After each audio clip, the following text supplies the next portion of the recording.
Mike Hinman. He's cool. Paintball, that's cool. Making money, that's cool. Crbn, that's cool. Crbn is the only sports book in the world that offers paintball. So if you want to get down on some paintball action, make sure you visit Crbn. It also has every table game from blackjack to baccarat to slots and more. It also has a full sports book with every sport you can ever think of and probably some that you never heard of. The only sports book in the world that has paintball.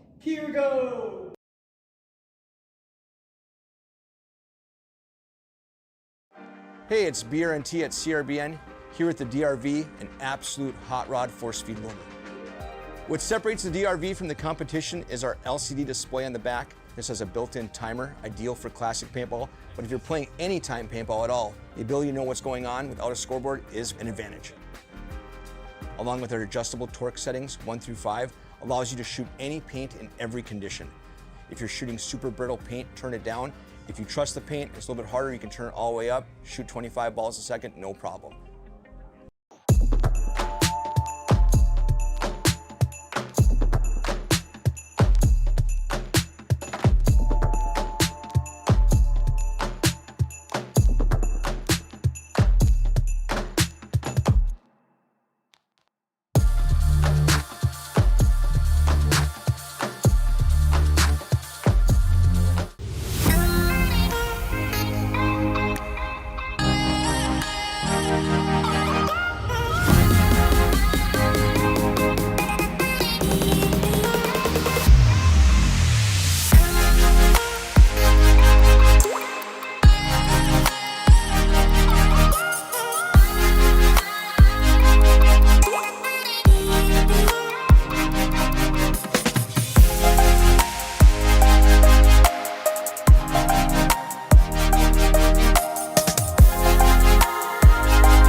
Our team program is designed to be super simple and make your life way easier.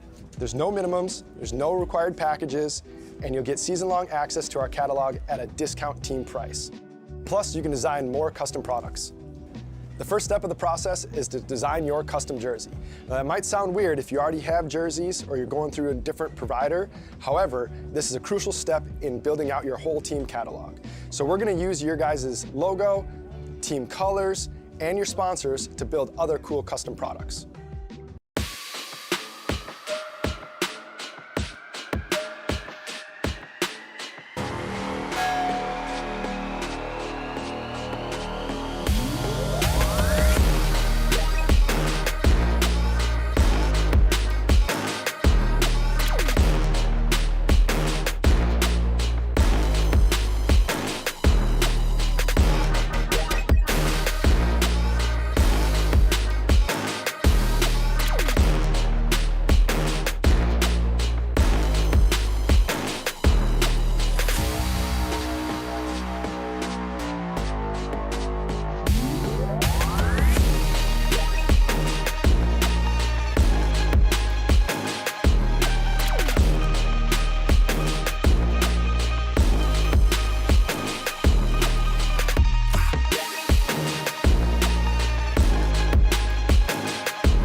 Mike Hinman, he's cool.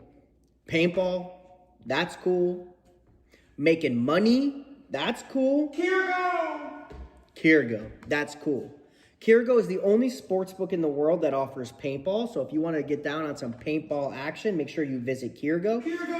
It also has every table game from blackjack to baccarat to slots and more. It also has a full sports book with every sport you can ever think of and probably some that you never heard of. The only sports book in the world that has paintball.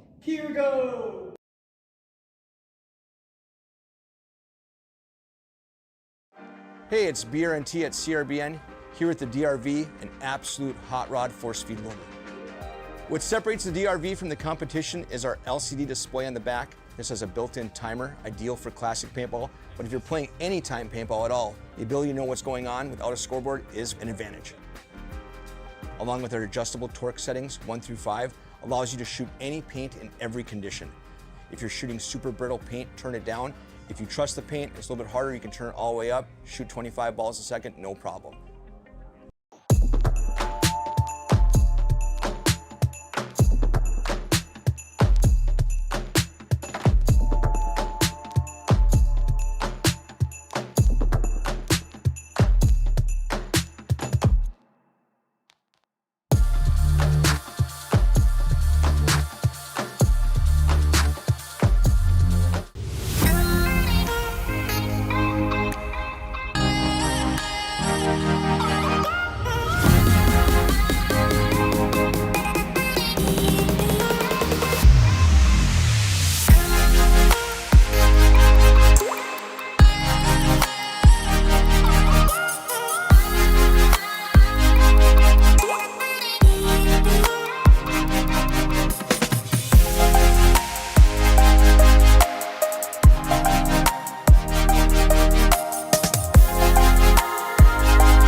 Our team program is designed to be super simple and make your life way easier.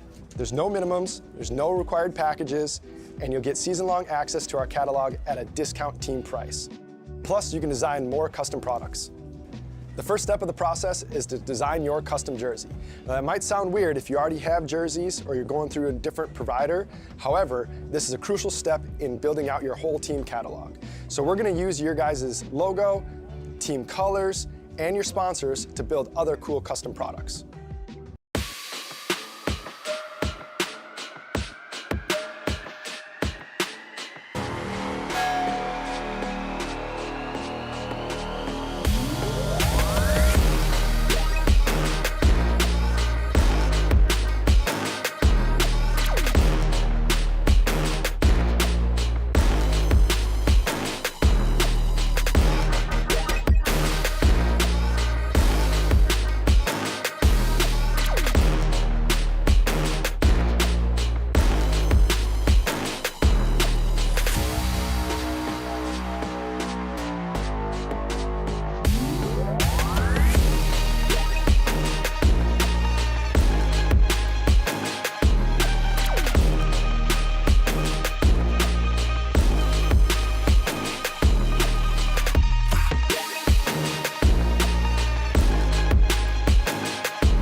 Mike Hinman, he's cool. Paintball, that's cool. Making money, that's cool. Crbn, that's cool. Crbn is the only sports book in the world that offers paintball. So if you want to get down on some paintball action, make sure you visit Crbn. It also has every table game from blackjack to baccarat to slots and more. It also has a full sports book with every sport you can ever think of and probably some that you never heard of. The only sports book in the world that has paintball.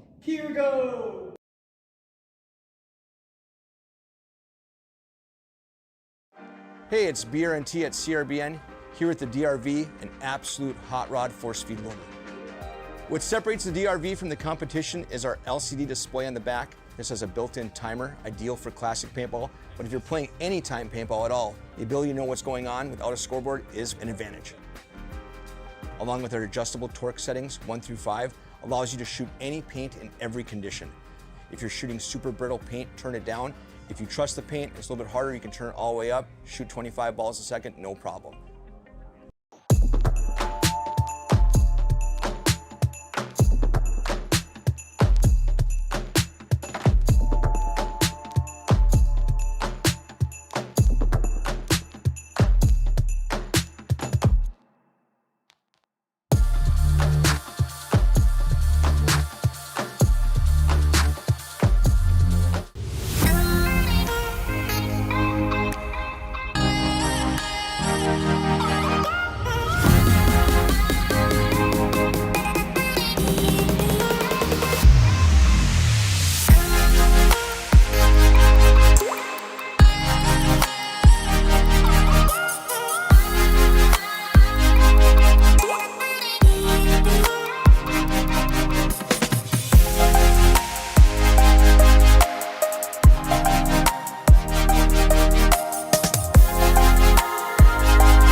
Our team program is designed to be super simple and make your life way easier. There's no minimums, there's no required packages, and you'll get season-long access to our catalog at a discount team price.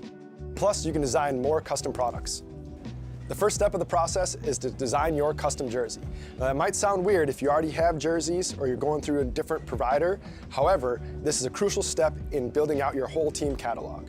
So we're going to use your guys' logo, team colors, and your sponsors to build other cool custom products.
Mike Hinman, he's cool. Paintball, that's cool. Making money, that's cool. Crbn, that's cool. Crbn is the only sports book in the world that offers paintball. So if you want to get down on some paintball action, make sure you visit Crbn. It also has every table game from blackjack to baccarat to slots and more. It also has a full sports book with every sport you can ever think of and probably some that you never heard of. The only sports book in the world that has paintball.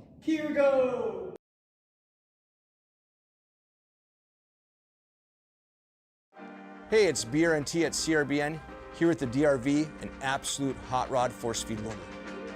What separates the DRV from the competition is our LCD display on the back. This has a built-in timer, ideal for classic paintball, but if you're playing anytime paintball at all, the ability to know what's going on without a scoreboard is an advantage. Along with our adjustable torque settings, 1 through 5, allows you to shoot any paint in every condition. If you're shooting super brittle paint, turn it down. If you trust the paint, it's a little bit harder, you can turn it all the way up, shoot 25 balls a second, no problem.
Our team program is designed to be super simple and make your life way easier.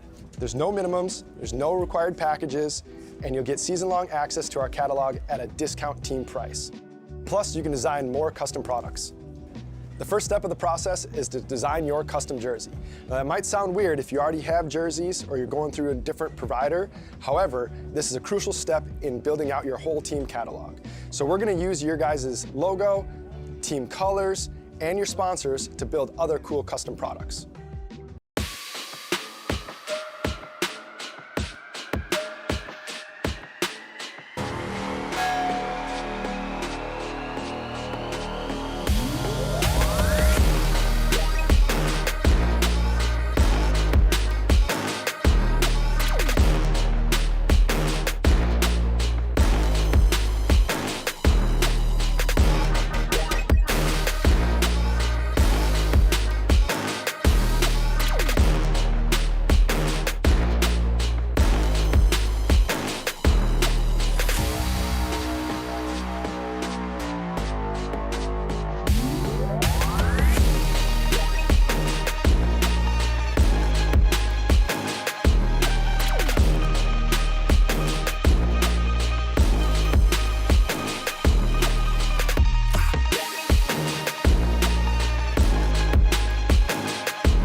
Mike Hinman, he's cool.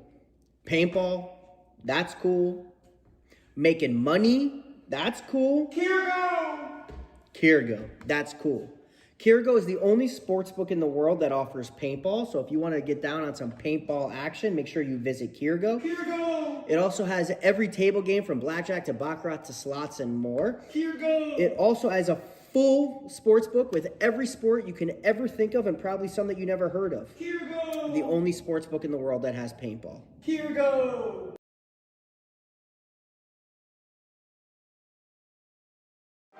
Hey, it's BRNT at Crbn, here at the DRV, an absolute hot rod force feed loader. What separates the DRV from the competition is our LCD display on the back. This has a built-in timer, ideal for classic paintball, but if you're playing anytime paintball at all, the ability to know what's going on without a scoreboard is an advantage. Along with our adjustable torque settings, 1 through 5, allows you to shoot any paint in every condition. If you're shooting super brittle paint, turn it down. If you trust the paint, it's a little bit harder, you can turn it all the way up, shoot 25 balls a second, no problem.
Our team program is designed to be super simple and make your life way easier.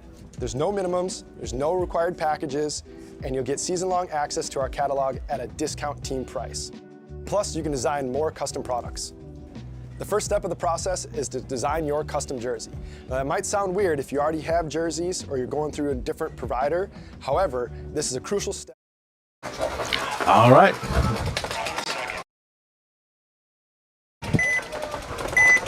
All right, good morning, everybody, and welcome back to day 2, the Usxbl Texas Crbn Shootout. I'm here with Matty Marshall and Chris Lasoya, and we're about to get this first game under match. Yeah, we got to point number 1, Cold-Blooded Warriors, and UGPB. Penalty going to be on Cold-Blooded to start things out. Sorry, I see on UGPB. Yeah, UGPB. And this is a grudge match from the first event. Cold-Blooded Warriors knocked UGPB out for first place, so you know this is going to be a little bit of a grudge match, I think. But it's not starting well for UGPB. No, not at all. Well, you get a penalty in point number 1. It is a giant gift. and you lose too. Yeah, and you know you want a grudge match to go a certain way. You want it to be a punch counter punch, but that was not the way to take the first point. Also in the set's going to be Greed and Team Blank, and Robert, also a little bit of a grudge match here. Definitely a grudge match here. Yesterday, the last game of the prelims in D4 for their bracket, Greed gave Team Blank their only loss of the day yesterday. So Blank wants it back, and they went home, studied the tape according to them, found a couple of inconsistencies, and they're going to try to exploit them. So, but Greed does have a couple of key players over there. Nick Mason's over there. Jason Bonner. This is not going to be a cakewalk.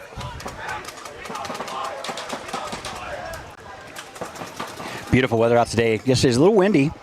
Today's not too bad. Cloud cover. It's not 9 million degrees. Give it time. Stay, please stay. Shh, shh. Yeah, no, I like it just like this. Here we go. Well, jumping into point number 1 here, D4. And it looks like a pretty good crossbow spread, but the first body to drop is going to be for Team Blank. Deciding to send 2 bodies up towards those Aztecs. A little safer, but I don't know, Chris. We don't really like the middle of the field too much, do we? Right. That's going to be a minor penalty over here on Team Blank. It's looking like he was hitting the hopper, so that's going to pull out probably the last player. Greed was in Snake 2 on the outside wire on the break, so, and there was nobody to contest him. So that would have been curtains pretty much anyway. But not a great start here for Team Blank off the gate. Lost the count. It looks like Greed shot somebody so quick that they don't know exactly what's going on right now. And Chris, Robert Greed already passed the 50-yard line and just going to look across field, not see any bodies. Because there's nobody left alive to shoot. Yeah, Team Blank lost their first runner was Alexis, and she's plays for Vibe in the WNXL, but she just got a little too tall. Gets clapped over the top. I think we're going to see a lot more people playing that Aztec on the Doritos side to shut down the Doritos, because the Doritos side was effective yesterday for a lot of these teams. East side was great. Yeah, so there's a little Aztec in the middle, about the 30, going towards the Dorito side, and that just shuts down Dorito 2 to Dorito 3 stake. Yeah, I still don't love that play, though. No, I know. I don't like it. Yeah, you're going to have a gun on that lane, but what do you do from there? What do you? Yeah. If you don't make that shot and you're stuck inside, you can't go anywhere. Wide, yeah. Then you're going to have to do a little tactical retreat because pushing up forward is really not going to work much either. So on this particular layout, what's the most important? Speed or accuracy? I think accuracy. Speed. I don't think speed is that. Speed is overrated. Accuracy is the most important thing. Because you don't have to be the fastest dude out there if you're one of the most accurate dudes. Or girls. Everyone's. Oh, Cold-Blooded Warriors took off a little early, and that's why he's getting pulled out, and that's a minor penalty.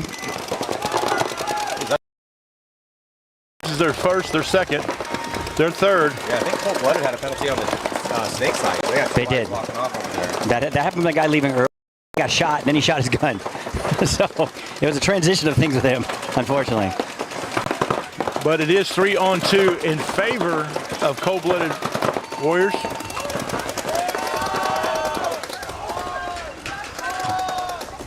Yeah, good position here currently for Cold-Blooded. Up into D4. Middle side crucially important One of the most balanced fields we've seen as far as the importance of the D side and the snake side. A lot of action over here. D side, they're top of your screen all day. And there goes movement up to the 40-yard line. Well, Newman, he's going to be losing his player behind him, though, so it's just Newman over here all by himself. Oh, no, Newman get pulled out, leaves Cold-Blooded Warriors with just one over in that snake corner. Yeah, UGPB right now possibly going to tie this one up. He's getting back center's getting checked out, though, and he's going to take the walk. Yeah, he got center punched by that corner on the snake side. One-on-one, it looks like, Matty. Yeah, one-on-one, devolved into one-on-one here, Robert, your favorite. Oh, Yes. jeez. Finally got one. We didn't see too many one-on-ones yesterday. Yeah, thank God we didn't see any one-on-ones. I don't want to hear Robert. Oh, he shot him. Great shot, field shot.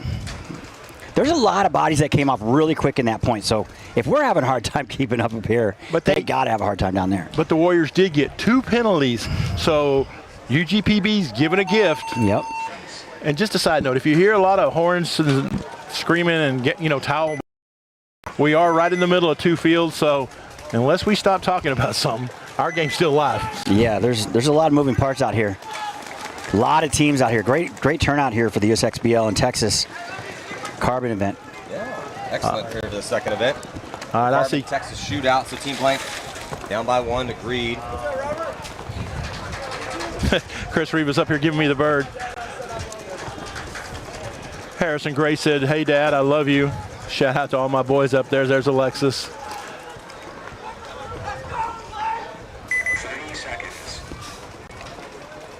Team Blank's another one of those big programs down here that's got 6 different lines in all 3 divisions, except, well, they don't have anybody in elite yet, but they're working on it.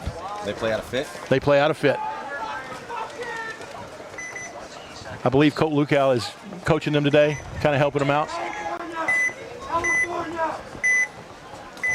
So Greed up 1 point.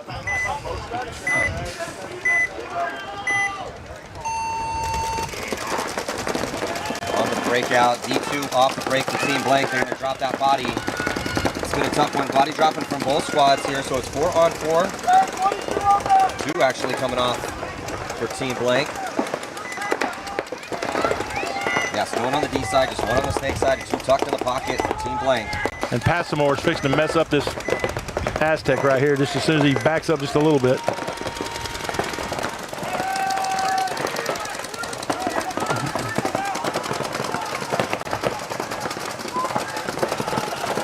Smart move by the Aztec. I think what's her name? Move Alexis. Over? Alexis moving over to that Dorito. Smart move. I don't think she knows he's there, Matty. Yeah, she had to get out of that spot. She's eventually going to get trapped. Oh, but Passamore catches one. That's a huge kill. Yes. And a tough death in that situation for Greed. You have that outside containment, you let her fill out wide, and then getting shot across field. So huge kill. Yeah, Harrison Gray over there in the snake puts one all the way across, takes Passamore out, and told me right before the match, he said, "I'm a little bit angry about what happened yesterday, spoiling our perfect record." So he's going to try to be on a heater. Filling out to that snake side corner is Greed. Oh, he looks like he got clipped.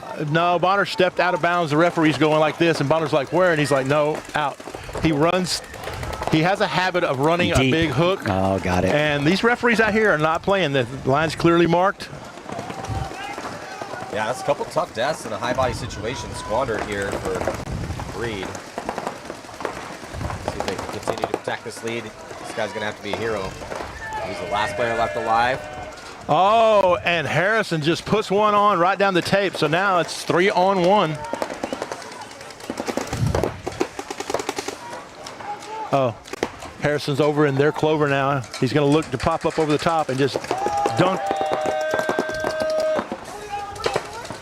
Yeah, that's going to be curtains right there. Nice comeback to tie it up here by Team Blank, barring anything crazy. That's a frustrating one if you're Greed. Yes. High body situation there, multiple rough All the deaths. spots. Yep.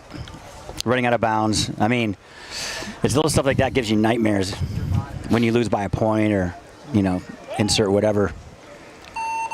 Yeah, those little mistakes of caution. I mean, we talked yesterday about how the Gunners missed it by 1 point, and they started a point with just 1 body. Yeah, No reason. that's There's your point. that's the ones you really want back. If you get just blown away, it's one thing. But if you go out there and lose by 1 point because you didn't get on the box or whatever, you just kind of go. Oh, yeah. Yeah. Hey, paintball is hard enough as it is, so let's do the easy stuff, like not running out of Yeah. bounds, getting 5 bodies on the box when we don't have a penalty. It's the little things. Yeah, trying not to get flagrant majors, that would help too. Just little things. Yes. Don't make it any harder on yourself than you have to. About 30 seconds to go here. Just joining us here in the D4 battles. See who's going to win this tournament. Cold-Blooded Warriors and UGPB, and then Greed and Team Blank here in the set. Next up will be Rad and Austin Oni and Elite and PB Gateway.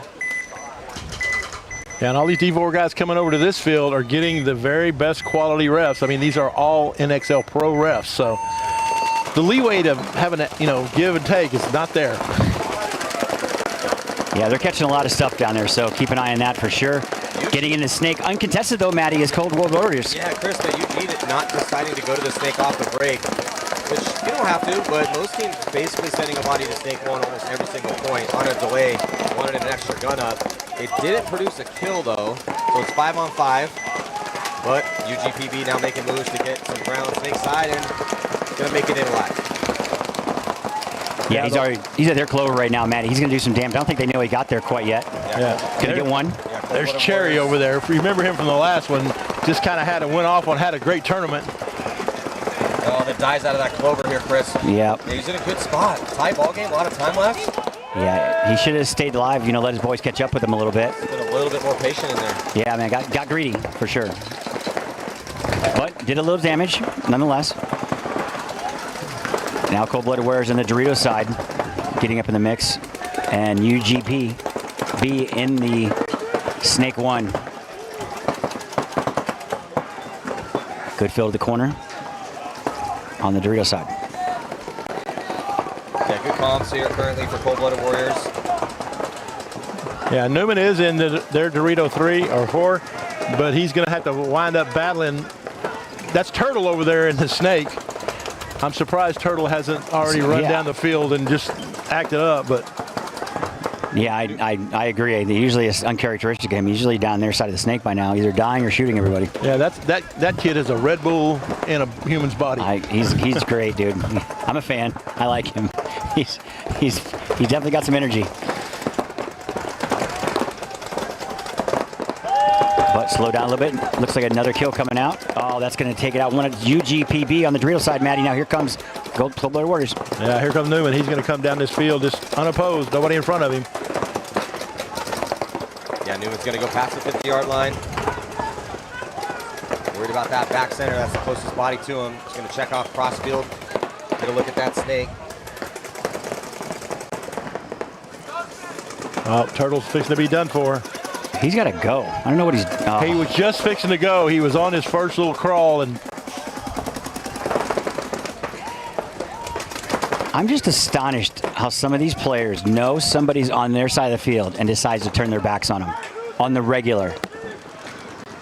I'm just throwing this out there, people. Listen, if you're looking at somebody that's in your Dorito, don't turn your back on them. That is just stupid. I'm sorry. But everybody wasn't born a pro like you. I mean, you are God's gift. We all understand that. No, I'm not saying that. I'm just saying it's logic. Logic. If there's a car coming to hit you, move. Here we go. Here we go, right? Fair enough. If you don't look at the car, it's not like it's not going to hit you. Oh, it doesn't work that way? No, not at all. So here are another one. Greed and Team Blank, 1-1 tied up. 8:45 left, and this one's still lots of time. But as we spoke about earlier, what do you guys think about today? You think we're going to do the 2-1 thing, the 2-2, 1-0 thing? When we get to in my opinion, when we get to the elite bracket, we're definitely going to see some slower, more methodical games. Yeah, I can see that. We saw that a lot yesterday towards the end of the day. Basically what we saw yesterday afternoon is what we're going to see a decent amount today. So about 10 seconds here. Going to see how this one irons out. Tied up right now. Blank's got a little work to do. They can't depend on a gift every time from the refs.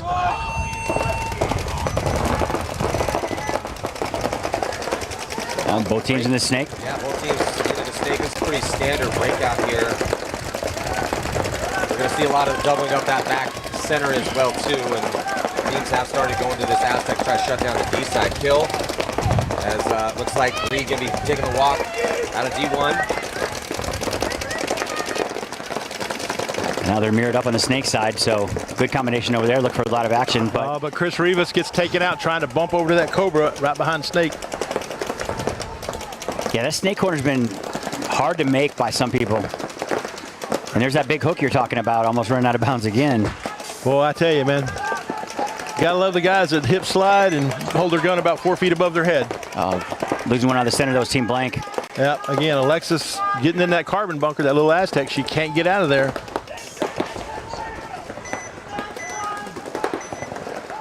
Right now, Greed looking like they're in the driver's seat, but Team Blank not out of this. Still 3 players alive. Well, even up in the snake. With 2 bodies from both squads. Even up on the count. We got 7:35 to go. These teams fighting for their lives here.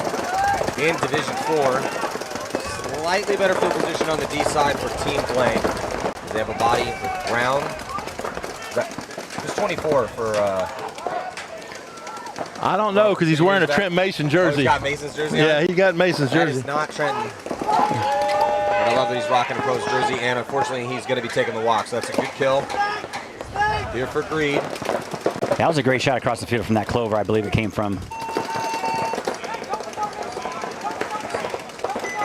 Newman's going to crawl past the 50-yard line again here for Greed. And he's going to check off inside. That corner bunker wasn't looking at him, so he's able to get across the gap. And he should be able to wrap around, get a nice angle on that snake. And the back corner is a little bit blocked out from that spot. Yeah, that's Rich right there. One of the main guys out at Paintball Fit that does a lot of work with a lot of the divisional teams.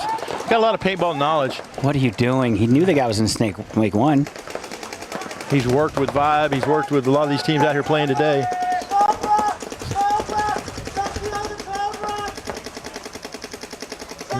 We just trying to polish off this last body, going to run him down. On that snake side, they're going to take a slight lead here. Bonner almost runs out of bounds again, points at the ref, goes, did I make it? I saw that.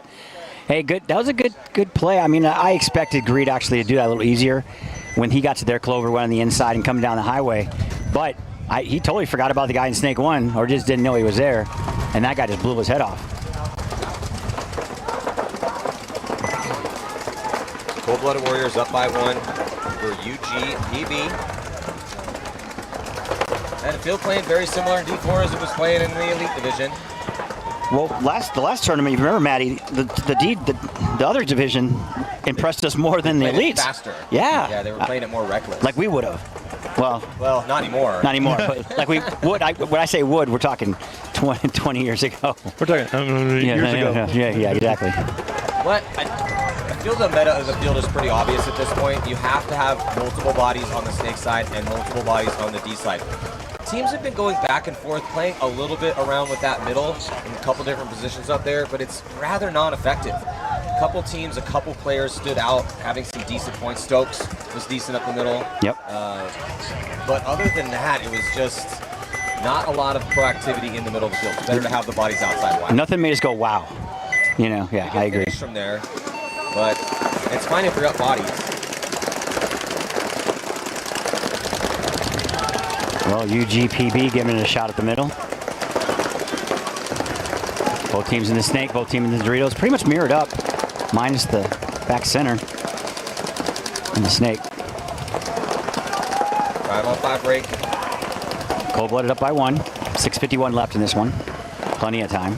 I'm still kind of waiting for some team to figure out how to shoot some of these Dorito runners on the break. You have to go in that dead spot in the gap and hope that nobody shoots back at you. Yeah, pretty much. That's the best angle. Yeah. Or hope the guy runs up, chest up into a spot. Yeah. And I've heard a couple of teams walking the fields this morning talking about, hey, we're going to play in the gator, the dead spot.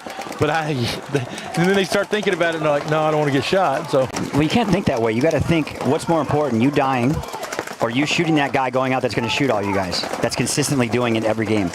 Because Maddie as a coach, me as a coach going, hey, listen, I don't care what you guys do, shoot this guy in the break. Yes. Because he's the only problem you're having right now. Well, think about it. typically the guy ghosting out in that blind zone is going to be a back player, 2 or a 3, right? Yeah. Okay, well, the guy you're trying to shoot is the first attacker. He's a 1. Who sets the tempo and the pace in the game of paintball as far as strategy and tactics? The 1s. Yep. Yeah. So if you can kill a 1 off the snake side or shoot the 1, and who's typically the best player on the team? Typically the 1 on the snake side or the 1 on the D side. So if we can get that guy off the field. 1,000%. I tell people all the time, if I trade me, which is a 4.5, for a 1, I'll take that trade all day long. Yeah, but it's tough. It takes a lot of bravery to play the blind zone consistently. And not a lot of teams out here are doing that, but there is an angle there from that. Oh, yeah, zone definitely. To There is shoot both definitely. snake side and D side. You just got to be careful, though, because you can rip one right down the pipe, right down the middle, and shoot that guy. Here comes Cherry. You see on the top side of your screen from Cold Blooded. Called his number a lot last tournament, Maddie. Yeah. Pushing down here, Cold-Blooded Warriors with 2 bodies, and then just goes right. Yeah. Oh, but Newman catches not one. Ideal. But they get that kill in the back corner bunker. Oh, and there goes inside. Cold Blood loses another one. So they grind their gears on the offense, but they still have a player here in D3. Let's wrap around. See, this is what we're just talking about. If you have that body in the middle, once that outside containment drops, it's just difficult. And then he has to pick a side, and he's going to get shot in the back. We talked about this all day yesterday. You ran up there because that guy was shooting you to get away from him, and then just duck in here and turn your back to And him. I just talked about this, and he's shaking his head. If you're going to shake your head at anything, shake your head at yourself. I think Sorry. that's what he's doing. Yes, he knows better. That was, Especially Cherry. I mean, that kid, he impressed me last tournament. Him and his brother. yeah. I met their dad right afterwards, and he was like explaining me the difference of which cherry was which, and I'm like, how am I supposed to know, bro? It says Cherry on the jersey. Fair enough, but I mean, come on. I think they put their first initials on there now. Yeah, they did in Texas, but I wasn't paying too close attention. Their dad was super nice and hit me up online and said, "What's up?" So thanks for that. That was a nice compliment you gave us. Yeah, they're very nice. Their dad is very super friendly. I like him a lot. But I catch more grief about not knowing people's names and stuff. And we had that conversation yesterday about, well, I don't wear my jersey or I don't have my name on it. So through osmosis or something, I'm supposed to figure this shit out. Yeah, we're supposed to know who everybody is. Unfortunately, that's not the case. A lot of y'all look alike. All these kids do these little floppy hairdos. Here we go. Team Blank down by 1. Well, if a guy's playing really well and he has his name on his jersey and it's really legible, then yeah, we're gonna know your name. But if you're running around in your boy's jersey or Trent Mason's jersey or no name at all on your jersey, and you got a couple twins on the team, Yeah. guys that have very similar play styles, like just come and let us know who you are. Maybe, I don't know, a little individuality, maybe a little bit different head wraps out there, something. Yeah, and Ryan does go through the trouble of actually asking these team captains, hey man, can you give us some cliff notes on your guys, so we can talk more about you, get more content. And I'd say about 2% of the guys get back to Ryan. Exactly, and that's their own fault. Hey, we need your roster, what position, name and numbers. Team Blank dropping a body here. Dropping, just 1. So 4 players left alive right now for Team Blank, and they're chasing a point. Just 5:12 to go. Looking pretty good here for Greed. Looks like they dropped a body as well, 4-on-4. But they have the lead and position on the D side. And Team Blank has both corners. Maddie and I spoke about that. Those are pretty good spots to hold it, but they're down by 1 point. They got to get on their horse a little bit and get moving. Greed making it to that Dorito 4 over there and getting back up in that corner. So you talked about this yesterday, the drill you do, Maddie. If they're on playing round the rosy, coming hard down the Doritos for one team for Greed, and Team Blank coming down hard on the snake side. Yeah, Blank's over here on an island out here in this Dorito corner. They can't afford to lose him. If they lose him, Rich is going to come down here and just do like he did last time, shoot everybody in the back. And getting into snake 1 now on the outside is Team Blank going inside to the clover. Only has 1 guy in front of him, Maddie, in that corner over there for Greed. But now he's getting in the corner, or getting the snake. Yeah, but Greed is in great spots, and they have the lead. This is a do-or-die moment here, right? We're deep in the tournament right now, so this is when you just tighten it up. You know that Team Blank has to push in to your guns. Their strength is on the snake side, not on the D side. I would have never left that corner, Maddie. And now if I'm Greed. That corner's a turret, man. Yeah, if I'm Greed. You get shot at by a lot of guys, but you can wrap around and shoot pretty much almost every single spot inside before you get to the D side. If you wrap around on snake side, I love positions like that. I love fields like this. When you can get out to a corner and be in a really good gunfighting position where you're just gunfighting your mirror and controlling the tape. That's a classic paintball spot. Well, and plus this guy for Greed has got to stay alive, because if he does get hit, they're gonna have trouble. Oh, but they lose their corner guy, Team Blank. Now that puts Team Blank in a really deep hole, because they've got nobody wider than the home toward the Dorito way. And Rich is just crawling down, got free reign. He's going to crawl down here. He's going to pop. Oh, he's going to go past it. Oh, now they lose their corner. They lose their snake side, though. Greed does. Yeah. Oh, but they also lose their clover. But watch this. Chris Rivas is fixing to get lit up by Rich if he just looks inside. He actually can't see him because that wedge is in the way. Oh, the back center almost shot this player for Greed. Who is this, Robert? Right here, down here? Yeah. That's Rich. Rich, man. Rich Articles. He's got a second life right now because that back center should have shot him in that position. And they have the lead to and there's a miner going to take the last guy out. Well, he did get shot from across the field when he went to that. He was standing over the top of that cake on the snake side, and he got blasted by Greed from their Dorito side. So Greed is stacked up a 2-point lead now, 3-1 with 4:34 left. And now 4:34 left in the Cold Blooded Warriors UGPB match. They also have 2-point lead. Pro tip, if you're going to try to play on, don't do it with a ref that's standing literally 2 feet from you, because when it smacks you, it kind of makes a loud crack. Yeah, and these refs. The ones where I'm like, hey, he didn't know. Yeah, he didn't. If he knew, there's no way he's doing it right there. Yeah. Not in front of all the refs.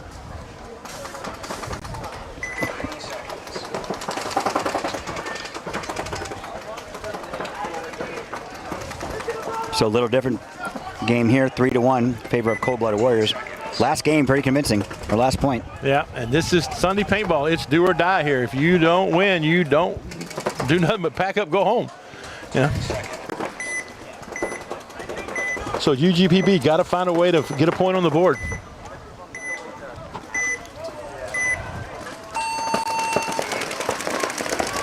And here we go.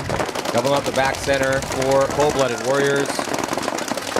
Trying to burn some of this clock off, diving a body into the snake for UGPB, but they're going to be dropping players down to 4. Cold Blooded all the way in their side of the snake already. Just going to work. Yeah, I mean, not necessarily going to expect it, thinking maybe they're going to play some defense. Not the case here. That's defense in paintball sometimes is an offensive look. Oh, there's a miner on the Cold Blooded Warriors, though. That destroys their entire D side. But UGPB dropping their D1 players. It's down to 1. Yeah, multiple players coming off. Oh, the Dorito player does shoot across there and kill him. So now we got 2-on-1. Oh no, it's 1-on-1 now. 1-on-1. Cherry getting shot. I'm silently cheering over here. It's an awful loud silence. I know, man, it is. Well, this is huge. Yes. If UGPB can win this one-on-one, they'll actually stay in this match. A point for Cold Blooded Warriors, depending on how long this one goes, will probably seal the deal for him. UGPB is not sure where he's at. And he's not fighting from the best spot either. No, he's not.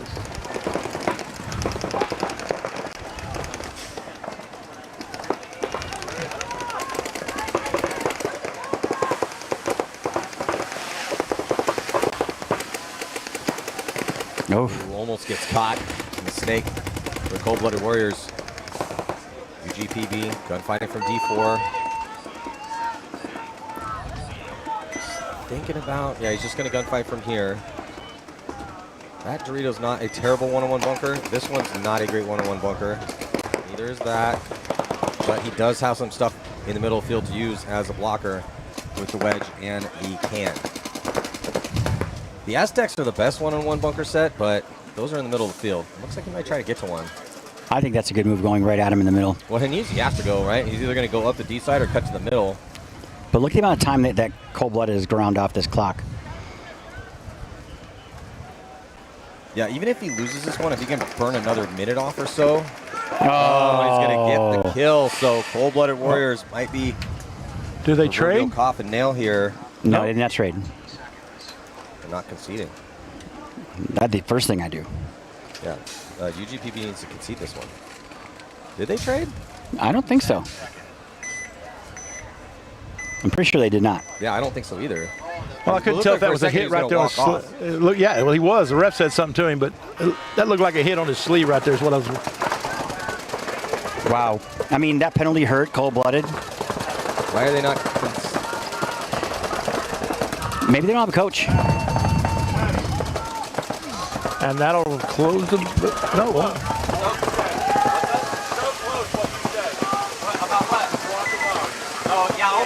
So. I was talking to one of the refs, and he said he's really close to just walking off. It's like, what are you doing, man? Did you get shot? No? Okay. Why are you? What are you doing? What are you doing over here?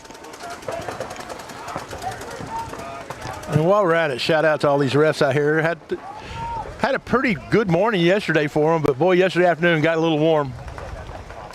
But today looks to be overcast and nice, cool breeze. We're in the Cadillac booth.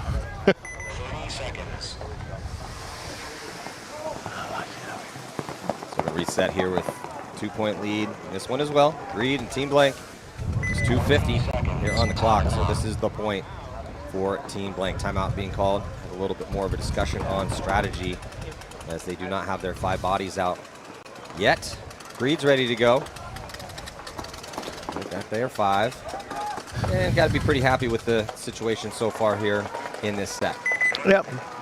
But Blank's got to figure out a way to put a point on the board if we're going to close the book on them.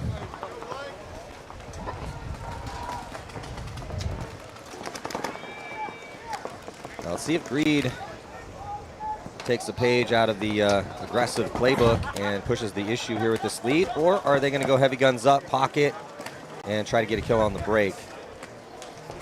We will see. Yeah, yesterday morning it was a little bit of a bloodbath off the break on both sides of the field because guys are running in high to that back corner bunker on the snake side. And there's a couple angles you can shoot that, but from that back center, which is where most people are trying to shoot that shot, as long as you go in low, you have a much better chance of making it alive. And then snake one's pretty much almost an instant make every single time. Right.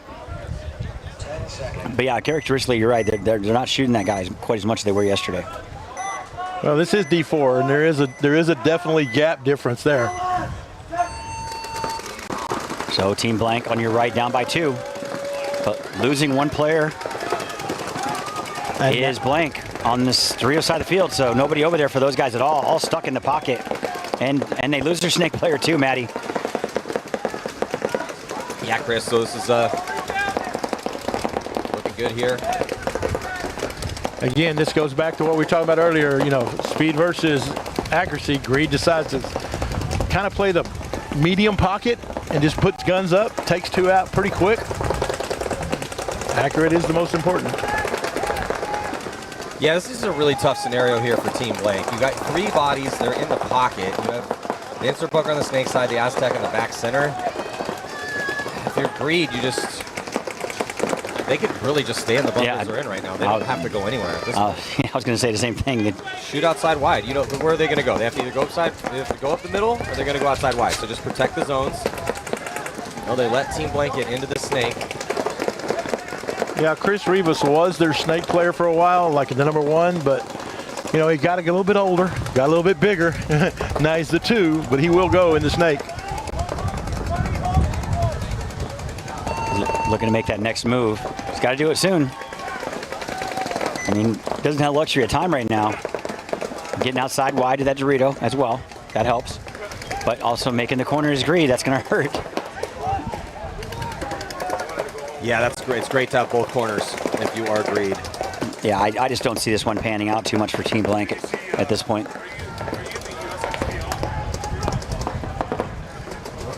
And they don't look like they're in any hurry to go anywhere either. Team Blank's is not playing at the pace, right? We talk about pace all the time. What does that mean? All right, well, how many points are you chasing? You're chasing 2. How much time do you have left? It started this one a little under 3, right? So we need to be playing at a 1.5-minute pace in order to assure ourselves enough time on the clock. They're playing this one like they needed 1. Honestly, they probably should have conceded the point when they lost both. The second they lost both, and it was a 35. Yes. Yep, I do agree with that. Because at that point, then Greed just put the brakes on. So But this is a race to 4. It is not mercy Oh, for. it's a race to 4. I'm just thinking of time. Yeah, well then never mind. So yeah, they can't give this one up. But they do need to launch and go. That does make it easier on the coach, though. Yeah. So just 20 seconds left in this one.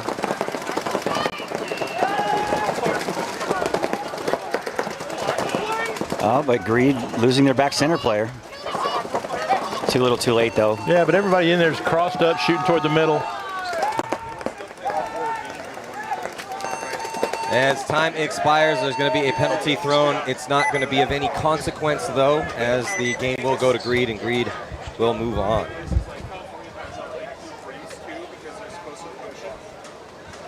Oh, good control paintball by Greed. Team Blank just couldn't put it together this morning. But, you know, hopefully they can. Somebody's not happy down there.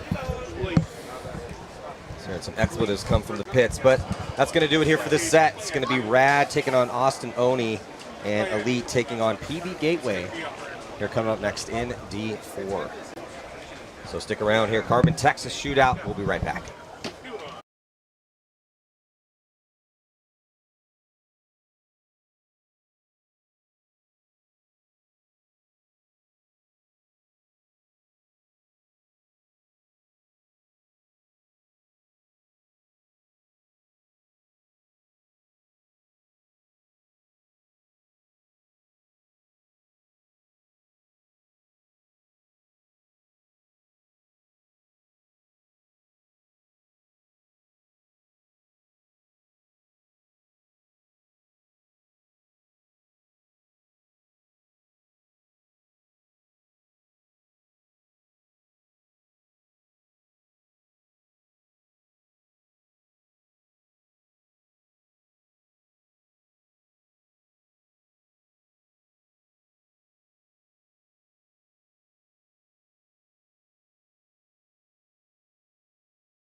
All right, jumping into our next set here. D4. Rad taking on Austinoni. Yeah, Rad undefeated yesterday in the prelims. Wow. Losing both snake players in the break is Austin. Oof. So rough start. Great shooting lanes in the break by Rad. Austinoni is coached by Christian Smith and Jared Sherman, formerly of Notorious FSU. Wow, look at Rad is already in their snake and making them pay. So he got a great read on it. Saw that both those bodies had died in front of him, feeling no pressure. And so he just goes right into their clover. Very quick first point for Rad. They definitely looked in that first point like a team that was undefeated on day one. Wow. They played the field like it was designed. Yeah, no, Matty pointed and I looked up and he was already in their clover. I was like, wow, that was quick. Yeah, real quick. Took me that long to get off my chair. Well, paintball it's a read and react sport, man. So if you see no one's in front of you, no one's shooting at you inside. Well, they shot both of those guys in the break. Matty, he took total advantage of that. And the middle player was looking D-side. So, yeah, perfect opportunity to look like a superstar there. Yep. And like Alex Goldman there, point one. So, Elite and PB Gateway coming out now at you. PB Gateway on your right, Elite on your left. Elite, I like those guys, but they're hot and cold, man. They play really good, then they don't. Well, Elite, the story on Elite is they are a grinded out, shoot, guns heavy team, get up a couple bodies, then they launch. Launching from the break is a struggle for them. They win by grind. Gateway going to take snake off the break. Looks like Elite's going to double up the back center. PB Gateway does drop that body, trying to get into the snake. He got shot in transition. Oh. Losing another snake player, so nobody over there for those guys now on Paintball Gateway. Yeah, they're going to be losing their bats. This is a busted point here for PB Gateway. Look for Elite. Just as soon as they should be able to see all those bodies walk off. They're going to lose one of their snake players as well, but it's still 4-on-2. The damage has already been done, pretty much. One player left alive over here for Paintball Gateway, and that's going to do it. Yeah, quick work. Nice convincing point here. Yeah, very quick work. No penalties either. That's just 2 quick kills on the snake side to kill the back center. Losing one player. Yeah. They're losing their one. Almost a perfect point. Yep. That was a convincing point. Good job, guys. And not a long wait here to get back after it for Rad and Austinoni. They have to turn quick. That's always a frustrating one. So if you're the coach for Austinoni or a leader on that team and you're in there trying to dissect what happened in that first point, and then somebody's probably tapping your shoulder like, hey, it's going to be a quick turn because this other team's getting smashed right now. Yeah.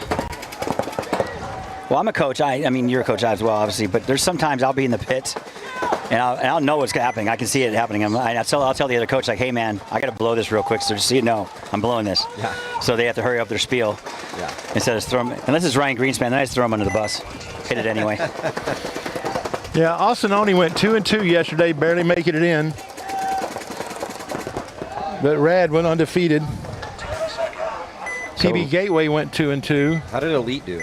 Let me see here. I believe that they were undefeated. They looked pretty good in that first point. Definitely undefeated, yeah. So the 2 favorites out here. A lot of 4-0s and a lot of 4-1s. Rad very quickly into Snake 2. And they're going to go right into D4 as well. A couple nice moves outside wide. And the clover on the far side of the field, Manny, for Rad. Rad's got old Kip down here in this Dorito, but he looks like he's getting ready to push the issue. Austinoni losing one on the snake side. Good field position by Rad. Getting down this Doritos, even with the guy in the corner and Dorito 1 or 2. He should be able to shoot this back center guy out pretty easily.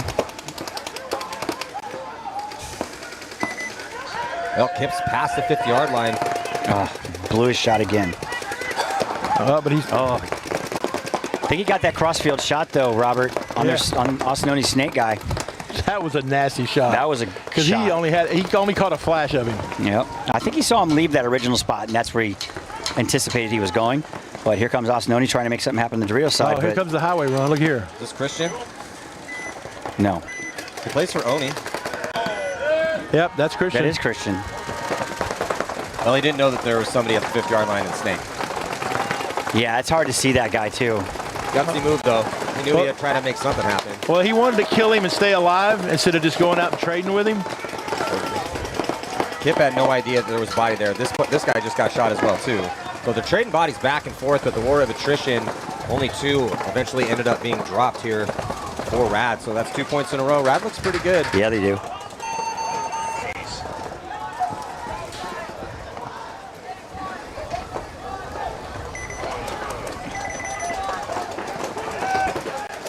Where's Rad out of? I'm looking at it right now because I've yet to see these guys out here, I believe.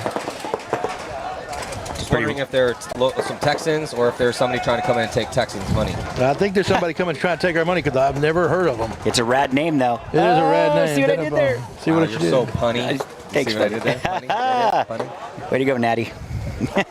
We go to Starbucks this morning. And like, They're got out of Austin, Texas. Huh? Interesting. They probably play each other a lot then.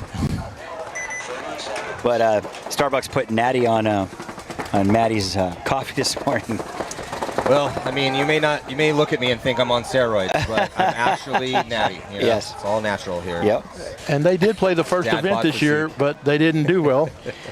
They were 20th out of 44. Is that rad? Yeah, rad. 20th out of 44. They only have a two tournament history in their whole. And whatever they've been doing in the meantime, I don't know what they're putting in the water, but let's drink it. So lead up by 1, convincing first point, taking the Snake 2 on the break. Nice little dive getting outside. Oh, there's a minor, though, on Elite. As they lose 2, now it's just. Yeah, and they lost a body here on the D side, so the only 2 bodies they have are the back center. This is going to be a rough one for Elite, most likely. Oh, big hit for PB Gateway.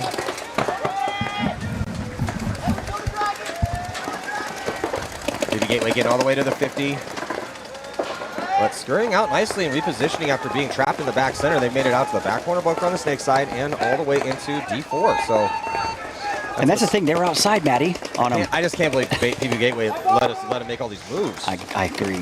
We were talking, you and I were talking about that earlier. And they were even deep outside on him. Making a situation that should have been pretty easily relatively difficult now.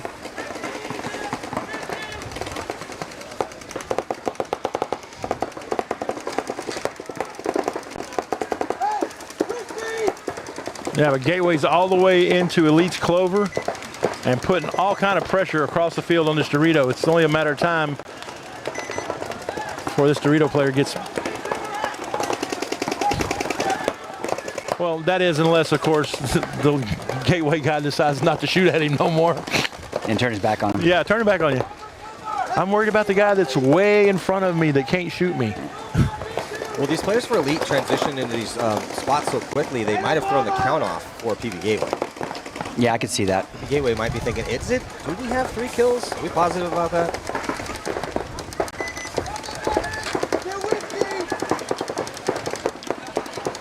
He's got to get out of that spot and kind of get inside of the Doritos a little bit. He'll have a better chance of, well, also getting run down.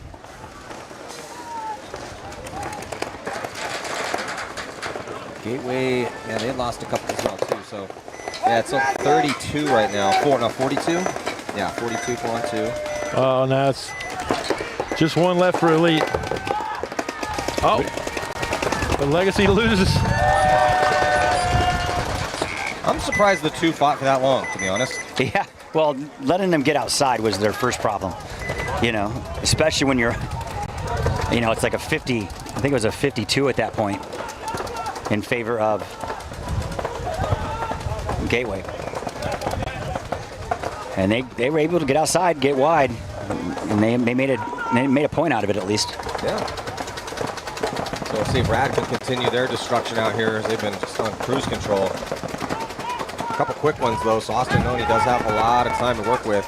But it's a race to 4, so you don't have a lot of points to get to grind out here in this division.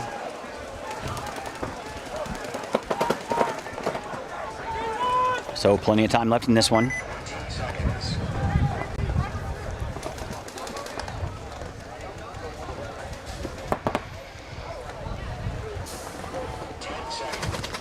Got Rad on your left, Austin Oni on your right.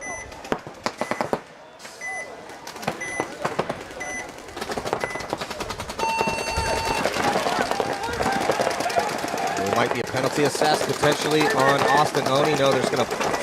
That running referee had to trail the player going up the middle. They lose a body, 5-on-4, and very quickly, Rad is again in their clover. This guy's unstoppable over here on the Snake side. Yeah, he is just going to work. Did he miss that guy going to the corner? Yeah, I think he did. Oh, maybe he didn't. I believe that was Christian again trying to make something happen. Poor Christian. Oh, and Christian's just trying to do damage control out of here at these points. Yep. They did end that point on a minor. They will have that body to pull, so that will keep them 5 alive for the next one. Well, for the start. Rad's trying to keep us on schedule, boys. yeah, no kidding. Like their style.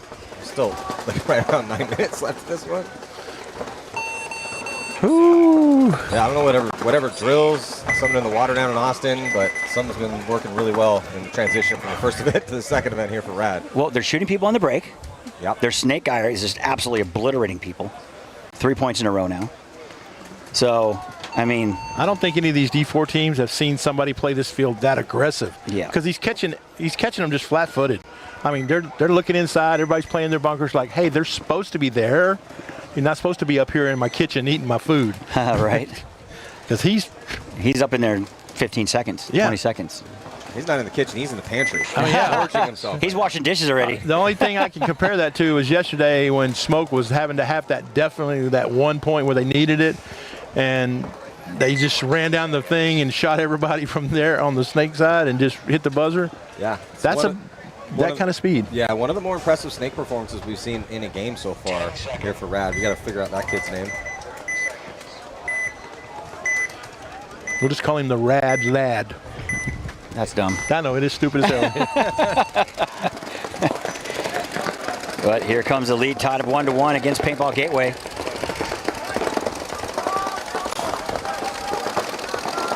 Paintball Gateway getting in their clover. Elite losing a body on the D side. They're going to transition another body that way to D1. He gets stitched up as well, Oof. so they've dropped both players over here. Great zone control for PB Gateway, shooting towards this D side. So that back center player is running right into that gun. He's holding those lanes pretty good. Do they make that corner now? Does make the corner, but PB Gateway, they dropped their D side player, so PB Gateway into the clover in the Snake, though. Bottom of your screen, great position. I don't think they know. He knows he's there now. But no overwatch. Well, the guy looked down the Gateway, wire. a nice little counterattack. He had somebody that should have been in overwatch position in the back corner, but he was looking inside. And that guy even went all the way outside of the wire. When you have a front player on their side of the field, your sole job is to watch in front of him. That's all you're supposed to be doing. Winning your gunfight down the sideline, putting your opponent in, and keeping the guy in front of him in his bunker. I think even the Paintball Gateway guy was surprised he's still alive. Yeah, and Elite loses that Snake corner. Karma kind of caught up with him. You didn't cover me. You're going to take the walk with me. Oh, minor penalty now. Oh. That's making this one interesting. Probably going to go down to a one-on-one, but no. No, they didn't know Corey. Corey did not know he was over here. Coffee looking over to his Snake players in frustration.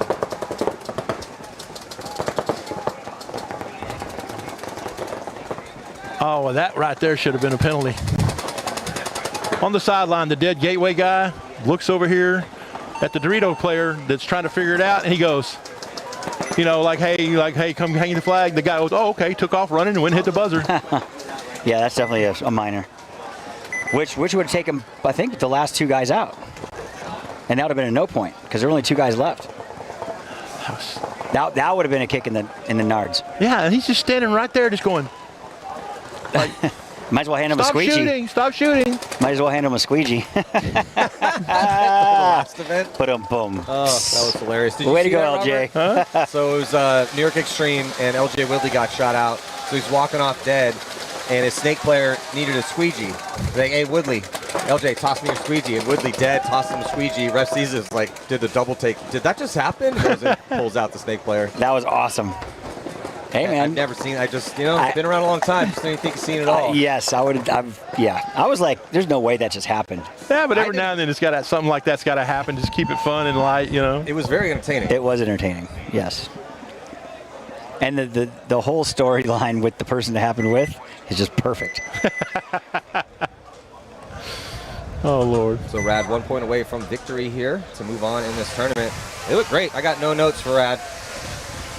No, I mean, no that's criticism. I do. I have notes for Austin. They got to shoot the snake guy. Yeah. Shoot the snake. Yeah, shoot the snake guy, then it's pretty much, you know, D4 paintball. But as long as that snake player's alive. If you don't have 4 guns in that snake right now, I'll be very surprised.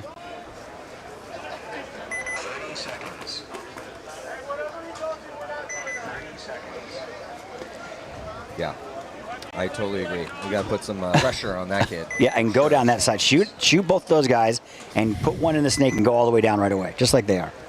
And we got to find out that kid's name, too. Yes, I definitely want to know. Watch. This divisional paintball. He's probably like 37. He's been playing for 20 years. Yeah. Owns half of Houston.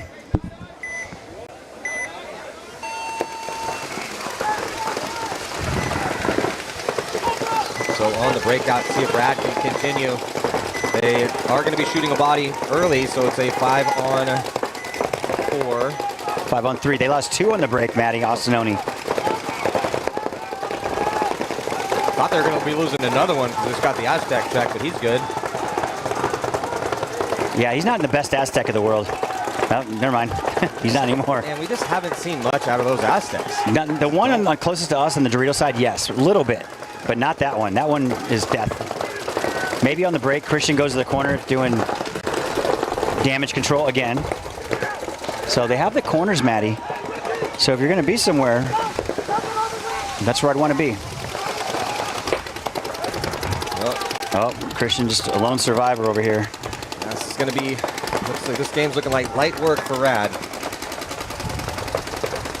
And Austin Oni normally plays pretty decent ball. These guys are not bad.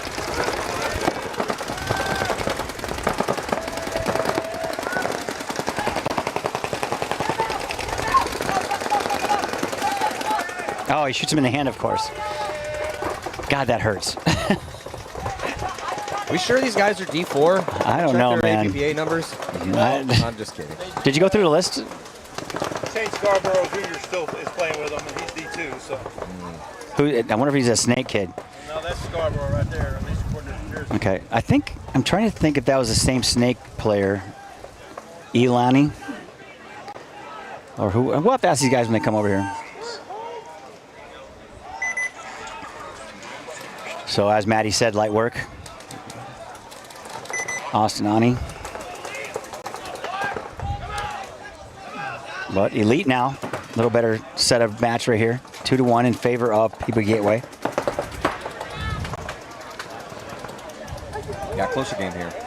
More time. Or time for Elite to work with here.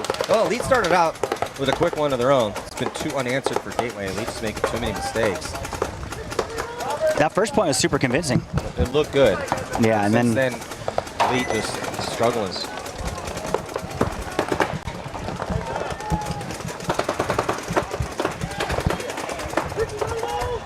Elite in the red and black. Going to be on your right-hand side. The Gateway, the multicolored jerseys. But mostly blue. And the breakout looks like Elite's going to go back to that snake. No surprise. Sending 2 that way. He's going to go all the way to snake 2 off the break for Elite and makes it clean. Outside wide for PB Gateway. nobody outside for Gateway right now, Maddie. Well, they make it outside wide on the snake side, and they get into D2, so it's a pretty good crossfield spread, but not much forward progression. But they have the lead to protect, so. I mean, there's no reason for Elite not to go all the way down the snake right now. He does have to worry. He does have to worry about coming around that clover though on the tape side where he's at on the bottom side of your screen.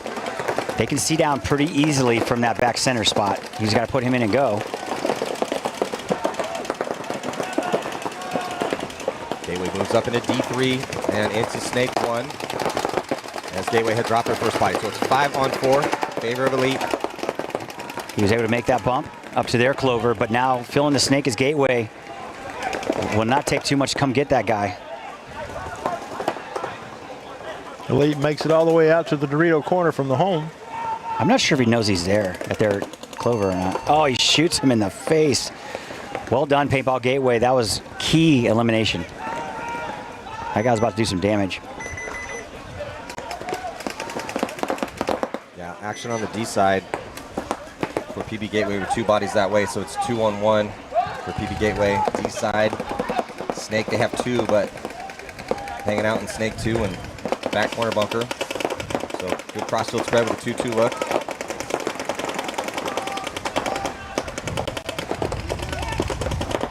Elite dips into the Snake. Chasing a point, a lot of time to work with here. So this has the makings of a longer point. It's real close, even on the body count. Yeah, that, you know, with Elite being in their Snake and their clover and letting them fill out to the corner and also getting to Snake 1 in his mare pretty much, that's what's causing this problem. Otherwise, this point should be over by now.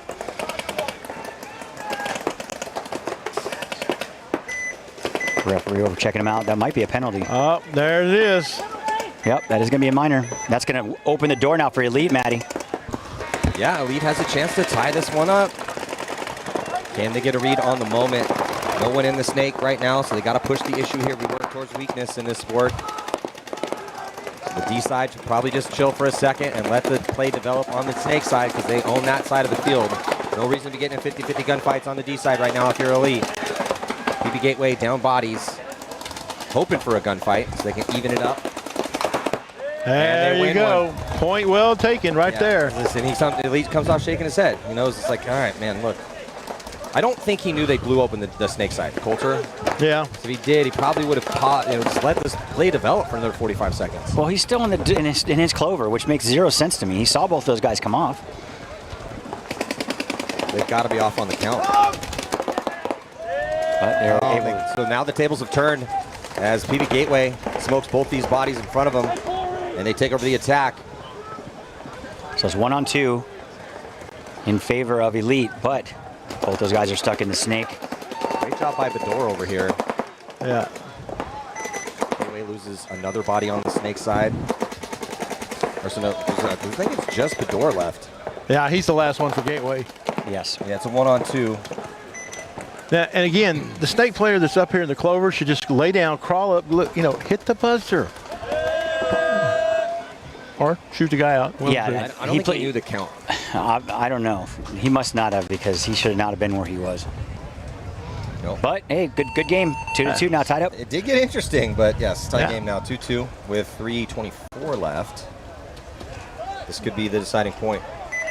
Yeah, that was a 3-minute point right there. A little longer maybe. No, wasn't it start with 9? It was 7 something. Yeah. I'll go with that. That depends about right. But they are in true X-ball now. Yeah, quick turn. And tough to call a favorite right now. We're seeing both teams making mistakes, both teams looking good in individual moments. Yeah. Both teams kind of getting slower reads on the developing, changing variables. Yeah, Paintball Gateway plays out at Fit, and Elite plays in Elite in Lubbock. They're way up in the Texas Panhandle with nothing around yet. They get out there and find a way to go to New Mexico, Oklahoma, and find teams to play, so they find a way to grind. Just historically, both these teams have wins in the past, but Gateway did lose a wholesale couple of lines to other teams. They got good and everybody cherry-picked their players, so they are kind of rebuilding. So if I had to pick a favorite, if I had to pick a favorite, I'd probably pick Elite just because they have played together so long. Their roster's been pretty consistent for the last 5-6 years. And that's hard to do. That's very hard, especially down here because you're playing with a team, you don't do well. They're obviously the problem. I'm going to go play with someone else. And if you are that good, if you can go play somewhere else, usually those little phone calls, get made. Hey, you come over here. We got this deal. We got that deal. It's this, And again, what it all winds up being is which team has a better chance to win and which team can play the cheapest. Well, I always tell everyone that will listen, if you want paintball to be cheaper, get better. Yeah, that's a good way to put it, Matty. Yeah, get to where you can play with 5 pods instead of 15 pods. Yeah. That'll make it cheaper, quicker. Hey, they give cash prizes for first place out here. Yeah, they do. They give big cash prizes out here. Yeah, Mike comes correct for sure. Florida League, this league, the Dub C, But here we go, 2-2 right now, tied at 3:24 left, Maddie. This could be the point. Decider's going to move on in this tournament. Gateway is going to be dropping a body, trying to make it to the snake off the break, and Elite's going to be also dropping their player on the snake side as well, too. 4-on-4. But Elite is up in that clover, Maddie, so look for him to make a move down the snake quickly. Because but they fill that corner. Paintball Gateway, great no, fill. they didn't. Oh, they got him going out. Yeah, they got him, shot him in the leg. Well, that's going to cost him because now all he has to do is go down the snake, and this could be over very quickly. But he has time. Well, he has to figure it out that it's okay for him to go. No, in a perfect world, I mean, he goes there, grounds off body. He's automatically know that guy from the center is going to fill that corner, Maddie. Yeah, Elite's up a body right now. They're in good position. They're past the 50-yard line, and they have 2.5 minutes to work with. This is when everyone needs to take a big, deep breath, get the lay of the land, and start executing. Yeah, but if you're a snake player at home, and you dive into their snake and they see you, losing their back center player now from that clover, great point played. But if you're that guy and you have the whole wire to yourself and you get up that far and they see you, you should automatically know he's going to try and take that corner or come to you. So you got to come out automatically tape side looking for him to go. You'll catch him in the open, and he'll never make that move. Instead, the guy gets in there, looks inside. I'm not saying he's wrong. I'm just saying he's not right. I mean, I understand his way of thinking is what I'm trying to say, but the right move from my perspective is to look for that guy trying to fill on you, easy kill, and then just wrap counterclockwise all the way through the field. So, but what do I know? Well, you used to know a lot, so yeah. I will listen to you. I forgot most of these kids. I've forgotten most of these kids will ever learn. Well, Elite. Well, there's a reason that you're still well respected everywhere you go in the paintball world. Oh, I appreciate that. They just haven't got to know me yet. Well, some of us are just gluttons for punishment. We like you in spite of you. Yeah, true story. Yeah. It's like a love-hate relationship. Yeah. I hate that you love me so much, Robert. Well, I'm such a privileged person. Not only do I have the best seat in the house, but I'm like up here with two of the greatest paintball minds. You know, we always talk about Matty being the voice of paintball, but he also is pretty goddamn good at knowing what the hell he's talking about. He was one of the best, I'm telling you. Back in the man, we went to toe-to-toe many times. Well, and I've said this before on webcast, but it bears repeating. When you get done with it, it's hard to do it while it's happening, but you got to thank your enemies. Because Chris and I, we played in a couple all-star teams together, but we never played on the same team together. But it was good that we had each other to fight against. Yes. If you don't have strong enemies, you never know how strong you actually are. That's a good way to put it. Yep. Iron sharpens iron. You don't get anywhere cutting butter. You know, you really don't. I like butter. Oh. But no, Maddie's 100% right. I mean, my dad told me, and I think I've referenced this, you've never gotten into a fight until you got punched in the face and knocked out. Yeah. So people are like, I've never lost a fight. Well, you've never been in one yet. You've never been in a fight. You've beat up some people. Yes. But you hadn't been in a fight. Yeah, exactly. And if you get one, it'll change your perspective. Rain? Yeah, it's mist. It's mist. We don't use the R word. It's mist. Oh, yeah. Well, I can't come to Texas for 3 days without us getting some sort of weather. Oh, yeah. Well, we always. Without seeing all 4 seasons. These are going to be real hot, real cold, raining. It's one of the three for sure. All in the same 24-hour period. Sometimes, yeah. I tell them all the time, hey, Yankees, come get your weathers down here in Texas drunk. You know. Sorry, it took me a second to hear that one. I'm still waking up, filtering everything. Well, you're still working with, the Fi over here on your phone, filtering messages. Yeah, it's nonstop with the Fi, I'm telling you. Nonstop. Here we go. Paintball Gateway down 1 point over Elite, or under Elite.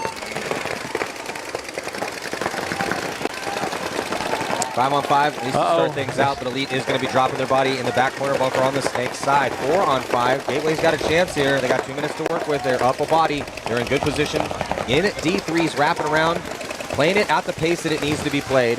Looking to move up into D4. Got to worry about that back center shot though, Chris. Yeah, he's definitely got that. He's definitely got the ball, Matty. He's got to be careful though. He's on an island out here by himself. Yeah, he needs a little help. Yes. If that back center guy comes out here and fills the corner, or that'll work too, I guess. Back center is going to dive into D2. Losing. Gateway loses their first player. Their second player. Or is that not the lead player? Excuse me. Lead. 4-on-4. Everything's got to happen over here for Elite. I mean, for Paintball Gateway to win this point. But on the flip side, there's nobody on the Snake side stopping the Paintball Gateway Snake 1 insert player. So he's got to pay attention to this clock. He's got to go. Yeah, 3-on-4 now in favor of Gateway. So with just 60 seconds left, he gets in the Snake. Nobody contesting him, Matty. Yeah, he's looking good right now. D side, Snake side, got to go on the Snake side. D side is playing at the pace. They're at the 40-yard line, wrapping around, trying to get somebody from Elite to gunfight him. He's going to try to commit and crawl up. D3 is slightly inset. So if he wraps out a little bit, he'll be able to get the kill here on the player for PB Gateway. Gateway is going to gun his way past the 50-yard line. He got shot right in the shin. Did he? Yes. Well, it's not there anymore. He's looking inside, puts in that back center. Here comes the release on the Snake side and in the middle. Oh. He gets pretty much all the way into the backfield. D side tries to launch as well too. One-on-one. There's one player left alive here for both squads. 1 or 2. Yeah, 2 left alive for PB Gateway. Gateway is going to get shot though in the Snake, and that leaves their D2 player alive with 10 seconds left, and he's off the pace. He is not going to make this. Man. Well, he doesn't know that what's going on. He's the back guy. He should know everything that's going on. I'm sorry. Am I wrong? Well, no. He definitely didn't know the clock. Here's your cardinal sin, right? We're on Sunday. You're alive. The rest of your boys are running through the field. You got to be seeing that. He has to be taking better position when all the other guns are looking at his boys running up the field. So a mistake here at the end. Made it very interesting, though. And that is going to be... Yeah, the chaos at the end really entertains us, you know? So next up, it's going to be Outlaws AP Indians and Be Someone. That's kind of a cool name. And Hive Mind and the New Mexico Bandits. Here at the Carbon, Texas Shootout. Second stop on the Usxbl Tour. We will be back.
All right, we're back. Outlaw AP Indians and Be Someone. And it looks like Outlaw Indians going to be dropping 2 bodies here in point 1 as we throw 12 minutes on the clock and get after it here. And still in D4, right? Yeah, still in D4. And B1 is, Be Someone is a new team. They've played a couple other different teams, came together, broke up, you know, and back and forth. So for them to be on a Sunday thing, it's good for them. Well, a little rough go of it in point 1. Outlaw Indians are. Be Someone's looking good. They're past the 50-yard line. Here with Lopez and the Snake. It's got 2 guys to worry about, and that is it. Snake 2 and the back center. Wraps around, stitches up the back center. Just one player, they're actually going to get a concession, so Be Someone, piece of cake point. And the first one for Be Someone. Be Someone did pick up a ringer. They picked up Hadley Korsman. Now, yesterday we saw on the Beefy Boys, we saw Caden Korsman going off on the Dorito side. Well, this is his sister. And so, got it. So she's going to be like, hey, my team made Sunday, you know. That's a good point, actually. Yeah, I mean, trust me, they're going to hear about it, but. Sibling rivalry.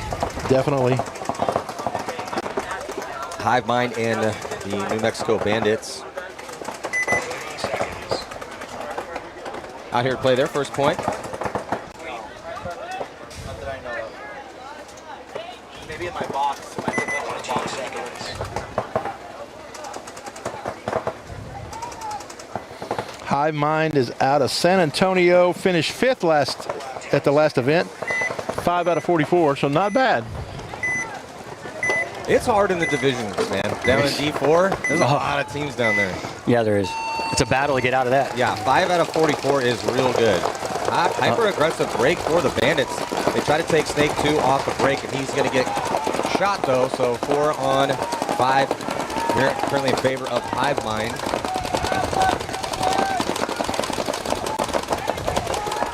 Taking an Aztec over here is Hive Mind trying to shut down the Dorito move. That's his only job, really. He can't really do much more from there. It's like the Doritos side for the Bandits has a little rub on his loader. Yeah, Bandits are going to have to get out of that doubled up back spot. They're going to make the big bite all the way to the corner on the Snake, and he gets torched. He ran out of bounds, though, it said. Judge called him for that. We're seeing quite a bit of guys run out of bounds. So yes. You guys are watching this. We're playing this afternoon in a little bit. Stop running out of bounds. That big line that looks like it's going out of bounds, that's the out of bounds line. Well, and unlike some fields where it's kind of hard to see the out of bounds, you can see it on this one. This one's pretty prevalent.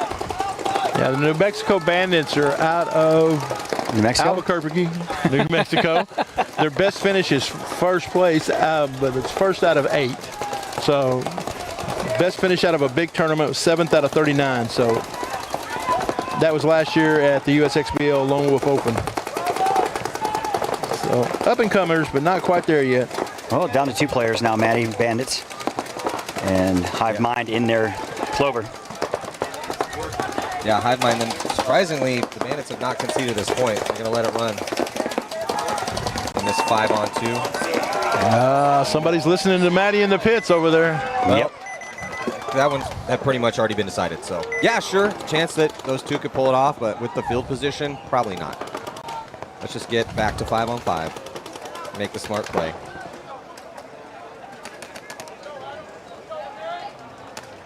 So Be Someone. Excellent job in point number 1. See if Outlaws can wake up a bit here. Get some survivability going.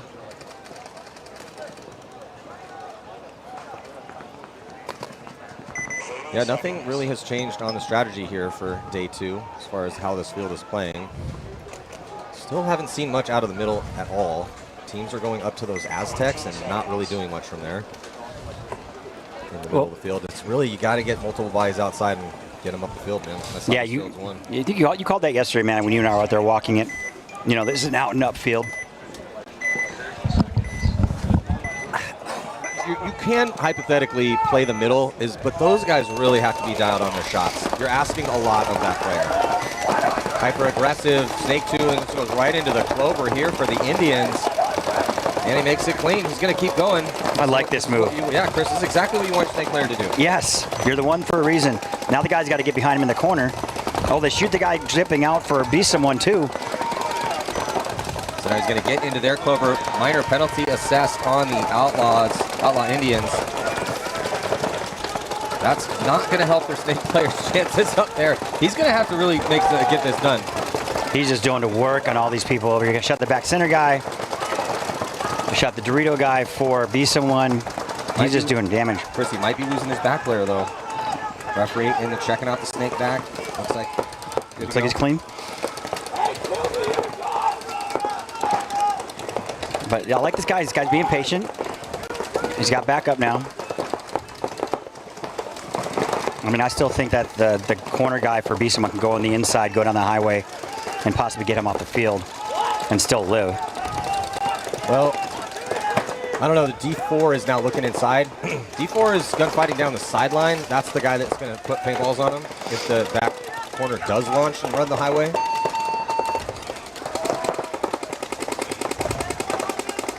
But good field position right now by the Outlaw AP Indians. The Dorito guy moving up to inside on the laydown. Home died. So there's 2 players left alive. The Outlaw Indians, even with that penalty, looking really good because of the offense. Offensive look to start with this first attacker on the snake. He's been playing great. And then also here on the D side with... There's a highway move. And not only that, but they have good readable names on the back of their jerseys. I was just going to say that, actually. Thank you, Finks. You can actually see what your name is. Nice outline, big white letters with black outline. It's amazing. Contrast. White letters, black outline. Perfect. Yep. Very legible. Not like a kindergarten font. Looking like my son wrote your name on the back. Like you cut out cardboard and spray painted it. That's funny. You know what's funny is from the Infamous days when we didn't do our jerseys and we changed over to Infamous. We didn't have jerseys, so we cut Infamous out, the logo you see today, and we actually spray painted it onto our jerseys. Brandon Lamerson still has that piece of cardboard framed in his room. Wow. Yeah, I saw that when I went over to his house one time. I was like, wow, that's the original. I was like, unbelievable. That's got to be worth some money. Yeah, seriously. Yeah. And he's not giving that thing up. There's no way. No, I wouldn't either. I actually found a spray painted jersey the other day, so. Yeah. Surprisingly. My paintball cave at my house has so much old stuff in it and stuff that is special. Besides I was in there after y'all autographed those pictures. I went and framed them. You know, I'm just like, no, we're not messing this up. I went and bought good frames, you know, not the dollar store one. And I was in there like taking stuff off the wall, like, you know, thing. And my wife walks in, she goes, well, what are you going to do when you sell all this stuff? And I just looked at her like, what'd you say? What are you going to do when you sell this stuff, honey? Yeah, I'll be dead. You might sell it then. 5-on-5 breakout for both teams. Hive Mind up 1 point on your right. Hive Mind losing body on the snake side. And going up to the Aztec, try to shut down the attack on the D side. Doubling up that brick on the snake side, which I haven't quite seen a lot of that. A lot of these D4 teams are trying to make that Cobra, that snake corner, on the delay, and it seems to be working for them. They're getting there. Here comes the Bandits up into the snake, getting past their clover. And he tactically retreats out of that center Aztec. Right now, they're actually, the Bandits are on their side of the field, on their clover, guys. Maddie. Well, I like that the Aztec ditched out of that here for Hive Mind and got out to D1. Let's get that body outside wide. I'm just trying to see why all these guys are still in the back when their players are on their side of the field, up at their clover, just doing work now, and they're still on their back spots. Yeah, but both guys for the Bandits die out of these Doritos. One gets shot out of his bunker, the other one on the transition. Why do these guys take the longest route off the field possible? I think they're trying to let their team see that they're dead. That's just a lot of effort for me. I'm sorry. That's a lot of the current. That's a lot of the current chat room advice. Is like, make sure when you walk off, your team sees you. Huh. Well, that goes both ways because your team sees you, but your opponents are going to see you too. Exactly. Again, if you're not smart enough to know I'm dead because my loud ass mouth is not over there yelling, That's a good point. I actually bring that up quite a bit when I'm coaching. Like, you didn't hear your teammate talk, who's screaming constantly, and he didn't talk for 30 seconds. Where do you think he possibly is? He's probably in our pit, dead. Well, I didn't hear him. Well, why do you think that might be? Yeah, because I am the center, I am the middle of the field guy, and you can hear me all over that field. I like this guy getting creative from the Bandits, going on the inside. He could actually just walk up that little other highway and shoot both these guys. Well, starting to potentially squander this high body situation is, well, maybe not the run through, gets one, gets two. Does have something on his loader right there. Might be rub. Hey, he stepped out of bounds anyway. Yeah, that's rub off his loader. I saw it happen at that clover, but oh, they finally got out of the back spots. Here we go. Bandits are going to tie it up here. They did lose one player on the D side, so but thought for a second might get interesting. Nope. Snake side runs through, shoots two, finishes off the point, tie game. And we're going to take our time and just walk down. Okay, there you go. Yeah, that snake player for the Bandits had a 4-pack at least, unless I missed one. I mean, I know he shot the last two and then the two on the Dorito side. And that was actually when he ran through, he took the easy one first and switched his gun without having to slow down. Good play, but he forgot he needed some brakes. Yeah, well, I mean, he had 17 guys in the back waiting for him. So yeah, you know, it's okay if you run out of bounds. Got plenty of guys. But another great game here. AP Indians take on Beeson 1 with 9:04 left in this 1-1 tied up match. Start to our Sunday out here, Usxbl, Texas. Yeah, we got some, as we say, perfect paintball weather right now. Perfect paintball weather. I'm so freaking jealous right now. Not hot, not cold. You're jealous. You're here. Oh, you're not playing. I'm not playing. Got it. That makes sense.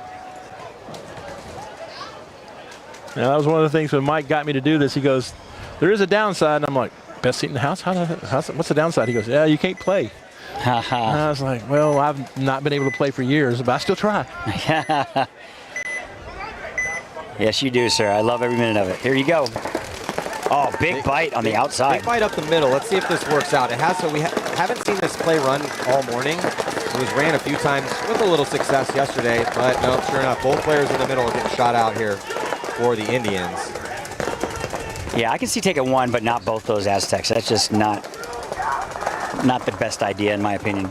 We went to the brick, but then they're going to be dropping their player out of the snake as well, too. So looking good for B-Someone here. Yeah, Indians just kind of falling apart after putting a couple good points up.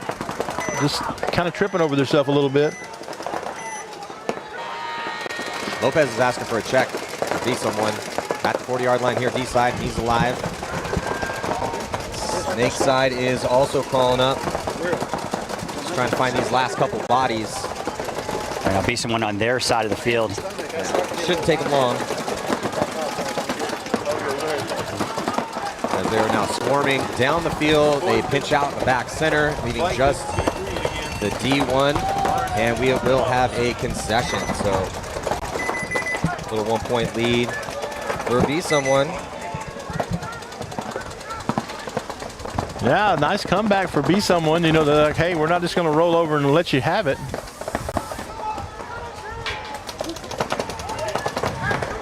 That was well played, actually, on that point. I mean, shooting the two on the break pretty quick helped, obviously. But you called it, Matty. I mean, that middle's rough. I mean, I know what they're trying to achieve, but if you miss your shots and they get out wide, you're in serious trouble. We even looked at that when we were walking fields on Friday. Well, the problem is that Saturday, when you walk these fields, the D side is so potent. Snake side is always going to be pretty potent. It's just how successful can you be to get those outside enough bodies. With both sides being going to benefit aggressors and good gunfighters, sure, if you're up in the middle, okay, cool, you could send two bodies up there. Both have them look different ways. But if you send one body, he has to pick a side, and more often, that guy's just getting shot in the back by whichever side gets blown open. And just not a great middle.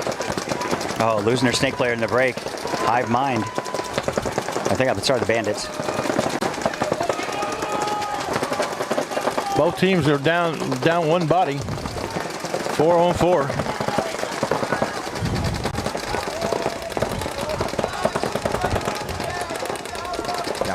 4. Wanting to battle to get into the snake with the bandits. Doubling up the insert bunker over there. Lay down door. Haven't really seen this too much. Yeah, they did it last game too, Maddie, and I was like, why they, and they lose both of them. Yeah, Chris, they lose both those bodies and not in a penalty. They just both simultaneously lose a gunfight, and they're going to be losing their back center as well, too. That's a grenade went off over there. Hive minds all the way in their clover, just chopping everybody up. Yeah, but I said that last point. I was like, man, that's the first time I've seen that, them double up, and they did it again. Yeah, note to self. Goes to show you, you got to get in the snake.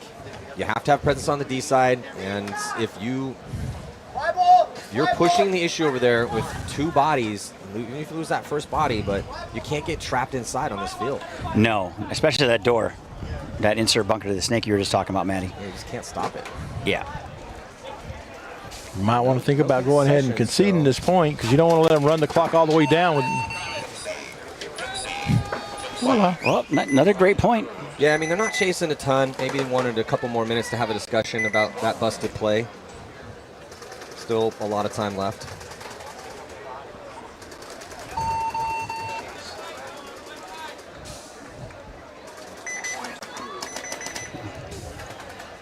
So 8:02 left in this one.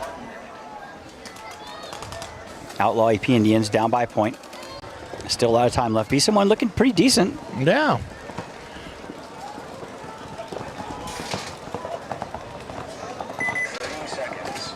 Yeah, Robert, did you look at how they did in the prelims for these 2 squads? I can really quick. I got it pulled up. Someone and Outlaw AP Indians. 20 seconds.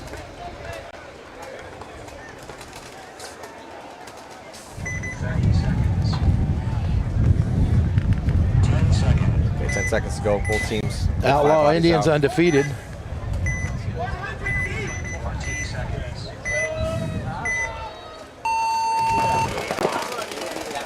All the way to Snake 2 for both squads.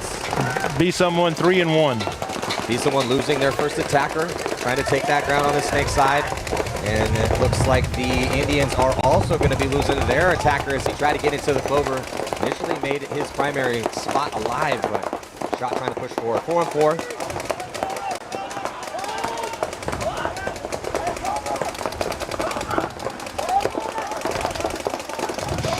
Doubling up the back center for the Indians.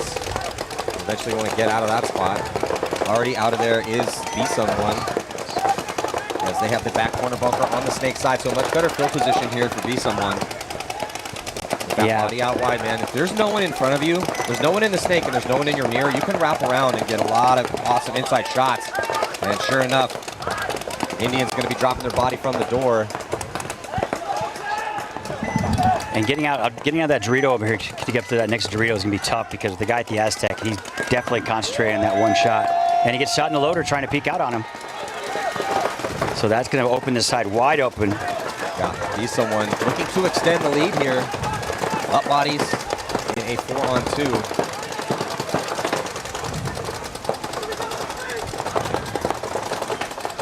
And unfortunately for Outlaw, those 2 are in not the best spots to be defending from right now.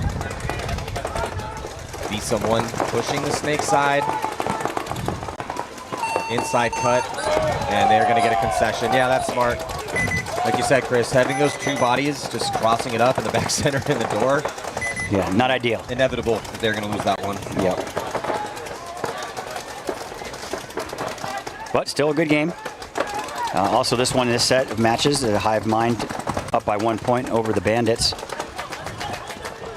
Got the A team on the field right now getting pods.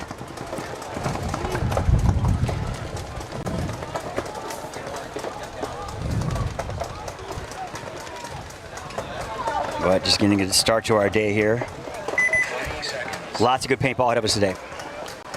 Yeah, we got the elite guys just waiting in the wings here. Yeah, the first game will be 11:20, I believe. Yeah, P8 Ball Factory getting the bye and also getting the bye balls out. So we got to wait to see who's going to win. The Clutch City Oilers, New Orleans Smoke, and then it's going to be TKO Super Gremlins taking on Outlaw AP Prime. Both of those games should be pretty good. The Smoke and Clutch City game, that ought to be a fun one. Yeah, because both of those guys were pushing the issue, so aggression going to meet aggression. 6 minutes on the clock. Hive Mind with a 1-point lead. Hive Mind gets that Aztec shutting down the Dorito side. You can see him on the right side of your screen. Also into Snake 2.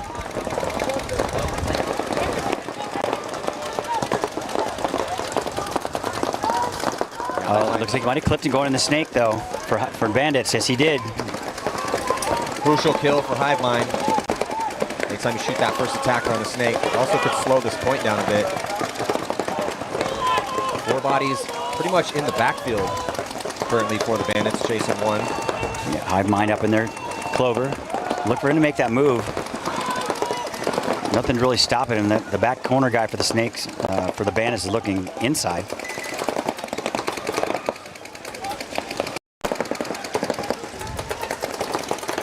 A little bit of slow play right here, grinding down to 5 minutes.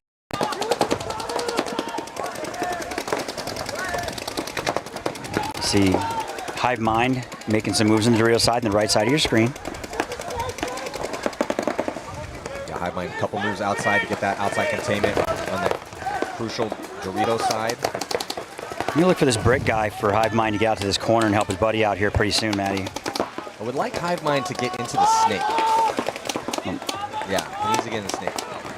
Because they have a 1-point lead, but as soon as he gets into the Snake, it's considering where Hive Mind, or where the Bandits currently are. Oh, they already are in the Yeah, Snake. Okay, they have the Clover. If he gets to the corner, then perfect. There we go. Yeah, then they're in trouble. Because I think their super fast attacker is gone for the Bandits right now. That was that first kid that got shot as Snake. So Hive Mind with this 5-on-4. Oh, about to be a 4-on-4. That's a tough death. Tough death there for Hive Mind. Can't die in that spot. That's how powerful you are. You haven't thought it, and he died. Man, that's how much connection he's got with the man upstairs. Talk about a Jedi mind trick. You're going to catch one. Play catch with your face. Hive Mind gonna have to push the issue here eventually. We're under 4. And they fill that corner. Now it's going to be a lot more trouble on that Snake side. Yeah, sorry, Bandit's gonna have to push the issue. Bandit's moving up into D4. Need to get out of that back center though. I think his name is Bergerero. They're only down 1. Bergerello. He has time to work with. Yeah, I mean, he has the ball, though, for sure, for the Bandits.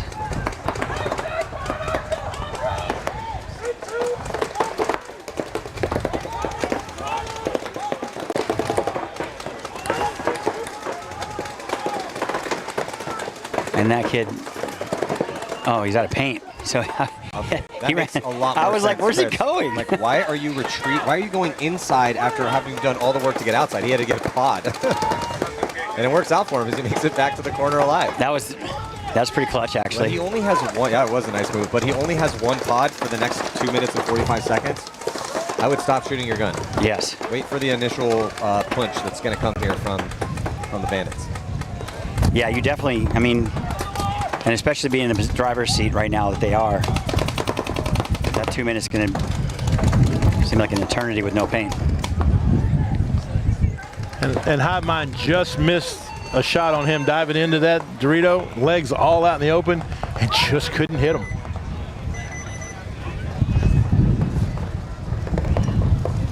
If the Bandits can get a shot in this guy in the Dorito and have this Dorito side to himself, this could turn the tables on this game, Matty. It could, Chris. It definitely could. Finally gets out of that back center. I don't think he knows he's there, though. At 2 minutes. He didn't play like it. Push on the Snake side. They trade out. Ooh, possible penalty. Oh, there's a flag. That's a major penalty. It's going to pull both these guys out.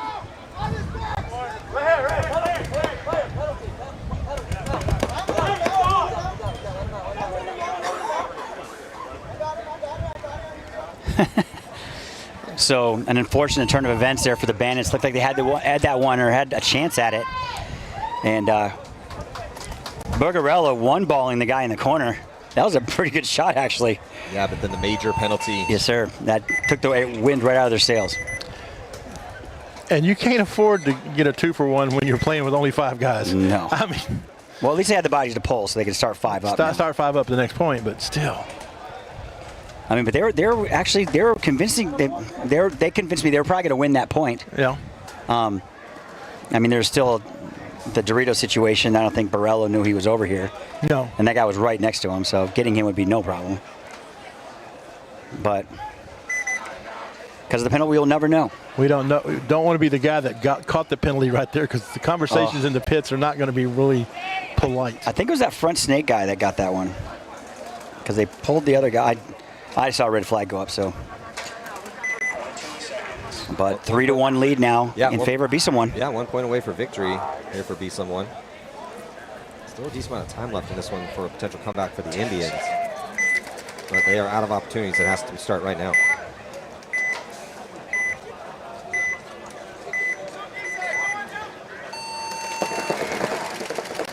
Be-Someone trying to get into the snake, but gets taken out. Outlaw Indians getting trailed by the ref in the snake. He might be also taking the walk.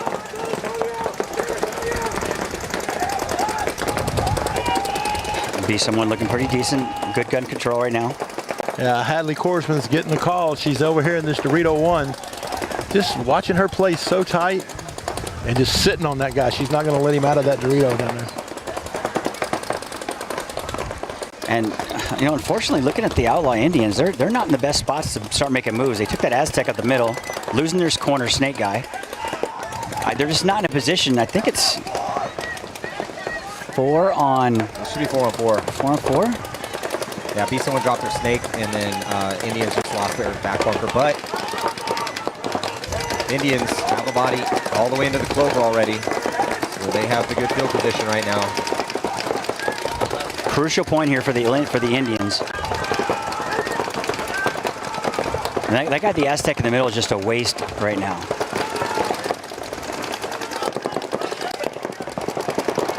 Well, he's trying to stop a move that's not coming. So, you know. Yeah, when he gets to that point, he needs to just get up the middle. I mean, he has nowhere to go, either straight over, like Victor was doing, or up to that wedge and up to the brick, because those guys are all in the back. And right now, Be-Someone has, you know, Dorito 1, Dorito 2, back center, and the snake corner. Yeah, they got a good. Be-Someone has a good crossfield spread. Yes. Would like to get them into the snake, though. Get that body out of the back center. But the back center does have, you know, he got some good zones to control. It's just a little bit more susceptible to those angles. Well, in a race to 4, it looks like Be-Someone is content to try to grind out the clock, but 4.5 minutes is a long time to go. That is a long grind. Yep. The snake guy for the AP Indians that you see on your left side of your screen has got to get down the field a little bit. But with that back center looking down on him, getting around that little nipple is rough. But it is easier to grind that much time off when the other team decides not to move. Yes. So, I mean, that's one of the things, man, you know. Indians do move into that center wedge and looking to go to the brick. Yeah, he had to get out of there for sure. I mean, going to the brick would be his best option now, unfortunately, out of all the options he does have. He could retreat. I mean, nobody will see him. So Indians make it into their own clover. Well, the guns are outside wide for Be-Someone. No one's looking inside, so he could get to the brick unseen, and he could maybe run through and get a couple. But player in D3 is keeping his head on a swivel quite a bit. He keeps checking off on that inside, so he'd have to time it perfectly. But again, the player in D3 here is starting to get antsy. Yeah, I was just going to say that. He's getting the happy feet, and there he goes. Look, again, an unnecessary move. Didn't need to go there. Trevino getting, see, he's more patient than I am. I would have been either dead or down the field a long time ago. Yeah, but he gets into the 40, kind of sets a trap. Just have Hadley watch over him. Make sure you assure a trade. And he can get much tighter than he is. There goes the move. But he's looking inside now, so 44, Reed. Oh, they get the kill. That's a huge kill outside wide. I think it's that brick guy, Matty, that went to the brick, and he shoots another one. There's another one because, again, they just... Well, when no one's played a spot for a long period of time, you start to go to sleep on those positions, so no one thinking there was anyone up in the middle, and it definitely ended up costing them. So for the first time today, we're potentially seeing the middle play work out. They're actually clears off that snake side, but it has to be in combination with the snake side as they get all the way into the backfield. He's right by the buzzer. Trevino is protecting the buzzer. He's going to have to get away from it, though. But But Trevino's going to get pinched out cross field, so signs of life here from the Indians as they're going to pull within one with right around 2 minutes to go. Trevino held in there pretty well, though, actually. So, But he got happy feet, took the way of the cross, and just said, hey, let me open the door for you. Come on in, burglar. yep. Still this point. But it wasn't his fault. It was the- it was No, the, it wasn't. the back corner bunker on the snake side and the back center, who just because the spot hasn't been played for a while doesn't mean it's not going to be played eventually. And the player got up in there in the brick and caught him sleeping because they didn't think that there was going to be anyone up the middle. Yep. Cross it up. Defend your teammate. Baby steps, bud. Everybody doesn't have to be a killer head-hunting, son of a gun. Look, they did, in their defense, they ground a lot of time off that clock. Yeah, but still. So, and in their next ball. So those guys will have to get all their new paint. And if they're running thin, I mean, this might be a good time for a timeout. Yeah, it might be a good time for a timeout. But they're both out there, ready to grind.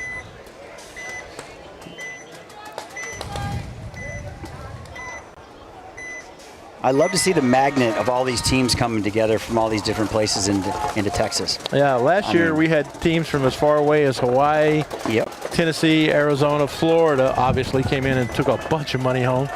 Louisiana, Kansas, so Mike does it great. No doubt about that. And then the WC, they draw from everywhere. Yep. Big bite, snake, Dorito 3 on the break for the Bandits. I like that move. Well, they are also chasing two, and there's only a minute and 28 seconds left to go. They have no choice to run into these guns here as we are getting deeper into this tournament on Sunday. Losing their Dorito players, so now nobody over here at all, Maddie, on the Dorito side for Hive Mind. Oh, but Hive Mind loses their first player off that Dorito side.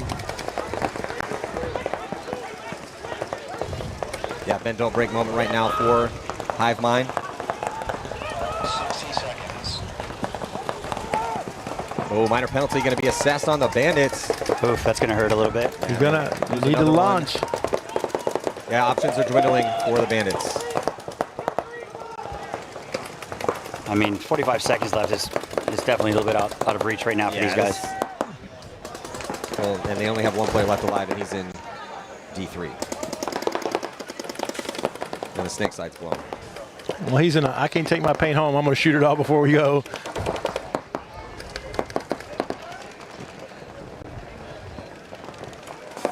Yeah, Bandits are slightly off on the count.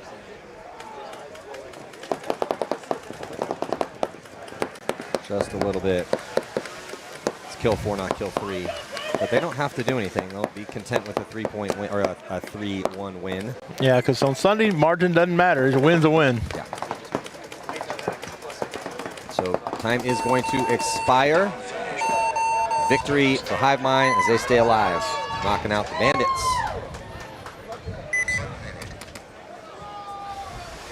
This game's a little closer here. 2:14. Outlaw AP Indians. See if they come out aggressive. At just 2:14. They have to come out aggressive. It's just where.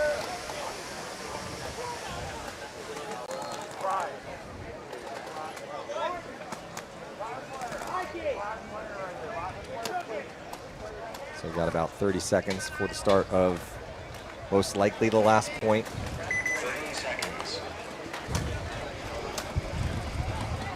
We will see. I don't know. Indians could tie this one up. 2:14. It's not quite. That's enough time to have a standard game plan. It is. Be Someone's playing really good on the break, though, and they're making some good crisp secondary moves. I see Lopez coming back out for the Dorito side for him, but no Hadley this time, so maybe they've changed it up. I don't know, switching shooters for runners or vice versa. I don't know. Nonetheless, Indians have got to get a couple G's in the break. Shooting the corner guy. That's one. There's two. But now, oh, they lose one of the back center guys, though. Don't get too crazy with it. Nobody on the snake side for Be Someone until now. Gets to the corner. Outlaws get out to the snake corner and the clover. Yeah, but be Someone's in that Aztec, and again, we've said this all weekend long. We don't like that move. No, here comes the Indians down at the Dorito side. You can see on the top side of your screen going to work. Got about 1:30 left. Plenty of time, Maddie, to tie this one up. Yeah, I think the Indians should be able to tie this one up. Well, They would have to make a series of mistakes. Yes. to not tie it up. No one's aware that he's over here in this 50 Dorito. Yeah, everyone's in a real good spot right now. There's no one in front of him. He's got 1:17 to work with. And that's Irwin. Does have to worry about the snake. So there's still that. Sorry, in the corner. So just the back center and the back corner right now left alive for B someone. Yeah, 60 seconds. He needs to make that next bump up to the to this Dorito in front of him and shoot the center in the back. What was that move? Dire Straits. So I mean, Irwin. they have the bodies to work with here. And they have the count. I mean, the time. They just told him 40 seconds. So Irwin's pushing the issue. He's going to commit. He should have some backs to shoot. Oh, he's got it. Yeah, they got to get going here. Now, they got 30 seconds. They should be able to do this. Yes. Yeah, they shoot them both out, and we're going to have a tie game. I would wait. I would. Overtime, too. He's going to stop, hits the buzzers, 23 seconds left. I doubt someone's going to come and steal it in 22 seconds. I've seen crazier things, so I'll hold my breath on that one. I mean, these guys are crazy enough to try it and get a major. And then we saw balls out in their comeback yesterday, and they went as the #1 seed, or one of the top seeds. Remember when they were down and they had a really quick point by aggressively rushing up the middle? That's right. Yeah, they just sent everybody. It's the only time we've really seen that, and it worked out. So it's there. More than likely, though, we're going to see a stock breakout for both squads, and we'll go to overtime. But 22 seconds is enough time where if you're the coach, you're thinking about it. Like, oh, man, should we try to go for it? You know, that's the thing all the time is what's your personality? Hey, we just want to pocket up, cross it up, just go to overtime because we're the best five. Or are you like, man, let's just gamble. You know, we're here to win. Champs or chumps. What are we going to be? Let's go. I would try to shoot somebody in the break and take a bite, a real big bite, and see what happens. Depends on your personnel. Yes. If you got some athletes out there, it's an option. You got a bunch of linebackers out there. Hey, I was a linebacker, but I feel that. Yeah. Yeah, let's go with linebacker. You got some linemen and linebacker, like one linebacker and 4 linemen. You're probably not trying to get that 22 seconds. Yeah, this. That's funny. But I think I'm expecting a timeout here because they're an X ball. Maybe not. I see both teams coming down the field. And there it was. Timeout being called. Timeout being called right now tells me that somebody's thinking about trying to write out a quick play. Yeah, they're talking to the guy, and they're explaining to him, this is what you have to do. I don't care if you get shot. I don't care. Just to go do this. I think they're going to send somebody around like Snake One, get to their side of the field on the break, go to their clover, and then try and go up the middle of the process. I think that would probably be the best quick point move. But if you get a shot, you got to stop. Well, and yesterday, you know, like we saw in balls out, no smoke, when they did their fancy points, is they never stopped. You know, they just kept on running. They don't dive into a bunker because if you dive in, you don't have time to get up and take off running again. It would take me 5 minutes to get off the ground here. So I'll just stay on my feet. Just 5, huh? Yeah, jeez. Well, you'll be right next to me helping me up. I was going to say. Need a hand, bud? Ref. You just reaching up, ref. Go. I had a ref walk over to me and hand me a Gatorade one time. He goes, I thought you were going to die. I'm like, yeah, me too. It was in 10-man when you had to go walk and get your pod. Oh. God, terrible idea. I just started leaving him. But tournament on the line for both these teams right here. I think they're going to have the balls to go. And I'm talking about Beeson one. I think that Outlaw Enos are going to shoot their lanes and just try to hold this one down for a minute.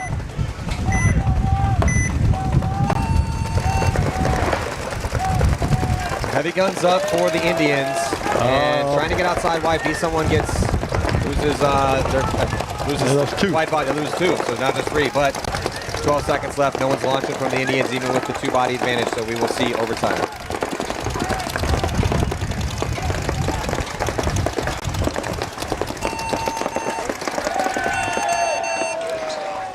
I would definitely not be diving with 2 seconds left in the game at that point.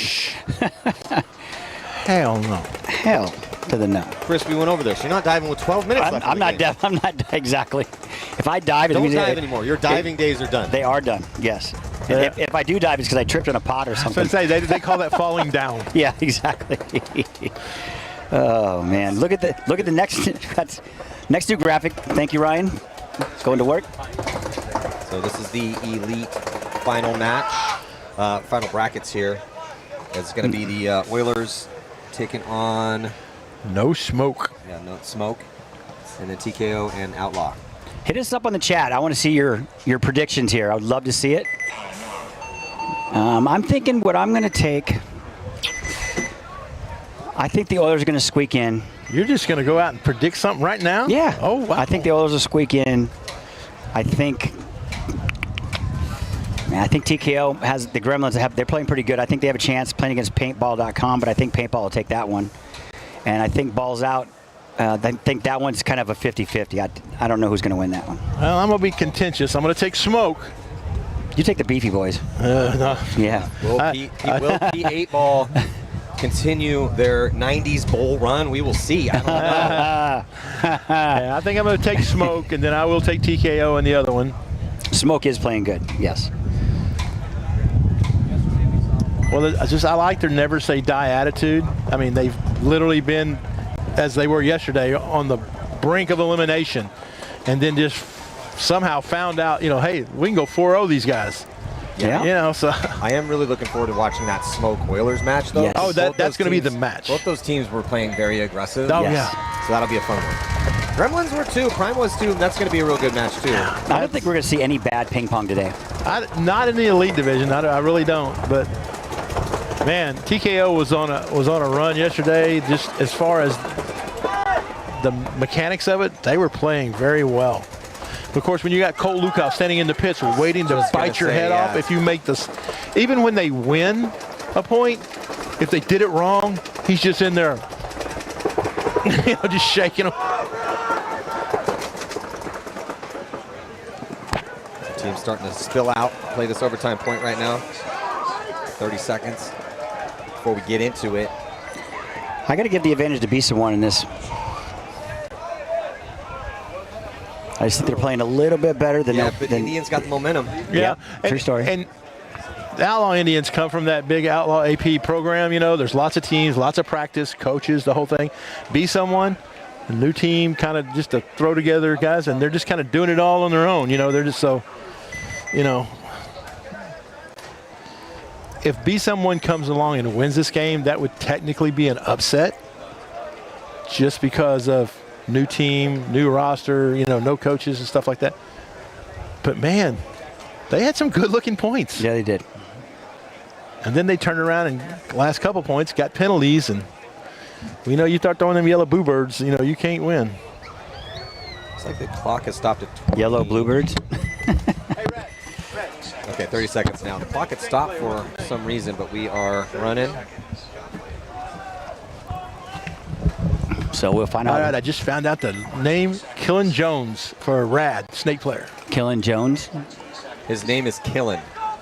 Kellen.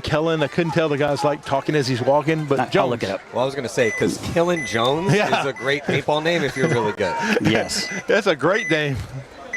And here we go. Big bite on the snake side. Losing one on the break, though, is going to be Outlaw Indians. 5 alive for Be Someone. One body advantage right now for Be Someone as they gunfight their way to another kill and a penalty assessed. And this could be an anticlimactic overtime point as the Indians are just dropping bodies everywhere, down to just one in the back center. So this is probably exactly how Be Someone drew it up. Yeah, no, that worked pretty much textbook. Might be slightly off on the count. It's not going to matter, though, because they have overwhelming superiority in numbers. Okay, so it's Kellen. Man, great convincing point. I think a punch there, take it to the next point, our next round.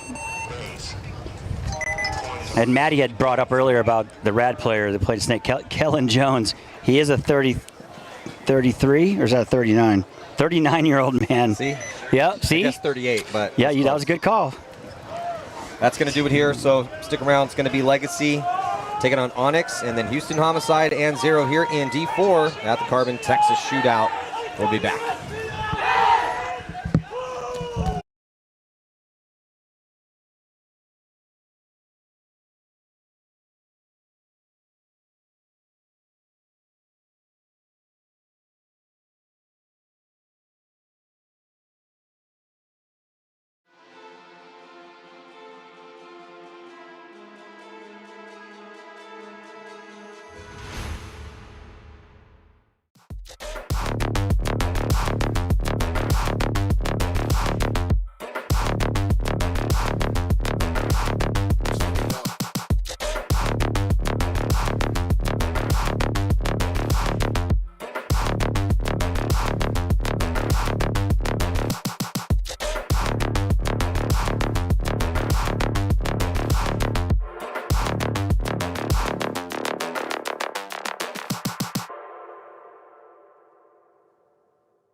Our team program is designed to be super simple and make your life way easier. There's no minimums, there's no required packages, and you'll get season-long access to our catalog at a discount team price. Plus, you can design more custom products. The first step of the process is to design your custom jersey. Now, that might sound weird if you already have jerseys or you're going through a different provider. However, this is a crucial step in building out your whole team catalog. So we're going to use your guys' logo, team colors, and your sponsors to build other cool custom products.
Mike Hinman, he's cool.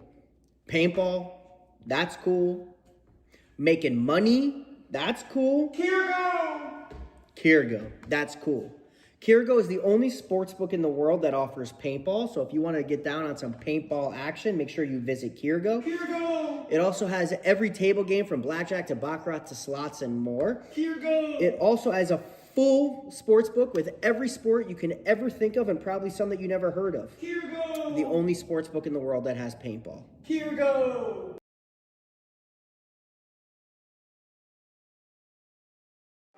Hey, it's BRNT at Crbn, here at the DRV, an absolute hot rod force feed loader.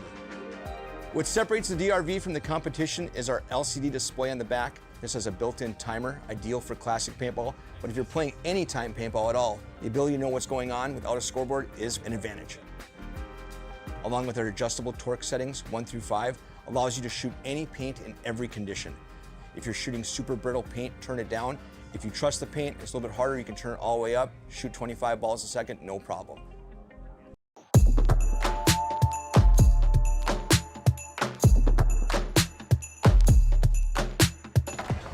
And we're back. Here we go. Onyx on your right, Legacy Paintball Gateway on your left. Next round of teams here coming in for Sunday Paintball. Losing one player in the break, though, is Gateway. Similar breakout. Nobody really making any big bites. You know, both teams getting... Gateway getting the snake. That outside snake, he only contested by that corner.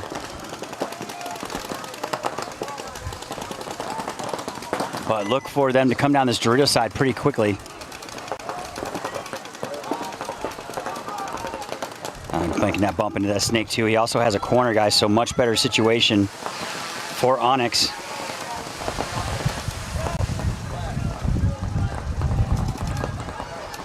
Just going to work.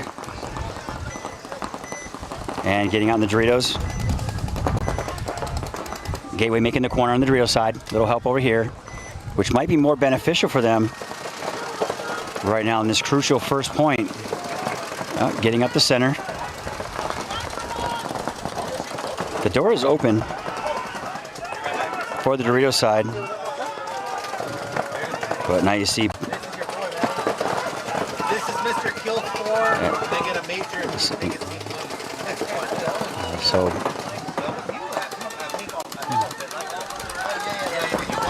And here comes Onyx down the Dorito side. Now they're all alone over here on the Dorito side. He has a corner guy to back him up. And Dorito 4.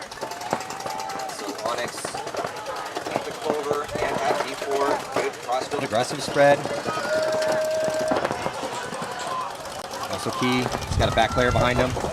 Man, that was a run, Matty, coming all the way from that snake side brick all the way to the real side corner. Yeah, making those runs out wide is clutch on this field. You have to be able to fill into those back bunkers and try to stay alive. But he makes it clean, but then loses his gunfight.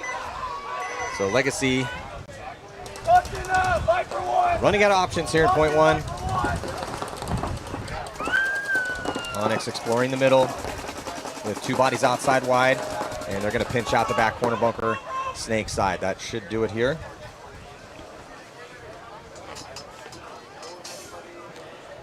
So nice little brush the dust off first point Sunday paintball by Legacy Paintball Gateway. Onyx taking that first point.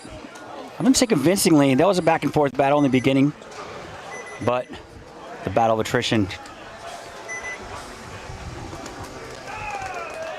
But in the second set, It was a great close, though. it was close. actually very, No very mistakes. slow, easy. Measured, Yep. methodical, aggressive, all the descriptive words which Yeah. means you're playing well. Yes. I love these Houston Homicide jerseys, too. The Houston Astros look to them. Oh, that's great, yeah. I mean, I don't think they cheat quite as well as the Astros do, though. Yeah, I said it.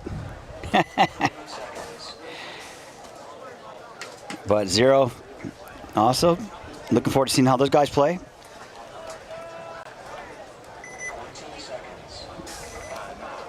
Hey, look good, feel good, play good, right, Chris? Absolutely.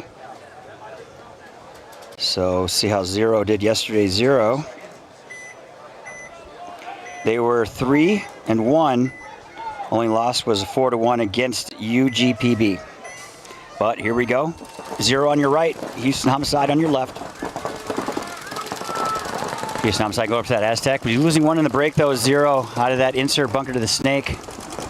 And then filling that door, Matty. Zero once again. Yeah, Zero into the snake early, though. Both teams actually in snake 1. Crawling into snake 2, though. Zero going to get a body out behind him, so that's the ideal setup to start things out.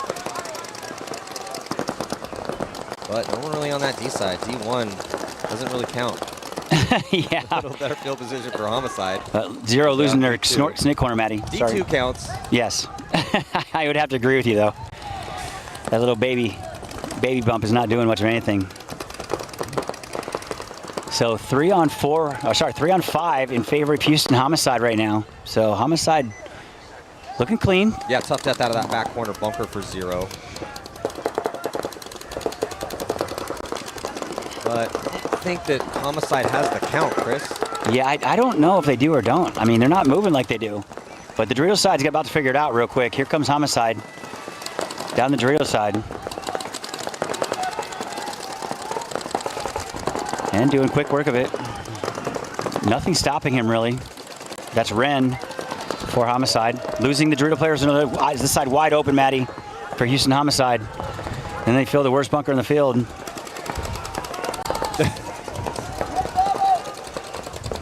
So Ren's going to get an easy crossfield shot on the snake. And that's just going to leave one guy left alive. Ren, oh, that's a tough death for Ren. Yeah. Might be losing another one on the snake side. Nope. And a little tactical retreat. Brazil try to throw a little curveball here, Homicide. They should be able to find this body and pinch him out, though. Man, it's getting bad on the body count for Zero. Just one player left alive. And he's going to get taken out. Yep.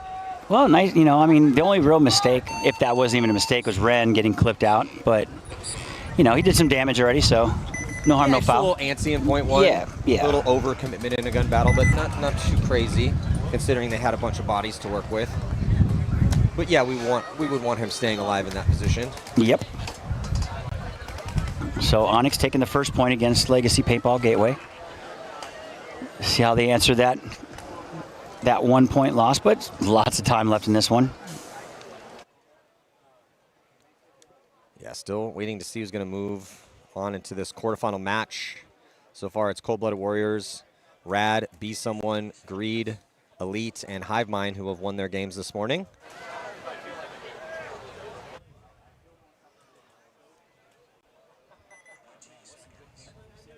We've seen some really good paintball this weekend already, Matty. Yeah, really looking forward to watching this Elite division here take the field in a bit as our top 6 teams have moved on. Clutch City Oilers going to play Smoke In case you guys just joining us, we're talking about how that could, two high-powered offenses in that division. So that one could be real aggressive and real fun. And then the Super Gremlins, they looked great yesterday, led by Colt Lukow with Outlaw AP Prime.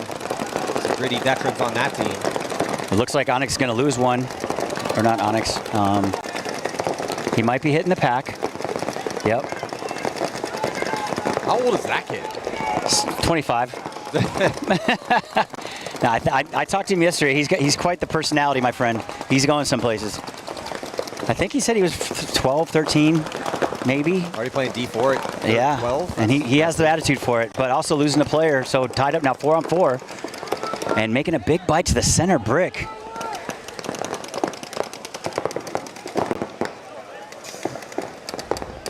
Here comes Legacy.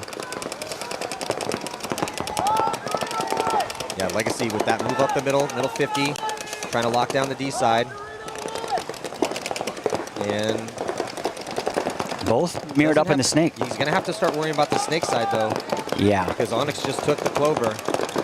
And he's playing way off of that, Matty, off that brick in the middle. He needs to get a little closer, for sure. I mean, it's not going to hurt anything. It's not going to change his angles or anything, so. But mirrored up in the snake, both teams. Both have the corner, both have the snake. Here comes Legacy up the Dorito side.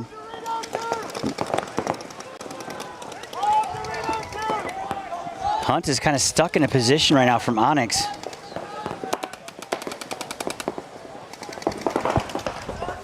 Yeah. He's stuck in a position because they have that center brick, so he's kind of in a, he can't go anywhere. I'm wondering if he knows that center brick's hot, because the guy hasn't really moved it around much. The clover's peeking around inside. I don't think that they're aware. I don't think that Onyx knows that they have somebody at that brick to worry about. Yeah, no, he definitely saw him because he almost shot him in the foot. So he knows he's there. Oh, he did shoot him in the foot now. Well, he's moving it around now, so. Well, yeah, it was real close. But now's the time to go. He turns his back on him. Now's the time to go. He could probably bump up on and shoot him in the back, Matty, if he does that.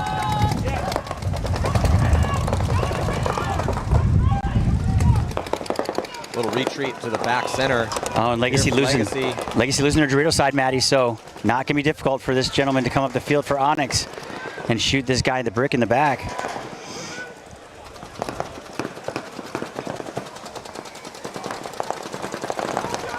He goes all the way to the back corner blocker on the D side, and they let him make it. He started in the snake back, goes to the Dorito back corner. Unbelievable. And we talked about this time and time again yesterday, buddy. Just can't let that happen. Now he can shoot the guy in the center in the back. Well, he made it all the way out there, Chris, but then he gets cyclopsed. Oh, no. That's a bad death. See? And he shoots in the pack. Hunt going to work over here all by himself, lonesome. And only one player left alive, I think, on the snake side of the field, Matty. So it should be easy work. But I think it's a 2-on-1. Yeah, just the snake left alive here for Legacy. Yeah, Hunt's going to get that kill, and they're off a little bit here on the count. Well played by Hunt. And here comes Onyx. So 2 in a row here for Onyx. Yep. And don't get me wrong, Paintball Gateway's not looking bad. Legacy, they're not looking bad. They're just, I think it's the mid-game that they're having troubles with right now. Their breaks are fine.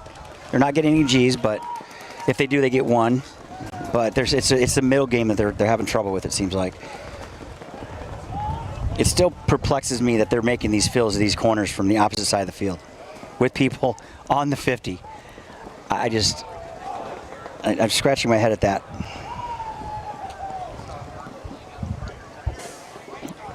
But next up, Houston Homicide up by 1 point. Well, Chris, another situation where that middle move just didn't work out. Yeah. Yep. Well, he had it.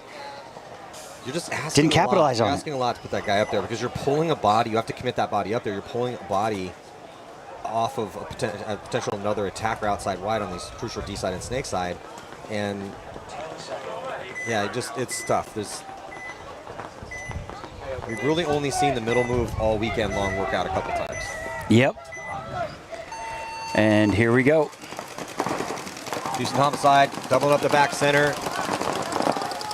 Not able to shoot anybody, though. It's a 5-on-5 break. Good field position for 0. Back corner bunker on the D side and on the snake side and snake 1. But once again, Matty, he gets up there, gets that center wedge, doesn't do anything, doesn't shoot anybody, so now they're out wide on him, putting himself in a difficult position. I mean, at this point, you're better off with the brick.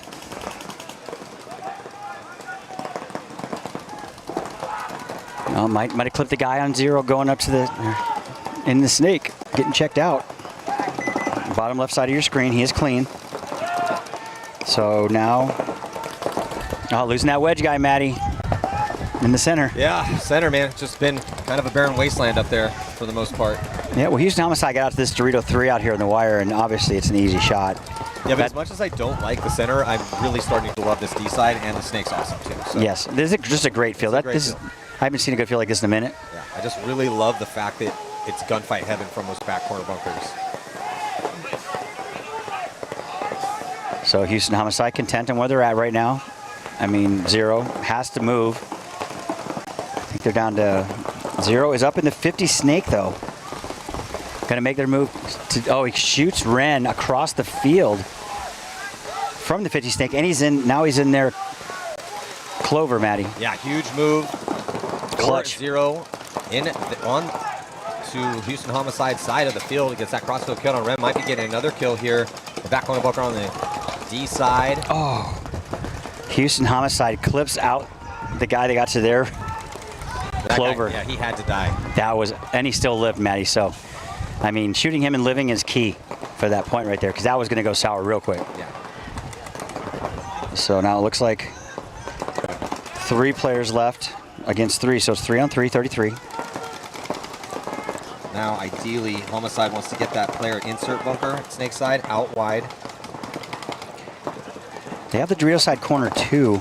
Yeah, but that guy just needs to live on an island. Yes, yeah, and it's a turret. Both those corners. With the lead, right? So, yeah. I mean, they don't really need to go anywhere. It's just that. Oh. It forces them to make mistakes, just like they're doing. 0 taking another walk on that Dorito side of the field, Matty, leaving the door open over there now. And they dive snake side back bunker. That is going to do it. Yeah. So they completely Houston Homicide blowing up in this D side. This is one of the most powerful D sides I've seen in years.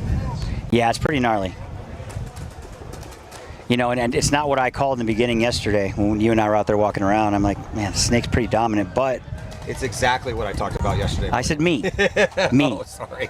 I thought the snake was going to be dominant. Chris, we talked about I this. know. But, man, I like the Dorito side because I can stand up. The snake is dominant. Yes. The issue, though, is you can win from both sides almost equally. And because the snake is dominant, but what's happening on the snake side is there's a little more parity over there. So you're getting 2 bodies in, or there'll be 4 bodies total from both sides, and then they're playing against each other, and that back corner bunker could kind of stop it a little bit. There's more of a bloodbath on the D side, and more bodies are dropping over here, which is allowing the team that prevails in those gunfights to release and win points from over here. And you just can't shut it down from the middle. Sort of, but at like a 10 to 20% clip, which does not justify putting that body up there. We got Christian up here. He's nodding along. What do you think, Christian? Right? Is that an accurate assessment? Yeah. Yeah, Matty. That D side, it's very easy to go down the field pretty quick. I personally had success shutting it down from the back center. It's a very difficult side to live off the break. The back center can, but I wouldn't use the word shut it down. You'll slow them down, because if you're facing somebody that's really good, they'll be patient in that engagement and they'll wait for you to switch your gun. So 2 dead now on the Onyx side of the field. So I think 53 off, actually. Commentator cursed them. Legacy taking the walk, so 4-on-3. But Legacy all the way up in their business on the snake side of the field, up in their clover. Well, Legacy needs it. They got 5 minutes and 15 seconds to work with. They're down by 2 here. Trying to stay alive in this tournament. Onyx going to dip here and try to deal with this clover that's on their side of the field. Here comes the big move all the way across. And he lives. Wow. That is unbelievable. Haven't seen that one much today or yesterday. I don't think he saw it either. His eyes were closed. Here they come. He's still alive. Oh, what is he doing? They're going. How did that guy make the brick is what I want to know. Wow. That was a turn of events. Meanwhile, this Dorito side player is just like hanging out, waiting for instructions, I guess. Like he needs to get on his horse and crawl all the way down to the other team's side. Yeah, A long time ago. Well, he may be off of, because there was chaos, right? So the count might be slightly off. So now it's just, they totally switched the sides of the field like you had talked about so many times, Matty, as well. Yeah. And that's young Cooper Harrison here on the Dorito side for Legacy. How old is Cooper? Deuce Coop. I think he's 14 now. Oh, they shot one of them, but Deuce Coop's still alive. He's good for a 2-pack. He got one. I didn't recognize him because he's wearing the beanie. I couldn't see his mohawk. Deuce Coop, did you get him? Oh, he stopped him. Come on. Oh, he shot him. I think he shot him before he got there. Nice. Deuce Coop going to work. Yeah, Cooper screaming. Cooper needs to realize that, but Cooper has to hit the buzzer still. No, it's a dirty hand because he hit the buzzer, so it's an automatic point, or it should be. I don't know if the guy actually hit the button. No, I could have swore he did. The time's still going, though. It looked like he did. It would have stopped, right? Yeah. Yeah, it would have stopped. Yeah. Oh, there's Coop. Deuce Coop. There it is. He lives up to his name. Is that a 3-pack for him? 2. I saw 2. I saw 2. Yeah. 2 for sure. Yes. I just I didn't know think if had another he one. might have gotten the early kill out of the back center as Yeah, well. unsure on that one, but 2 for sure confirmed. Yeah, and good head on a swivel. I'm always telling players, we talk about this all the time, you have to keep your head on a swivel and be processing these changing variables, and he did a great job of that. Yeah, the pod monkey running the pods out there, that's his sister. Yeah. Keep in mind that kid's going places, man. Keep his watch. I'm telling you. I saw him with his spiked mohawk 2 years ago. Oh, that yeah. kid was a beast then. And he doesn't care. He's a beast, and he's such a good kid. So great family. I see a lot of that in Texas, though, man. Speaking of family, hope your baby's doing well. Yeah. Thank you. Yeah, Good. we're about halfway through the pregnancy right now. Got but, it. yeah, everything's healthy. Good. Yeah, you guys look great when I saw your wife. Who was that? That's Texas, Tampa. right? Tampa. Oh, Tampa, Tampa. yeah. It was Tampa. Yeah, you went to that restaurant I suggested. That's right. I sent them to Columbia, downtown Tampa in Ybor, that old school restaurant. Oh, yeah, nice. Oh, yeah. Got the salad just like you suggested. It was Told you. good. There we go. Here we go. 2-0 now. Homicide looking good.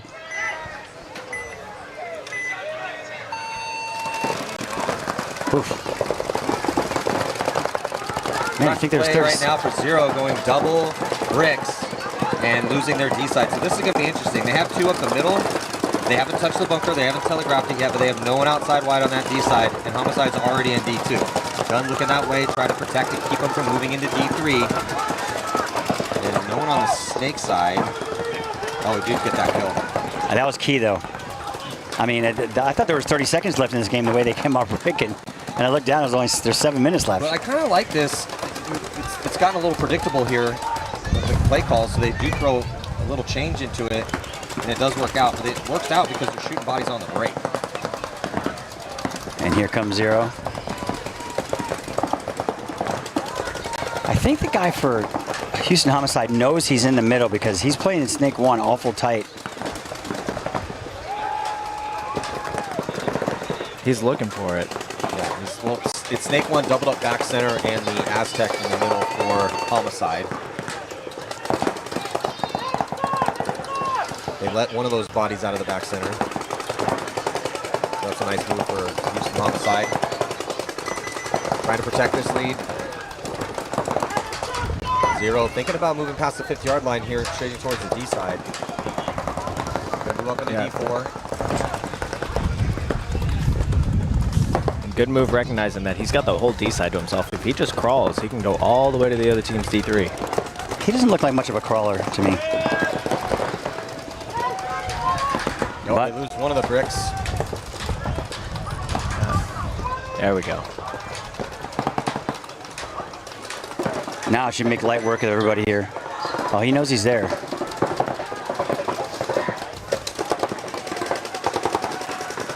Got to put a gun this way. Shoots guy in the foot on the other side of the field and the pack. The other center player just throws his body away, though. Yeah. Yeah, but so even with 2 bodies up the center, who shot everybody? The guy in the Dorito. The Yep. D side, yeah. He shot all 4 of those guys.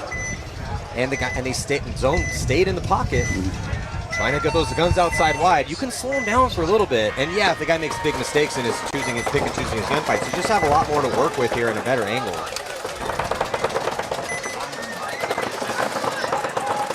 Yeah, and if you're not going to have a presence over on the Dorito side, you better hope that you shoot that guy off the break. Absolutely. Yeah, we were talking about that earlier, actually. And if you go up there and you're committing like that, you've got to shoot those outside guys. Otherwise, you're going to be in some trouble. Luckily, he did get a shot in on the Dorito 2 guy eventually. Zero making this one interesting. So that's Yeah. a 1-point game. We'll see if Legacy can step up right now and tie this one up. It's 2-1. They're going to spin Cooper again. There we go. Let the young man eat. Did really well in that last one. He needs to eat something. He weighs like 100, less than 100 pounds. We have 2 father and son playing on this team. Oh yeah, his dad Chris Harrison is on the field next to him. Chris Harrison's birthday. Oh, really? That's awesome. Happy I'd love birthday, to Chris see Harrison. that. Happy birthday. Love it. That's awesome. Yeah, Chris, hopefully I'll play with my son one day, but I'll be in a wheelchair. Hey, you seen that Titman? You seen that motorized Titman wheelchair with the 2 turrets? Yeah. Or at least a cane, something. You know? it might be a scenario game, but you will play with him. Yeah, that's true. I'm just messing around. But I am substantially older than he is. So it's only 5 right now. Hey, never too young to start. I saw a post from LB, Brian Fowle, my old teammate, good friend of mine. His son was playing yesterday in a pickup game in Arizona. That kid's taller than Brian is now. Well, LB's a big dude, so Yeah, he is. not a shocker that his son is a big dude too. Here we go. Onyx down. Or Onyx up by 1 point against Legacy. Here he takes that same move up the middle again, Maddie. Cooper makes it all the way to the Dorito 2 off the break here. Yeah, and they're kind of stuck in the pocket except for that. They have 2 in the back center. The crappy Dorito and Deuce Coop. He's not going to stay there that long. Surprised he's still there. Well, down to 3:15 on the clock. Yeah, Lane Myers in the back center for Onyx, doing his best to try and control Cooper as much as he can, but that is not the position that you want to do it in long term. And he's super small, so he can get around those corners is not as difficult as it would be for my fat ass. That does not able to keep him out of D4. Onyx got into the snake though. Oh, not anymore. Take somebody with him too. Minor penalty, yeah, it's going to pull both of those bodies for Onyx off the snake side. They do a desperation run to try to get to the corner, and he makes it clean to stop the bleeding.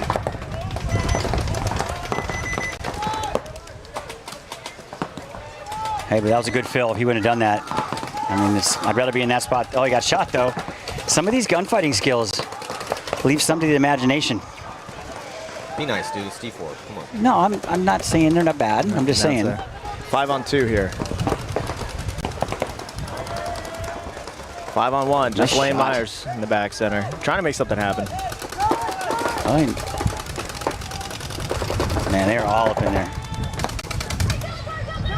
And Deuce Coop got one on him. Yeah, they're going to tie this one up. We're going to have time to see it. Legit. All right. Last 2 minutes, too. potentially. Yeah. Maddie says all the time they're right on pace. Pop's giving his son some words of encouragement.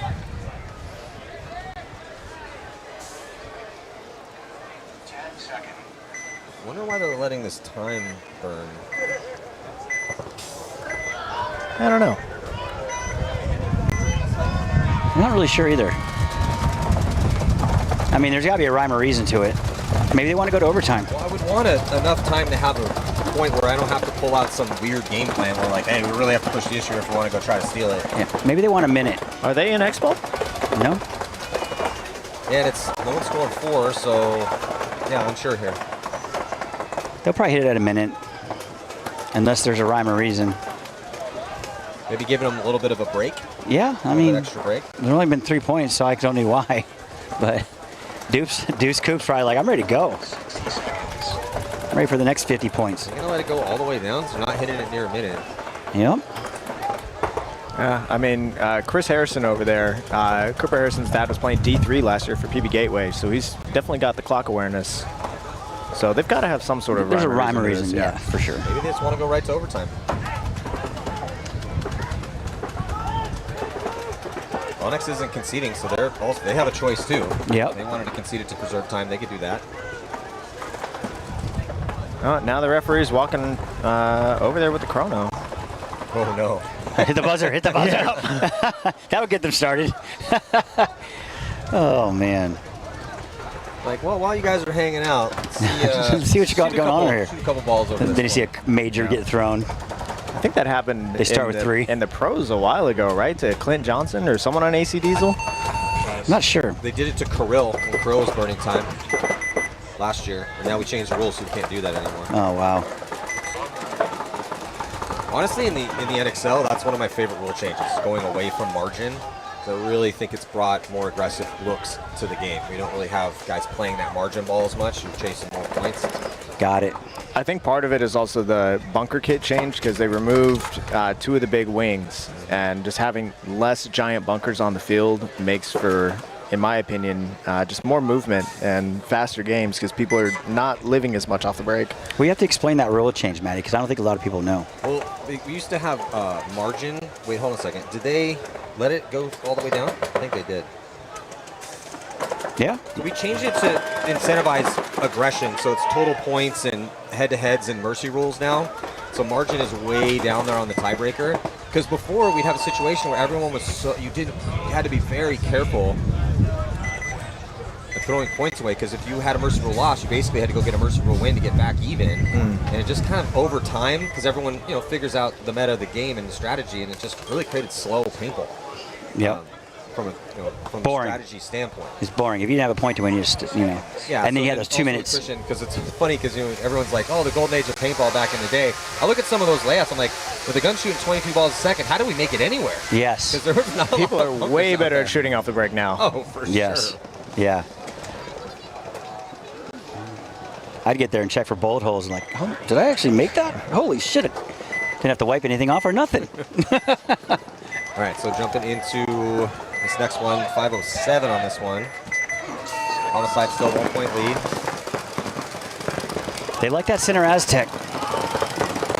Zero make the gets corner. bounced. Oh. Was a bunker of death getting cyclopsed. But they were able to make it outside, Matty, like we talked about so many times. And now Zero is actually in the snake. And in the snake corner. Yep, so they got a good dynamic over there.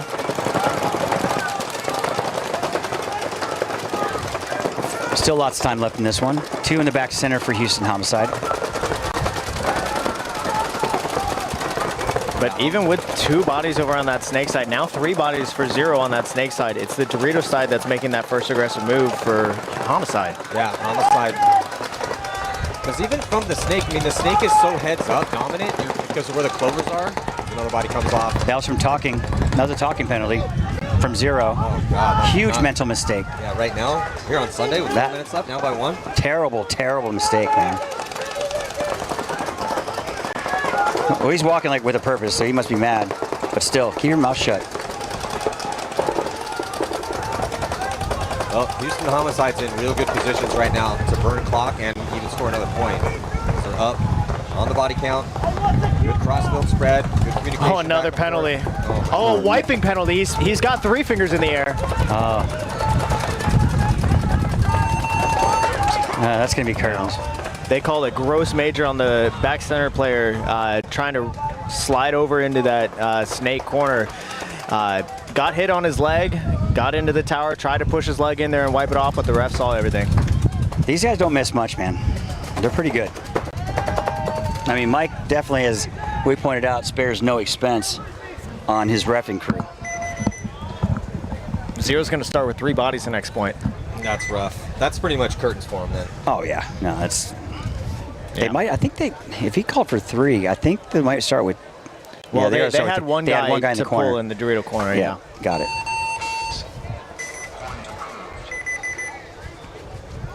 Oof. That's a kick in the teeth. You're right there, too. Well, heading right into overtime here. Legacy and Onyx. Going 5 minutes on the clock. Playoff overtime, so it's a full 5-on-5. Yeah. Had some 3-on-3s yesterday. We had a ton of overtime games yesterday. A lot of close matches yesterday. Yeah, we did. We got home at like 10 p.m. Who's the guy in the Titans jersey over there? On That is Lane Myers. Lane Myers. 30 seconds. Yeah, last event I think he played with Grit. And now he's here playing D4. Looks like I may have started a movement of D2 players playing D4. Where is Grit anyway? They're not here at this one. Well, I know that. But I'm here. You can have 1 down there, right? yeah, you can have 1 as long as their points are below a certain amount and the total of the top 2 is below a certain amount. But I don't know why Grit's not here at this one. Interesting. Or Evol, did they point out? Or they just stopped? I think they're just doing D2 on XL now. Got it. Well, about a minute before we start this one, tell the tale who goes on for this one out of a C. Overtime point, in case you're just tuning in with us.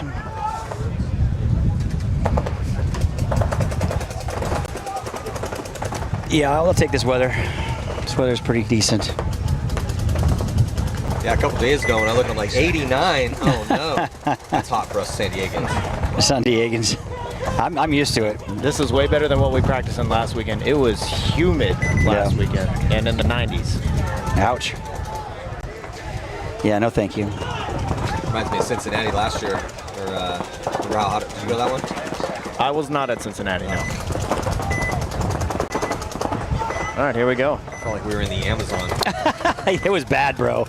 It was bad. All the weekend on the line for both teams right here. So overtime point. Oh, they shoot Cooper Harrison. Oh, that's a big kill. So Yeah, D-side wide open, Matty. Yeah, and go quickly into Snake 2 here on the break for Legacy. So they're down a body, but in good position. Onyx with a little bit more of a conservative spread here on the break. Only risking a Snake 1.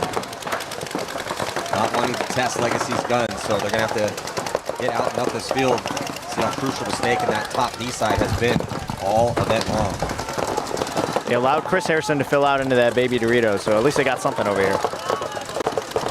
Yeah, that's mirrored up. My Legacy, they didn't want to test guns on that D side either.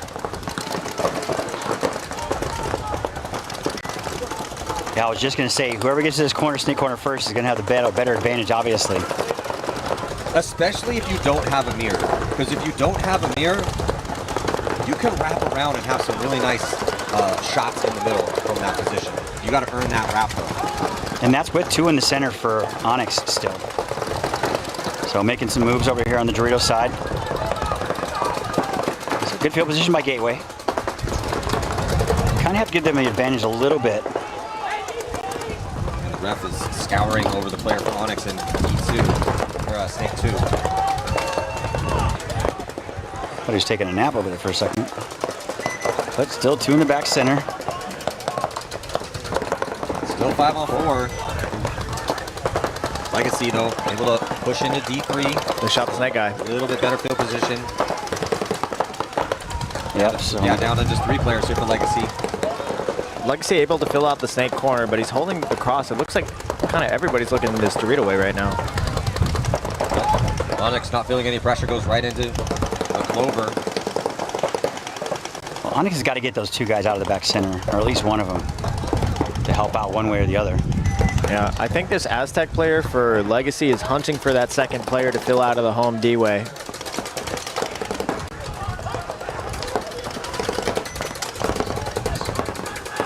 Moving up into the wedge here for Legacy. Shooting the corner guy, the Snake now for Legacy. Legacy pushed up into D4. That is not looking good. Big fill out for Onyx. Back corner bunker on the D side makes it. 5 on 2.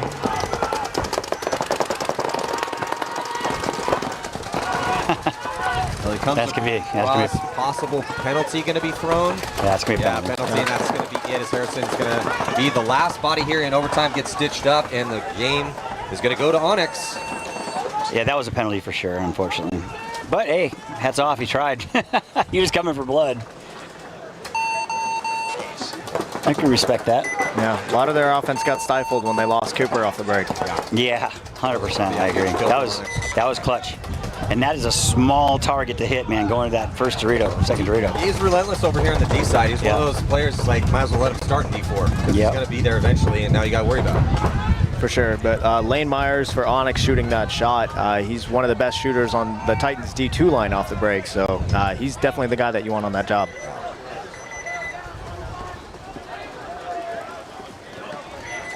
So that's going to do it for that set. And also now Houston Homicide going on their last point. With 0 starting with 3. 336. Yeah, this is not looking good.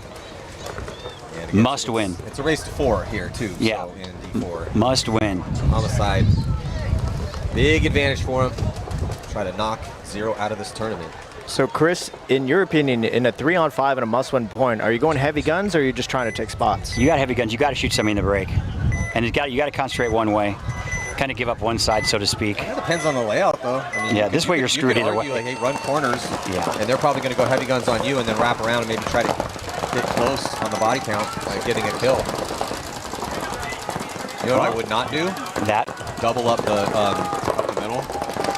It worked for them at one point, but they lost their third body, so it's just these two guys in the middle.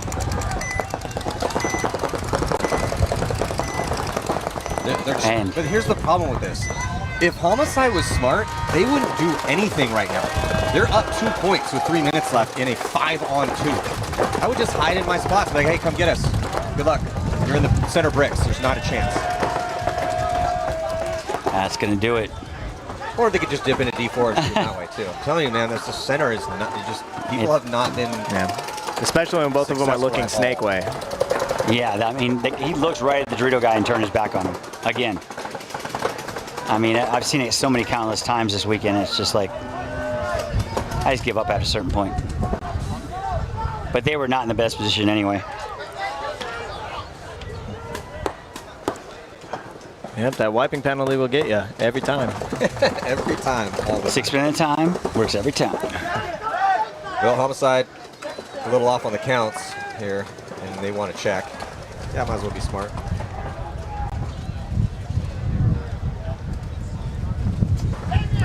So this one's been over for a while now.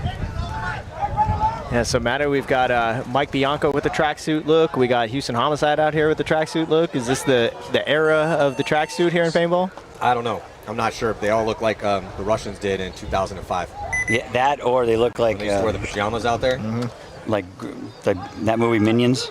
That guy, the evil guy. I don't know. I grew up in an era where we all had our kind of everything was baggy, and we were allowed to wear cool. stickers on everything, and rebellious. a little. You know, that was kind of my aesthetic. Anyway, but hey, to each their own. To each their own. As my wife says to my children when I'll say, she says, "Don't yuck his yum," and I'm like, okay. You can eat that piece of trash you just picked up off the ground. Anyway, congratulations to Homicide. We're gonna be right back though. The Crbn Texas Shootout, second event here in the Usxbl. We'll be right back.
Our team program is designed to be super simple and make your life way easier.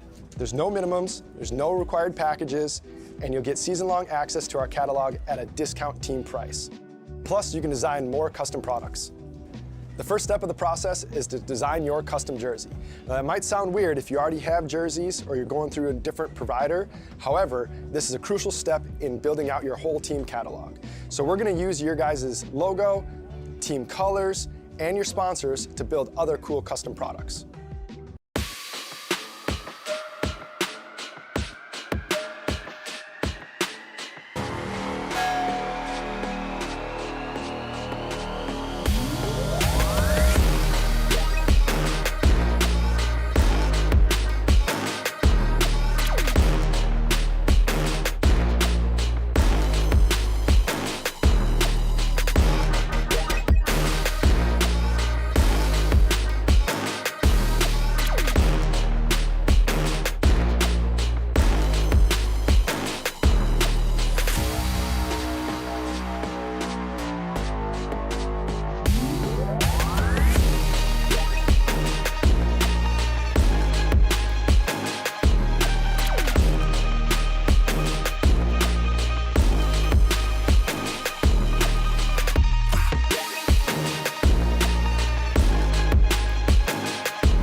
Mike Hinman, he's cool. Paintball, that's cool. Making money, that's cool. Crbn, that's cool. Crbn is the only sports book in the world that offers paintball. So if you want to get down on some paintball action, make sure you visit Crbn. It also has every table game from blackjack to baccarat to slots and more. It also has a full sports book with every sport you can ever think of and probably some that you never heard of. The only sports book in the world that has paintball.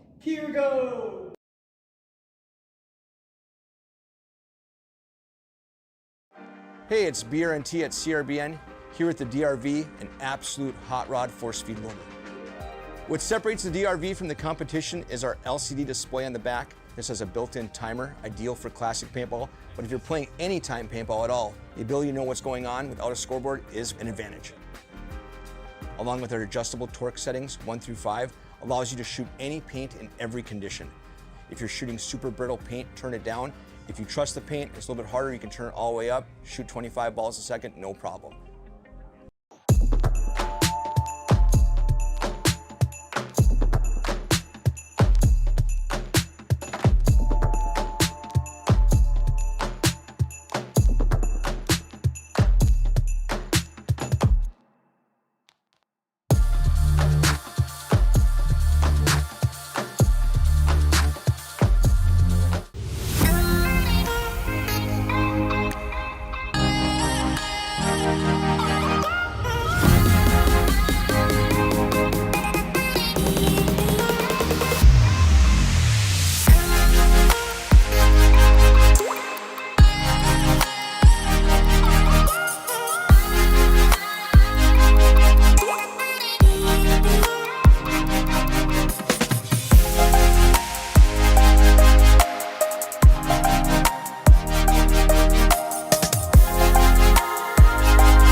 right, jumping into this next set here.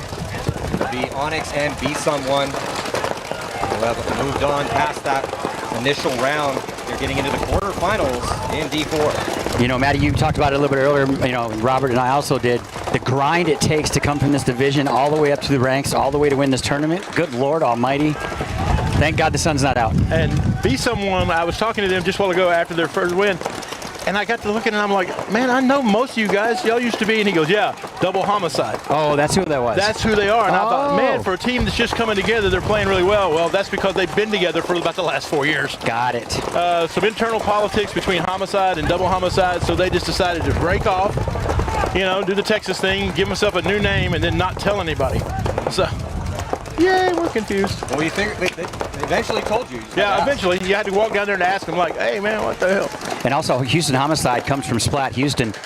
That's that Jaybirds field down there. If you guys are down that area, make sure you check that field out. Great spot. So, I'm a fan. Oh, and here comes a penalty because you got a hit on the front of the hopper, and you just sit there and look at the ref like, you're not talking to me, right? That's a big one, too. He's trying that Jedi mind trick. This is not the hit you were looking for. Well, that destroys the D side here, so Onyx making moves and wrapping around. It's not feeling any pressure. He'll be able to move up into D4 no problem once he figures this count out. Oh, shooting the snake guy, though. Losing their player on the snake side is Onyx.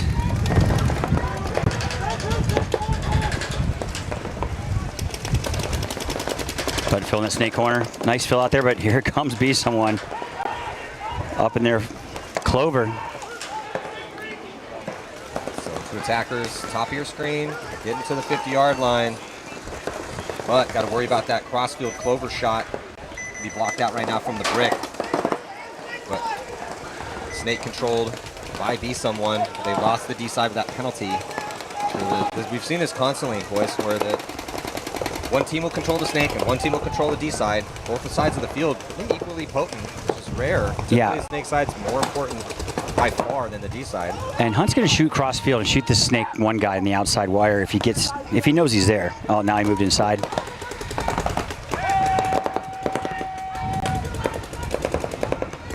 Well, they get both of those kills. That should be it here. As Onyx should be able to get this point. Yeah, they're pretty convincing. Well, they're looking a little puzzled here. They're off on the count. We've seen it constantly, but that happens. You know, these deaths come so quickly, and when you're on one side of the field and the deaths come to the other side, it takes a little bit. That's one thing that we're seeing a lot of. People are walking off in drones. You know, like lots of people to talk to on your way out. No concession from Be Someone yet. Yeah, Be Someone. I like those guys coming out as well. You said they were from that down south area, right? I think, Robert. I think they also play out of Splat, Houston. They do. They did. And again, they used to be part of the Houston Homicide family. Got it. They were Double Homicide, the team that was so good they had to kill you twice. That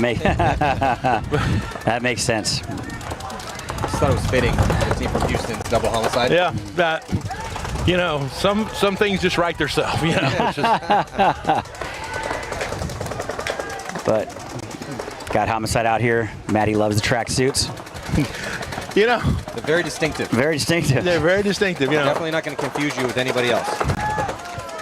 I was looking at it and I'm like, why does that look vaguely familiar? Oh, 1970s. The hey, forget about it, track suits. That's so funny. Yeah, look like some gangsters out there. Yeah. Well. Yeah, okay. Wearing tracksuits, they're Homicide. They're from Houston. Yeah. What are they trying to tell us? There's a chance. Killers over there. Well, you don't know about 10 seconds. Hey, at least we don't have teams out here named like, the Dallas Vibrators like we had a couple of years ago. Oh, Jesus. The drunken softball. Matty loves that. The Meat Hammers. Here comes Houston Homicide against Hive Mind. Homicide loses their first player out of that snake. So does Hive. So 4-on-4 situation. Both teams losing their snake side. Nobody over there for either team until now. Here comes Homicide to get in that snake corner. Does he make a clean? Yes, he does. So now he's uncontested over there, but he's on an island. There's nobody even anywhere close to him over there. Yeah, better field position here for Homicide with that player outside wide on the snake side. Hive Mind's going to have to match it. Still doubled up in the middle. back center. Not ideal. No. He gets there for a little bit, but he knows it. Goes to the Aztec. And into the snake. So developing a little bit of offensive look for Hive Mind. Also in the snake, here comes Houston. But Houston Homicide has a back corner guy, so make life a little bit easier on him. Nobody quite out to the Dorito side yet. They're both in the insert bunkers to get out there.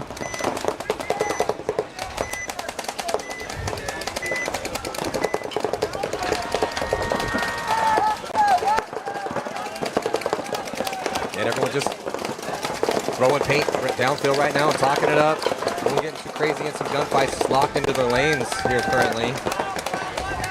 But crawling up, Hive Mind in excellent position all the way into Houston Homicide's Clover, their 40-yard line. And then kills the back corner for Homicide. Oh, here he comes down. Homicide bunkers him out though. Yeah, surprised I didn't see a penalty on that one. Yeah, but you know, he trades his body for, I don't know if that was a good trade, because now there's nobody on the snake side for Homicide. They're down to their final 2 players. Yeah, there's nobody in snake side for anybody. Yeah.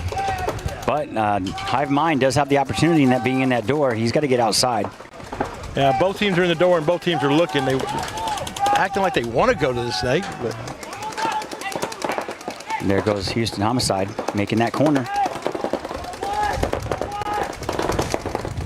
And now he'll be unopposed if he decides to make that move.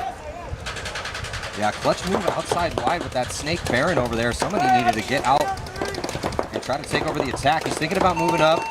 He's out in the blind zone on that open area, just using those bunkers downfield to block everybody out. See the power of their top right-hand portion of screen for Hive Mind with 2 bodies in D3, and they're going to lose that minor. Minor penalty going to be assessed here on Hive Mind. It's going to take it down to a 2-on-1. 2-on-1. Bad death right there. Oh, and he's working on his gun too for Hive Mind. He's fixing to just get obliterated. Yeah, it's a helpless feeling. His teammates must not know in the pits, or they would be conceding this point. It's the first point. You got time here. They're going to let him wear a couple. So first point's going to Houston Homicide. A little back and forth. If you're starting to get fat paintballs locked in your hopper today because it's a little humid out here, take better care of your paint, guys.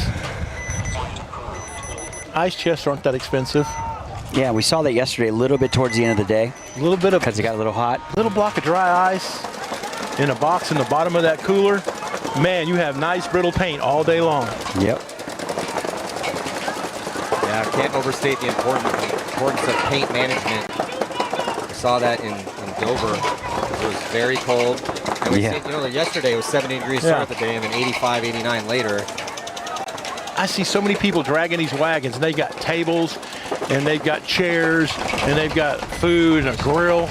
Like, bring an ice chest for your paint, guys. You're here to play paintball. So if you want to win, you have to learn paint management. It's that simple. Because it comes out of the trailer. Ice cold. Ice cold, temperature controlled. And the long, especially on humid days. And I'll see these guys go out here and they'll play a quick point. They go back to pits, sit around, go out, play another quick point. Still got the same paint on their back. One of my pet peeves is when my boys that I coach will load their pod packs up and then stand in the sun when it's 90. Like, what are you doing, dude? Yep. So 5-on-5, BSM1 over, or losing to Onyx by 1, but Onyx losing their back center player. So 5-on-4, advantage goes to BSM1. Still 2 in the back center though. Not a big fan. Well, making moves in this Dorito side. Here comes BSM1. Both teams are also in Snake 1, just kind of mirrored up, not looking to go.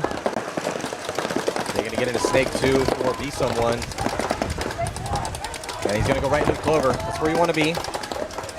They're going to match it though. As Onyx moves into Snake 2. For him to move into the Clover here. Oh, he's going to gun battle. He's going to lose the gunfight down the sideline here. So BSM1 making it work here with a nice kill. Onyx though going to filter out wide to try to stop, keep that player in the Clover, not let him have that side uncontested. But he gets shot as well, so now it's They still have one in the snake, though. Still a snake one. Yeah, but you can just take one look at him and know he's not the snake player, you know. It's got that Rich Topher thing. If you see me in the snake, something's went incredibly, incredibly wrong. Yes. Here comes Onyx getting in the snake. Has that snake corner to back him up when he does get in there, so. 4 on 3 in favor of Onyx. Onyx doing a good job containing Beast and 1 on the Dorito side.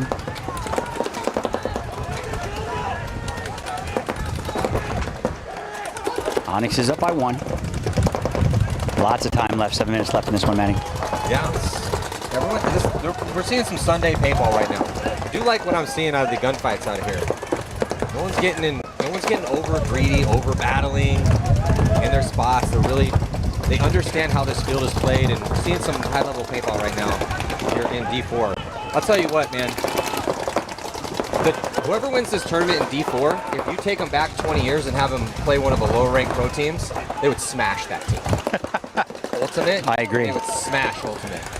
You know, that's that old saying. You know, back in the day in football, you know, everybody just got by on whiskey, aspirin, and you know, attitude. And nowadays, the athletes are much, much, much better. It's like a Ferrari versus a Honda. I mean, I've been watching this game for 3 decades, and I'm just so impressed at how good the divisionals have gotten. It's awesome to see. It's so fun to see the progression every year.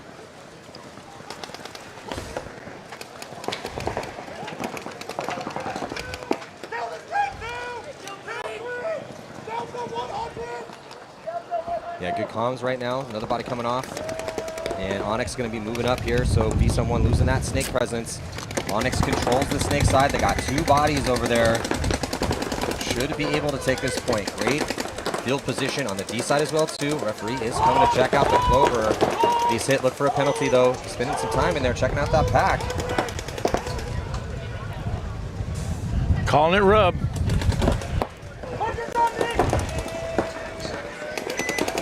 Weeks wrapping around, trying to put pressure on that back center. But see, he's not over-engaging, and then they're going to force a concession. Yeah, that's a good towel. You know, and speaking about the divisional players, you know, we had spoke yesterday in reference to semi-pro teams and how much better they are now than they used to be in comparison. You know, they're some of those semi-pro teams are every bit as good as a pro team. It's sports in general, right? Yeah. You know, you had mentioned football and baseball. Why are there more strikeouts and why are averages going down? Well, because everyone throws 95 with nasty breaking balls. Yes. It's kind of hard to, you know, so it's the same sort of thing out here. Everyone just keeps this, you know, there's clinics to go to, there's pro coaches to hire, there's webcasts to watch. You know, there's a wealth of how to play paintball type information. And all you gotta do is go get it. Yeah, so if you're proactive about acquiring those skills, then you can hyperspeed your development in this sport. And also, you have so many different divisions to play. Yeah. When I started, it was pro and amateur. That's that it. Was it. Wasn't nothing else. And thank God we've gone to this. There was no pro and amateur when I started. It was either get your ass kicked or get your teeth kicked in. Which one are you going to go play? Yeah. But that'll teach you real quick. It's real crazy now that the NXL, the largest division, is semi-pro. Yep. That's the crazy part. I think that's cool. I love it, man. I'm here for it all day long. I think everybody should move up. Yeah, well, everyone, so jumping back in this one, Homicide going to be dropping their first attacker on the D side, but everyone keeps asking me, like, what happens when the OG Dynasty guys retire, or this team or that team? I'm like, next team up, man. Yeah. Some other cool story will emerge. That's how life works. Yep. Yeah. So, Houston Homicide losing one of the Dorito players over here. Nobody can live forever.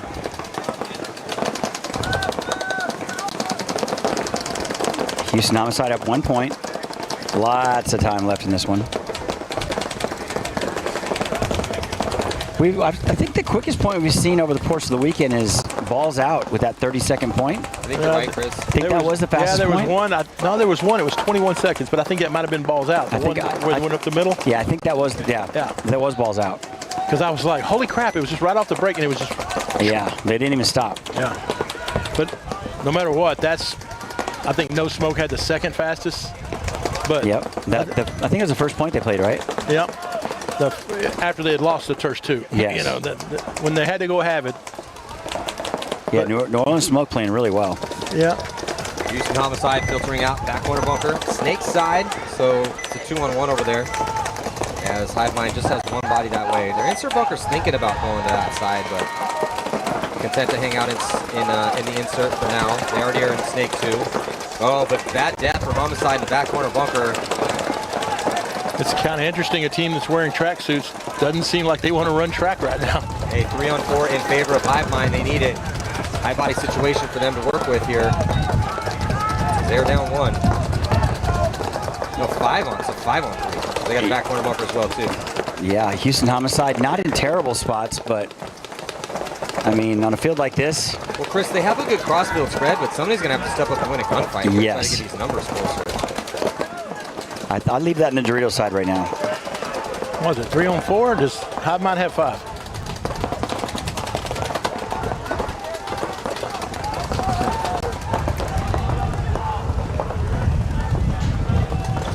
Hive Mind going into D3 and D2. Still back center. And now to the 50-yard line here in the Snake.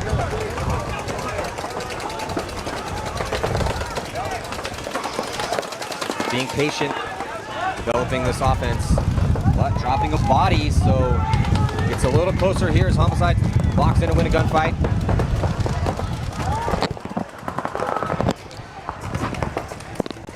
Yeah, the ball's definitely in the court over here for the Hive Mind guys in the Dorito.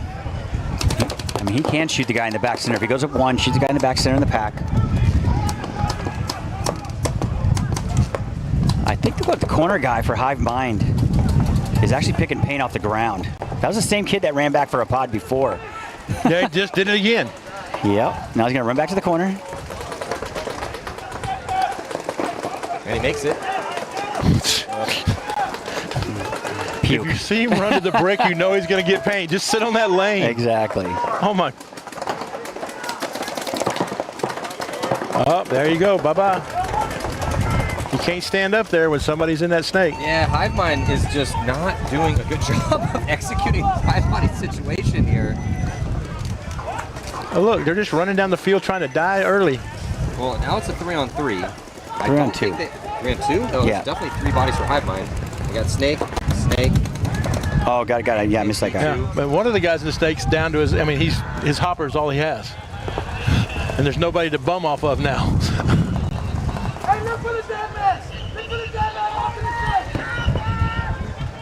Oh, I thought that guy was actually on Homicide because he was on there. He was in there.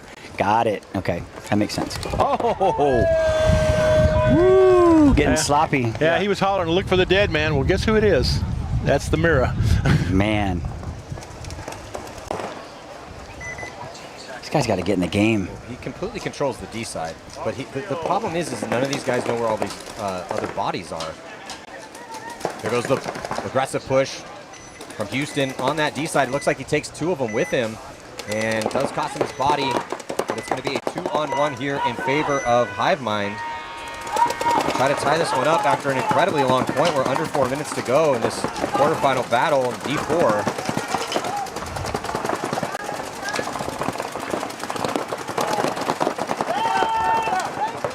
Hive Mind is going to get that last kill. Well, he just run right out of bounds. Yeah. Like by a lot. Oh, they're going to give him 1 too. So they're pulling 1. That's going to be a minor penalty. Wait, oh, they're calling the minor penalty on Houston. Okay. Yeah, because he continued to shoot after he ran out of bounds. And he was all the way by the net. Yeah, and the ref's like, out, out, Yeah. So now the battle right here, Matty. Now Houston Homicide, they're going to start with 4 because there's no other bodies full. He was the last guy alive. And Chris, there's not a lot of time left. No. After that long point. Again, you just can't have these mental lapses that cost you a game. I mean, you're already kind of controlling the game, and anything can happen. You can lose a point, no problem, you know. But don't just, here's a gift, and while you're at it, here, take a bonus. Well, that one getting very interesting. Someone needs to step up to make this one interesting. Yeah, we are on Sunday. We're going to see some longer points, even within a pretty aggressive layout. 5:21 to go. Big moment for Someone. I want to see Someone just go ahead and launch. I know they have it in them. When they were double Homicide, they played very aggressive.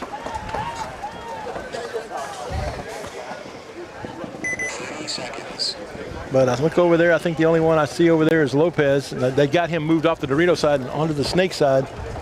So again, we're going back to that linebacker line versus, sprinter line. Who are you putting in? Well, they don't have to put the wide receivers in quite yet because they got 5:21, only down 2. That's a good. But way do to put they it, have Matty. them? Do they have them? Because I really haven't seen, other than Lopez, I really haven't seen a whole lot of speed.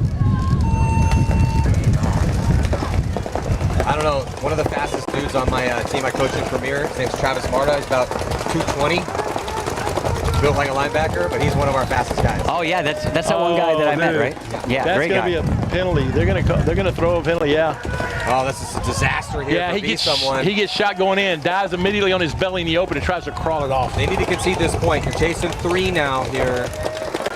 Because when I look across at Onyx, yeah, there they go. They didn't squander much time. As soon as they see those bodies come off, terrible start to that one, and a big hole for them. Down 3.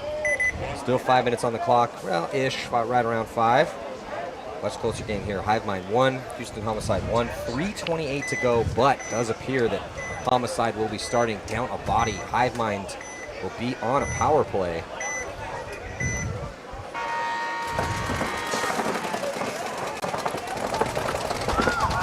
Man, tough to call a favorite. Homicides look really good. There's parity here. It's a good battle here in the quarterfinals.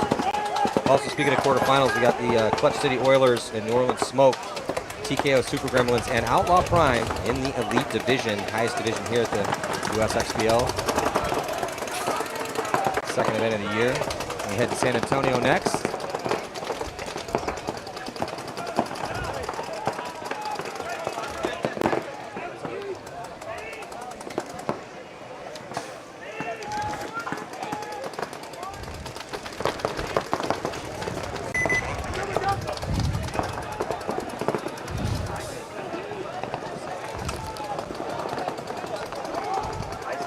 Houston ready to go. Sorry. Okay.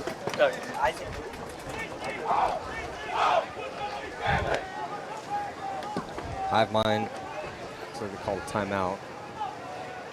Only 3, no, okay, 4 bodies. For a second I thought only 3 bodies for Houston. Not ideal, still not ideal with 4, but for Houston Homicide, somebody needs to take it upon themselves to shoot a body on the break, win a gunfight, try to even this up. If they can do that, and sometimes, Robert, you will see a situation where a team down a body, gets some bad breaks or a bad penalty. They can win this point. It gives you a lot of momentum. It's a soul-crushing situation if you're Hivemind and you lose this one here. Oh, 100%. If you lose this when you run a power play from the beginning, it's got to be an ego killer. Oh, but Homicide loses their first snake runner over there in the corner. Yeah, so now down to just 3. And with 3:20 left, you might want to think about conceding this point. Even 3 on 5. Because if you're Homicide, you want to slow roll this 53, this 5 on 3, and win the point with as little time left as possible. They're already in the clover, in the snake, no one in front of them. Homicide with the run outside wide, making it to the back corner bunker on the snake side.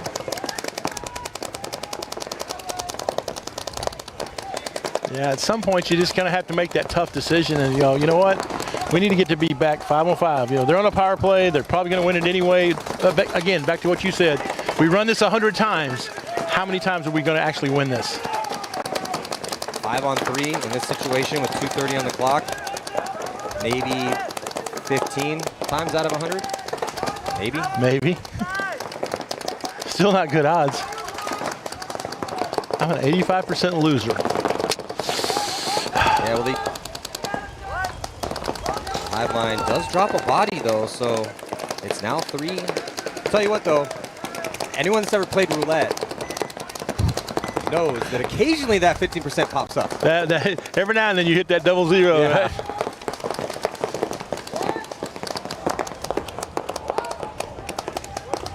They're going to let it ride here, and also it is tied, so Hivemind did drop that body. 4 on 3 still. Homicide in D2, back center in the back corner bunker on the left-hand side. Hivemind, the good crossfield spread, D2. Aztec, don't really like that player being in the Aztec there. I'd rather have him outside wide. Insert bunker and back corner snake side. Yeah, I am just not a fan of that Aztec carbon bunker, man. That's just... occasionally that guy does shoot the D-side player, but when the D-side player has to make a mistake Yeah, for that to happen. Exactly. I mean, it's not like you're doing something overly impressive. They're just making a mistake on the other end. And like you said, when you get there and you don't make that shot, now you're trapped. Unless you're putting like a Yosh Rao in that spot, that is not a shutdown lane. No, It's a slow down lane. Or like a Colt Luke out, you know, something that's just really good at holding zones, Really, not yeah, gonna can miss just shots, and predicting also when their opponent's going to try to go across. Well, we're down to a minute here, so this actually, look, tell you what, if Homicide can burn out this clock and go to overtime, I would say momentum their way. yeah. You know, starting with the 4 on 5. Yeah, I mean, again, you start 4 on 5, you burn off the whole clock, you don't lose, you know? And then High Mind's got to be like, man, we couldn't even beat them with 4. How are we going to beat them with 5? Starts to seep into your confidence a little bit. And it's looking that way. No one's moving up the field. No one is recklessly gunfighting to try to, well, a little bit of a movement here for High Mind as they get to D4, top of your screen. Yeah, but they look like they're playing comfortable. You know, they're not pressing the issue. They're not like, hey, we got to go win. I don't want to go to overtime because, you know, a penalty, anything can happen. You know, just they shoot one. We have the advantage. Let's go win now. Oh, they conceded. Or did the time run out? No, time ran out. Okay. I was like, holy crap. So low-scoring match out here. Going to go into overtime. 1-1. Go 5 minutes on the clock. 5 on 5 overtime point. This one, Onyx 1 point away from taking the victory. Here it is a race to 4 in D4 in Texas. A little different if you're playing the WCPPL out here and you're playing D4. So you don't have race 2 down there. You know, and that was the thing when Mike first took over the league. The first event didn't have it, had the WC rules. A lot of people in Texas like, we want to play for 3rd and 4th, and we want this and we want that. So Mike just put it out there for a vote and said, you know what, you're my customers, what do y'all want? Within reason. And he gave it to them. Then later on the next year, everybody was like, hey, we want to play Mercy and Elite. You know, we're not getting enough paintball. And he's like, put it to a vote. Everybody voted for it. So now we have Mercy there. I mean, I can't say enough about the way they go out of their way to do, you know, what's best for the player. See if Onyx can continue this beating here as they are going to get a shot. Decide attacker for B-Someone, so but they're dropping a body. 4 on 4. Into the snake for Onyx, and also into the snake. Another body coming off. Out of that Dorito Onyx. too. Yeah, chance here. No one on the D side at all. They're doubling up that back snake. Why is he going to go snake way? He's going to go D side. That's where you lost your 2 bodies. We will just ignore the open door. Well, B-Someone's got a big chance here now, as there's no one on the D side to worry about. And they are up a body. He's got 4th body. Oh, he's in the clover. Yeah, here on your screen, blocked out by that transformer on the top of that power line.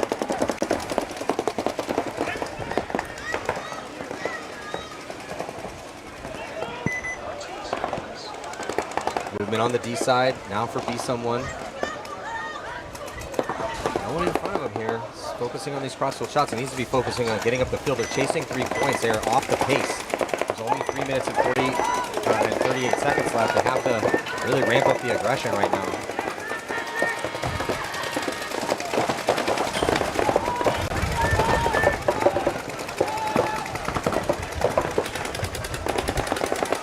You know,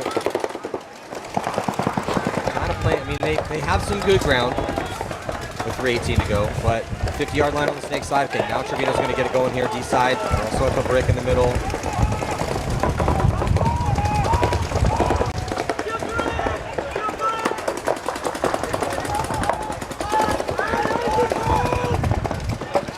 Yeah, so still.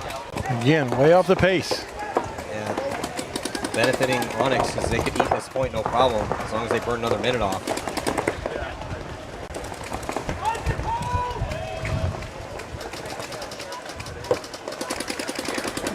Doing the old throw the pod trick over there in the snake side.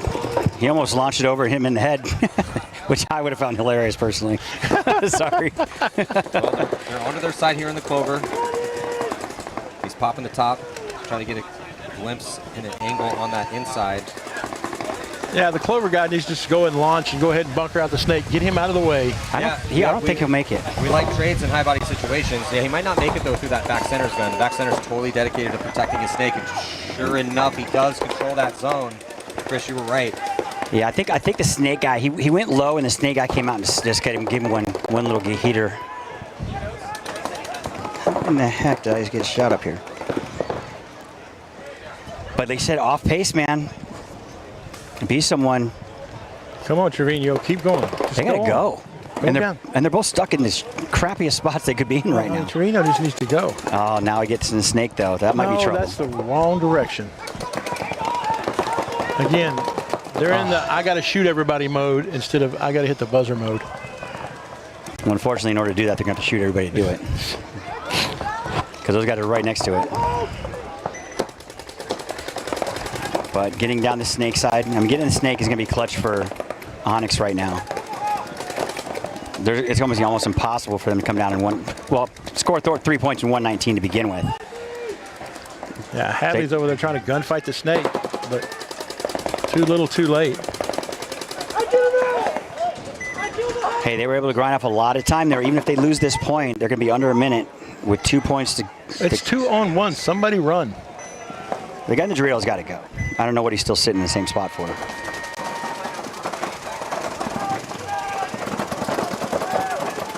Yeah, we're down to 45 seconds left, so no matter what, Onyx is going to win this game. Hadley's going to go do him up. And she full commits. So be someone with 38 seconds left, technically still in this game. That point is approved. Hadley knows the game's over, but she's going to sell out anyway and just make it look good.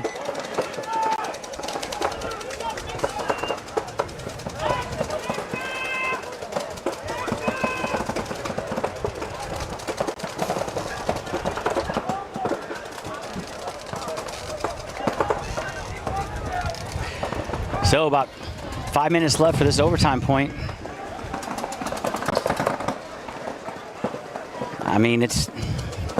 We are seeing Sunday paintball like we had discussed earlier, 1-to-1 game. Houston Homicide looking a little better in my opinion. Yeah, overtime, 5 minutes on the clock now. Yeah, they are. They're looking. Well, they were able to get through that penalty situation in a 4-on-5 with a lot of time left. Highmine was not able to convert. So that should give them a boost of confidence here heading into this overtime point. Well, Homicide just got to stay away from the yellow flags. Yes. They like that Aztec. But he misses his shot. The guy going to Dorito 2. And there is Snake 1 over there for Hive Mind. Losing one, though, to back center, Maddie. Yeah, Hive Mind does shoot a body, though, off the Snake side. Crucial, 4-on-4. Homicide was trapped in the middle a little bit, shooting towards the Snake side, but he's going to try to move across. Set the insert here. They're already in D3. And he tries to fill outside wide and makes it clean.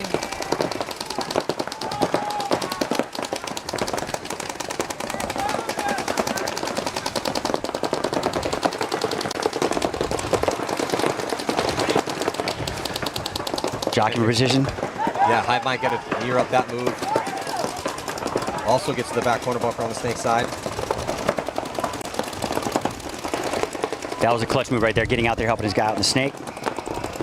Obviously, both teams out there mirrored up.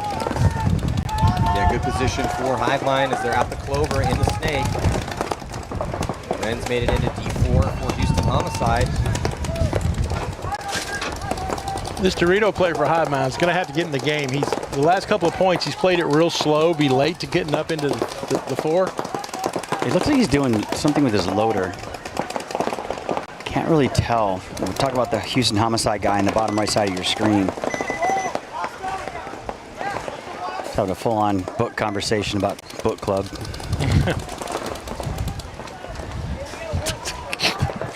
Yeah, so better field position on the Snake side for Hivemind, better for Houston Homicide on the D side. Well, the good thing for Houston Homicide, they're locking down this Dorito side. If that guy tries to go to the next Dorito, man, he's probably going to get blown to pieces. But now they're on this side of the field for Hive Mind at the 50 snake, Matt. Only on the Usxbl webcast can you hear paintball referred to as book club. And they get the kill. Ooh, that was clutch. Houston Homicide with the kill in the back center. They're going to build to get back to the back center, so really hoping their snake side gets it done. This Dorito side should be gone by now. Back into the Aztec. That's interesting. Oh, he loses goggles. I don't know what happened. I don't know how. Oh, Houston Homicide. They're tackling him here, which means I think he lost his goggles. Yeah, they're tackling. They're covering his body up. Gotta make sure to get those goggles back on. But if your goggles come off, you're eliminated. You're eliminated. You're dead. Yeah, I'm not sure exactly what happened there.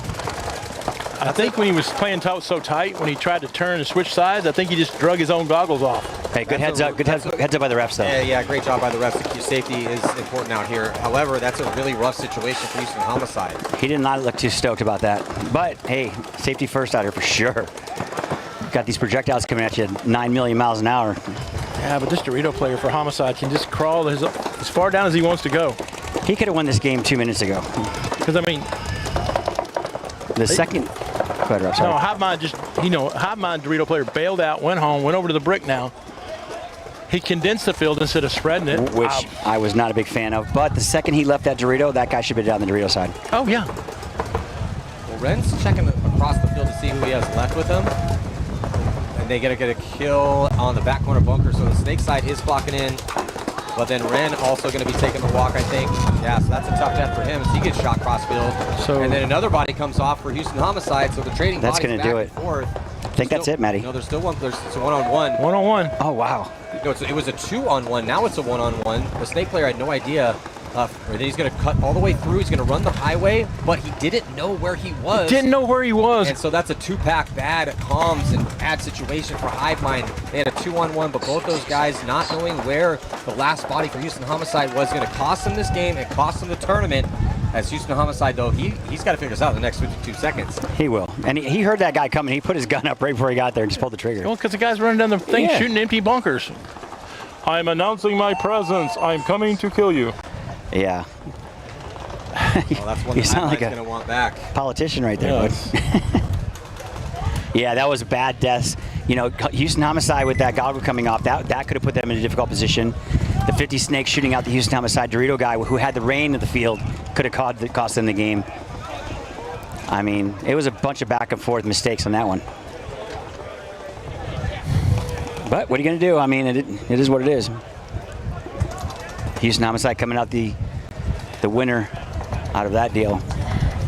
Yeah, even if it's an ugly win, a win's a win, especially on Sunday. I called that one, by the way. Did you? Just throwing that out there. I did. Okay. Well, just 38 In my seconds. mind, I did. This is going to be Onyx. Fair enough. Moving on here. Should be knocking out Be Someone because I don't think a miracle for Be Someone here. For 2 points for sure. So we will know in about 20 seconds here.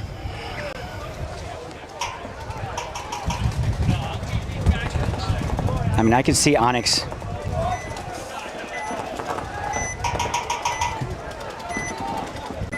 Well, Be Someone probably running right down the field too, though.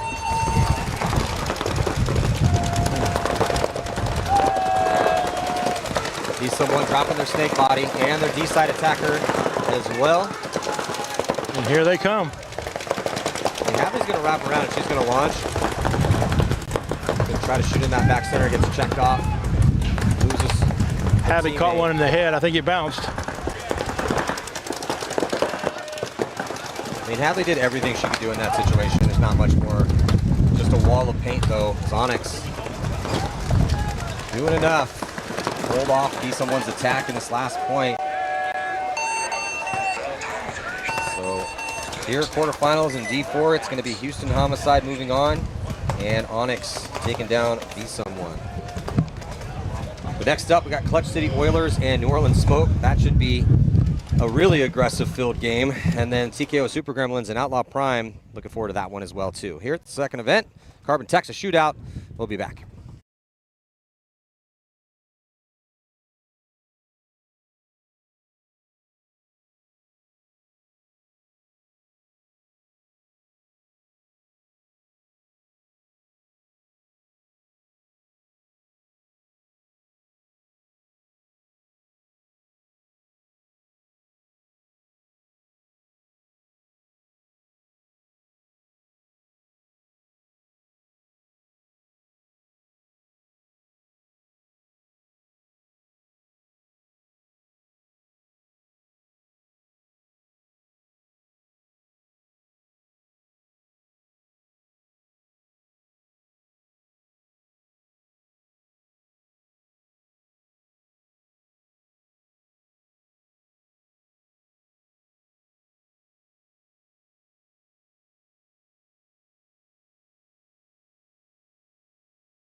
Well, this is the one we've been waiting for. Yes, we have. We are now fixing to enter the playoff division for the elite bracket. Clutch City Oilers versus New Orleans Smoke. And do you have a favorite? Tough to call. Maybe Clutch City Oilers. I'm going to pick Smoke. And that is a biased pick. I want to be upfront about that. I don't want anybody saying, hey, you don't think we're any good or nothing. But it's just been really fun to watch the Oilers fly all over the field. This is the game I'm kind of most interested in right now because I feel like both these teams match up well, and it's really going to be a fist fight. I like Smoke a lot too. I'm not saying this because I like one team over the other. It's just 100%. A little bit more aggression, it looked like, out of the Oilers, but Smoke was also sending it too, so it was just fun to watch. This pretty good game. Both teams into the snake, of course, on the break, and then first to go is going to be the Oilers, man. That's what we talked about. Smoke. So Smoke is all the way into their clover first. He's going to wrap around and start eating bodies up, gets one, and then most importantly stays alive in that spot. Up two. Looking real good here for Smoke, and as we talked about how quick these guys love to play this game. They play like there's three, four. Man, you talk about somebody being on a bender, man. Woo-hoo-hoo-hoo-hoo. Yeah, Smoke on a heater. Player in the snake had at least a 3-pack, possible 4-pack for their first attacker as they converge all 5 of them on the box with a perfect point. Here are the quarterfinals in the Elite Division. These teams fighting to play either P8 ball factory or balls out. We got the bye into the semis. And that's the thing. You win at this one, which is going to be a hard match anyway, you just step into a much harder match. Gutsy play call for him. It's kind of like the analogy in football would be an onside kick just to start the game. Let's just onside kick it, before the new stupid rules they have now where you got to tell them you're going to do it. Well, he went into his clover, but then immediately looked around and realized that there was no one with him in there, and there's no one outside wide to stop him, so he just goes right into their clover, and they had no idea. And then just kill after kill after kill. So TKO Super Gremlins and AP Outlaw Prime also been playing aggressive as well, too. 20 seconds. Slightly more methodical and a little more counter-punchy for the Super Gremlins and for Outlaw Prime. Yeah, Outlaw Prime kind of went 2-2 and kind of just squeezed in that number 6 position going in. TKO Super Gremlins 3-1. Had a real good showing early on. Pate Smith had a couple really good points for Outlaw Prime. Yes, he did. He was pulling some stuff out from the backfield. I mean, rundowns, one-on-one. He's why they're here. Let's just be honest. For sure. They're going to be dropping their first attacker on the snake side. And all the way up to the brick early. Try to shut down the D side. Let's see if it works out. Running referee is going to trail one of the players here for the Super Gremlins. They also go up the middle. So we got a middle play here for both these squads. Everyone's alive up the middle at least. Refs checking out. I believe that's Stokes over there. So much play has gone. We talk about how much I don't like the middle, but every now and then throwing a play in there with the middle could work because people aren't going to expect it. So I like this play call from both squads here to start, and it's point 1. Yeah, and it keeps everybody honest so that they don't get to figure out, what you're going to do every time. Well, also for the Super Gremlins, they shot the first attacker on the snake side, so being up the middle, they don't have to worry about the angles over there. They can control and keep them out of the snake. Could be beneficial. They're going to lose Void, though. Yeah, that's a big loss.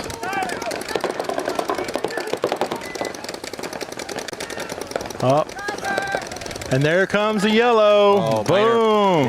Robert Minor penalty, so they pull out the insert, and then Pate Smith has to take the walk because his boy had a hit on him.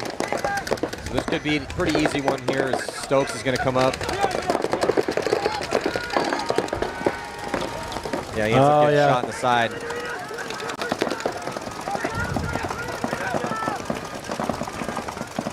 And Middleton also taking the walk. So yeah, this one's going to be for the Super Gremlins here shortly as soon as they figure out the count. I thought when Middleton moved up there, I thought he was going to be able to protect his brick guy from getting bunkered. But it worked out weird and he got shot. Really, the Super Gremlins look pretty sharp right there, losing only Boyd. Yeah, Super Gremlins look good. Only mistake was Boyd. And again, we have been talking about how the middle hasn't really been an issue, but in point 1, both teams sending it up there, but those kills outside wide, it worked out nicely for the Super Gremlins. So And it don't hurt that you get a yellow thrown on the opposing team either. Yeah, it would have been interesting. Without that penalty, how would that play have Yeah, gone? how would that play out? Because again, who did it take off? Yeah, again, the middle has just not really been that effective. I mean, you know, it took out logically their best player. Yeah. You know. Yeah, pulling Pate out of that back center and the way he's been filling and making moves. Just with kind of no one out wide for him to worry about. Yeah, he just That floating depth around avoid, back it there might like, have you know, been hey. totally different if they didn't get that penalty. Again, that's a lot of years of paintball IQ out there floating around in a D4 team. Yeah.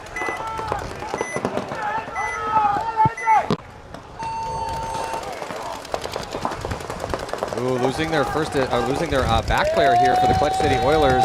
They go into the snake and they lose D2 as well. So great break for Smoke again. They're really giving that corner a good look for Clutch City over there in the snake corner. Smoke with the high body situation. Probing up the middle, gonna get to the brick and shoot another body as well too. Yes, oh, but then wrapping around, that's a tough death. Looks like it doesn't matter though as the concession. There's just one player left alive for Clutch City. Smoke on a heater to start things out, 2-0.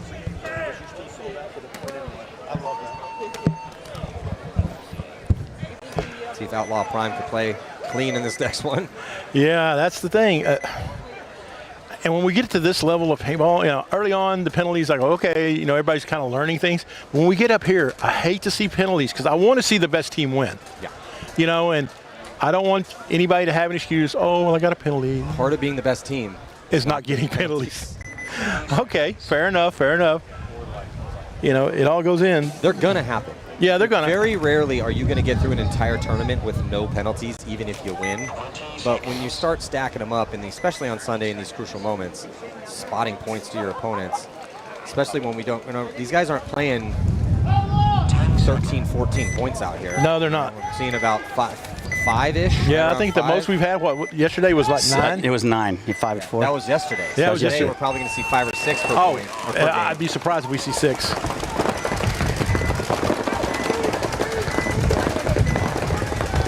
Well, back into it here as another penalty on the Outlaws. Oh. Outlaw Prime. Not Again, getting off to a good start here. Just like we just got through talking about, we said stay away from the penalties, not collect them. That guy's hitting the chest too. I was like, what is he doing? How's that not a penalty? They should just, Oh, there it is. There it is. So 3 penalties and 2 points for Prime. Concede this one. Yes, sir. Throw timeout and have a discussion with your boys. 100%, Matty. I agree with you. Only Jace Boyd can dive 5 feet off the ground, hit hard as a bag of rocks, and just get up and go like, psh. I didn't want to talk about him. His abs are annoying. Yeah, you mean his 12-pack? Jesus Christ. Nothing. I got a pony keg. I'm good to go. Mm-hmm. Married for 25 years. Got a beautiful wife. She's great. My body can go to shit now. You ain't got to impress nobody no more. For a second, I thought you said Boyd would have been married for. I'm like, he's old enough to be married. He looks great. He's old enough to have been married for 25 Not stressed years. out. Oh man, he's like you said though, Robert. He takes. We saw it yesterday, man. He takes 3 strides and he's from the corner into the snake. I'm like, it's just phenomenal athleticism. And he upsets me because he's like, veganism's the way to go because he's a vegan. Yeah. Hell of a nice guy too, Yeah, man. he sends me all these videos of like how to cook vegan food and tells me like, you should really try this. And I'm like, I'm too late. It's too late for me. I'm a lost cause. Wait, dude. So I'm going to be eating that ribeye. I'm sorry. So Clutch City not looking so good coming out of the gate here. New Orleans Smoke coming in heat. Where there's smoke, there's fire, obviously. That was a good one. Man, you're on a roll, Chris. When I have to ask for it, I'm not in a roll. Well, I mean, I didn't talk about you kind of used that one with him before, though. I mean, that's an old one. You dug an old one out. All right, so Smoke, let's see if they can keep it going here. A relatively conservative break for Smoke as they only take D2 and Snake 1. Yeah, they're up 2 points. Oh, but they're going to be dropping their back center player, but they do shoot at least one. Snake corner guy for Oilers. 4 on 4. Here comes Horby.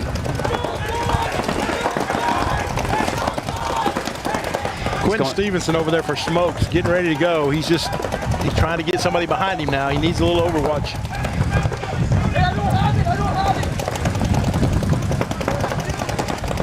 Well, number 22 here can get down the field for the Oilers. Well, they'll be in good position.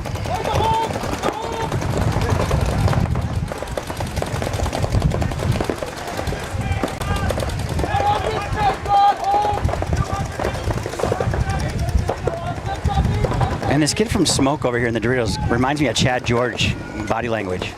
Oh, and haircut. And haircut, and yeah, and size. Yeah, also it's like clear snapshots. He's been great for him. Yeah, yeah, he is. What's this guy's name? He's been really good for him. He's pretty calm and collected too, man. I love it. Snake side's been dominant, but he's been real good on the D side. This guy. Oh, and the home pulls off a shot, dropped it over the inside of the beam, and goggles him up. And he's about to get two with that wedge in the middle. That's another one. What a call. Now he has his back corner to deal with. Two in the snake. Blaine. I can't pronounce his last name because they have the kindergarten spray paint font. It's Pargle. Pargle? Durgle? P-R-G-L-E. Purgle. Purgle. Yeah, I tried to say it yesterday, man. I couldn't tell. I like the jerseys, but I'm not a fan of the font. For our intents and purposes, yep. And he's loading his last pod. So. Yeah, but Blaine has been really good for him. He's been so consistent. Doesn't make a lot of mistakes. Great gunfighter. The guy behind him as well too, and Dewey. I'm not exactly sure how to pronounce his last name because again it's spray painted on the back, but he's also been very consistent for him as well too. And that's the last one, I believe. Smoke's on a run here. Yeah, the way these first three are going, if I'm a PB8 Ball Factory or Balls Out, I'm like, I hope we don't have to play Smoke. Yeah. It's Austin Argales. Thank you. I was trying to look that up. My thumbs weren't fast enough. A-R-G-U-E-L-L-E-S. Argales. How is he, 40? Matty called that one on the dot earlier. I was impressed. I was really impressed. I was off a year. But it's still, I would not even, I was like, no way. I was thinking to myself, that's why I had to look to kind of prove he's you only wrong. 27. Of course. He's 27? 27. Still over the hill. Okay, let's see if Outlaw Prime can play a point without getting a penalty. At least, or stick it to one penalty. If they're going to get one. We're going to pick the over and under. I don't gamble on anything. Hey, Grem's looking good, though, man. They really are. Yeah. There's a good field for them. Jace is playing good. I didn't see a lot out of him in the first tournament, the first event out here in Texas this year. They were him personally. I didn't see a lot of him. Yeah, well, I mean, he didn't play a lot of points either, you know. I mean, I saw him out there running, picking up pods. He got a pack on. I'm like, what? Team player, man. He is absolutely the definition of a team player. He looks like an NFL track star. Yeah, especially with the cleats. Gloves match. Here we go. One down now for Outlaw AP. Making this snake corner, or Dorito side corner. Gremlins are playing upper body again here. No penalties, at least so far here for Outlaw AP Prime. Getting in the Doritos. Bottom side of your screen. Oh, he gets shot in the loader in the middle, though. So Gremlin's going to take the walk there. That was quick heads-up play by Outlaw. Yeah, Tyler Middleton comes down and just wraps around, shoots him.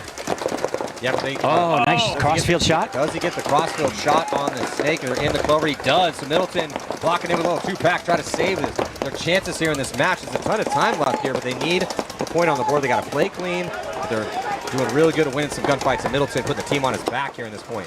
And he has some support in the corner, which helps. Oh, but they lose their snake guy. That's Pate Smith with a uncharacteristic rough death over there. We really haven't seen him die in those situations here at this event. This one he's going to want back, but they still are pushing the issue with Middleton on to the Super Gremlin side of the field. Super Gremlins are up into Outlaw's clover. Yeah, but Outlaws still have a body out there as well, too. He's inside on the snake. Yeah. Then he gets eaten up. Yeah, he was out there kind of in the open. He makes it alive for AP. Middleton shoots Boyd. And this is a perfect example of how this field has been playing out. Middleton's crushing it here on the D side, and then Super Gremlins are crushing it over there. Middleton's going to have to hit the afterburners, though. Oh, he doesn't know he's going to hit the buzzer. Bummer. Oh, so Middleton gets beat to the buzzer, By and the Joey Peppercelli stack up another point here for Peppercelli. Yeah. Super disappointed. I can see that. Love that nickname. Hey, yeah, Peppercelli. Well played by Middleton, though. Hats off, young man. Don't shake a stick at that one, bud. You just Hard to see, man, especially when you're that size. The only good news here for Outlaw is that they're losing these points relatively quickly. So yeah, they're down 3, but they got a lot of time to work. They got a lot of time. They can come back. And it's only 3. It's 3 points. Now, at some point in time, they won 3 in a row here. Yeah. So. But you saw exactly why Tyler Middleton made the Team USA Under-16 team. And he's going to be playing this position all over Europe. Hey, Team Russia, Team France, you better watch out. He's going to be playing a lot of people coming in the future. Menace for you on the D side. It's like a little, speaking of the Russians, it reminds me of like Pavel Karslev over there. Yes. Like a little mini Karslev. And while you're at it out here today at this event, swing by one of the 7 booths that has one of those donation. 100% of the money goes to support Team USA and send them to Europe this year. Yeah, and where can they go if people are watching at home and they want to go to a website, donate some money? It's Team USA, paintballusa.com, or you can just hit me up and I'll send you a direct link. Looks like the corner guy was out of bounds. He ran out of bounds right in the corner, man. Yes. That's a bad death. Because people want to run wide. They're afraid of the paint. Well, Clutch City Oilers also chasing 3. Oof. He's got shot in the corner for New Orleans Smoke in the corner. Yeah, but Hornbelt is in a great spot right now. Let's see if he can get the kill in the back center. Not yet. He's going to get him now. Free kill for Hornbelt. On his barrel. Hornbelt's going off right now. And Hornbelt, just a little 3-pack here for Hornbelt. Absolutely nasty, number 22. Nice. To keep the Oilers in this game. They were on the precipice of a mercy rule loss, and Hornbelt had enough of that. He's playing this Dorito side really good. He is. Well, Smoke got a little confident. Clutch City hadn't sent it. Didn't think they would. Kind of, yeah, we'll pocket up. We'll just hope, we'll run a couple minutes off. And also, as somebody who's over 6 foot and slightly under 200 pounds at this point, I love seeing a dude who's not 5'6" and 5'6" and 140 pounds crush it on the defense. Yeah, just get in there and just go to work. Hornbelt's not too big of a dude. He's not a giant dude, but he's not small definitely either. Not 5'4" and 120 But pounds. he's not your normal, typical one. He played it like he was. He sure did. He sure did. He's like, let me show y'all how this D-side play. That was impressive. Shout out to all the pod runners today. Bunch of young men and women out here working for minimum wage in most cases. I don't know. They're getting pretty organized. And now in Texas, yeah, you got the pod runners union, Make more money than I do. And let me tell you, that's the place you want to be if you want to pick up pods. So here we go, 3-0. Big ask right now from Outlaw EP Prime. Ooh, a little bit of a rough start for the Super Gremlins. 3-point lead. Let's see if it affects them at all. Looks like they are going to make all 5 bodies out alive, but it's a 5-on-5 situation. They don't shoot anybody. The Prime still got a chance. Prime's going to get a kill and a minor penalty now, so Super Gremlins getting a penalty. Another running referee comes in. Might see 2 penalties in this one. Nope, he's clean. That Aztec's just a terrible spot, Matty. Yeah, they pulled out Jill Stewart out of that on that penalty. Man, that's going to really hurt the Super Gremlins as far as having a strong gun. Yeah, but Outlaw Prime throwing away one of their players in the middle. Middleton's still alive, though. The only thing stopping Middleton, well, it's 2 bodies. It's the Aztec and the back center. But Middleton's pretty small. He might be able to crawl through this. Yeah, but Joey Peppercelli moves up to that wedge, that center wedge. Well, here comes Pate Smith with the move up to the brick. Grabbed his knee for a second. I hope he's, and then great overwatch for Middleton. He saw Pate Smith get up there, head checked and kept his head on the swivel, looked inside, caught Peppercelli. Well, I'm not sure what he was thinking running down the middle like that anyway. Well, he didn't know Tyler was there. He was going to go bunker him. He knew somebody communicated to him that, Pate was there. I'm going to go get him. I thought he saw Middleton in the Doritos over here, though. Oh, look at that shot in the back center. Wow. That was a great shot. That was a great shot.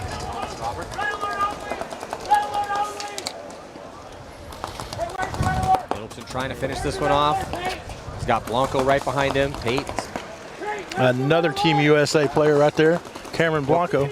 Pate needs to answer Blanco. Pace is like, nah, I'm just going to get it done myself. Oh, that's going to be a major. Oh no. That is a mistake from Pate Smith as he did not know where he was, got blasted in the back and spun around. God. Man, that's going to make somebody pretty angry. So that's going to pull Middleton out. I was just going to say, I was like, I don't like that run. There's no reason to do that whatsoever. You know, Robert, I mean, what use did he have out of doing that? Nothing other than ego. I'm sorry, man. That's just. Yeah. Nothing personal on him, but I mean, you know, he just. No, nothing. I don't even know who it was. There's nothing personal. I don't even know who the guy is, but it was dumb. I'm sorry. Talking about the run Pate made. Yeah, it's a mistake from Pate. He's too experienced to be making moves like that. Situation is, he knew there was a body in the snake, didn't know where he was. Jumps over the top, didn't air bunkers the spot, and then gets blasted and spin. And that's a textbook major right there. And about 2 feet away from a ref. And there's no reason to do that. There's 3-4 refs. There's no reason to do that. They're all the way down the Dorito side with Middleton. Yeah, I mean, he's stuck in the snake. The issue is that they're down, right? So that you get that intensity locked in your mind. I mean, we got to win this point no matter what. But that is not the gray area you want to play in front of 3 refs, because now that's it. That was crazy. Yeah, it's super unfortunate. I'd like to see a better game than that. I mean, Pate had a good. Sometimes that's the way. You have a really good event, and then all of a sudden one mistake at the end. It's like golf, man. You know, you're having a really good round, and you get to the 17th hole, all of a sudden, huge blow up. Not me. I have a terrible round, and I get a good 17-18. That's about it. I'm just the opposite. Just enough to keep you coming back playing the next time. I'm like balls out. I give 2 points up, and then I come back and crush them in the end. just enough to keep me back. I still have that club you gave me. Well, you know, friends gotta help. Little 60, yeah. I didn't even know what a 60 was until you gave it to me. Well, you gotta have a 60-degree wedge in your bag, or you're not really playing golf. Yes, sir. Here we go. Clutch the Oilers, no smoke. 2 down by 2. Clutch the Oilers losing 1 on the Dorito side wide open. Robert. Yeah, Smoke made sure they put enough guns over here. We're not going to let what happened the last point repeat. Yep. We may lose this, but we're not going to lose it by 22 on the Dorito side. There's plenty of time left, man. I'll be honest with you. Yeah, this set was as advertised, because this has been a real good look for these squads here in the Elite Division. Uh-oh, running ref. Haymakers. I think he scared the bejesus out of him. Nope, not gonna see a penalty, but.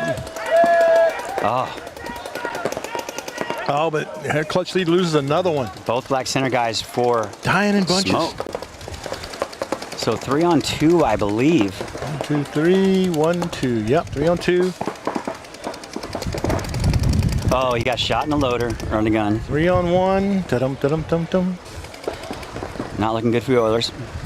Thing is, Smoke's not sure where he's at. Well, if I was hiding, I probably wouldn't go there. But you can get your 1 kill when they run through the middle. Problem is, you need 3 kills. Yeah. Thing is, Smoke don't have to do nothing. They just sit there. Yeah, I mean, again, oh, Jesus. Confident survivor over here. And also, who is the first attacker for Smoke on the snake side? Because this dude has been the tall, lanky guy. Yeah, Quentin Stevenson. Oh, he's good. Oh, that's he's a good player, man. Really good. We call his number a lot. Yeah. That's old Quentin. He got Stevenson? Yeah. He's a beast. I like watching him play. And he has a piercing fetish. His whole face is just covered with piercings. Well, he apparently has a slaughter people with snake fetish too. Yeah, he does. He's been slaughtering people over there for Smoke. Well, he's another one that didn't play so well in the last tournament. Yeah. I mean, I usually called his name a lot, but last tournament I did not. No, last tournament it was Jackson and Jones and the snake. Yeah. Just rocking out. But again, you know, when you don't have a great day, if you got a teammate to come up and take your spot and have a great day. I think Stevenson's from Florida because I see him in Tampa Airport a lot. Mm-hmm. Well, I was going to say I think so too. The one truism in paintball is that you are not going to be crushing it every day. No. Yeah, 100%. 100%. You're not going to have a great day every single day. Some days you're the windshield, some days you're the bug. But I'm the windshield wiper. if you're, let's say out of 10, right? If you're trying to build a team, it's tough to build a team around guys that one day play it at 8 and one day play it at 2. Give me some 6, 7, and 8s, and all together we can have some consistency. All right, now we can build a winning program around that. Yeah.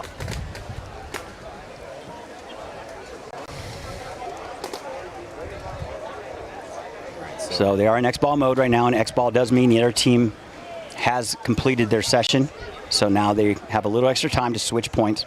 So you will see back-to-back points on these teams until the game is over, which is 1 point away now for Smoke. Yeah.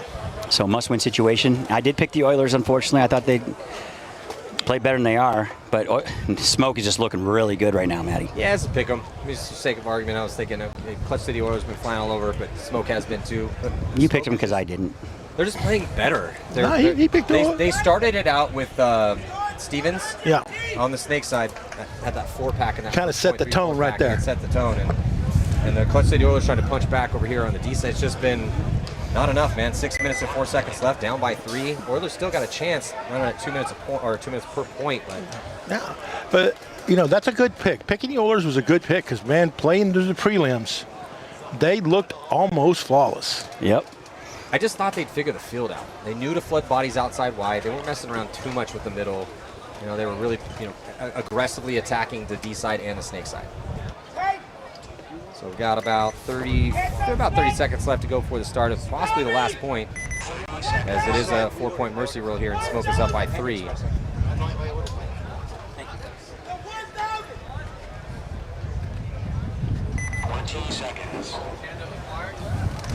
So about 20 seconds here before we see this next point.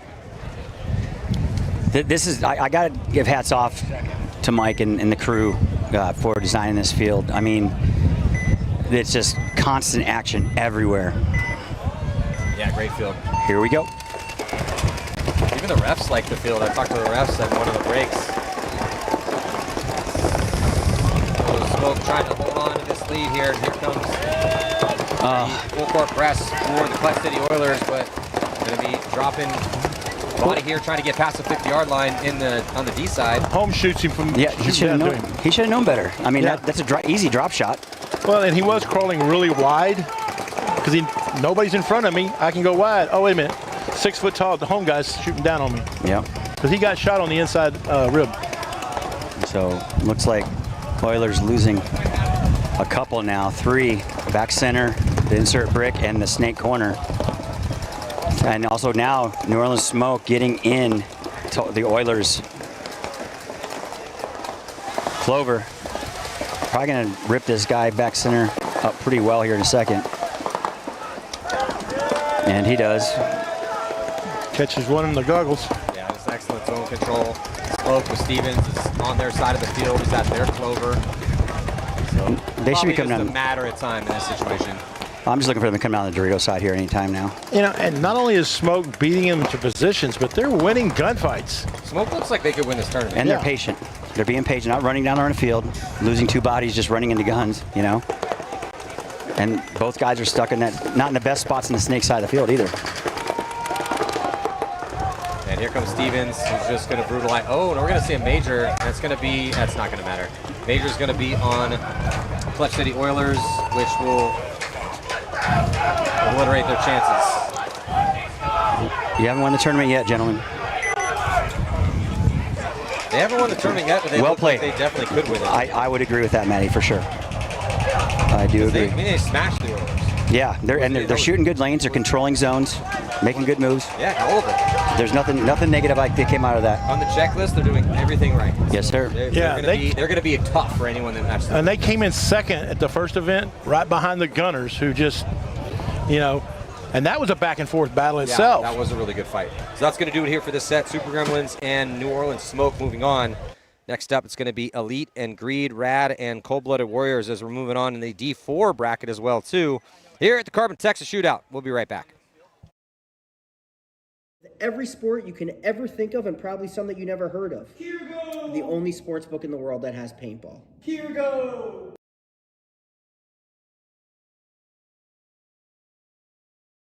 Hey, it's BRNT at Crbn, here at the DRV, an absolute hot rod force feed loader. What separates the DRV from the competition is our LCD display on the back. This has a built-in timer, ideal for classic paintball, but if you're playing anytime paintball at all, the ability to know what's going on without a scoreboard is an advantage.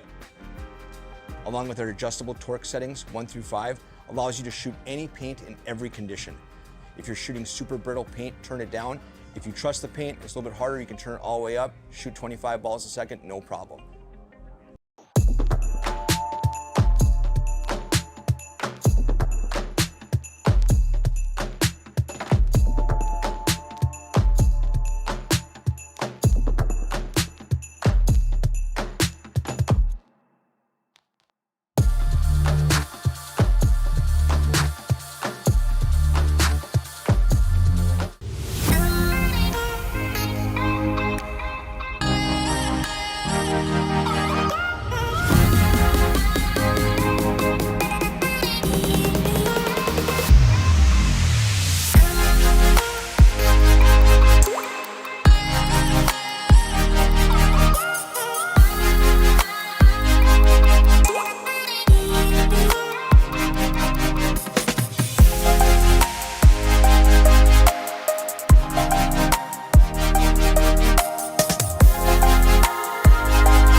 Our team program is designed to be super simple and make your life way easier.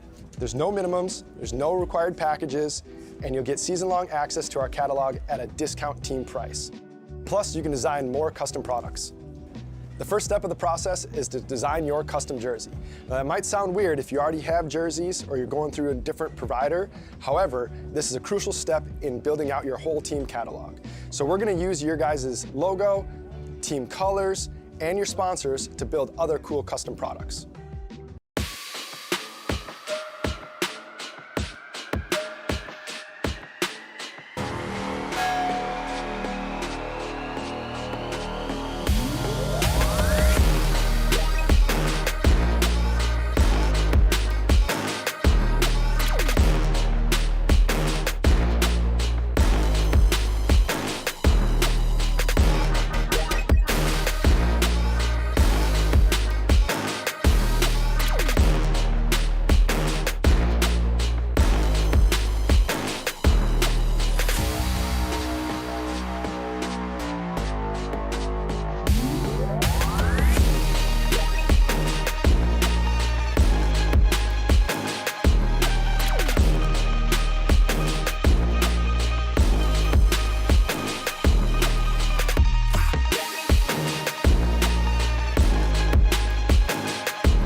Mike Hinman, he's cool. Paintball, that's cool. Making money, that's cool. Crbn, that's cool. Crbn is the only sports book in the world that offers paintball. So if you want to get down on some paintball action, make sure you visit Crbn. It also has every table game from blackjack to baccarat to slots and more. It also has a full sports book with every sport you can ever think of and probably some that you never heard of. the only sports book in the world that has paintball.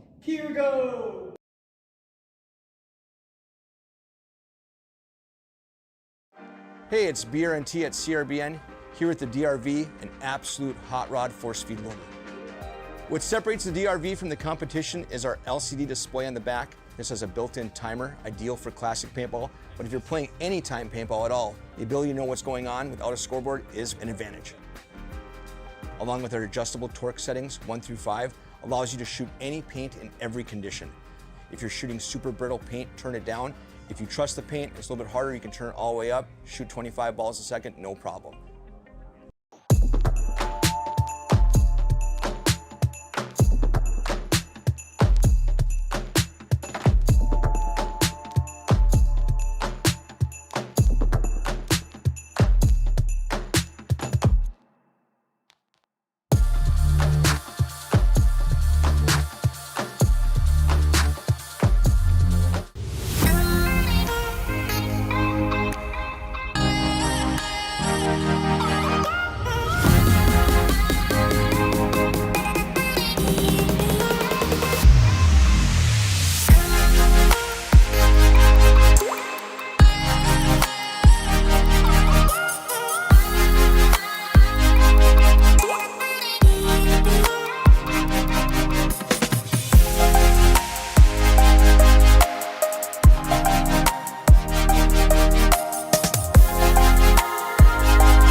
Our team program is designed to be super simple and make your life way easier.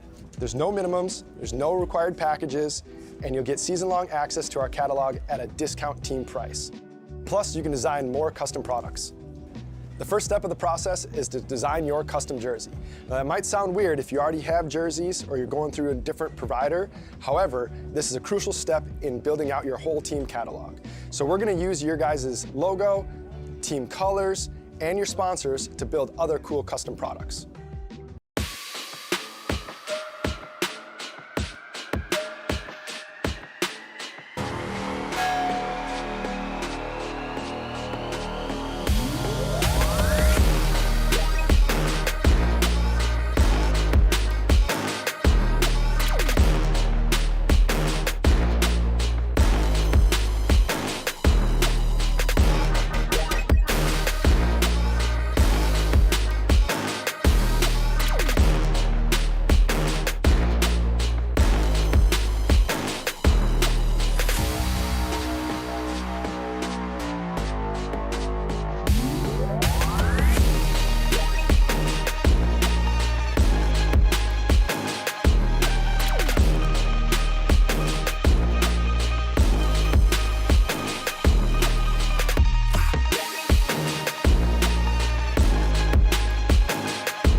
Mike Hinman, he's cool. Paintball, that's cool. Making money, that's cool. Crbn, that's cool. Crbn is the only sports book in the world that offers paintball. So if you want to get down on some paintball action, make sure you visit Crbn. It also has every table game from blackjack to baccarat to slots and more. It also has a full sports book with every sport you can ever think of and probably some that you never heard of. The only sports book in the world that has paintball.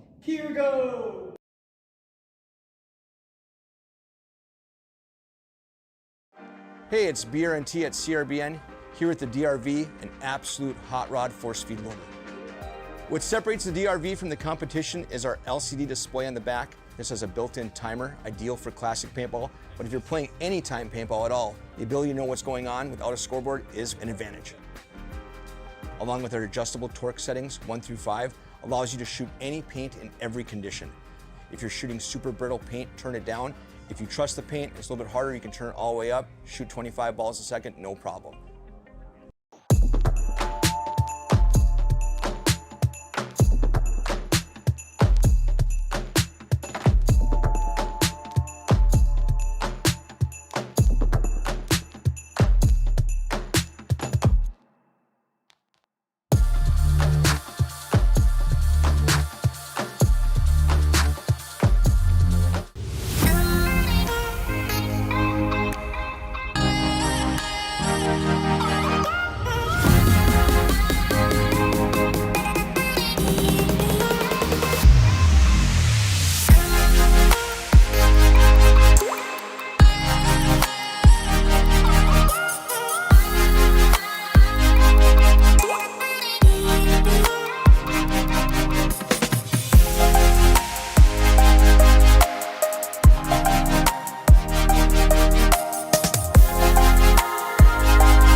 Our team program is designed to be super simple and make your life way easier. There's no minimums, there's no required packages, and you'll get season-long access to our catalog at a discount team price. Plus, you can design more custom products. The first step of the process is to design your custom jersey. Now, that might sound weird if you already have jerseys or you're going through a different provider. However, this is a crucial step in building out your whole team catalog. So we're going to use your guys' logo, team colors, and your sponsors to build other cool custom products.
Mike Hinman, he's cool. Paintball, that's cool. Making money, that's cool. Crbn, that's cool. Crbn is the only sports book in the world that offers paintball. So if you want to get down on some paintball action, make sure you visit Crbn. It also has every table game from blackjack to baccarat to slots and more. It also has a full sports book with every sport you can ever think of and probably some that you never heard of. The only sports book in the world that has paintball.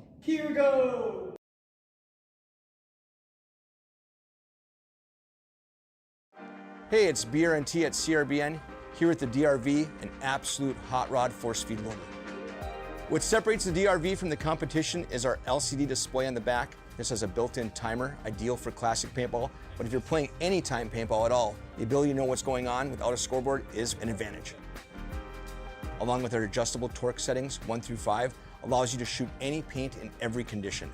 If you're shooting super brittle paint, turn it down. If you trust the paint, it's a little bit harder, you can turn it all the way up, shoot 25 balls a second, no problem.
Oh, we're back.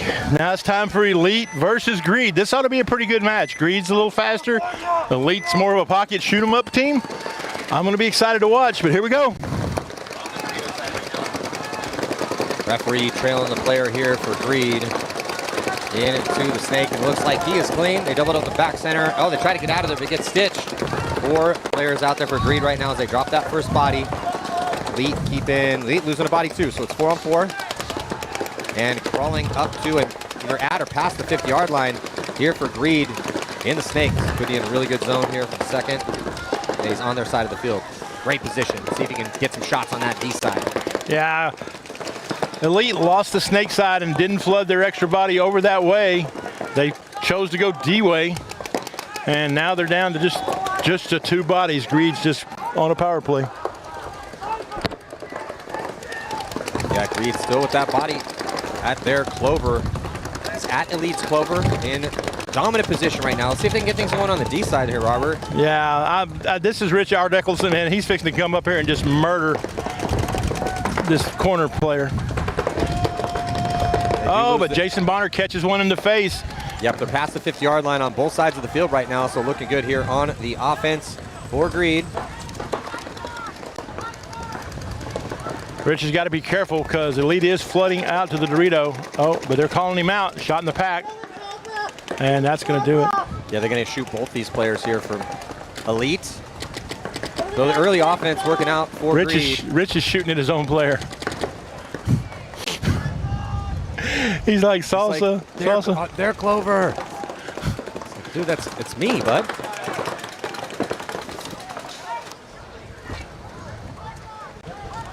It'll be sweet if they start gunfighting each other. He's definitely got his gun that way.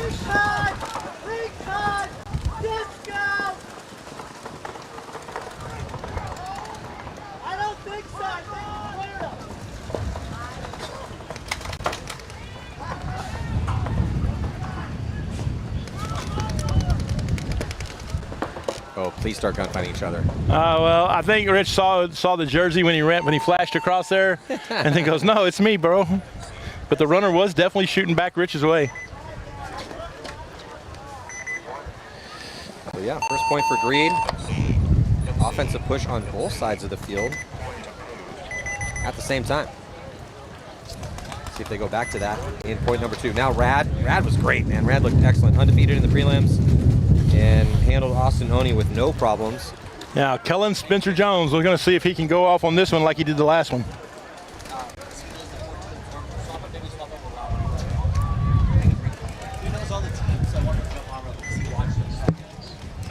Yeah, here, take mine.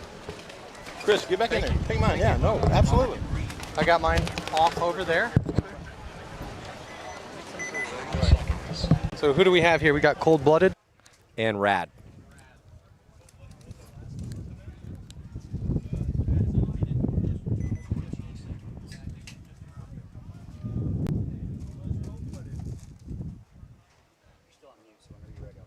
You just muted me.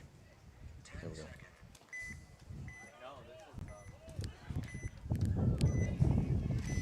All right, jumping into point number 1 here. Rad and the Cold-Blooded Warriors.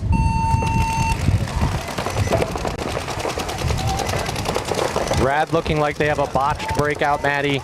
They weren't able to get into the snake, but Kellen Jones makes it into snake 1. Yeah, first to get a kill here is Cold-Blooded Warriors taking the walk from the back center and also way out in the line zone. That's going to cost them a body. Not sure it's an unconventional break here for Cold-Blooded Warriors. It's cost them a couple bodies, and Rad in a 4-on-3.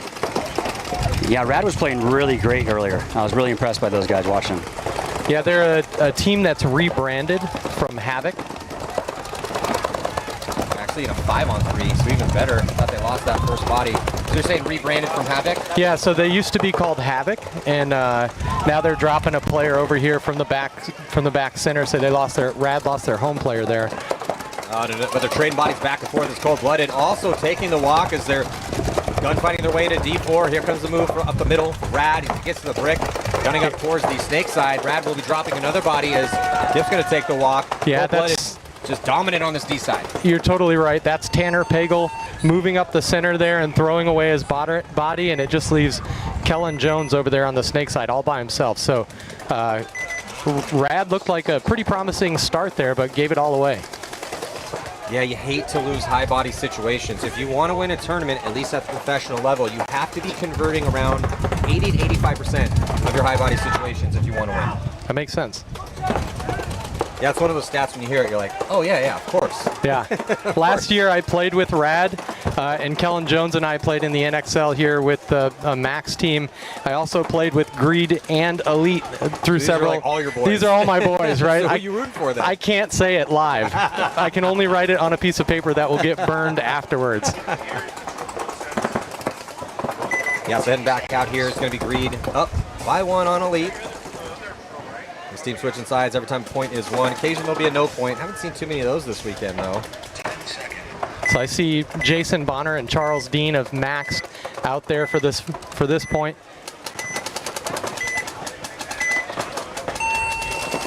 I'm going to see if your subconscious bias comes out in your hum. Body coming off here early for Elite as they try to push the action on the snake side off the break. He takes the walk. And very quickly into the clover for Greed. Greed trying to stack up right now in good position. As Elite's going to have to answer, but they're going to be dropping a body out of the middle as well, too. Down to 3. So Jason Bonner is shooting that snake way, and he is a really, really good shot. So I'm not surprised to see him eliminate the snake off the break. I see Coffee taking a walk. That's a big loss for Elite, but you've got Kyle Couture here moving up the snake side, and Kyle is one of the best D4 players at Usxbl. He's been doing it for a long time. High aggression, very passionate player. If you can't take a little bit of commentary in the pits from him, he's going to let you know what you did wrong, and he can put a team on his back and win. And we're seeing that right now. Worth their weight in gold as they pass the 50-yard line. Here comes Elite trying to answer on the D side, though. Oh, he's going to stitch up. The first body does get shot from the back center. So Greed still has that 50-yard line on the snake side. Elite making it interesting here, D side, as bodies have cleared off. But as the dust settles, Elite is going to glide a body into D3. And that is their only player. I believe it's a 2-on-1 right now.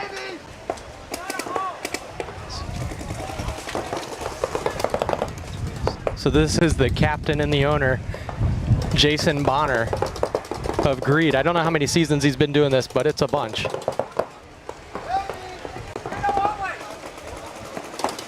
Definitely right. But which Dorito? Oh, that always gets me. Yeah. Dorito only. Tell them what Dorito you think it is. There he goes, walking it down. So yeah, Bonner's like, hey, there's no home. We're good. Guys, chill. We're fine. We killed everybody. And we're going to go up 2-0. good first point there for Greeter. Is this their second point here? Yeah. Good second point. So going up 2-0 on Elite. Yeah, this is tough in the race 2 format. You don't have a lot of space for comebacks. No, you don't. I thought it was bad enough when I was coaching in D4 in the WCPPL and we just had 12 minutes to work with. The Mercy Rule 4. Yeah. Not a race to 4. Mercy Right. Rule 4. It's like, Right. man, give us a little time to work with here. Yeah, this is a tough one. It surprised me actually yesterday when I saw that they went up and got 4 points and then it was over. It said game time finished. It actually took me by surprise. I wasn't prepared for it. So walking out on the field now for Rad, we got Shane Scarborough. Shane's played a ton of NXL events. We've got Cody Kipp, Tanner Pagel, and Kellen Jones. Kellen Jones, a former semi-pro player. He played with the team out of the Northeast here, number 22. He's their snake side player. He's very good. 14 seconds. And you got Johnson, number 9. I don't know who he is. I think it's a new pickup for him this season. Kellen was outstanding for him in their first game out here today. Yeah. We were so good that we're like, we have to figure out that kid's name. And then somebody walked by and it sounded like they said Killer Jones. Yeah, that's a good name for him too. Oh, wow, that's your new nickname, kid. Yeah. Yep. Your new nickname is Killer. He's an animal. Kellen the Killer. Oh, they're stuck now though in that insert pucker. Ooh. This happened. This happened the last point with him as well. Oh, going all the way to their side of the field. Big bite by Rad. Yeah. He's going to murder Kellen the all Killer? these guys. Cold-blooded dropping 1 and 2. And all these guys are still all the way back here.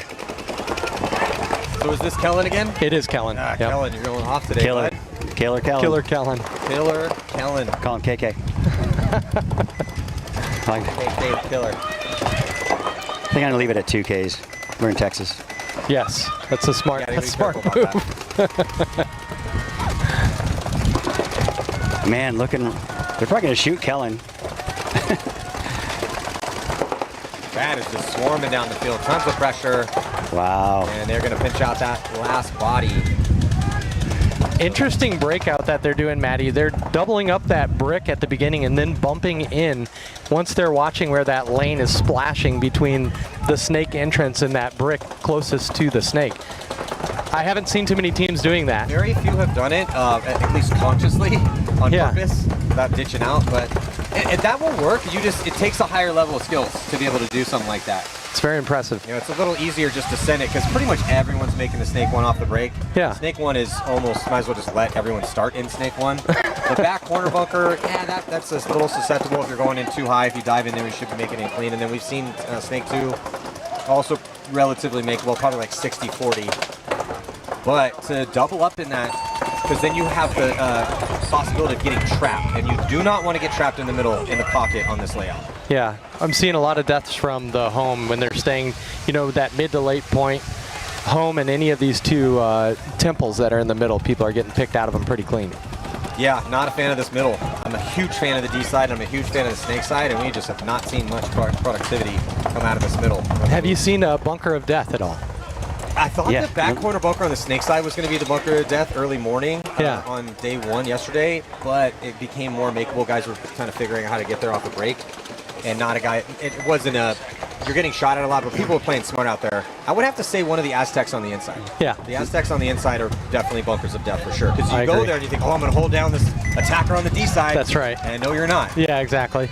Exactly. Maybe 2 out of 10. Maybe twice out of 10 you're going to be actually killing that guy, and the other 8 you're going to be wearing. And the clover in the snake, your own clover, is also a great cross shot. Yes. So you might as well get into the snake. If you want to stay crossed, you're safer there. With the D side being as important, it just helps to have all the bodies out wide. If you get stuck up the middle, it just very, very rarely does that prevail out here.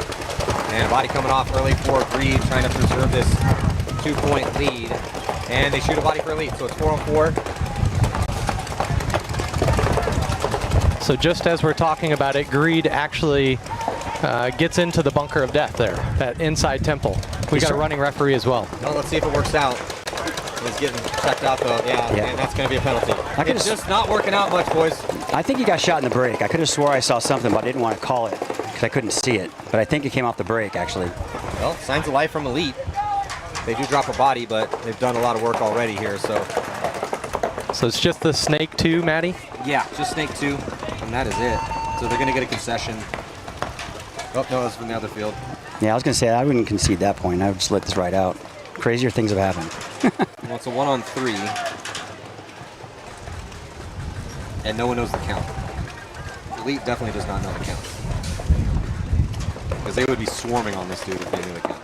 Well, still lots of time left. They want to make a huge mistake. We've seen it happen time and time again, I'm not knocking them, and this is that type of field. Yeah. It's been chaos. Lots of deaths on the break, and then lots of deaths on both sides. And it's tough to try to get eyes on all those changing variables and keep it as accurate as possible. That, and with the wind picking up like it is, Maddie, it's really hard to hear cross field when you got that mask on and you're screaming to somebody who's laying down on their belly in the snake, and you're also on your belly on the Dorito side. Oh, it's not a criticism. It's just an observation. Oh, for sure, for sure.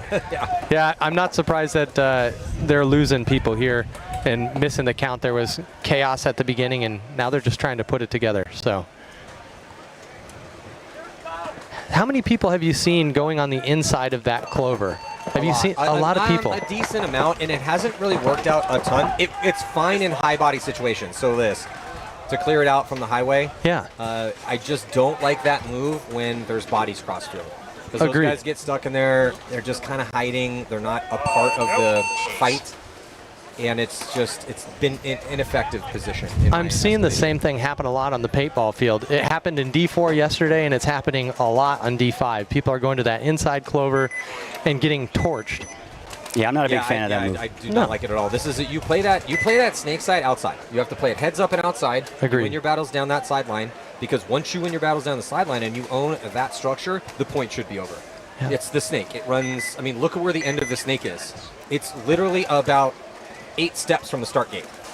if you get all the way down there. Yeah, that's so right. if you win the battle on that side, you should be winning the point. The issue is knowing when those bodies are coming off and what's in front of you accurately. So, you know, again, communication key, understanding and being able to be receptive to the changing variables comes at a premium.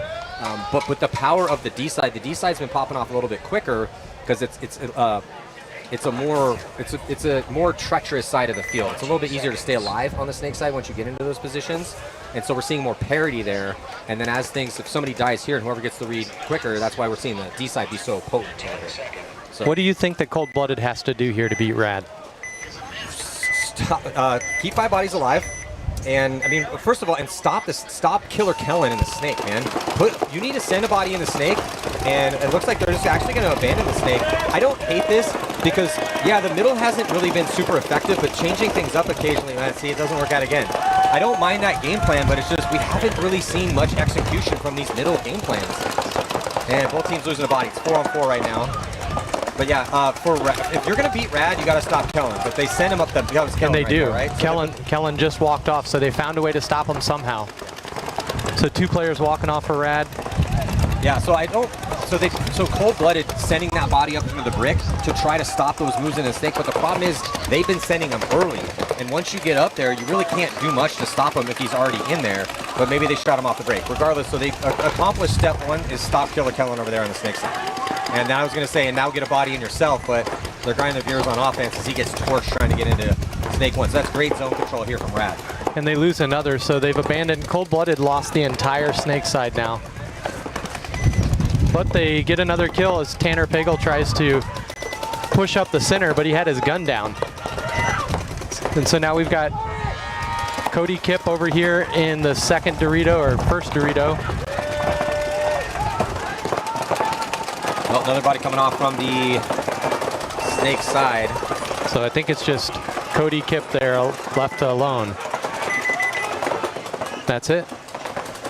Yeah, so 3 points in a row for Rad as they are continuing to look outstanding. They really haven't had any problems today at all because they went undefeated in the prelims, right? They went undefeated in the prelims, and I think they only lost 2 points. Okay, so they lost 2 points. They didn't lose in the prelims. No points lost against Oni, and they're currently up 3-0 against Cold-Blooded Warriors. That's our favorite. Yeah, they look pretty unstoppable right now.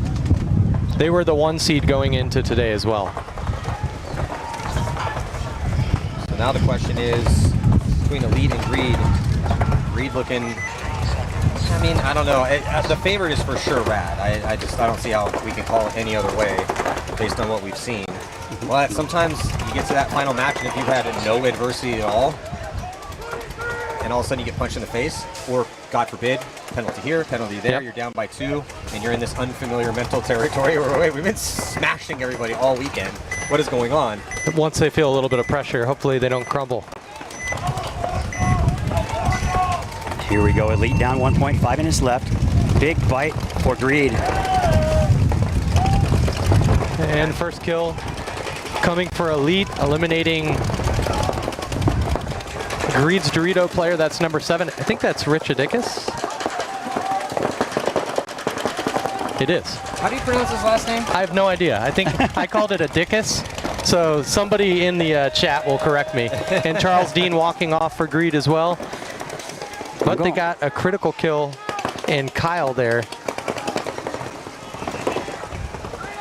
Well, here comes Elite. Gonna get into D3. They got a good crossfield spread, and they need to make something happen with this. They're chasing one. There's 4:30 left in this match. Got an advantage. This is the point, crucial point right now for Elite.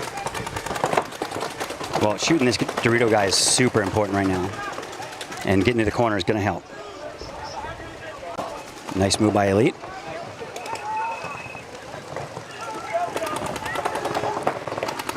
So Greed right now in their clover, back center, and the Dorito 3 over here just about the insert.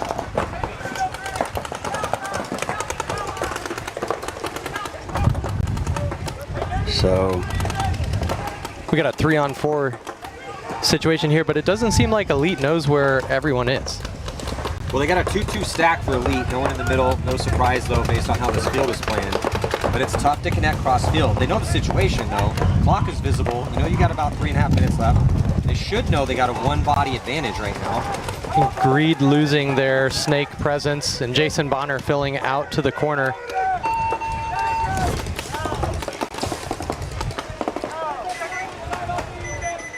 Yeah, that fill in the corner is pretty clutch. You came out and got a really good shot on the guy in the snake. Oh, and he eliminated the elite player. Okay. No, that's Greed walking off, and elite. Yeah, so elite's down to 2, and I believe Greed is also down to 2, 3. Okay, yeah, back corner. So the power for elite is on the D side. You got a back corner bunker to control down the sideline. We like trades in high body situations. Their front player needs to get close enough and just bunker out that Dorito player. Yeah, 100%. I like this two-man operation that Elite is putting together right here. They've got a 2-on-1 situation on the Dorito side, and they're just trying to figure out where the other body is, but they're keeping the 1s and the 2s close, Maddie. I know you and Chris say that all the time. Yeah, you want to keep the, it's a double stack of bodies up here. You want to keep the 1s and the 2s so he can protect his man. And this guy, all he needs to do is just trade out with his Dorito. Oh, man. And Jason Bonner turning to the outside at the wrong time, and he's going to get hit in his pack. Oh, okay. You can just get the crossfield kill too. That works. Yeah.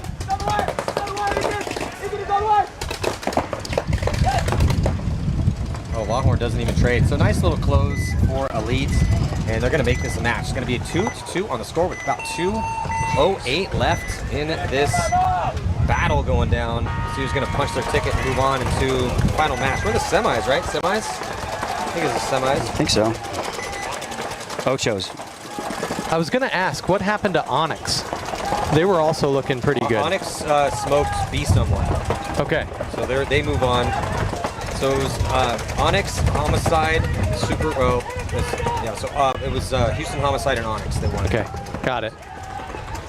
So the interesting storyline Onyx is moving on is if they play Rad, both those teams came from the same field, which is Outlaw in Austin, Texas. So it'd be interesting to see that matchup. And this is the quarterfinals, yeah, man. I was just checking my schedule. Yeah, this is still quarterfinals here in D4. Sorry, say that again? So I'd like to see, I don't know if this will play out, but if Onyx and Rad meet up, that's going to be a good match. Yeah, Rad and Onyx. Onyx used to be Austin Hype, but they kind of broke apart and got a couple people, and Rad and Onyx used to play each other a lot. So it will definitely be a spicy one. Give me all the spice. I want the spice out of 10 when I'm watching paintball. Body coming off for Cold-Blooded Warriors, and they're going to get a kill as well too. 4 on 4. Rad going back to that double. This I would say it's definitely not a stock play. It's an unconventional play because it's conservative. But they either go hyper aggressive or back to this. But they have the 3-point lead to protect, so they cannot get trapped in these spots. Yeah, I don't like how they are stacked up in these 2 bunkers. You got 4 people sharing 2 bunkers. It's not a good look, and there we go. Yeah, that's the problem, right? Yeah, that's Ben Rogers right there. Ben Rogers, Tanner Pagel, and Cody Kipp have been playing together since they were youngins, and this doesn't look like a very good point for Rad. Now they just got 2 alive, only 1 alive now for Rad. Cold-Blooded putting it together. Much better breakout for Cold-Blooded here. Yeah, much better. Yeah, and plenty of time left to, if they get this, if and when they get this point. Yeah, it'll be a 2-point spread, 6 minutes, 6:30 left. If they can close this out with a 2-point spread, and yeah, that's absolutely, yes, of course, for sure, Chris. Right around 6 minutes would be great. Yep. And they're giving a little extra love to Rad as he's walking off. This is Josh Cherry, number 85, sprinting down the D side. Yeah, what's his brother's name with the curly hair? Handon. Thank you. Handon Cherry. That's a great family. That's Handon. Yep. Got it. Okay, thank you. Really, really awesome family. All of them play paintball.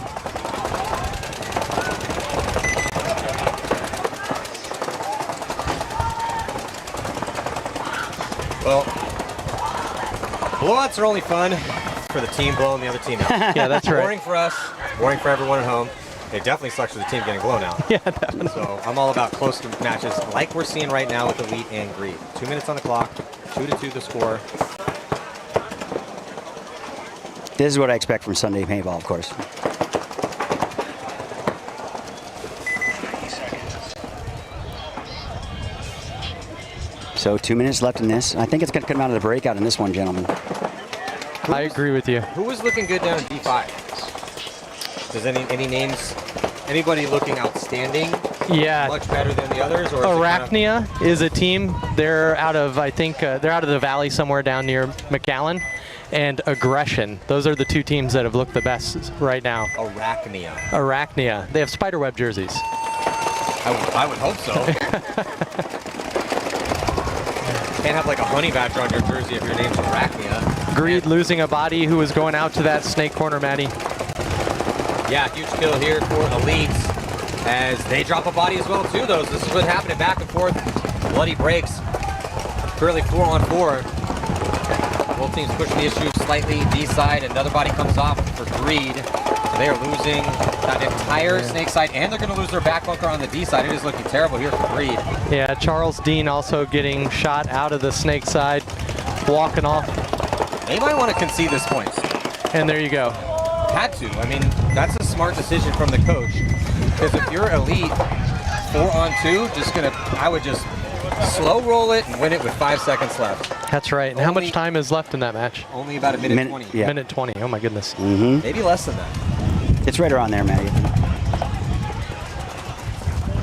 Yeah, very smart concession. Gives them at least a snowball's chance. I can see Cold-Blooded making a game of this, actually. I hope so. And so a little bit of a trade secret on Killer Kellen. He's now on the proper side. When he dives in and lands on his right side. So he's much more comfortable diving in from this side. I don't suspect that they're going to stop him short of the snake on this point. If I were their coach, they have a new coach. His name's Matthew Cribb out of Texas Paintball, which is near Lago Vista area, north of Lake Travis, near Austin. And I think he's probably going to send Kellen straight into the snake. I don't see why you would stop him. You got a guy like Kellen, and if you have a 2-point lead, why not? Yeah. He's making it almost every time you're sending him. Oh, they're going to hold him up again. They held him up again. I don't know about this, man. This is but Kellen's going to try to gunfight his way in. They do get a kill, so they got a one-body advantage. Then they send Kellen in. It's working for him. Yeah, it is working for him. Yeah, can't knock it. It is working. It didn't work in that last point, but it's working in this one. But again, as I tell guys that I coach all the time, it's a call and response thing. How many points do we have to win? The correct response is more than half. Yeah. You're not going to win all the points out here. So if we're doing something and it's working 60% of the time, then you're probably going to win the tournament. That's right.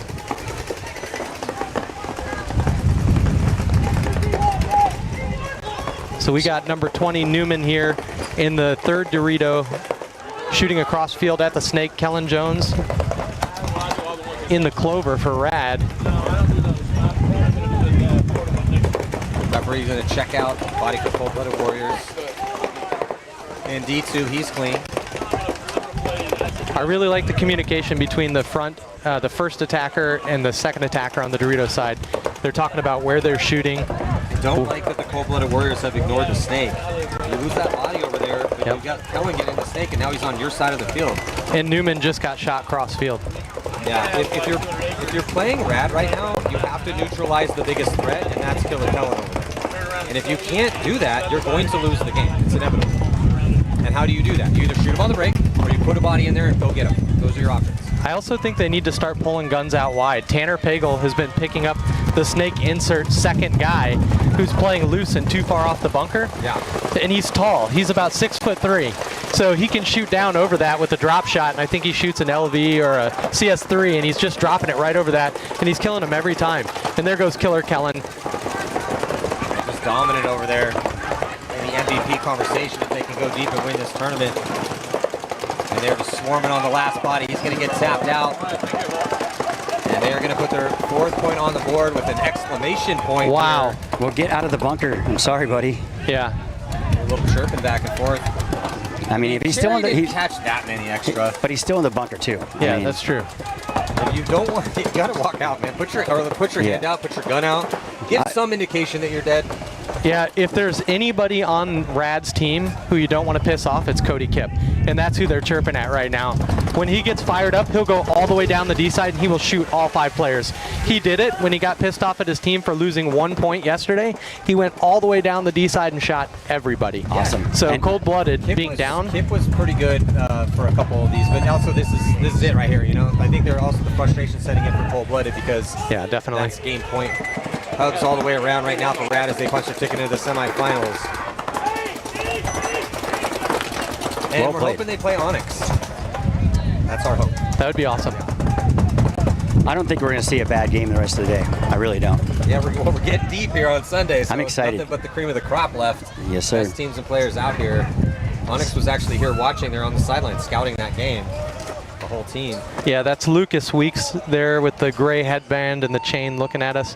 He's their captain, and he's been playing paintball for a very long time.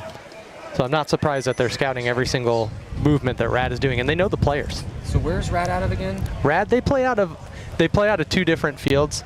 They play out of Outlaw, which is in Austin, and then Texas Paintball, which is just north of Austin, about 45 minutes, in between Austin and Killeen. And then where's Onyx out of? Onyx is out of Austin. They play Outlaw. Hence the okay. Yeah, that's right. Hence the animosity. I get it now. So about a minute 30 left in this one, gentlemen. What's your prediction, Chris? I think Elite's going to take this one. Okay. Well, Greed's got a minute and 30 seconds to work with here. So the lead on the right-hand side of your screen in those red jerseys, and very quick into the snake is Greed. Getting chased by a referee, though. They're going to be dropping a body on the D side. So just one player over here for Greed. They do make it into the clover and the snake. So advantage Greed tactically on the real estate and on the score as well, too. And they're going to get a kill here at the insert bunker. 2 kills. Uh-oh, that could be trouble. They're getting out of their side of the snake, too, and he gets blown to pieces trying to make the snake one over there. Yeah, that's Charles Dean. He was running, I don't know what he was doing there, but his gun was down and he was running into the snake. Not looking good for Elite. Well, I mean, they still got a good cross. They got both corners, Matty. Reed's got a chance here. They still are. Wait, did he just walk off from the snake? No, No, he's in their clover now. Yeah, he's in their clover.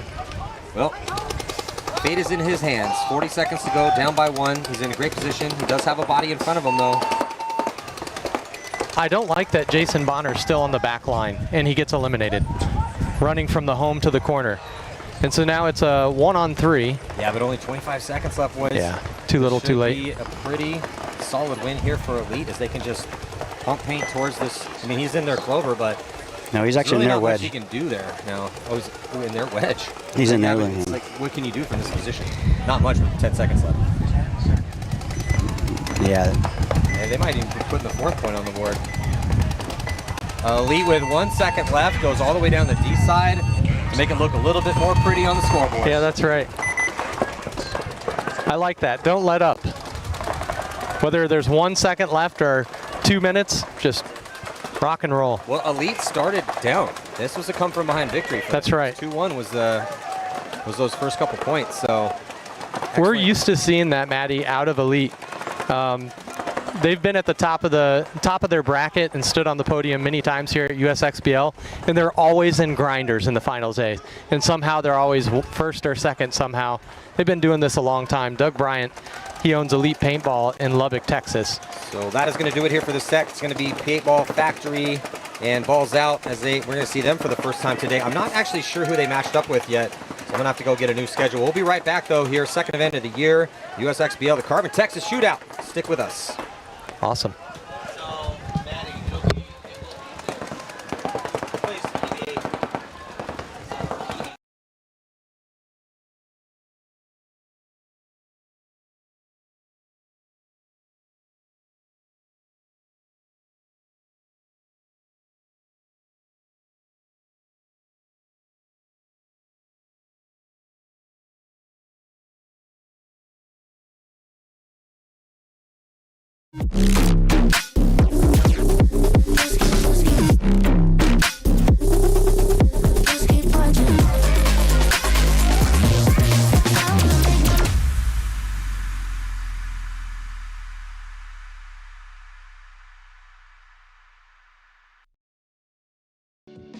Our team program is designed to be super simple and make your life way easier. There's no minimums, there's no required packages, and you'll get season-long access to our catalog at a discount team price. Plus, you can design more custom products. The first step of the process is to design your custom jersey. Now, that might sound weird if you already have jerseys or you're going through a different provider. However, this is a crucial step in building out your whole team catalog. So we're going to use your guys' logo, team colors, and your sponsors to build other cool custom products.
Mike Hinman, he's cool. Paintball, that's cool. Making money, that's cool. Crbn, that's cool. Crbn is the only sports book in the world that offers paintball. So if you want to get down on some paintball action, make sure you visit Crbn. It also has every table game from blackjack to baccarat to slots and more. It also has a full sports book with every sport you can ever think of and probably some that you never heard of. The only sports book in the world that has paintball.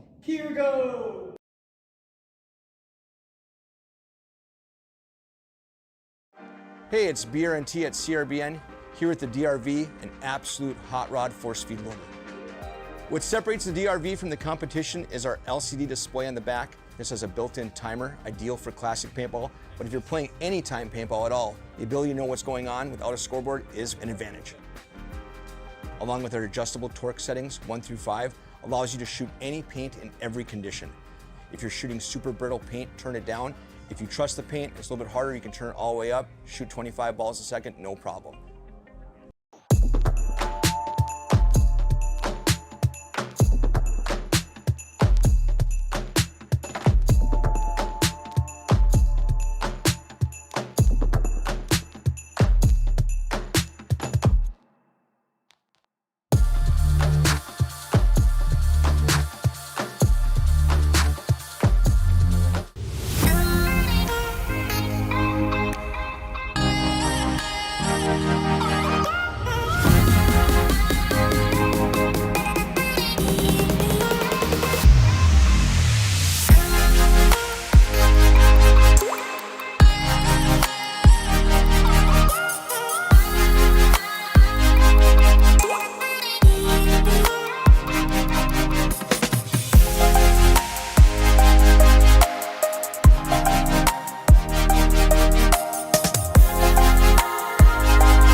About to jump into point number 2 here. 1 point lead for balls out. You see him switching sides.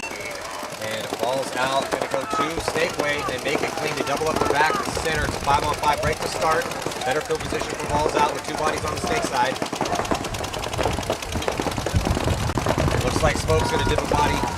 Stevens into snake 1. Balls out. Lateral movement to get into D1.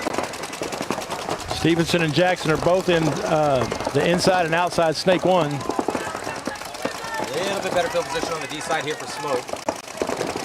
Just by a bunker. Also for Smoke on the snake side, I got 2 over there right now.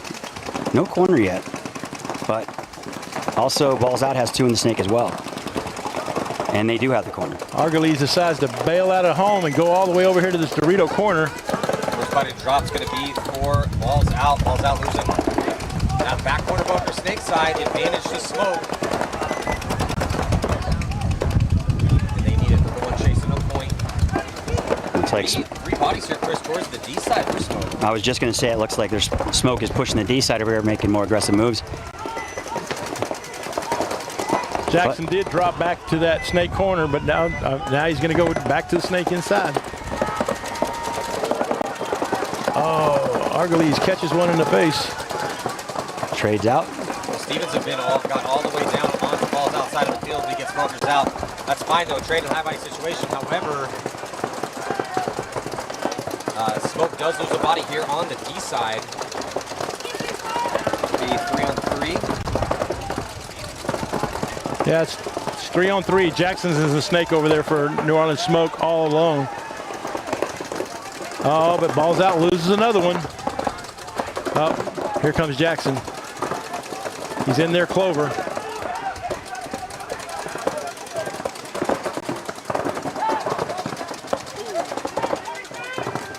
Oh. Balls out.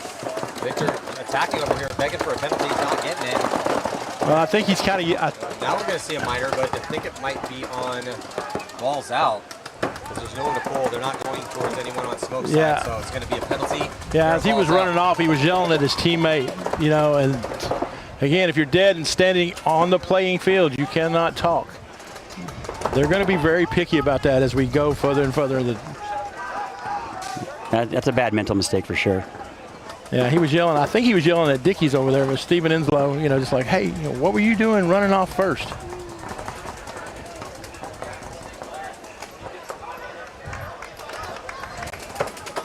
So 1-0 now for that game. And I'll switch back. Balls out, 1-1. But TKO Super Gremlins, man, he's looking good. Yeah, they are.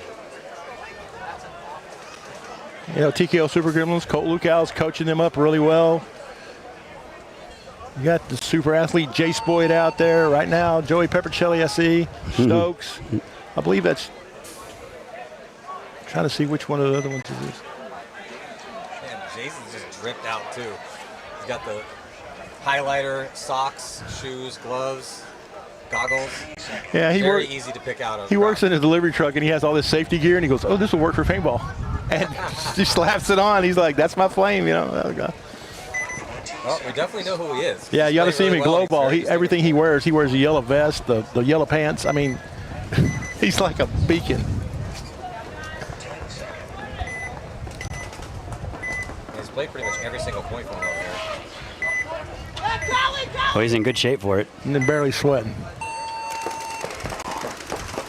Well, he dives out in the D2. They match him though. The Gremlins get the body out there again. 5 bodies alive. They get a body in the snake and they shoot the ball factory again from the snake side. So it's a 4-on-5 here in favor of Super Gremlins. But Super Gremlins not able to contain on the D side as Paintball able to get into the 40-yard line here and they shoot a body. So it's 4-on-4. Better field position, D side for Paintball. Man, Joey Peppercelli better thank Jace right there because Jace made that guy tuck in because he was fixing to mess up Joey right in the back.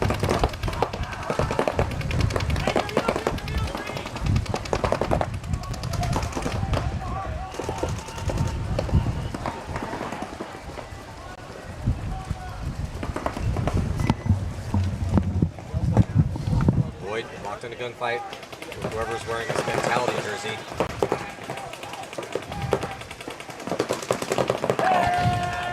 And they're gonna get the kill. Yeah, Holmes shoots down on him, wraps out a little wide. Boom. I think that's Henry Portillo.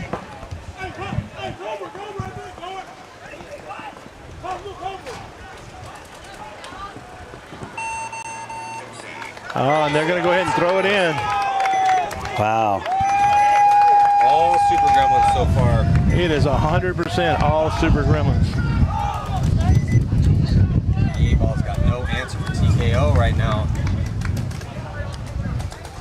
Yeah. On the flip side, we have a game over here. Ball's out in smoke. Yeah, totally different scenario here. Lots of time left.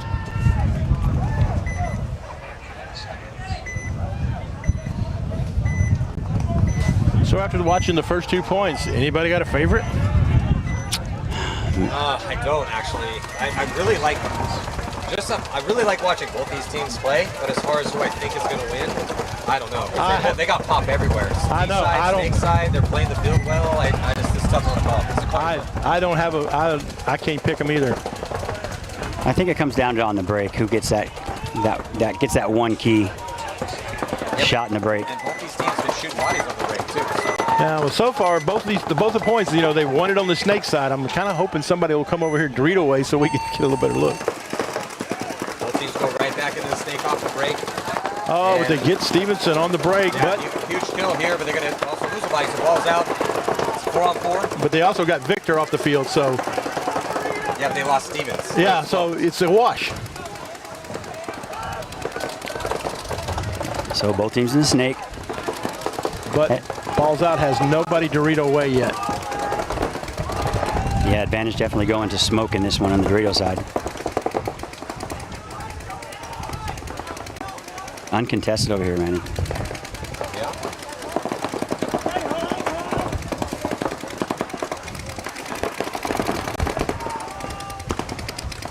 Blaine, he catches one. Oh, that's who did it. Look over here. Look up there. Balls Out's all the way in their clover on the inside. And they don't know it.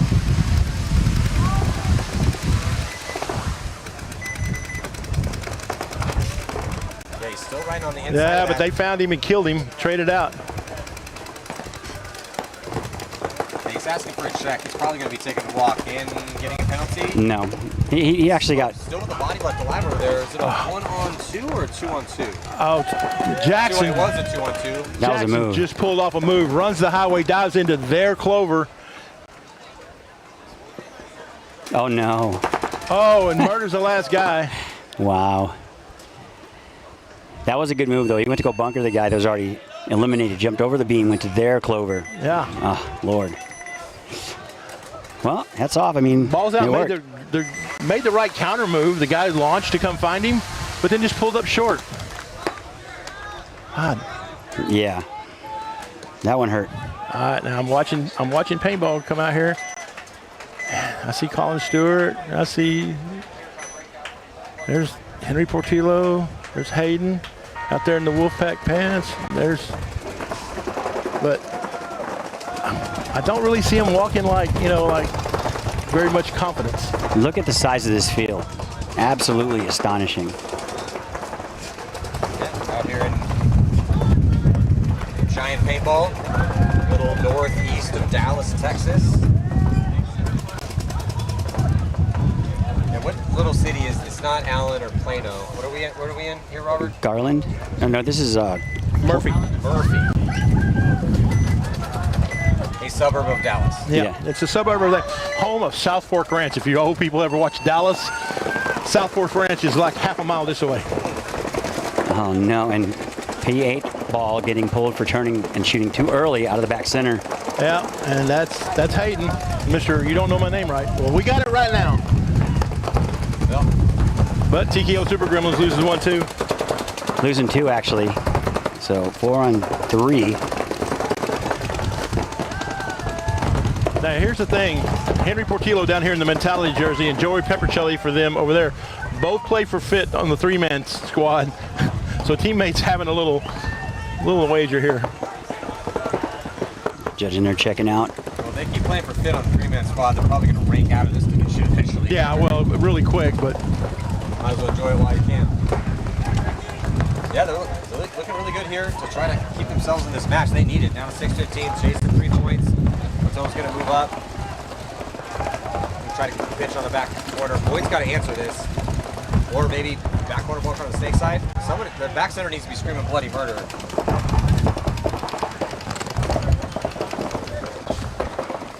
Yeah, definitely, Manny. I mean, it's. Here comes P8 ball down the Dorito side, though. Yeah, they look really strong here, but the issue is they have to ramp up the aggression. They have some time to work with, though. I mean, yeah, they're down 3. It's a 4-point mercy rule, but you got to be careful, man. They're in really good spots. Got to effectively dig these last bodies out for Super Gremlins. with a little over 5.5 to go. Still a lot of time, but every second that... Portillo's going to launch. Oh, Boyd sees him, but not in time. I think Portillo's able to get a shot in on Boyd. No, not able to connect. Not just shooting this lane. They're going to let Portillo run down and shoot everybody. How did Jace not trade with that guy? How did the back center not protect Jace? Yeah, that's a ball drop here for the Super Gremlins. If I'm cold, I'm very frustrated with how that one went down. Yeah, I thought Jace would definitely have traded with that guy. I don't think he was ready for the run through yet. I mean, guys on your side of the field. I didn't want to say it, but yeah. Also, the back center. Where's the next place that Portillo's going to go? He knows he knew he was there when he was in their D4. So just start. If you can hide, but just shoot where he's going to be. Mm-hmm. Still, great job on Portillo. Yeah, no. He definitely saved that. I mean, took his time. There's plenty of time left in the game, so. But now to the next one, Smoke up by 1. Still lots of time here as well.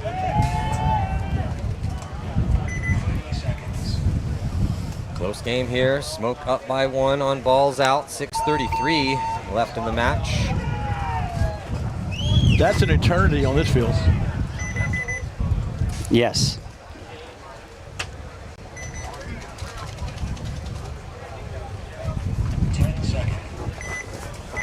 This one I feel is just going to keep going back and forth. I mean, we'll see, but they seem pretty evenly matched. Big snake push up. Ball's out. Huge kill on the D side as they take out, I think it's Blaine. Look for Victor to come over to the Doritos. Like he has been. Back center containing him from Smoke.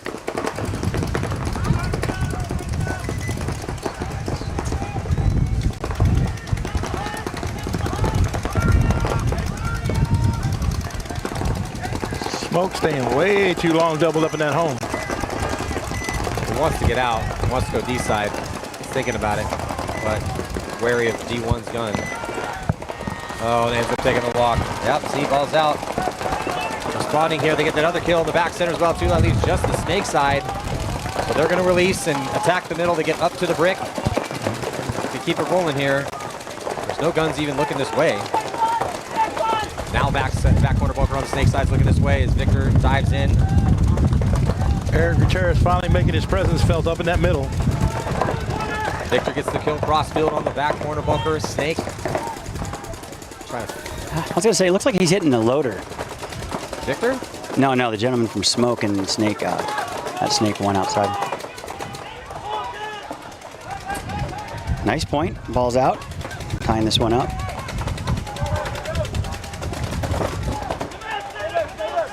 Contreras going to get checked out by Victor. And they're going to tie this one up with 4:54 to go.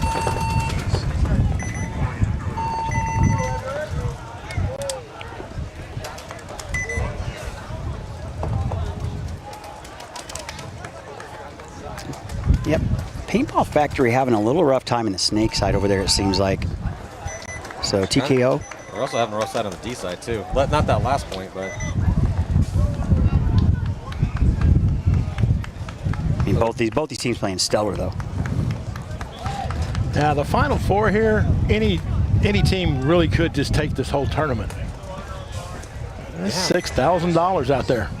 Yeah, I mean, Paintball and Super Gremlins, there's enough time for Paintball to get back in this match, and then we got a tie game between Smoke and Balls Out. Yeah, I agree with you guys. I feel any one of these 4 teams could take this tournament. They're all playing well enough that if it's just going to have, so who's going to put it in that, use your sports cliche, who's going to put it into the next gear? Who's going to execute better? But that's who's going to turn the corner? That's what realistically needs to happen right now. There are no ducks when we get here.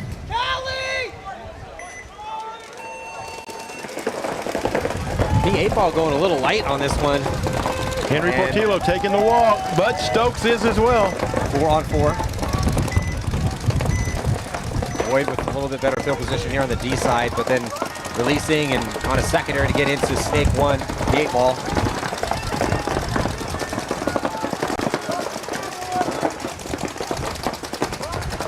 Yeah, taking their time a little more in that Snake side of the field. And up the middle, here comes Paintball.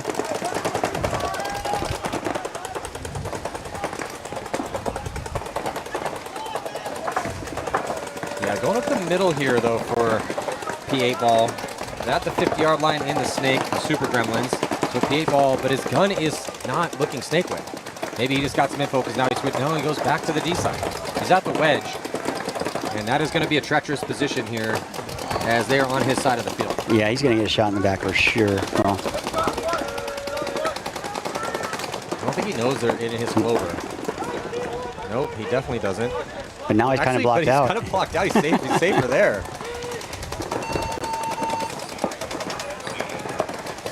But the player in the clover for Super Gremlins doesn't know he's there either.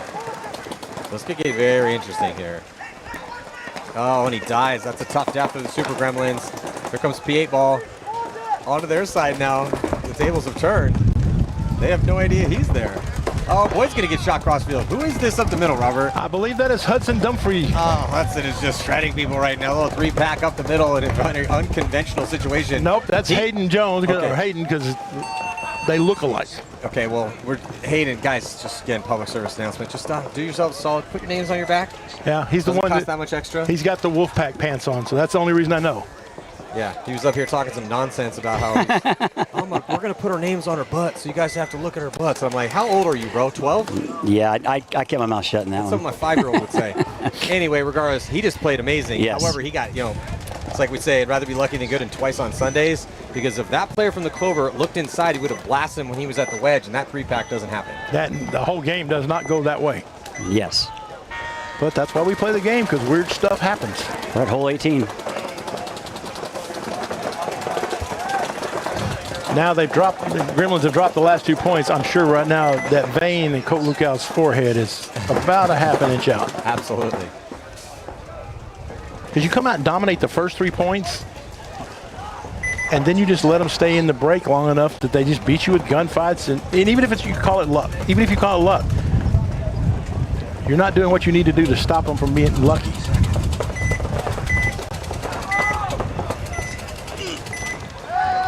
Under 5 to go, tied 2-2. Smoke on the right, balls out on the left. Smoke sends Stevens into the Snake. He might have got clipped though. Wow, they actually shot him on the break for once. We're going to be dropping a body though, so it's 4 on 4. Take out Victor. That's a couple points here. Another body coming off for Smoke. 3 on 4 now in favor of balls out. Yeah, and that's Jackson. So now that whole Snake side they've lost their power play on the Snake side. Oh, but there goes another one right there for balls out. 3 on 3. Oh, he's limping. Oh, that's not good. Well, he fell when he was trying to run off the thing, and I don't know if he fell because he was hurt or he hurt himself when he fell.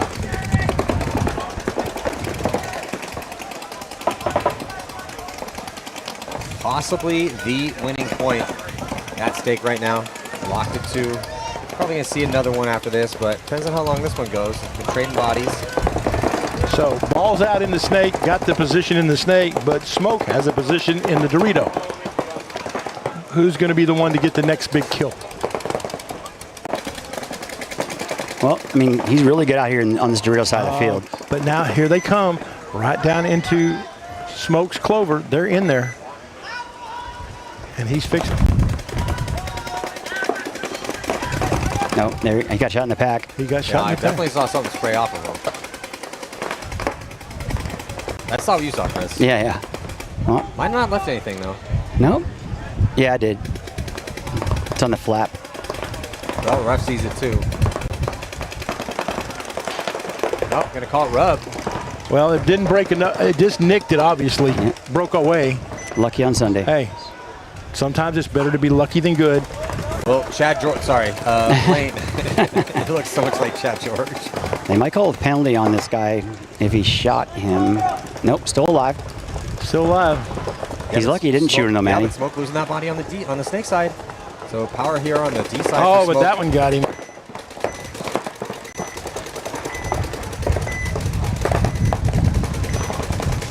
Yeah, the roller gun's trying to pinch out this last body. Balls out to take a 1-point lead. Nope. Here comes the desperation run from Galvan. Galvan makes it all the way back to the middle, but then he gets torched. Penalty Now we're coming. going to see the penalty. Oh, so paintball karma strikes here on Blaine. Got shot in his pack earlier. Ref called a rub. And he's going to get a minor. And that is going to give the point here to Balls Out as they have one player left alive on the snake side. The paintball gods. Gift. They give and they take away. They give it and they take it away. They are very fickle. Indeed they are.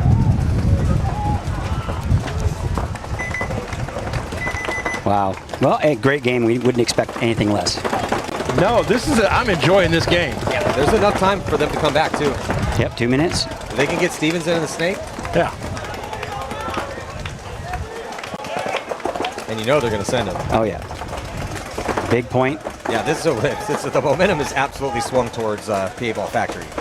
So the program's got to be scratching their head a little bit. Like, we were smashing these dudes, and now all of a sudden there's 3:11 left, and they're only down by 1. Let's tighten it up, boys.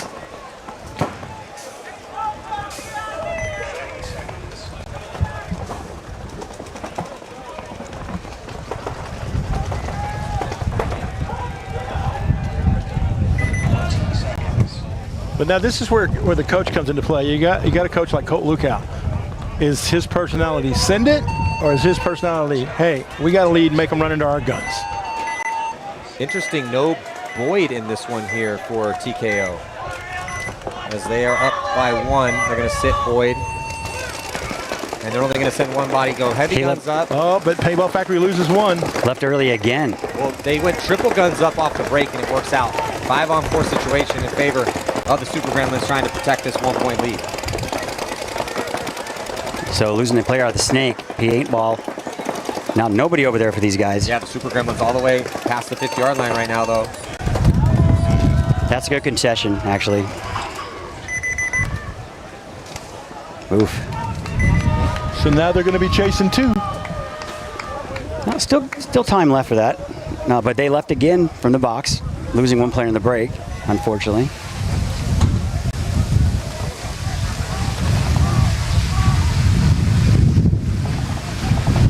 Here comes the wind a little bit.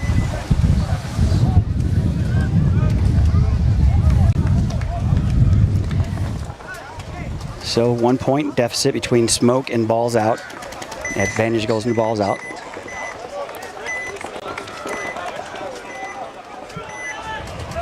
Looks like people are getting tired. Can't imagine why. When you were that young, you never got tired. No comment.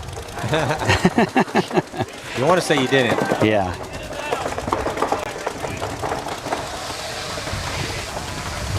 Timeout called.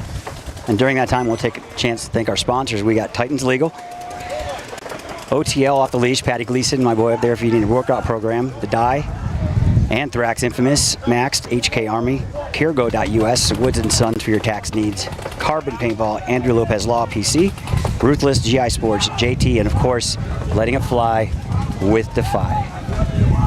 And the wind out here. Even Robert's going to take off here in a second.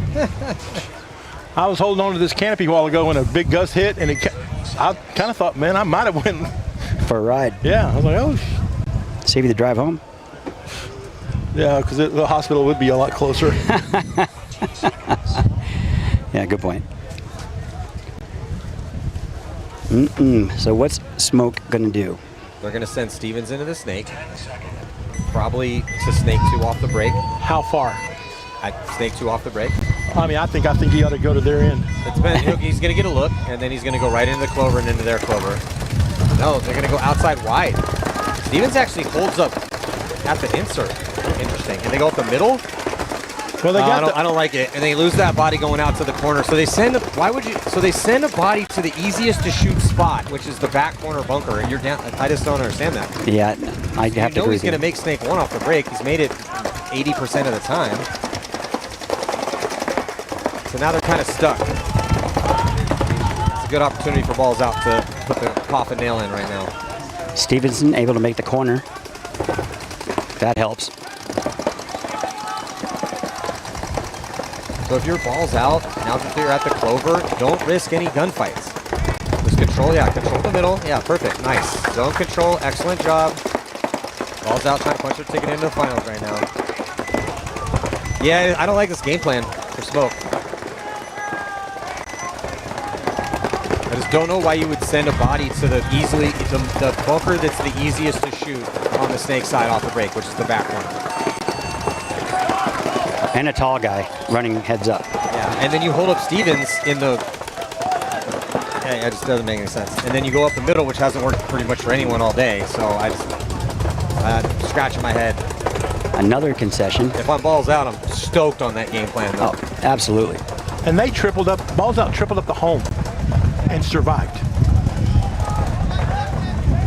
I don't get that either, actually.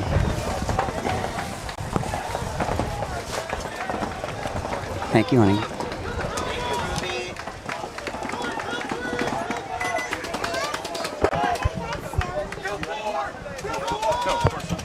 So, situation 4-2 in favor of the Gremlins. P8 ball. Factory. 2:50 left. They do have it in them. It's 2 minutes and 50 seconds left.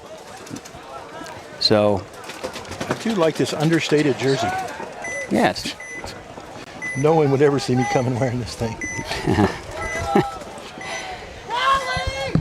Here we go. Again, no Jace Boyd, and TKO loses one on the break out of the home. Yeah, so 4-5, big bite over here in the Dorito side. I think he got shot though. Yes, he did. So getting in the Snake, 2 in the Snake now for... Yeah, Hayden did a good job last time up that middle move, so now they're going to send him to that little carbon Dorito side bunker and try to see if he's going to go do it again. Can he make magic twice? Body dropping for the Super Gremlins, the back corner bunker, and then they send Stokes up the middle. I mean, here comes the counterattack, comes up and stitches up Stokes. He gets through all the way untouched. Wow. Just blasting his way up the field. Here comes the 8-Ball Factory, man. They're making these ones really interesting. What are you doing? Yeah, but they still have they still have 2 bodies to work with here. It's a 2-on-1 situation. They're going to dice up 2 and keep both their bodies alive. They need to get in there and preserve this time. They're still going to be down by 1. They're unsure of the count. They're wasting precious seconds right now. Probably going to burn another 8 or 10 trying to figure it out. Now they got the read on it. Nice point. Yeah, good game. That run through in the middle, like you said yesterday, that's going to be key at one time, and it was. Don't want to say I called it. Yeah. At some point in time, what did I say? That's going to break a game open. They're going to win the point. And TKO just refused to have anybody, just one person, look in the middle.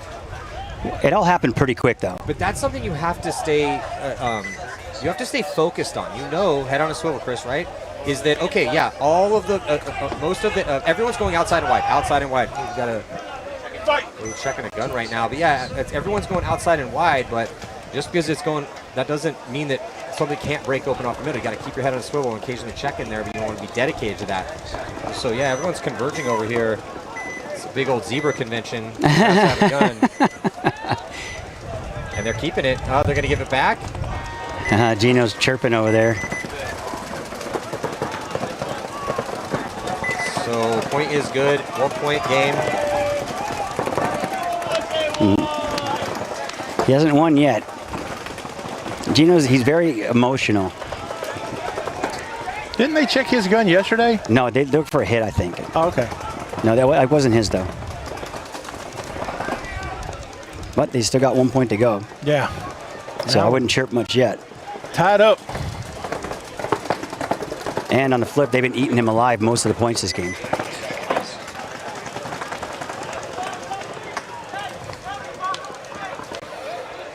Interestingly enough, the last 2 points, Jace Boyd was not in the game.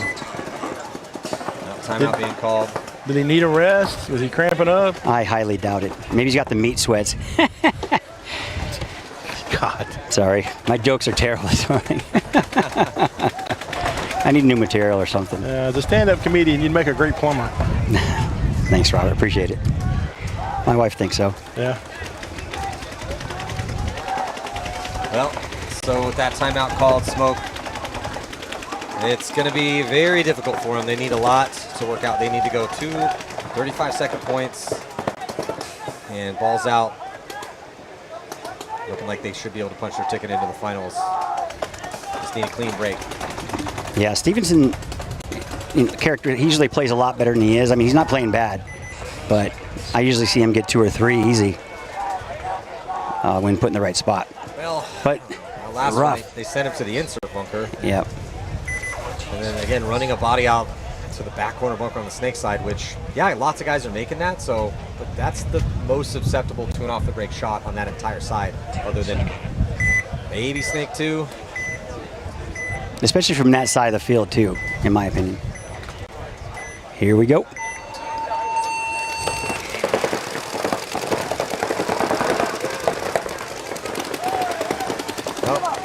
Smoke is gonna get 2 quick kills here on balls out as we hit the minute mark, and then here comes Blaine leaping across the gap, and he makes it clean. They're gonna make this one a match. They should be able to get this one pretty quick. They're completely blown open the D side. Everybody's dying. They're gonna lose Blaine. They got another attacker right behind him though. And who else is alive? They still got, yeah, snake side. Bodies being peeled off all over the place here for balls out. Down to just one player, back corner bunker, it's Galvan, and then he gets shot as well too. So one of our quickest points of the day, right when they needed it. On pace. And Smoke is gonna right on pace. 30 seconds left, 35-second point, 39-second point in that one. They're gonna need to do it a little bit faster than they just did that one. Yeah, do better, guys. That was well executed, though. I mean, Stevenson getting checked in the corner didn't help the progress too much because he got checked for a good 10 seconds of that. And Turbo, when he fell/dove right here, kind of hit kind of hard. Is that what I heard? I didn't see it, but I heard it. I mean, he went belly flop. Just. It's my kind of dive. Wow, what a game, though. I like this. Yeah, we got some games. Exciting. There's Jace. Good semifinal match. Yes, sir. All right. Tied up. Who you got? It's not tied. It's not tied up. It's not tied up? 4-3. Oh, the Gremlins. Oh, I didn't know they were still chasing one. Wow. I guess I should pay more attention. I'll text you. 1:36 left. Plenty of time. Well, still, who you got right now on this point? I mean, I think P8ball's got it, man. I think they're going to tie this up with a minute 36. They have the momentum.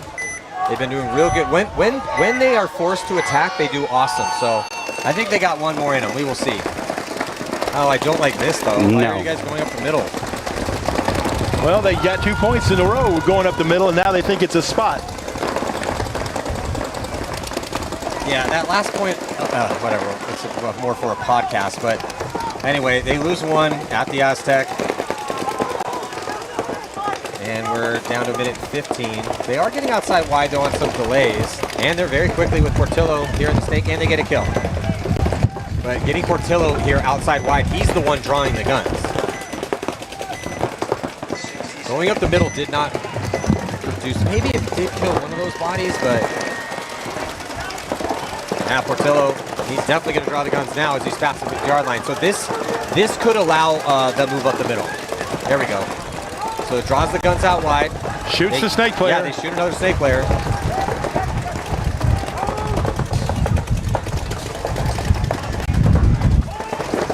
Yeah, Portillo, though, really putting the pinch on him. Might have caught one. Yeah, he does. Comes off, but trades out with Boyd. Back center. I think they're playing. They're playing at the pace, man. I think they're gonna get this point. Wall of paint, though, facing him from the back corner, book on the snake side in the back center. They gotta go. Gotta commit. And here comes the reckless attack up the middle. He's gonna stitch up the back center and gets in to hit the buzzer. He might have caught one before, though. The ref is waving him off. He's gonna check him out. He's got that hit on his leg there. When did that one Well, he was laying on the bunker when he got shot in the leg, but the question is, had he already hit the buzzer? He hit the buzzer before he got shot. That's what it looked like to me. But It looked like he got it.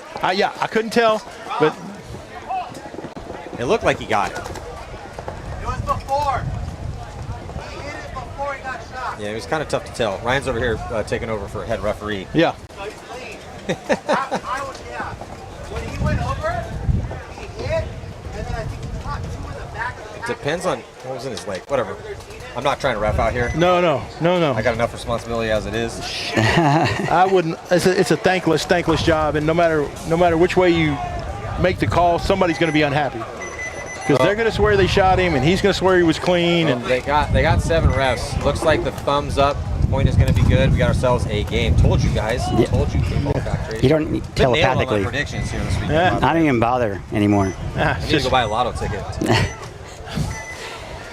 as long as it's not the Clutch City Lotto.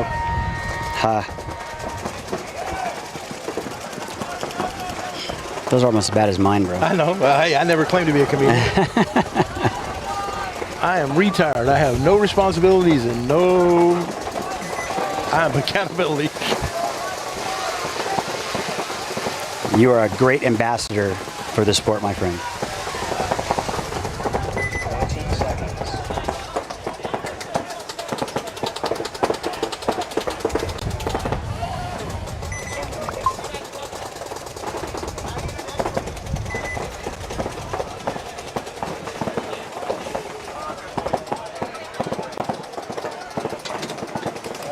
Okay, 10 seconds to go here. 1-point game, 30 seconds left on the clock, and Smoke get it done. Stevens gets in his stance. He's going to try to take some ground.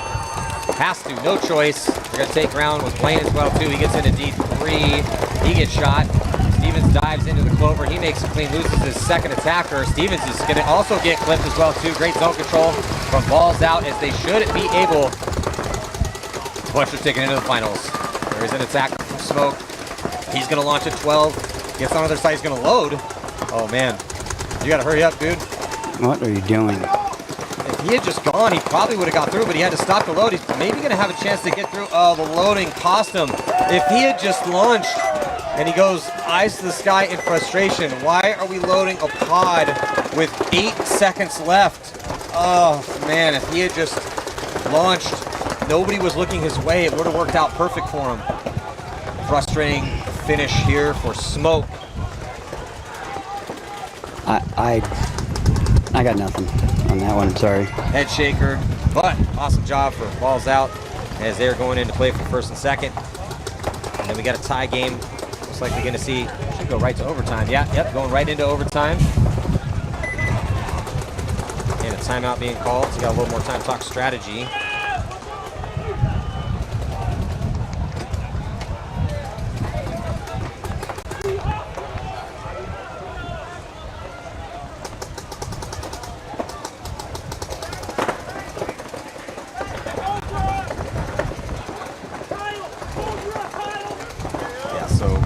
Momentum absolutely here towards Paintball Factory. The Gremlins got to be talking about shaking heads in frustration. That's where they're at right now, but they got to stay motivated and stay confident as we are throwing 5 minutes on the clock, and we're going to head into an overtime period here, 5-on-5. Can't get a winner, we'll go to 1-on-1s. Robert. The one thing he hears all day. But yeah, I'm frustrated for those guys for not getting that. I mean, what a game, man. God. How did he shoot through his entire loader in the 5 seconds it took him to get, or 10 seconds? I don't know. I just didn't load from before the break. Maybe he didn't. if you need paint, you need paint. But Two if balls. he had made that run through, he would have been able to get, because he had another body with him. Yeah. If he had gone through, he's going to get most likely both of them and maybe be the hero. Maybe the back center turns and trades out with him, but then he trades and then the other guy goes through. But having to pause and load, that cost him the tournament right there. Absolutely, yep. Well, reflection. You're still alive when the buzzer goes off. You're going to get Maddie's going to have a comment for you. Yeah, I mean, he did launch. He just picked the most inopportune But he took a moment break to in try the to middle load. of his Yeah. launch. All right. Maybe he thought they had a minute in 15, not 15. So, I don't know. all right. Pick them, boys, right now. I'm going to take P8 ball. Yeah, they got the amendment. Gremlins. I'm going to keep the faith. Yeah, I mean, the Gremlins are kind of due, right? Yeah. I feel like the Gremlins that's are the due. only reason. Yeah, they are absolutely due. They got Boyd back out there. They are due for a point. Like I said, my grandson plays for this team over here, but, you know. Yeah, it's just how many points in a row can P8 ball roll off here against Super Gremlins after going down early. Colt Lukow just looked up here at me and goes, like he's so frustrated. He doesn't understand what's going on. He's frustrated too. Oh, it's him. He's getting some bad execution out of his boys right now.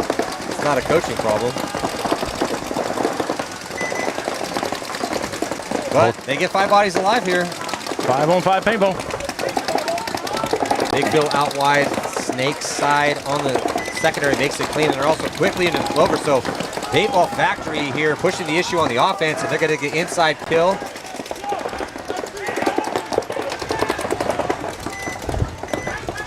And Paintball's just been sending it here in this comeback. Absolutely. Great lanes, keeping zones. They're in a 5-on-4 situation against TKO.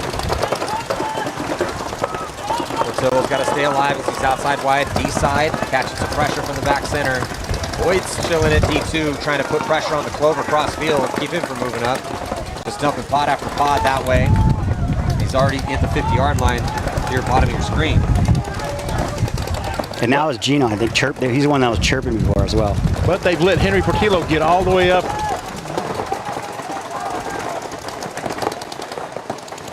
Oh, Henry got a leg hit, tried to sit on it. Lucky there was no flag on that one. Bill all the way over to take over for Portillo with a bad death. Yeah, that's Hayden going to come out there and just... Oh, but here comes the attack, going back and forth here as TKO goes, and so does the 8-ball. They both come off essentially in a trade. So no one controls that center portion of the snake right now, but both teams in the back corner bunker. Even on the body count. Should be 3-on-3. I don't know if I'd winch that middle wedge or not. Well, again, they've scored a few points from right there during this particular match, so they're going to the well one more time. Yeah, so it is still 3-on-3 here. Advantage to nobody. It's pretty even on the real estate as well too.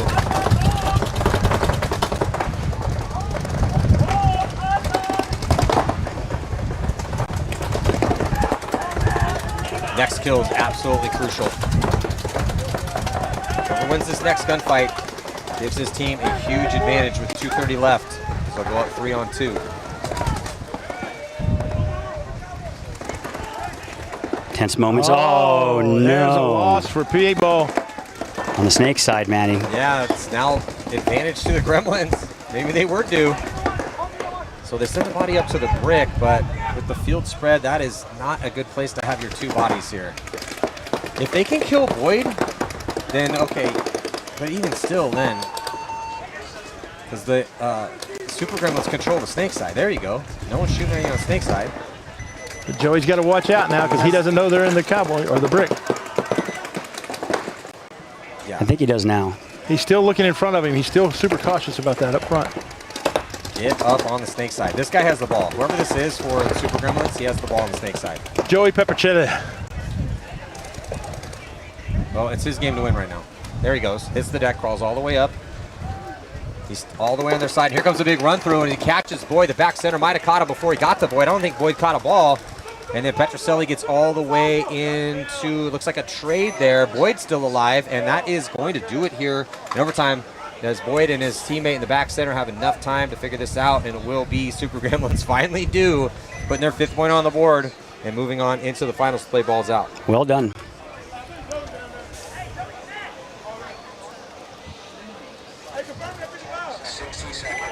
Well, that's if they actually hit this buzzer. I was going to say, I'm sitting here, they're like arguing over, like, how much time we got left? I mean, the clock is not really that big. Everyone, just also a public service announcement. You should carry a watch on you if you're serious about winning paintball tournaments. But Boyd does have some time to play around with, but not much. He got 35 seconds. Yeah, we're down to it. This would be, I've never seen this. I've seen this, but if they don't hit this buzzer, I will have never seen that actually happen. I mean, does Boyd know he only has 20 seconds?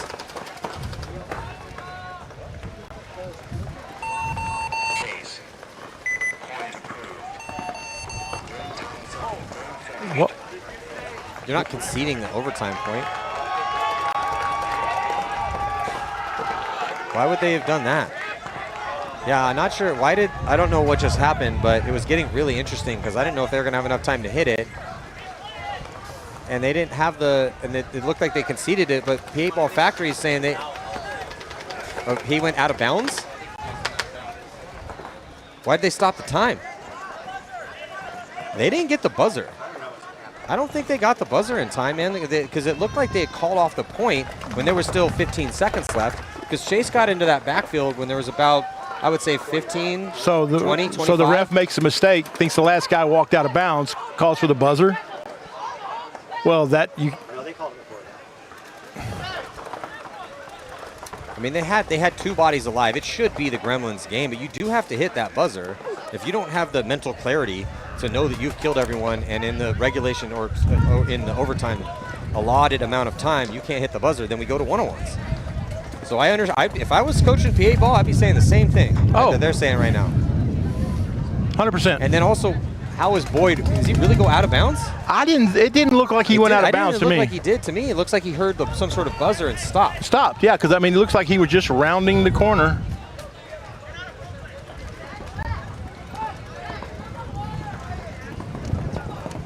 Well, they won the point.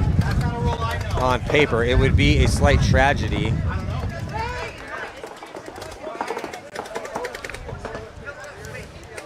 Well, P8 Ball is coming over here to argue their case. I don't know why they're arguing to Ryan. Is he an official? Is he an ultimate or an official or a commissioner?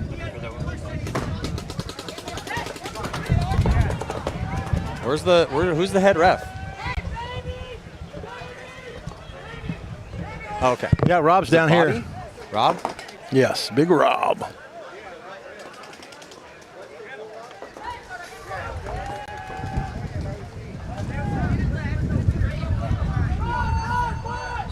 I want to go listen to what they're saying. All right, go listen, because I'm curious too.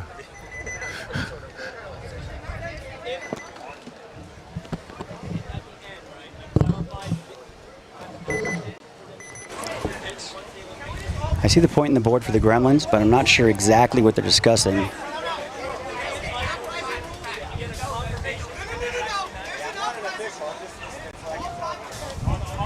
When there's more than one no, and then no. So we're going to see what happens here after they iron it out.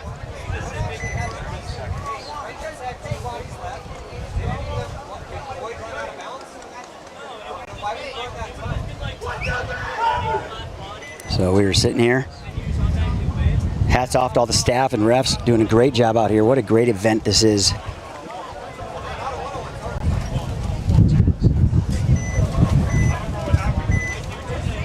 Where did who go? So we're trying to figure out exactly what's going on to get you guys back at home. What's up?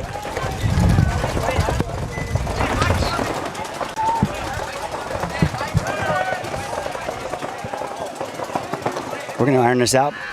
Just 1 second for you.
we are about to jump into this next set. It's going to be Elite taking on Houston Homicide.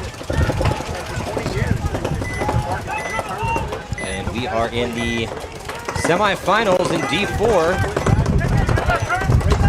Also in this set, it's going to be Rad taking on Onyx. That's the match we wanted to see. Matty Marshall with Chris Estoya, Houston Homicide in the blue jerseys on the right-hand side of your screen. Big bite. Elite has scrappy victory in their last match against Creed. And then Houston Homicide took down Hive Mind. So big bite on the Snake side right now for Elite, getting in their clover. But to answer that, here comes Houston Homicide. Yeah, Elite in good position, Homicide in good position. Did you see anybody walk off, Chris? I think it's still 5-on-5. Yeah, I believe so. On the count, still 5-on-5. Good position, slightly better on the D side here for Elite, as body's going to come off right now. So Elite does drop that body from the clover, so still an offensive push for Elite on the D side, but they are down an option on the Snake side. 5-on-4 in favor of Houston Homicide. They like that center wedge too, Houston Homicide does. So nice field control right now. Elite coming down the Dorito side. So better field position, I think, right now for Elite.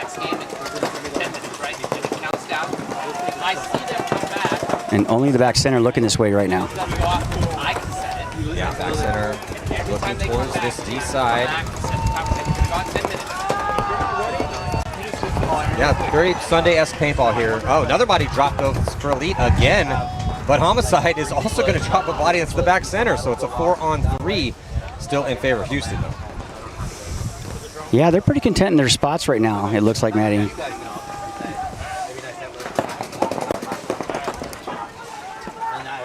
Yeah, again, Sunday types of paintball, so guys are not really risking a ton of a gunfight, but Elite is going to get chopped up.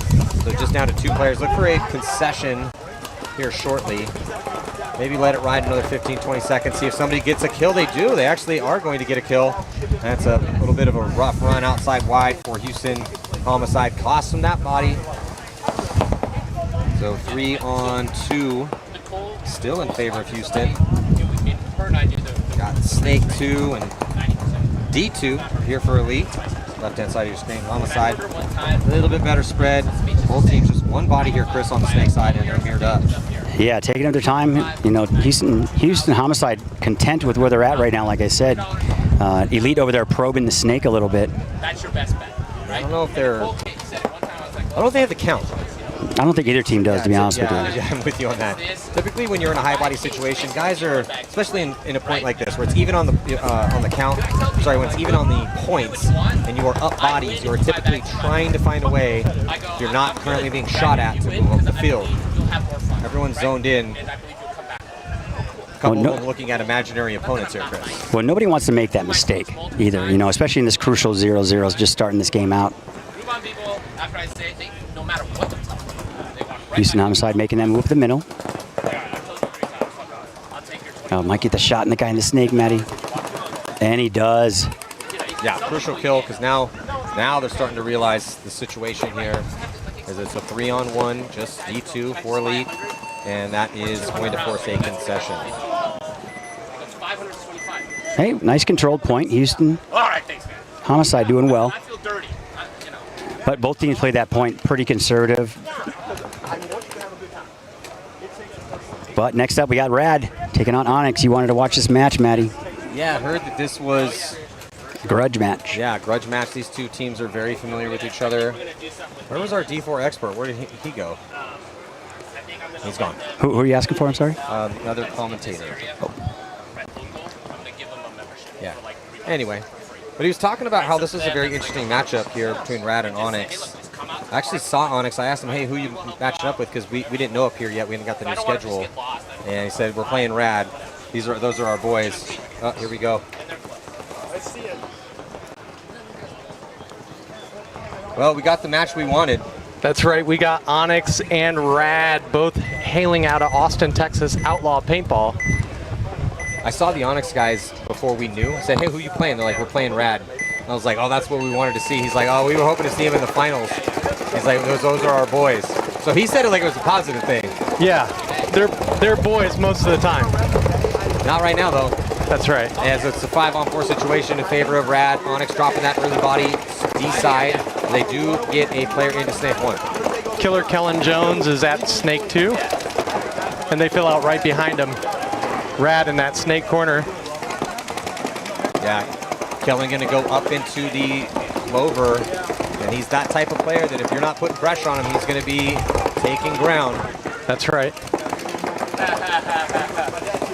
Desperate, not a desperation run, but a huge fill all the way out here for Onyx, and he makes it clean to the back corner bunker on the D side. That's a huge fill. He can wrap around from that spot, start putting pressure inside. Definitely a dropped lane there, Maddie. The back center was supposed to be holding that lane, and he dropped his gun down looking at the other side. And all 3 other players from Rad on the back line were looking Snake way. I don't know what's stopping Kellen.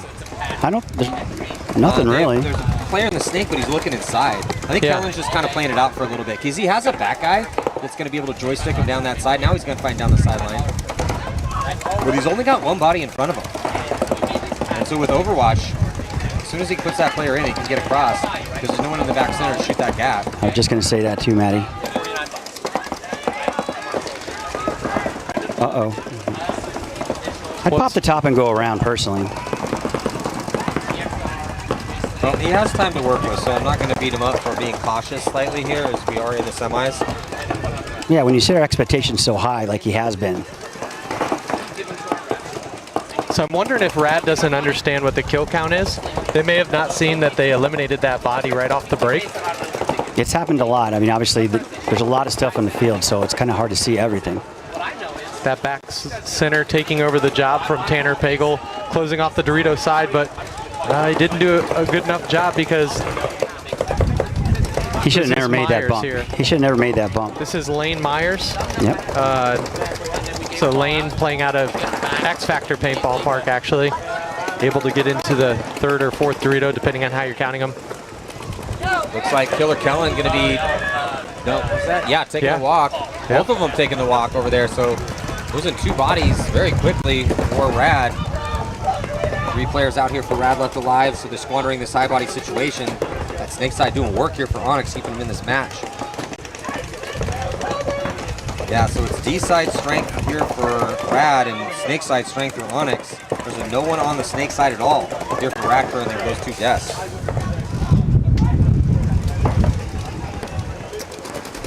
It's gonna be. They got to go down the Snake. I mean, the corner guy really can't go anywhere. He needs to stay at that turret anyway. Here comes Kip. Yeah, Kip sensing that he doesn't have any pressure, and he's just going to go where he can't get shot across the field. I really like this. He's going to wrap outside. Well, he should wrap outside and shoot that back corner, the Snake corner. Why guys do this? So he's slightly. Yeah, you have outside containment. The angle's going to get better that way. And then you can get across into the next Dorito as well, too. He's going to get some help. I would like this, too, to get a little bit closer to Kip. There it is. There it is.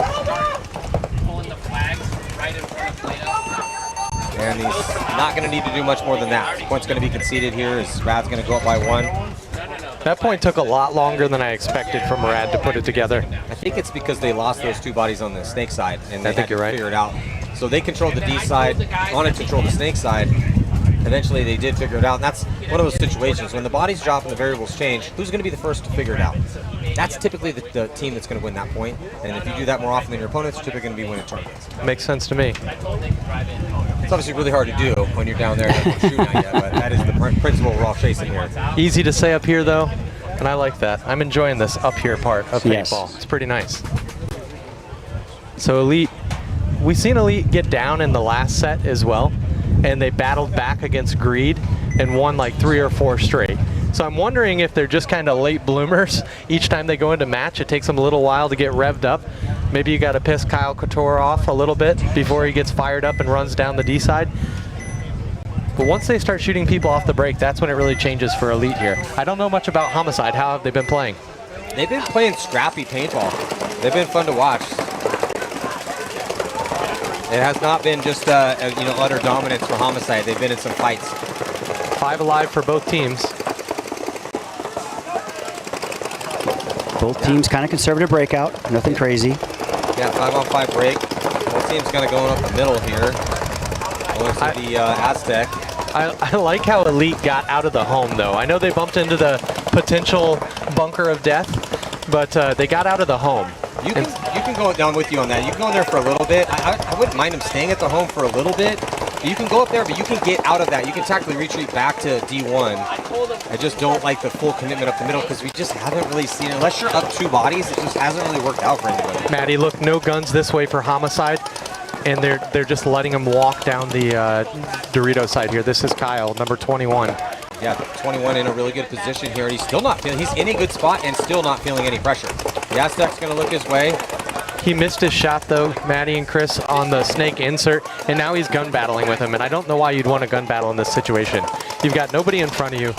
Go on the outside, and they allow the Dorito fill from Dorito 1 to Dorito 2. I think he's angry he missed that shot inside, and he wants to get it back, but I'm with you. You're in a good spot, and they're not even close to mirroring you up, so just be in that spot, be a presence, and we're in point number 2 here, and there's 7 minutes left. Yeah, you're chasing a point, but you're not down by much. So why don't you just take a little pressure, let the play develop. I'd like to see his second Dorito support get behind him as well. He's 3 bunkers away right now, and they can't do an inside-outside operation. What do we got on the snake side, Chris? Well, I mean, also they have 2 on the snake side right now, Elite does, and they can go down that snake all day if they want, but they're just not, and I don't understand why. Yeah, there's no one on that side in front. Well, I guess Snake 1, but Snake 1's looking inside and not doing much. He's not putting up any fight down the sideline. No, and he's looking inside. There's nobody. Yeah, there's nobody even looking over here. Maddie, the back center's looking over towards the snake, but he can go up to that clover, no problem. Well, second attacker getting close to the first attacker. This is what we want to see here is working pairs and paintball often. Kyle's being really calculated here in the Dorito. And Elite moving out of that Temple of Doom into the center tall stand-up wedge, trying to cut off the snake side. And also Homicide getting in the snake, looking down the wire now. I see that. One dangerous thing I saw, Chris, was the Homicide player in the Snake 2 was playing well back off of it. And if Kyle gets a peek or wraps on this bunker, he can shoot straight across the field to that Snake 2 from this D side. So many options out there. The only thing stopping him maybe is this Homicide took the Dorito side corner. That can. That was a good shot across the field. Definitely a good shot. That was on the run too, Maddie. Yeah, another body dropping. So 2 pack of bodies have come off this D side. That's really going to make things easier here for Elite. They got time to work with. They just close this one out. Yeah, they have presence all the way across the field, and they're going to get that kill in the back. And there we go. Oh man, I thought he got hit in his leg. Yeah, he's in a bad spot. There we go, the Temple of Doom. Oh man. He still hasn't shot that body. Is he still alive in there? Oh my god, how is that guy alive still? Kultura aim. He loses his back player, they lose another body on that side. It got a little messy on the close, but they did enough work. I don't know how Kyle missed that shot on this guy's back. It was hanging out there, maybe some swirly paint. I mean, it's getting a little windy, but he's close enough that wind should. These guys are used to the wind, though, Maddie, because they play out in Lubbock, Texas, at potentially the windiest field in Texas. Well, there's nothing to stop the wind. Everything's flat. That's right. They say you can see your dog run away for 2 weeks. Got it. Up in Lubbock, Texas. That's funny, actually. I've never heard that one before. I've never heard that one, too. That was good. I get it, though. I've been out there. It's flat as a board, man. There's not much. Not much except for good people and good food. That I believe. All right, Rad taking the field now, chronoing their guns and then tightening their barrels. Oldest book in the trick. I like to see it. Oldest book. Oldest book in the trick. Oh, I used to do that. Oldest book in the trick. That's right. I used to do that all the time. Yeah. I used to just not chrono. We're back when you got autocockers. You basically get it going, you get it to where you want to be. But when you chrono on, your barrel's undone, your cocking rod is also a little bit out. Yeah. Chrono in 290, screw the barrel in, put the cocking rod in, really through about 310. That's right. You're saying a lot of words that a lot of people aren't familiar with anymore. Cocking rod. Do yourself a favor and go buy yourself an autococker, go play a big game. I promise you're going to have a good time. Yes. Maybe the like best driving time. a classic car. And get a CP drop, flame drop, 6-inch as well. Here we go, Onyx on the right-hand side, Rad on the left. Looks like heavy guns up for Rad. Yep, 3 guns off the break. Kellen Jones going straight into Snake 1. Yeah, they're going to get a kill here, so Rad's going to continue their effectiveness. 5-on-4. They have good position. They immediately take D3. Possibly, no, he's going to take the walk. He got eliminated. They give him a couple extra as well. Yeah, 4-on-4. This Dorito side is wide open for Onyx. They got to spread the field. They can't get trapped in the center. Yeah, it's wide open for Rad as well, too. No one is out on the D side at all. You're right. But, Maddie, look at the player for Rad. He's down on his knees shooting this lane. Onyx, though, losing a player out of the back center. I think that's Lucas Weeks, potentially. Onyx on their heels right now. Rad diving through the zone to get into D1. Makes it. And then now they're going to... Onyx is going to get out into Snake 2. And then they get out to the back corner bunker on the D side, but he gets smoked. Yeah, that D side Myers. continuing to be barren over here. It's going to be all... They're on their side. Rad, Kellen... Killer Kellen just does a wrap around and just clear this guy out. We love trades in high body situations. I don't think he knows he's there though. Maddie, Chris, I keep seeing players go from the home all the way over to this Dorito side corner, and they keep getting dinked out over and over. You've got 2 other bunkers you can stop at. I don't understand this.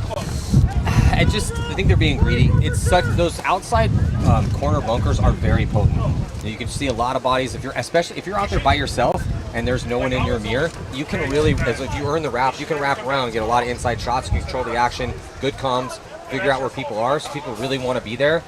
And just similar to when we watch guys get into D4 and they have the whole D side and they don't want to just crawl 3 bunkers and completely have people's side. Yeah. So they're just being a little lazy over there. Makes Yeah, sense. 100%. Or they run halfway and then they kind of trot the rest. Yeah. And we've also seen enough fills where most people are making that run quick. Okay. Mostly.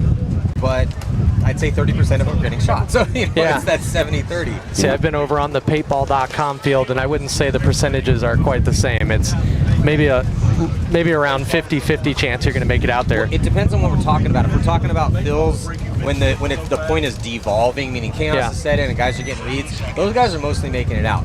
If you're making it out into guns, yeah, it's much closer to 50-50 in that situation. Yeah, you're right. So Houston Homicide on the left-hand side of your screen. Oh, he's right-hand side of your screen. Sorry. Yeah, it's flipped. It's flipped yeah, on it's us. flipped. Ryan's got the drone on the other side of the field there. Awesome. So big point. 4 minutes left in this one. Anybody's game though. Yeah, and just barely any time left. These points going long. Houston Homicide losing that body up the middle. And also Elite going to drop a body on the Snake side. Another body comes off for Homicide from the back center. So 3-on-4 here in favor of Elite. Elite doubling up that back center though still. So not much penetration on the Snake side after losing that first one. They're going to dip a body out of that doubled up back spot and get into D1. So it's D1 and D2 here for Elite. Looks like Elite in D2 though doing some surgery on his gun. And that Snake side, Chris, is just barren. No one there at all for either squad. It's like Lubbock, Texas over there. But here we go. Looks like he's going to make the move from that brick for Houston Homicide. He wants to, but his mirror is keeping it in. Good communication over here on the Homicide side. That back center is talking to both of his players. He's got the Dorito side covered. He's not allowing Kyle to move. Kyle looks like maybe he's chopping paint over here in this Dorito 1. Yeah, move there from up into the clover for Elite. Homicide going to try to match it. Gets into Snake 1. Better field position for Elite on the Snake side. They also have 2 on that D side, but no one in between them here. So player here on Snake on Island is going to crawl up into the 50. Player coming off right now for Houston Homicide. So Elite controls the Snake side completely. See if they can extend this lead. And there we go, just the home left. Only the home here for Houston Homicide. I was going to say I can see this point now for sure. Yeah, especially with 2:45 left. Yeah. Still in reach. Only 1 point. Elite battling back from the grave again. It's like It's like they keep doing it. That's their style. They got to get down. You got to count them out, and then boom, they're ready to go. That has to get punched in the face to wake up like, oh, I'm in a fight. Yeah. Okay, let's go. But they're pretty calm and collected when they're on their heels, though. I noticed that in the last one. I was pretty impressed with that, actually. Great bunch of guys. They're super nice. Yeah. I usually call Gallagher's number a lot more than I have this weekend. So Onyx taking the field here. Well, it's been all rad so far. Yeah. You're right. Gotta stop killing the Snake. I don't know if you watch players as they walk out in their posture, but I've been doing a lot of that this weekend, and it's almost like a predictor of how a team's going to do during that point. Oh, brother, I'm watching everything. Oh, I'm sure you are. And he calls it too. Yeah, Rad's posture, just look at them. They look loose. They're happy. High fives all the way around. That's Onyx right. looks a little bit more like they're down 2 and they're on the precipice getting knocked out of this tournament. Yeah, That's you're what right. They look like. They look a little more tense. Lane Meyer's trying to figure. But sometimes internal focus, and human beings are different. Some people wear their heart on the sleeve and they need to be hyped up, and other guys just look inside. They are going to make a big bite, but try to go to snake 2, and it does not pay a dividend. So they are tucked in the pocket here, down a body in a 4-on-5 situation in favor of Rad. And it looks like a lot of teams are abandoning the snake, the Doritos side on the break to get out deep, and then dipping out quickly after that, which isn't a bad idea. But running referee. Coming off, yeah, Onyx. Yep, they shoot out Lucas Weeks there, number 38 from the home. They do shoot Killer Kellen, but most of the damage has already been done. This should be, it's a 4-on-2, so it should be pretty simple here for Rad to finish this one off. So if you're Rad in this situation, are you kind of just locking people down and pinching them out, kind of bullying one player at a time? Yes, that's exactly what I'm doing. We have 6 minutes left on the clock. We are up by 2. Margin means nothing right now. That's right. And since we have a high body situation, let's put ourselves in the best possible positions we can get in, and then force those low bodies to try to come at us, or force them to concede the point. No, exactly. I mean, that's exactly what Rad. Well, Rad is actually going to their clover, and they lose their corner guy, Matt. Yeah, I don't want to be getting in. We're just not getting in 50-50 gunfights in this situation. So I don't like how whoever the player is for Rad standing up over top of the clover. Well, and he lost his back player as well, too. So he's and he goes to that inside snake move. He's playing like he needs 2 points. Well, they do. Okay, so let's make it a little bit easier for him to live over there. Every decision we're making out here is trying to put our team and ourselves in the highest probability of winning the tournament. And so, yeah, that looked cool, but you are giving your opponents a chance to shoot you when you do that. Yeah, that's right. So we don't need to do that. What we need to do is try to make sure that we're utilizing, not squandering this high body situation, which they almost did, and we are trying to negate any possible chance of giving them a moment to get back in the match. So when you're in a 4-on-2 or a 4-on-3 and you're up by 2 points and there's 6 minutes left and you are in 40-yard line positions, all we're doing at that point in time is talking it up, trying to make sure we know exactly where those last bodies are, and shooting the gaps we know they're going to run to. They have to come to you, right? Yeah. Let them walk through your paint. Part of that, though, is that you're already in the 40s. That's right. So we don't want to do that from the back line. I saw a few times where that was happening over in the D5 division, where they were just staying on the back line, and it never paid off for them. It almost never does. Maybe every now and then on a random layout where you can play a slight bit of defense, but we just haven't seen too many of those in the past half decade. So here we go. Elite and Homicide back up for their 4th point.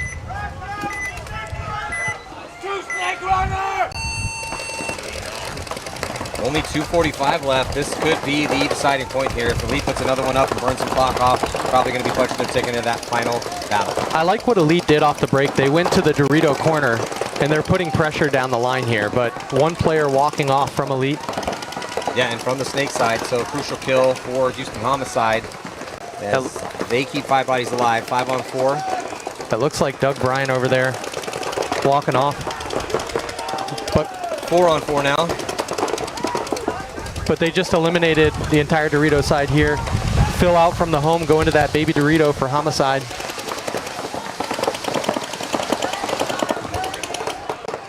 Yeah, Elite's got a great crossfield spread. I would like, let's get a body into D2 or D3, and then let's get a body into Snake 1, and we're good to go here. There's only 2 minutes left to go. Homicide getting the snake and the clover on their side, so look for him to try and get upfield as quick as possible. But Elite in great spots right now. I like that Homicide didn't stay at that Snake 1. They went straight into the clover. He's not playing off of it. He's still got a great crossfield shot, and he can get a little creative in there. But guess what he's doing? Right when I say that, he's going on the inside of the clover. Why not be fully exposed? And here comes Kyle. So he just went straight through that any potential lane that inside clover, and he's not even trying to get back. He's just staying there. He just watched a player run through. Yeah, bit of a head scratcher. And he's got his gun up, but he doesn't know where he's at. Oh. And the second Dorito attacker losing a gun battle here. Oh, he's going to launch on to attack. Still on the inside. That inside route. Now, he is lucky that no one's looking inside, but does end up get taken out. Yeah, it's just a low percentage play in that, running that inside route up there. Wow, Kyle's just got to wrap this. If Kyle wraps, he gets 2 kills right now. Oh, man. Head on a swivel. 17 would have had a free kill here on the snake, but he's going to walk down the back center, and he's going to get to the buzzer. Wow. That's one way to do it. 23 seconds left to go here in Houston Homicide. Unconventional attack works out for him, and they're going to tie it up 2-2 as long as we get a thumbs up from the referee. Ouch. Yeah, thumbs up. Checking a little bit of paint was just rubbed. That one hurt a little bit. Yeah. So back out here, Rad and Onyx. Rad looking unflappable still. Unflappable? Really Unflappable? Unflappable. Unflappable is absolutely a word. I love that word. Yeah. No, they're looking stellar. Yeah. And, we talked about it yesterday. It was hard to pick just one, but Rad they're standing out pretty well right now. They are. At this point, it would shock me if they lost this tournament because they've been smashing everyone they've played.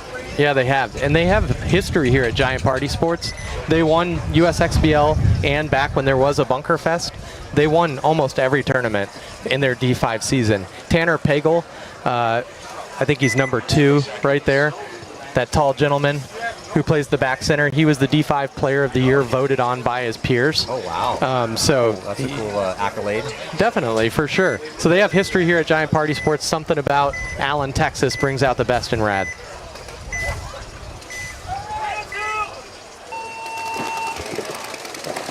So on the breakout, Rad going right back into the snake as Kellen unstoppable over there. They get a kill as well, too, on Onyx. So it's a 4-on-5 in favor of Rad. I feel like I've been saying this quite often.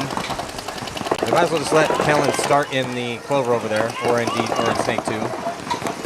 Hunt up in the middle, though. Yeah, Tanner Hunt getting aggressive. I like to see it. He's going to try and lock down this D side, but I don't think he knows that Kellen's in the snake, and if Kellen pops up in that clover, he's going to tear up Tanner's back here. Ooh, Kellen checks off on the inside, doesn't quite have the angle from there.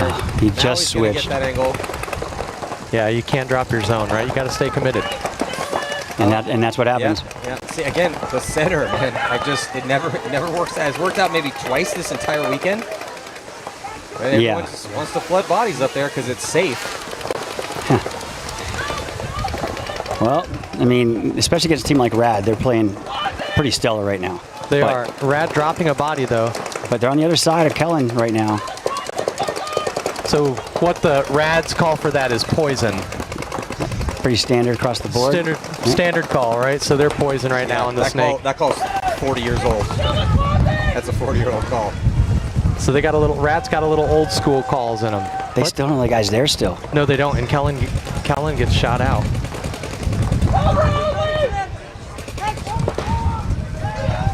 Well, they fill out wide.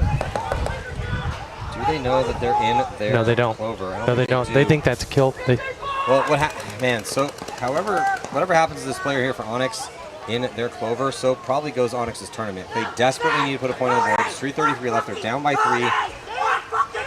And it's a 4-point Cody Kipp has no idea that they have to win this point. So that's Shane Scarborough. What? Shane Scarborough is going crazy. I was wondering what that was. He's still going. Now Shane can get hot-headed, and this is not what they need going into the last match. Shane Scarborough saying that's the 3rd time now. He's their D3 player, right? He's got experience. He's played all over. He plays most NXLs. Who's he playing NXLs with? He plays with Ragtag. Oh, okay. So he's got good pedigree. And despite being one of the youngest players, you can no longer just send him into the snake. He's unfortunately a very young 3.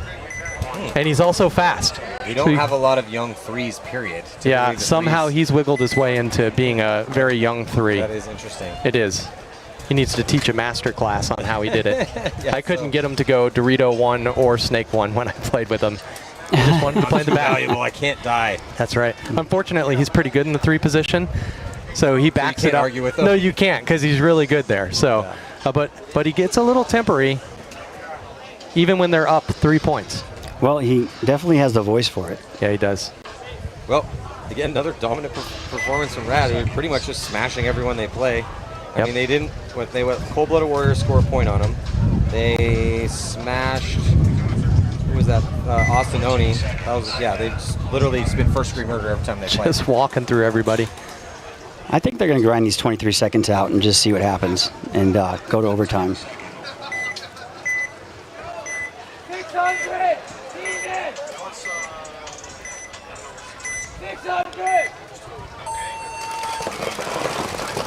This one's a game, though. 2-2, 22 seconds left to go. Probably going to see an overtime point here in the semifinals.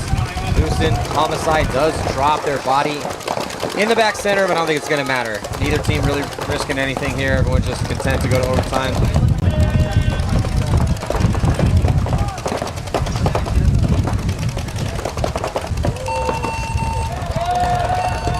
So what do you think about this 3-on-3 format for overtime? Well, it's 5-on-5 on Sundays. On Sundays, it's 5-on-5. 5-on-5, yeah. Okay. So 3-on-3 in the prelims, and then 5-on-5 on Sundays. How do you like that? I don't personally care.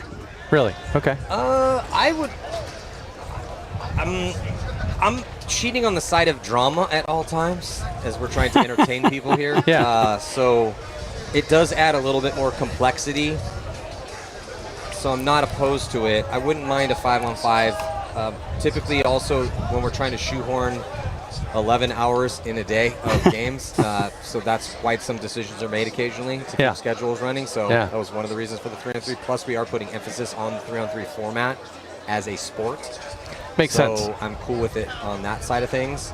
I also wouldn't mind if we just went to one-on-ones. But that's what the people want. Robert doesn't want that, though. He doesn't like one-on-ones. The people minus Robert. Yeah.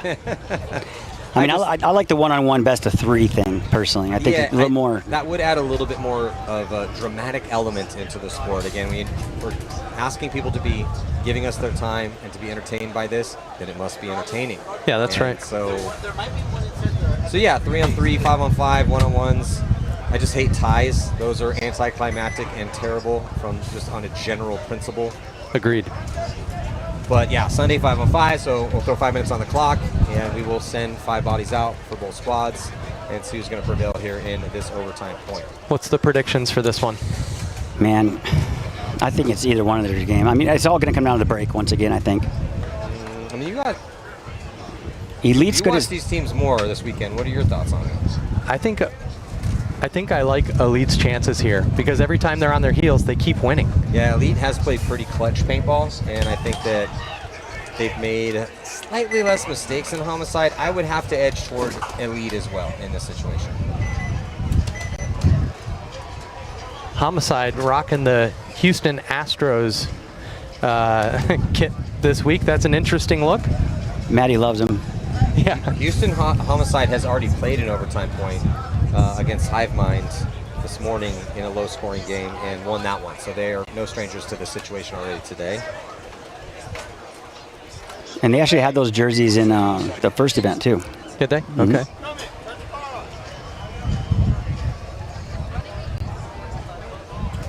It almost looks like a tracksuit.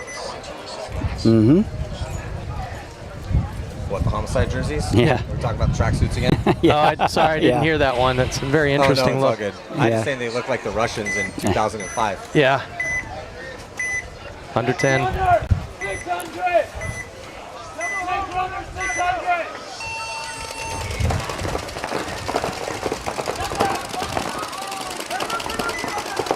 Losing one in the break is Elite going to the snake. Yeah, so advantage to Homicide. They decide to ignore the snake at least to start and push their bodies towards the D side, which is a risk. It's been a bit of a bloodbath over here trying to get out to that back corner bunker or getting into D2 off the break. But everyone makes it clean, and they're looking pretty solid here in this 5-on-4 situation where they have trapped Elite in the middle.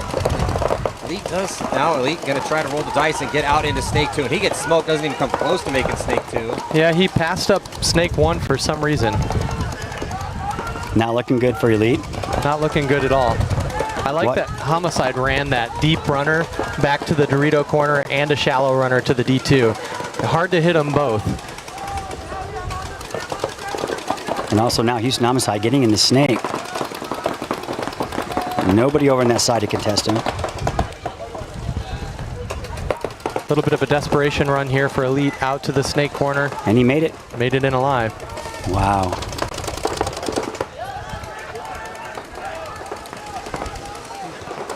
Still a lot of time, 3 minutes, 45. Methodical bumps happening over here for Homicide, moving from the snake 1 to the snake 2. Reloading, communicating across the field, checking the outside now. But they let Elite into the snake 2. However, he's playing off the bunker here. Yeah, it's just a matter of time. Well, Homicide. Homicide dropped a body. Yeah, they did drop a body. That could make this one interesting here, but they still have time and a body advantage. It is looking good right now for Houston.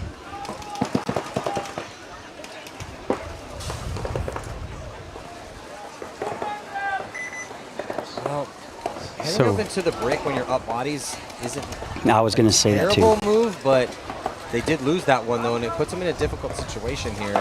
Because those bricks are tough to gunfight from. He has to pick a side and control that side and really hope that that body moves their way through there. But again, no one's chasing points. So Grinding down 230. Robert is just counting the seconds down, waiting for his one-on-one.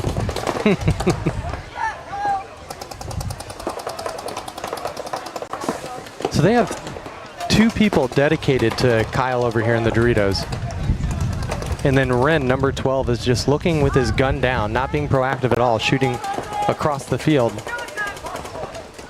yeah, it looks like it's a 3-on-3. We could see one-on-ones. Yep. Definitely could. So there's a player in the Dorito corner and the snake corner. So 4-on-3 here. I think Homicide has 4.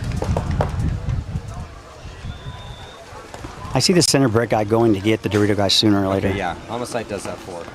Because they have this player who just moved past the 50 in the D side. Back corner, backing him up.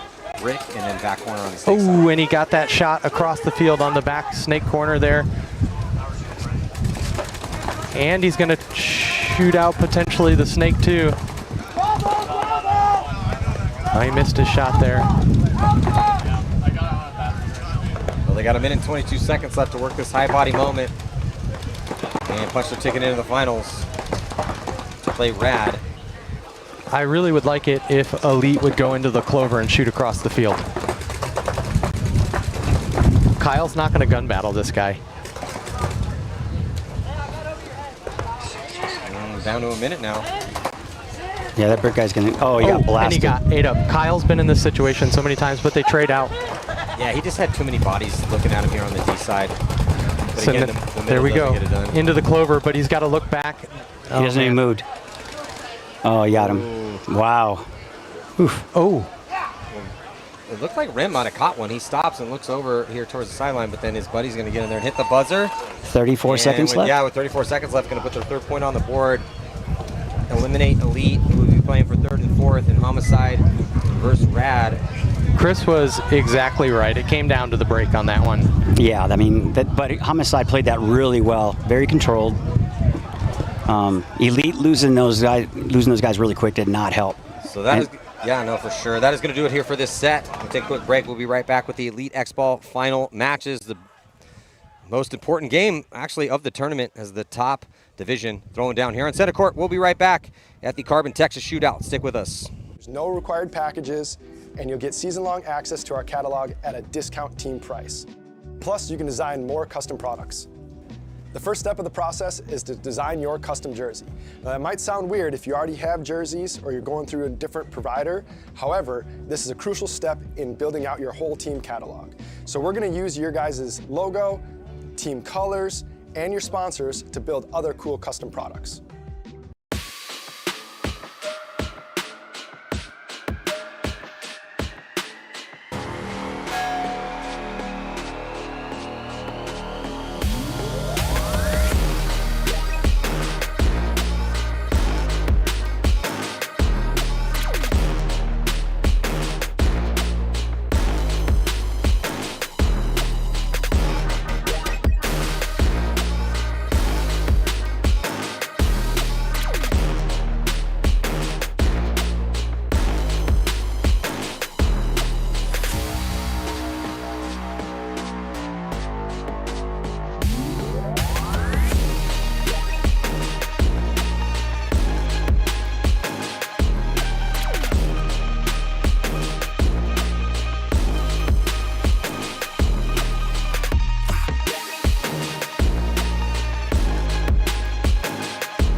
Mike Hinman, he's cool. Paintball, that's cool. Making money, that's cool. Crbn, that's cool. Crbn is the only sports book in the world that offers paintball. So if you want to get down on some paintball action, make sure you visit Crbn. It also has every table game from blackjack to baccarat to slots and more. It also has a full sports book with every sport you can ever think of and probably some that you never heard of. The only sports book in the world that has paintball.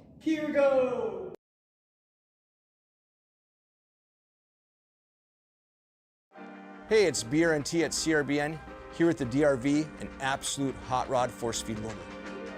What separates the DRV from the competition is our LCD display on the back. This has a built-in timer, ideal for classic paintball, but if you're playing anytime paintball at all, the ability to know what's going on without a scoreboard is an advantage.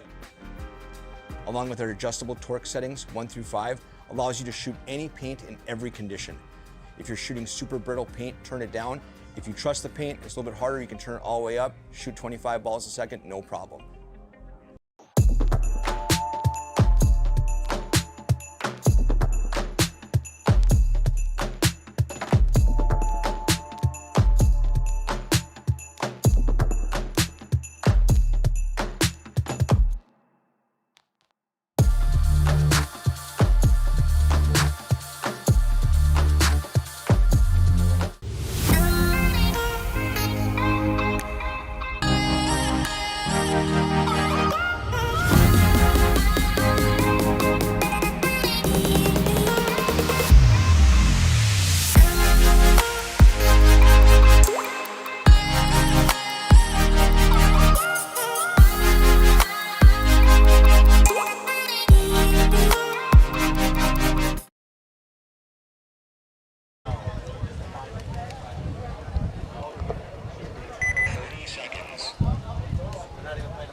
We are back. Smoke and P8 Ball Factory playing for third and fourth right now. Yeah, consolation game right here. Neither one of these teams wanted to be here, but that's the way paintballs break sometimes. Yeah, also in the set, it's going to be Balls Out and the Super Gremlins for first and second. And no matter which way it goes, we are going to have a new champion. Neither one of the teams playing for first place has ever won a first place in the USXBL. Oh, wow.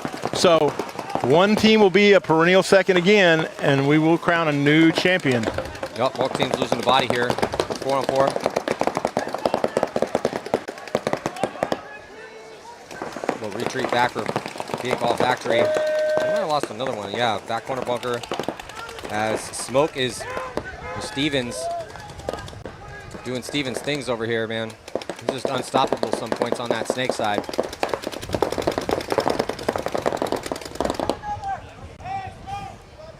They're going to wave off his boys, and they're going to go up 1-0.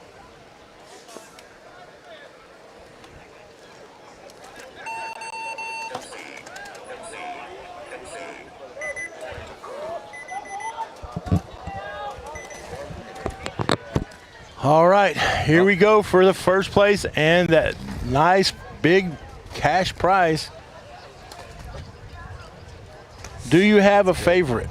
Balls Out, Super Gremlins. I don't actually have a favorite. I really like watching both of these teams play, so I don't have a dog in this fight. As far as like who I think is going to win, this is a tough one to call. I agree. Balls Out has a little bit more of top-end punch, whereas Gremlin's been a little bit. I think they've both been gritty.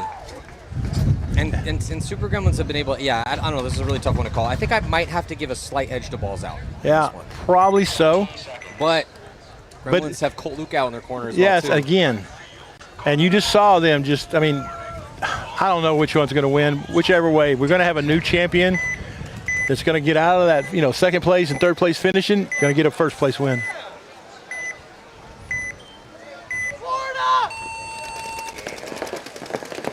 Looks like Boyd going to take one here off the break, so good control.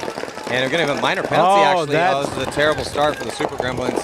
as their Snake 1 player gets smoked and he gets a penalty and they lost point 2. So just 2 players left alive and they're the worst possible scenario as they are doubled up in the back center. But Balls Out did lose 1 player.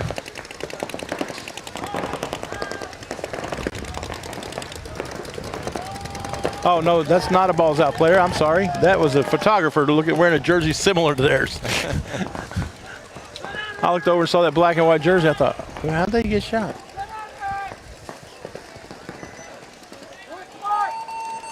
And there comes the concede. Yeah, that's a good concede. I mean, you know, don't let them just sit there and grind the clock down. Yeah, great start for Balls Out here to this final match. It's going to win this Texas shootout.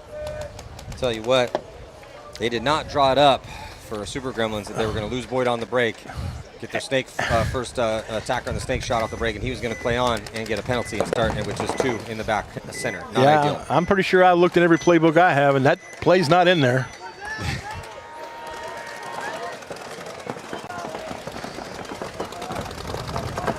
So P8 Ball Factory has to stop Stevens in the Snake. They got punched on that side too. You got to get a body in there and have him contend.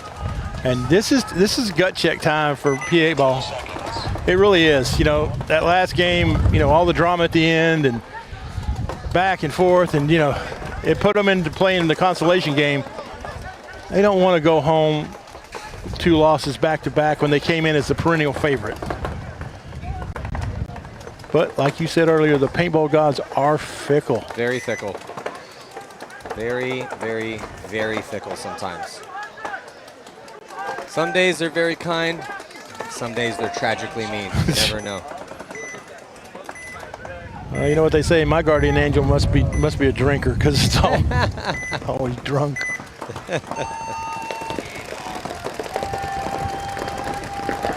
But they shoot Stevens on the break, so crucial kill here in point number 2 for P8 Ball Factory as they take the big threat off the Snake side, and they're going to shoot the second attacker, and Smoke's going to get a minor penalty. This is a disaster here for Smoke. This is going to be a piece of cake point for P8 Ball Factory here as soon as they get a read on the body count. The first ref called the one in the brick out, but the second ref's like, no, he was there too long. Let's go, just get another one while you're there. Yeah, just Blaine over here, his life is going to be limited. Well, they're saying kill 3, but it's kill 5. Well, there's one left over here in the corner for Smoke, but, you know, he's just, again, how much do you like your boy? You going to let him wear it? Not that much. Well, got ourselves a match here. 2 quick ones as well, too. This would be a high-scoring game because this team's with not much to lose. But I think the difference between 3rd and 4th, 1 series title, but you get paid money for 3rd and you do not get paid money for 4th. That is a big deal. And series points, because, you know, again, that's money too. There's a big rainbow jackpot at the end of this thing. You know, it's $12,000. Yeah. You know, and in the past, Beefy Boys took home, like, in the final match because they won that one and got the series title. It was 18 grand cash. Just here you go.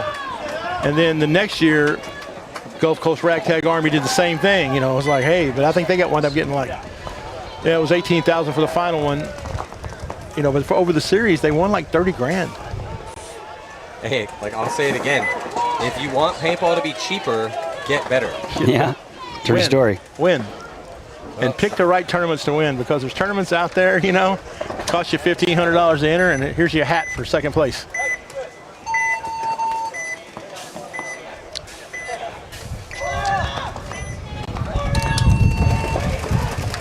Yep, jumping back into this one here in our final match for 1st and 2nd, and it does look like Balls Out's going to be taking an early walk, but they do shoot Boyd, so it's 4 on 4. Even on the body count, both teams pushing up on that Snake side.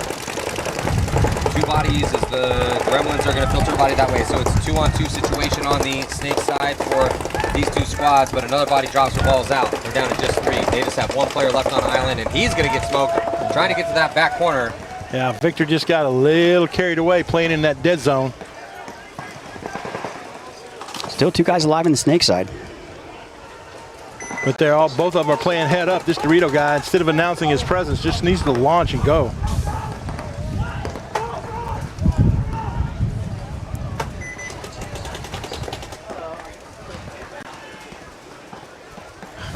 Well, ball's out by 1. Yeah, TKO loses Joey Peppercelli. Yeah, so it's developing here nicely for the Gremlins, but they need to figure out where this last body is. He's into the clover. And they also have the mini Dorito as well, too. Yeah. Super Gremlins. Yeah, looking at 2 bodies. Ball's out with the body in the clover and the back corner bunker on the snake side. They have completely blown open this D side, so I don't think they know. Yeah, why is this guy just hanging out and trying to shoot this crossfield land? Just hit the deck, crawl up. Yeah, I can't figure out why he's trying to shoot this angle here. He doesn't really have a shot at this guy. He has a shot on the back corner bunker if he gives him something, but he's also absorbing pressure, which is fine too, because here comes the aggressive play developing in the snake. They're waiting to run through, trade body, in high body situation. That's perfect. At least just the back corner bunker. But they don't have the field spread though. Stokes needs to cut back to the middle.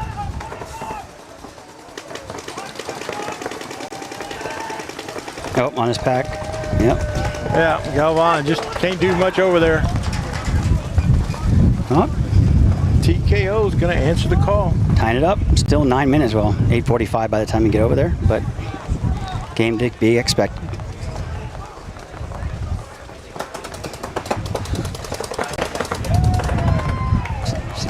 So thumbs up.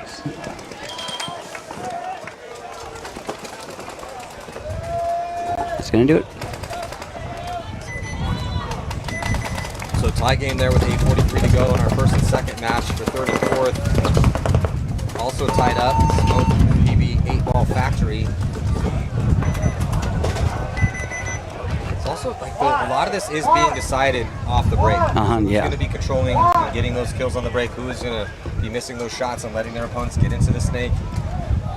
And staying on those lanes, keep them from filling out too.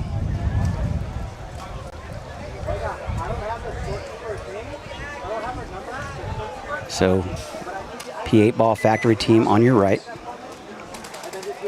No Smoke on your left.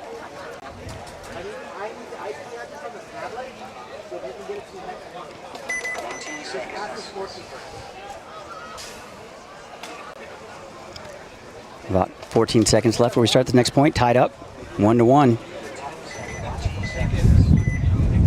Well, let's see if Smoke continues to send. Put on the radio.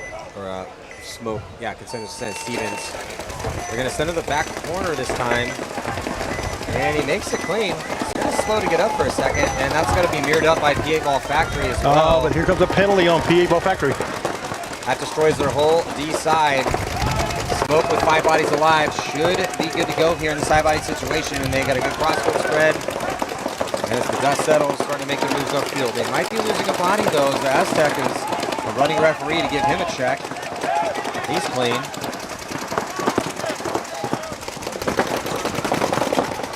No, desperation run trying to make that corner. He had to do it though. Yeah, noble attempt, but ran right into a gun.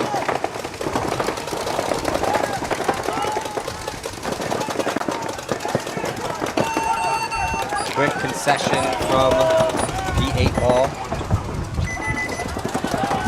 Not a bad idea, I guess. There's still a lot of time left in this one. Yeah. Well, 5-on-2, you know. Yeah. The writing's on the wall. Don't let them burn off a whole bunch of clock and still win anyway. Especially stuck in the snake over there in the corner as well.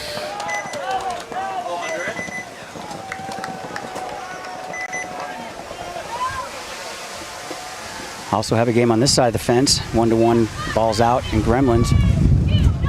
About the same time left, 8:43.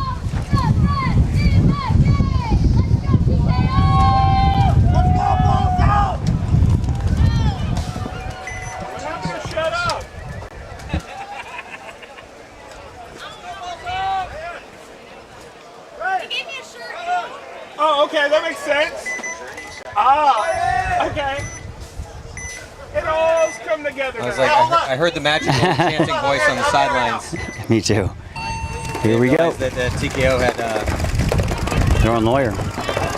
Yeah, so right right now. Here we go, TKO. Doubling up that back center, getting into the snake. Side of the balls out, 5-on-5 right now, full squads. TKO doubling up that back center though.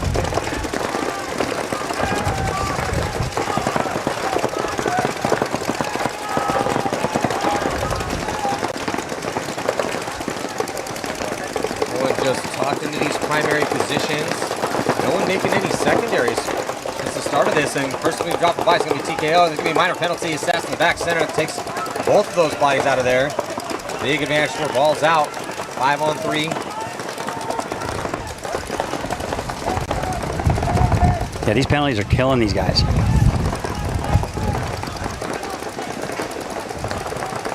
And they're getting shot in their front. So Joey Peppercelli taking the walk for TKO. Now 3-on-2. Nice spread for balls out right now. Victor's coming at the center. But he gets chopped up. Out. Yeah, that's a tough death. Yeah. Again, the middle is a sketchy proposition, man. It has been ineffective all weekend long. Watch this trade over here on the snake side and at the clover. Oh yeah, battle going down in the clover for sure. He's going to try to dunk on him here for balls out, and they are going to trade. And another body comes up. Galvan taking the walk too. Get a little dicey for balls out, man. Oh, and balls out. The ref's running in to check Dickey's out. Steven Enslow calling it rub, 1-on-1. Wow. If the Gremlins can pull this one off, this could be a huge momentum shifter. Because they were, what was it? It was a 5-on-3 yeah. Not that long ago. Yeah.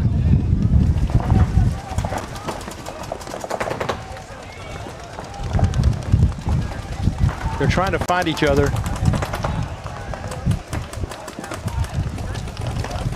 Oh, he got him. Oh, and he just, Dickey's being, 6'4", trying to creep run down the snake.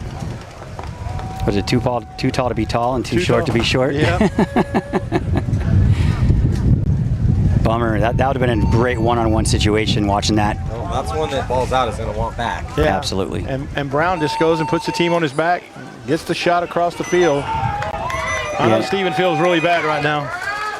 And it wasn't just because of that end result. I'm talking about the whole game, like you said, 5-on-3. 5-on-3, and they just... In the finals, the last game? Yeah. Ugh. Got to be converting your high body situations. You want to win paintball tournaments. Well, whoever got that penalty is thanking the gods right now on TKO. Yeah, because that's the only two that, well, they did lose Joey, so yeah, but I mean, he lose both their back center guys. Get a clear shot in your hopper that's right in front of you. But let me take a buddy with me, because... I need somebody to talk to on the way out. Yeah. Yeah, makes good. Sounds like a good... When I get back, I'm going to tell the coach, no, it was him. He got the penalty. I'm the extra. +1. I'm his +1. I'm the +1. Still have a game on our hands here. 9 minutes and 21 seconds left in this one. 2-1 game. Smoke up by 1. Here we go. Stevens goes to the back corner bunker here for smoke. They have an extra point on the board here, 2-1 score. And it looks like Henry Portillo's taking the walk. Yeah, Portillo going to take the walk. They're going to lose another body as well. So 2 deaths early for the 8-Ball Factory. Not going to help their comeback chances right now. Try run out wide, snake side. He makes it. They shoot another one though. And this wind is getting up, and some of these bigger wedges are starting to disco dance. That's going to change the lanes. It is there, it's not there. It is there, it's not there. Yeah, the more the bunkers move around, the harder it is to figure out where everybody is. Yes, exactly. And it's not hard enough as it is.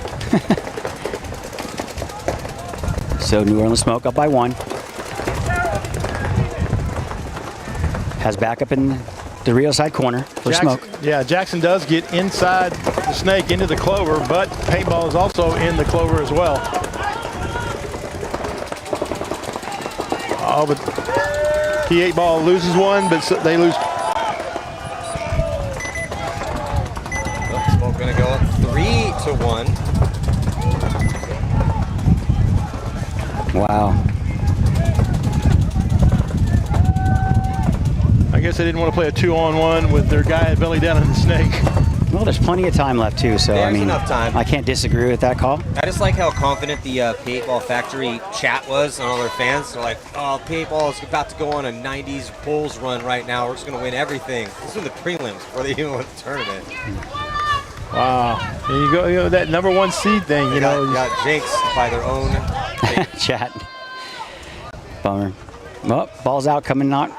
Down by 1 though to the Gremlins. Yeah, still, they Paintball Factory, they got a punch. They got a lot of punching. They got a lot of fighting. Look at what happened in the last match. Yeah, Yep. exactly. That's what makes them fun to watch. Yeah. They do not go quietly into that good night. Absolutely not. I really do. After watching all these prelims yesterday, I do think the best teams made Sunday. Because every game here today, whether your team won or lost, I mean, everybody's played outstanding. For sure. So snaking the break for the Gremlins. Losing one. Gallivan taking a walk for balls out. Yeah, they're giving Jace a break. He's not out there. Victor in that small Dorito. Coming Dorito side. They seem to only sit Void when they have a lead. I don't think they've sat Void down sometimes. I can remember. Both teams in the snake. Well, he set a couple of points when Paintball went on that run there, but when it came time for the nut cutting, let's go. Put him back in. But Super Gremlins pushing that middle with both those Aztecs. And there goes the reason why we don't like that bunker. I'm just going to say that. Fuck. Yeah, the middle is just rough. Just rough up there, man. Losing her snake player too is the Gremlins. That leaves balls out unopposed on the snake with balls out in their own clover, looking to do something else. Back center still looking that way. Oh, did you see? There's the. I told you that nipple was hard to get around. That back center has that shot all day. So losing her snake guy. Still a guy in the corner over there though. 3-on-3.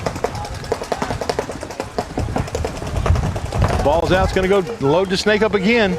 And he dies right in that lane that the back center can shoot. I don't know how he missed. Great fill to the corner though, Matty. Yeah, excellent fill. Needed to happen. Oh, he got shot because he didn't. That fill that crushed it right there. Had his foot hanging out.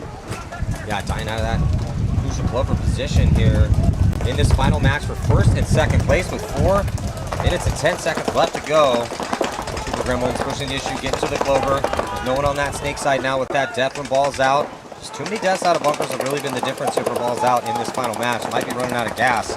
Victor's coming over here in the Dorito side, trying to make something happen. Look at him. Here he is. Victor's been their saving grace many times to get them to this position. He's going to have to do it again as they lose another body inside, so it's going to be up to Victor. But he spends too much time over the top of that, and he's going to get clipped out. And the TKO Super Gremlins are going to be taking a 2-point lead. 3-1 will be the score with right around 3.5 minutes left in this final battle. Great back and forth for those two teams.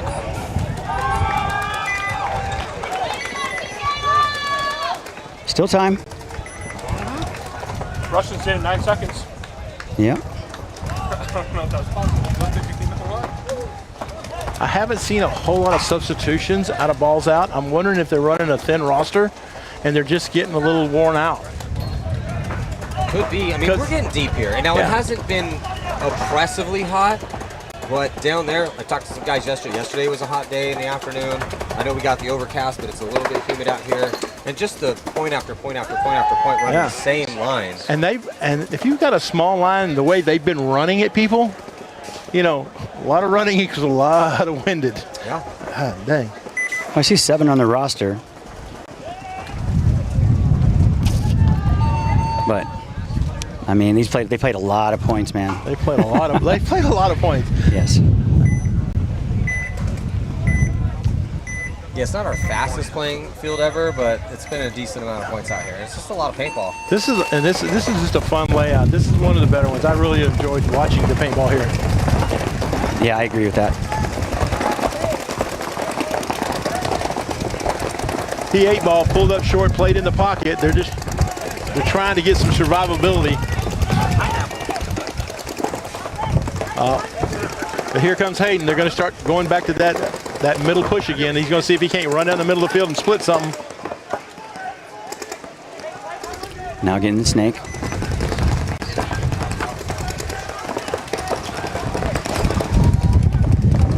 Still a lot of time left, 7:40. Paintball's into the clover.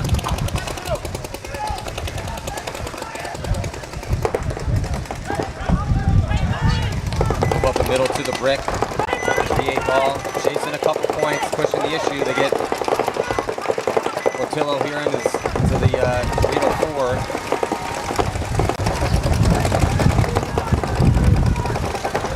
Getting in the clover on an inside move. Is New Orleans Smoke. Oh, he gets a shot across the field on the Dorito. Yeah, it takes Henry right out of his bunker. Now it's just going to kind of be left up to Hayden.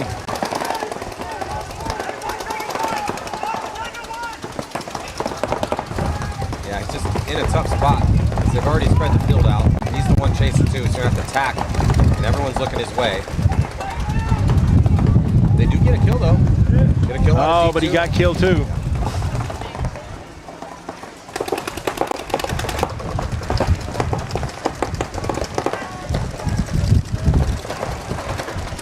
P8 Ball Factory just staying over the top a little long for my liking. Now he has a mirror. He will definitely go get it. Yeah, look for somebody to get stabbed over here in the snake because both players are in the same clover.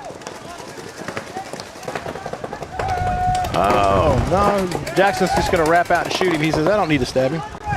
Yeah, and they're going to be losing the body, P8 Ball Factory, and they're going to get a concession here. Keep any chance alive for them as New Orleans Smoke up by 3, under 6 to go 5:58. Smoke looking good though.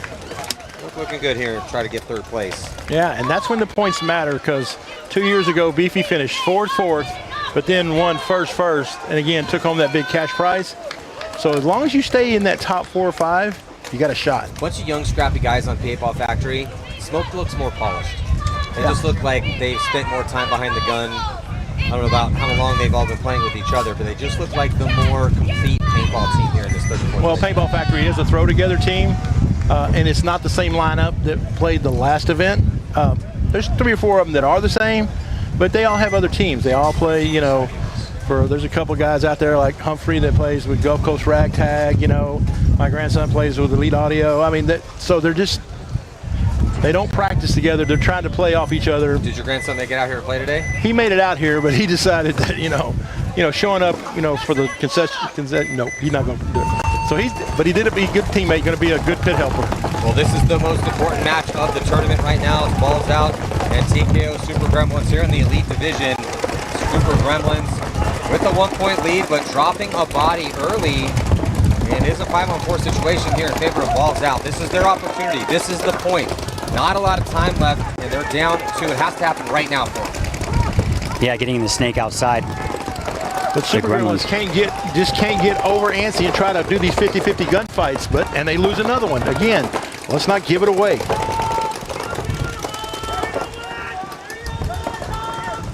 You can only let teams in the door so many times before they're going to come through and take your milk money. I go with that one. But 2 bad deaths for TKO. 241, still 2 points down though. I think Victor may have caught a bouncer from that cross shot because he sure flinched. Yeah, Super Gremlins are dropping body after body after body right now. Just down to 2 players out there as they have the back center and Snake 2. And they got a body right in front of him here as Ball's out. Push the issue in the Snake, Chris. Yes, sir. He actually was able to get up there, Matty. Need this point, but a lot quicker than slower. Oh, he got snoozed stake out. 1 guy left alive for TKO. Back center. Just going to have to learn to wear it. And that's Joey Pepperchilli out there just trying to fight, you know, something, do something. Don't get a penalty, whatever you do. No, he's got his gun up. He's giving himself up. Ball's out, clearing the field to pull within 1. On pace here, yep. Playing at the correct pace. I did not expect anything less than what I'm seeing right now. These guys are playing great. It's a little bit of controlled chaos right now. Yeah. Yeah, 100%. It's going to make the rest of the season very interesting because Gunners didn't even make Sunday. Yeah. They won the first event. And then who's going to take this one here? Because in some universe, and it might be this one, balls out. Because they're only down 1 right now. Yeah. So. I would love to see that personally, actually. Oh, Smoke's calling her shot.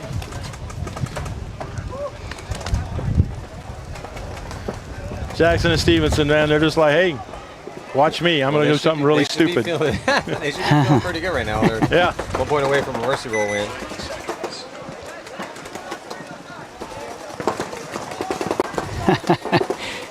Jackson trying to shake hands. He's like, he's not having it. Yeah. Yeah, these paintball factory guys, they're a feisty bunch. You know, they're just Young and feisty. Love that. They are. And if you're thinking like, hey, who can I go get for a throw together team? These are the guys I want. Yeah. Feisty. Yeah. Just don't give a crap. Yeah. Like, I'm going to overshoot you. I'm going to get overshot. You know, we're going to be great. We might be seeing a penalty here. Yeah, it's going to be a minor penalty on Stevens. Opens the door a little bit here. There's still 5:50 on this clock. I told you he said he was going to do something stupid. Oh, the 2 bodies have come off for the 8-ball factory, so it's 3-on-3. Oh. Lane's in a really good spot here. Oh, then he gets taken out. Here comes the counter punch. 8-ball factory gets all the way in and shoots everybody. He came in with a dead man's run. He dead man ran that. I was wondering what happened. He literally, he mixed in with Henry, the dead guy, and was running down here with his gun hanging down at his waist. Just ran down there, and then when he got there, pulled it up and started shooting everybody. I kind of like that, but I also kind of hate it. Yeah. It's some European stuff right there. No offense to the Europeans. Well, but it happened yesterday on the D4 field. Wade Martin, the Meanies, walked all the way down to the other side, shot 4 people. Yeah, I mean, hey, clever. Very clever. And I mean, he was just jogging like, you know, I'm not doing nothing wrong. Henry's walking out, and I'm like, well, you said 2, and I'm looking, and I'm like, okay. And then all of a sudden, I just see him pivot and pull up his gun. I heard the ding, so it got my attention. Yeah, I looked over and saw both those guys, quote unquote, walking off dead. Yep. But, and then all of a sudden he picked his gun up and made him pay. So yeah, I mean, hey, Chris, very clever, very crafty. What do we always say? Put a lot on him. Overshoot everybody. Overshoot everyone. I don't condone it, but we do it. Because of dead man's walks like that, people get it. Yeah, people catch it all the time. That's my excuse for doing it. Yeah, and this is why you just shoot everyone that's dead. Yeah. I would. And quote unquote dead, because you don't know. Yeah, and it's also a chess match.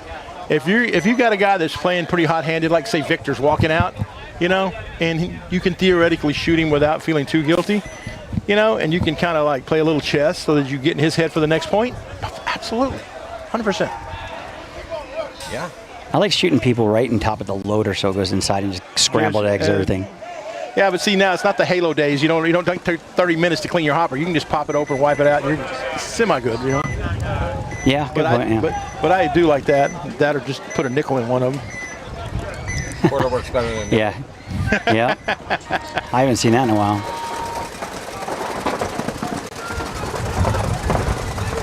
Crucial point, 150 left, so time for balls out. Tournament on the line right now. Balls out, fighting to stay in this match. They got a minute and 50 momentum on their side. I like seeing both of these teams in this. Balls out on your right here. Super Gremlin's in the purple on your left. And Super Gremlin's going to get torched, trying to get into the snake, but they also shoot Galvan.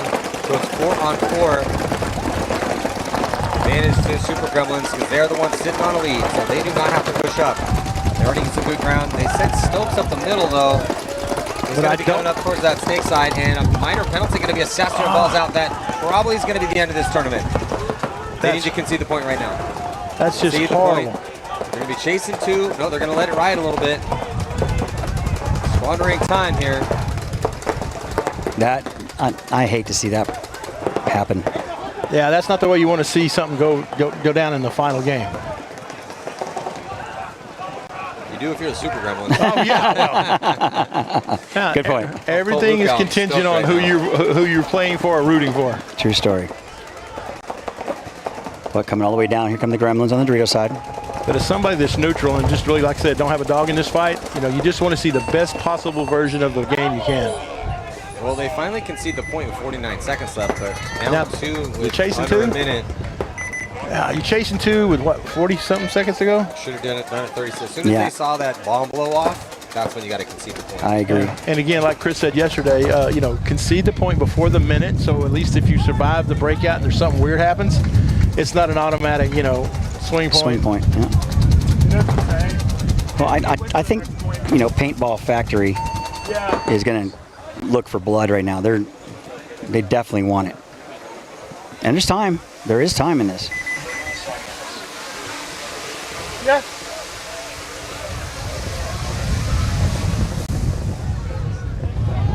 This one, a lot of more time left, but Paintball Factory, they're going to try another dead man's walk. Tell you what, everyone's walking off actually dead is going to get shot to bits right now. 100%. I guarantee you, you don't want to die now because you're going to die a whole bunch. That'll carry on over to the next event. I was going to say. Yep. Oh, shooting. Dorito side's wide open over here. Yeah, they shoot Blaine. Everybody's trapped in the back center. Near for smoke. Uh-oh, here comes running ref.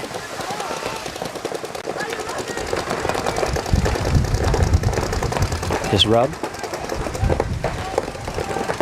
They do have the luxury of time right now.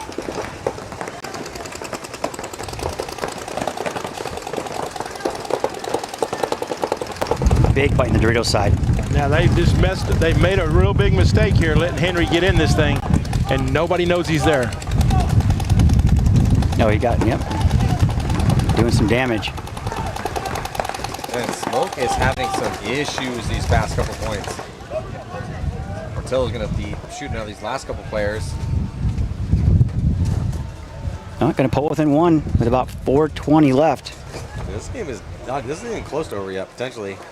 4.5 Yeah. point game, like I said. Wow.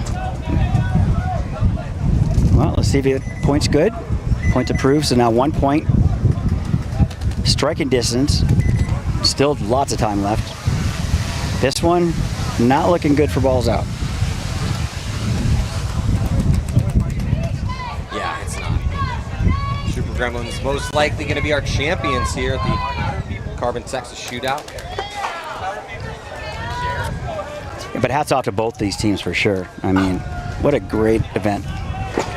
And I'm kind of really in favor of this because these two teams have been second, third for years. And now they're both, they both made the playoffs, so it's one of them's going to win. One of them's going to have to go back to the drawing board and do it all again the next event.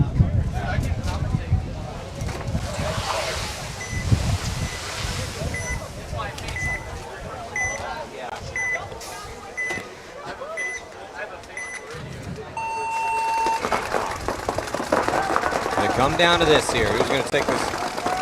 First place looks like balls out. Is going to attempt it up the middle. They do drop a body off the break. Almost out of options here. They double up the break. Roll their gun as we hit. They're chasing 2, not just 1, so they really need to just risk it right now. No choice. They don't have much time to just hang out at this brick. He's just going to have to run into these guns and hope that something happens in his favor. He's going to try. Then here comes a push from Galvan. He does get 1, but that is it. So TKO Super Gremlins about to be our champions. 1 player left alive on the Snake side. Try to make it a little bit nicer on the scoreboard here, but he is going to face a wall of pain. He does get a kill at the end of regulation, so congratulations to the TKO Super Gremlins as they take the Carbon Texas Shootout, our champions here at event 2. Man, they're going off over there in the pits right now. This has been a long time coming. I can't say it enough, man. Congratulations. I'm happy for all those guys, but especially my twin, Chase Boyd, my God friend. That's awesome. Congratulations to the TKO Super Gremlins. Because they've never won, right? They've never won. They've been second, third, fourth. Fifth, sixth. Yeah. Good for them. Good for them. Happy for them. Yeah. Great bunch of guys. Great bunch of guys. to all the boys there on TKO Super Gremlins and Colt Lukow as their coach. He can go relax now. Yeah. Veins will go back into his body. I was like, oh, let me put some ice on this thing right now. But we got a battle over here, boys.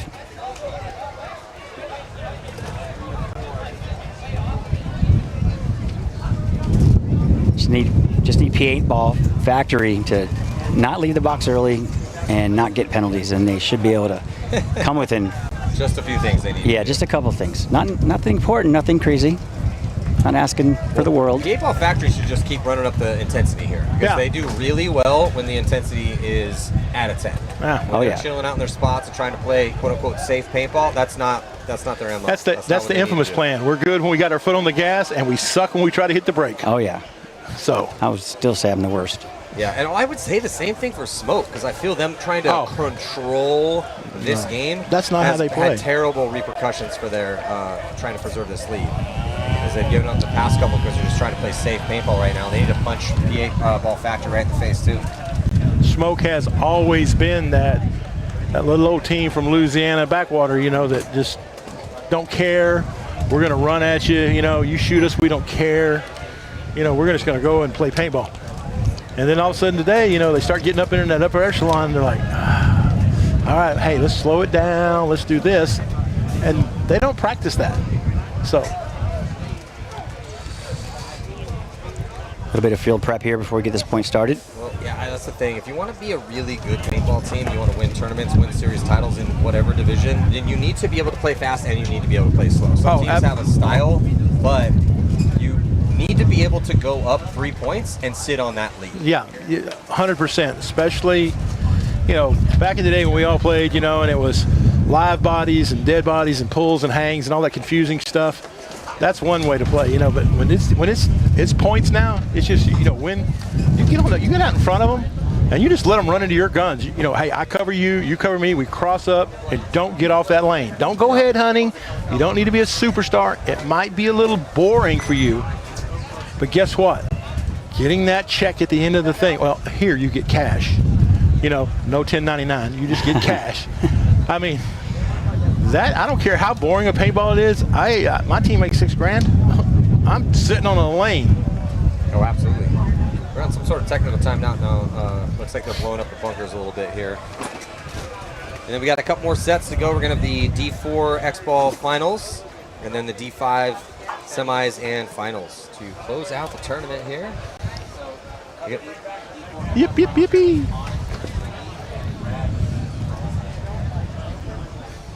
If I'm the teams playing right now and I was on a run, I'd really be mad right now, just sitting there watching, waiting. Yeah, because that little momentum break, you know. Take the wind out of your sails a little bit. Yeah, and then you start second guessing things. And do they know what we were going to do? You know, did they figure it out? They've had time to put a plan together or whatever. And they had time to make dinner right now. Yeah. Still on a little bit of a timeout here. You gonna make your flight, Chris? I'm not going to miss it. Chris. I'll leave the car out front. Chris says, I always make my flights early. I'm not waiting here till midnight. Man, here we go.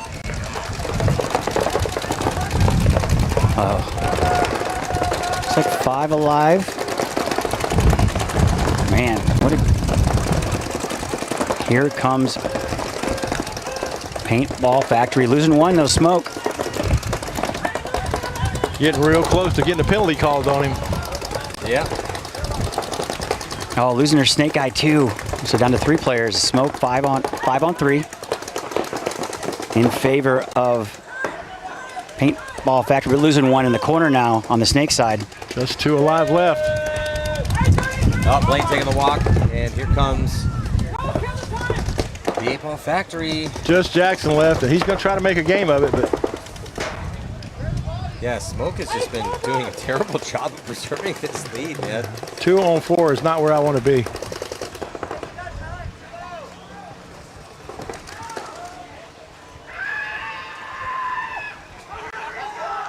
Wow, what a run. Here we go. Looks like the last player for Smoke is a little slow to get up. Might have got his bell rung a little bit. Yeah, he caught about 5 in the head, but in a downward motion. So I just wonder if some of that went through his goggles, through the rain vents. Yeah, well, the referees are going to get over there and see if he needs a little help off. I missed it. Did he get shot? Yeah. Oh, yeah. When he got bunkered, he got bunkered like right on top of him, and he was down on his knee, on an elbow, and all 5 shots hit right here. Well, coming off his own power. Taking his goggles off, though. That's a little strange. I haven't seen that. Hey, they're trying to tell him, hey, dude, you got to keep your goggles on. He might need to sit a point. Yeah. This was an 82 to be back in that thing. Rethink life choices. I don't want your life. So 3:21 left still. Yeah, this is Man, what a 8 match. points so far. This is what a consolation match. This is what happens. Yeah. Like, whatever. Yeah, it's 3rd and 4th. There's a little some cash. Yeah, obviously series title hopes, but we're not playing for 1st and 2nd. So let's unleash the dogs here and let's go after it. Let's take our frustration out on those guys down there. You know, the other guys in the consolation match, we're not going to be a double loser. We're going to win at least one. We don't want to go home. Man. What was the final score in the 1st and 2nd match? 3-2? Yeah. It's 4-4 with 3:21 left to go. So this goes to show you, see a little bit more aggressive paintball when there's not as much money at stake. Yeah. I mean, hats off to the Paintball Factory guys, though. But both these teams got to be thinking long-term season points. Yeah, you didn't win this one. That sucks. But you don't want to just throw away, an extra 30, 40 points in the seasonal standings. Yeah, how'd they do it the first event? I'm trying to remember where Smoke and Paintball Factory was in the first event, though. Smoke wound up in 2nd because they lost to the Gunners. Yeah, that's right. So Smoke's looking pretty good. Yeah. Especially if they can win this one and they go for 2nd and 3rd. Yeah. And Gunners missed the cut. And yeah. That's huge. Gunners missed the cut, and last one, TKO missed the cut. So, again, if Smoke just pulls it off right here, they will technically be in the lead. Or at least 2nd. But I think they're just getting tired because they're just losing gunfights now. Yeah. Body took them off right now for Smoke. Stevens is up in the Yeah, they got a body in stake though, so looking good there. Yeah, but they've kind of abandoned anybody playing this Dorito side except for like Dorito 2. Got a big fill out wide, D side clean. There comes a move to the back corner bunker on the snake side for BB8 Factory. They got double stack of bodies on that side. 4-on-4. 5-on-4. Oh, 4-on-4. Now. Way to call it. Hey, see. Premonition. Well, he got that line straight to God, and God told him, hey, that's supposed to be 4-on-4. Look smart. So now Paintball Factory getting in there. Clover as well.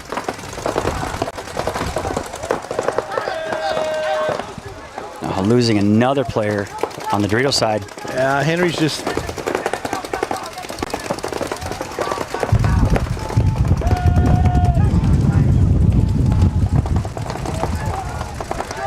There comes a big run through from Stevens. Oh, he spun really bad. That's a major. Yeah, yes. Major penalty going to be assessed here on P8 Ball Factory. And they only have one body to pull. And that's going to affect them the next one, too. So they got one body to pull, so it's going to be 5-4 with 1 minute and 32 seconds left. And they're going to start down a body in this next point. Terrible, terrible break for them, especially with this comeback that they've been attempting here. Yeah, that's a bummer.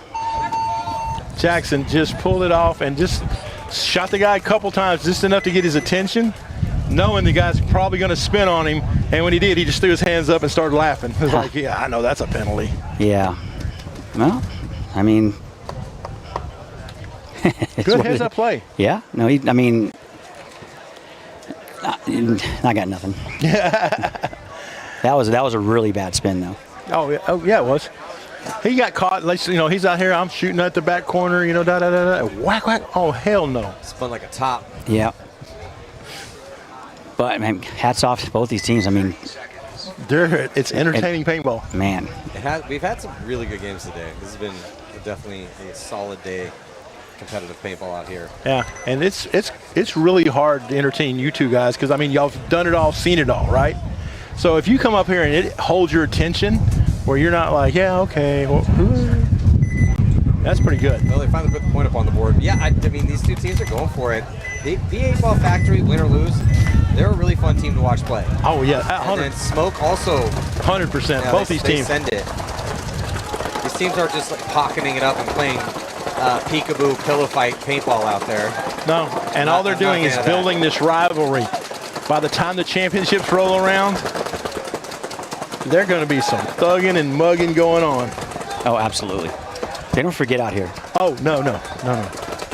We live for those hated rivalries. Well, there's still time left in this, though, to tie it up. I mean, if anybody can do it, Paintball Factory can. Oh, yeah. They're fast. They're not out of it yet. And again, it's just get to the spots alive first. And they're mad. Yeah.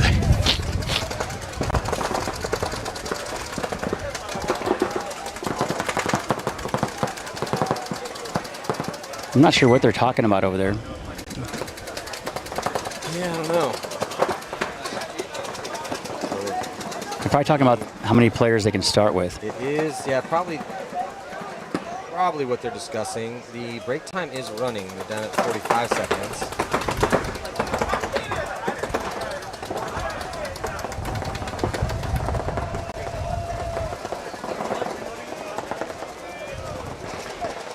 Well, it's the Smoke signaling is they can only start with 3.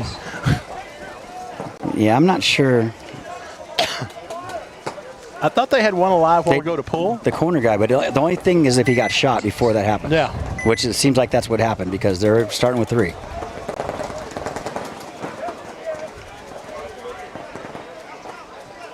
I mean, we're not down there, so that's the only possibility.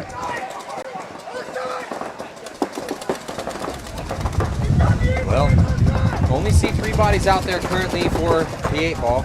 Well, Colin Stewart's trying to. I think he's going to stand in the corner and shoot him when they broke out. Now that would be cool. He's going to come over here and talk to a ref.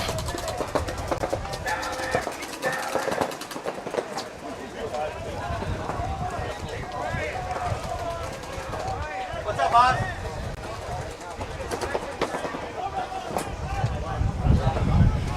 Well, I was going to make my flight.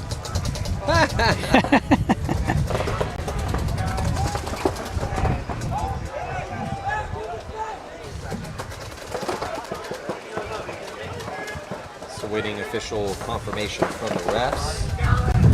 Break time has been stopped at 19 seconds. There's 3 bodies out there for BB8 Factory, still 2, but looks like they're having Ryan pull up a little replay, trying to get another read on it here.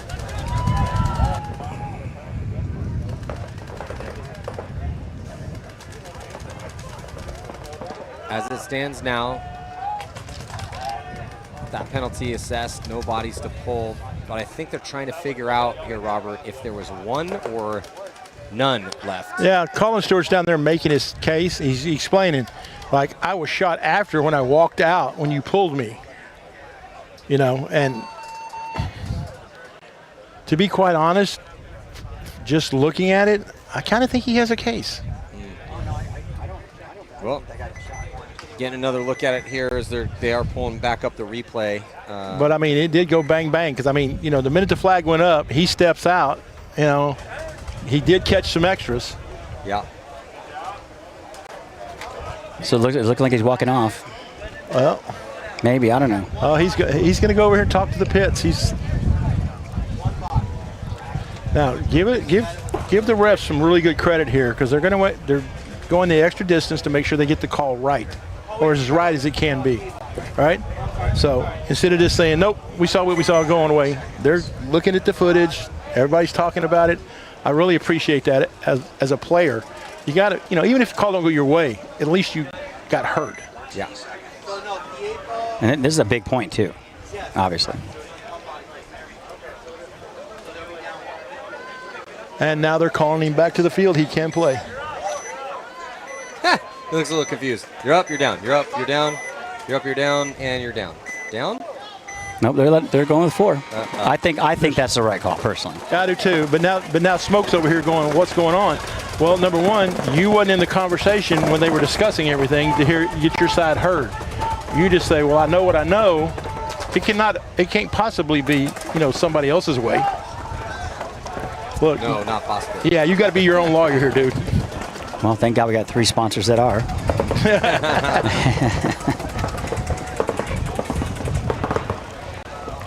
I mean, just from my perspective, and as a personal opinion, that was the right call. They should start with 4. Yeah, and again, I'm not down on the field. I'm not the ref. But just from what it looked like up here, we are a long way away. But I think that's probably the most fair call there was. Here we go. So going to start with 4 on a power play. Still Smoke upper body. This bodes well for the chances to take 3rd place here. And they get a kill, 2 kills very quickly. Stevenson's running all the way down the field there, corner. Stevens is going to go in and hit the buzzer. Awesome. Nobody even looked that way. Wow. Hey, man, heads up paintball. Yeah. Don't heads up, run all the way down till somebody stops you. You don't have to shoot everybody, but No. you do need to hit that buzzer. That's it. That's the purpose of this game, is to have a clean player alive to hit that buzzer. I would have definitely shot everybody in the back of the head. A lot. Now they got a 2-point lead with 1:12 to go. They will be back at PB8 Factory. Will be back at full strength. That was a quick point, man. Stevenson just, I don't think he even stopped. No, he didn't even stop. He bunkered like 3 air bunkers and then just fell down and reached over, and it was like he just kept hitting it until you heard the buzzer go off. He's like, well, they shot both snake guys in the break. That kind of helped. It don't hurt. No, so nobody stopped him. So, 2-point. I guarantee you J Money's over there in the pits, though, for Paintball Factory, just going nuts. Yeah, I can relate.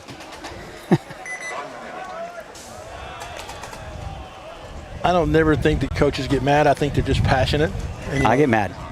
And that's their passion coming out in a loud verbal way. Yeah, I get mad. I'm extremely passionate then. Yeah, extra passionate about coaching. I think I've aged more coaching in the last 2 years than I have in my whole career paintball. Coaching is rough. It's rough, man. That is not an easy gig. No. Thankless. Oh, no, it's thankful when you win. When you win. When you win. Yeah, exactly. But we all know those wins are fleeting. They're hard to come by in any division. Indeed. Yeah, the caliber of player across the board, Texas, Florida, California, all these leagues that are coming up, Usxbl, WC, NXL, the feeder leagues, all this stuff. Man, these players are just way better than they had used to be in the past, and they're in way better shape than we were when we were their age. And you look at the WC and then both USXBLs, Mike was real smart because he went through the 3 meccas. Yep. Where did the majority, not all, obviously not all, but where did the majority of the good current players' crops come from? Florida. Probably about 80% out of one of those 3 places. Yeah. Oh, absolutely. Absolutely. These guys are just so mad at us right now. Like, what about? 100%. And that's why I said not all, Yeah, we said most. Majority. That's a rational, accurate statement. But you do Florida, see Texas, and West Coast is pretty deep. Yeah, and at one time or another, they've all been, quote unquote, the Mecca. They've all been the center of the universe, whatever. Yeah. And there's a reason for that, because the local grown talent is just that much better than everybody else. Doesn't have to be a lot. Yep. But if you're 2 or 3% better than anybody else, that's a lot when you're playing paintball.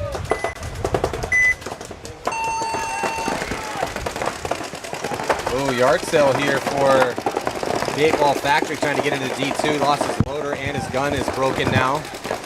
It's going to benefit Smoke here. Yeah, that gun is dusted. Hayden's back up at that brick, and he's looking for a way to launch. And here he comes. Here he comes. And he's going to get chopped up. They were ready for it. Did he lose his shoe? It looks like that's a. Is that a? I don't know what that is actually. I don't know what that is. Oh, but man, Smoke is just down to that one player left. Yeah, they got a chance. Smoke is terrible at maintaining leads. Just absolutely terrible. All right, those are my boys. I won't call them terrible, but they need to do some work. I mean, obviously they're doing really well. Looks like they still have a chance to take third place here. But, man, when they go defense, they need to run some defensive drills. Because their defense is rough. Hey, but what a game. Because Paintball Factory, their D2 player didn't even have a gun. That dude runs through the middle, loses the top of his hopper, and Smoke still, even with all of that not going PB8 Factory's way, or P8 Factory's way, still found a way to run through and still get a quick, fast point. Yeah, Smoke just needs to stay on that gas pedal. We got 33 seconds left to send Stevens into the snake. No Smoke needs to change that to no defense. Yeah. Like I said, I love those guys a lot, but 5-star offense, 2-star defense. And it's scrappy performance. We've seen 11 points out here in 12 minutes. Yes. P8 Ball Factory, scrappy performance, and it's most likely a 4th place finish here. We'll see though. They got a chance. They got a chance, man. They got a chance. I am definitely not counting anybody out of this. No, this has been quite the exciting weekend for sure. The good thing about this, all the teams have been so close together and so back and forth like that. It really does make it almost impossible to pick somebody, like to feel confident in your pick. Yeah. I mean, it's really hard because I mean it gets down to those little minor things like momentum. Okay, I'm picking them because they got the big mo. You know, but makes it hard. Well, 33 seconds. There is time, but you know, Paintball Factory is going to come right up that middle. They're going to press that middle. Have to. Well, you have to have at least one body up there if you're trying to score a 33-second point. You can't send everyone outside wide. I think they're going to run. I think they're just going to run down the field on both sides, on the snake and on the Dorito. Yeah, but if you're trying to stagger and attack, you got to have a body up the middle. With all those big blockers. Oh, they're going to pull one for jumping early. There goes the attacker up the middle, gets to the brick. They're going to get to the 50-yard line in the snake, and here comes P8 Ball Factory as they might be getting this one. And we might have a minor penalty, maybe a major penalty assessed. And they're reaching for a flag. No. Yeah, they're going to get this one too. Like I said, Smoke terrible at reserving leads. Well, he jumped early. Yeah, it's what we can. And the ref for pulled whatever him. reason, there's a bunch of different reasons. Yeah. But He jumps early and takes a friend with him. Wow. They're going to go right into overtime. Calling it P8 Ball Factory. I don't know. They're looking unstoppable. Smoke is due. And now that it's a 5-minute, we got 5 minutes in over this overtime point, I think the mistake that P8 Ball would go with is like, okay, let's go back to a stock play. They need to keep ramping the aggression up. Just go right at them, man. That's what you guys are good at. Let's do that.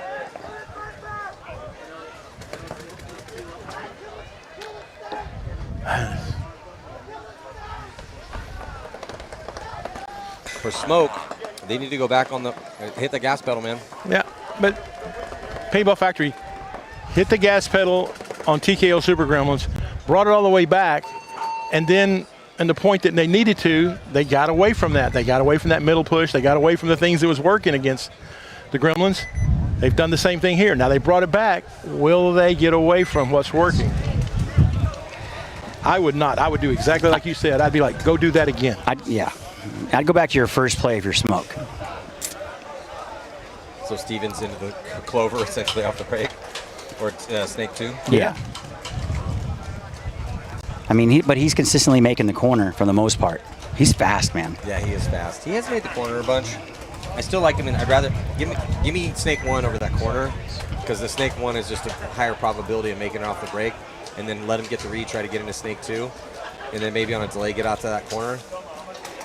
But and then it just, man, the survivability in the first 30 seconds these past few has just been brutal, rough for Smoke.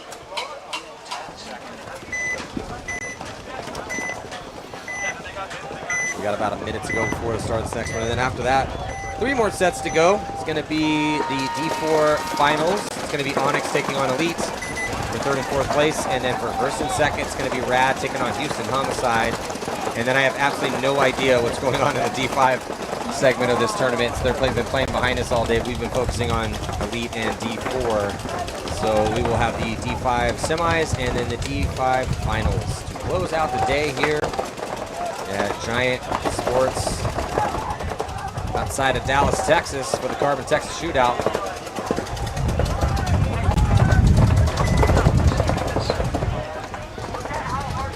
Well, I wouldn't have ended this division any other way, personally.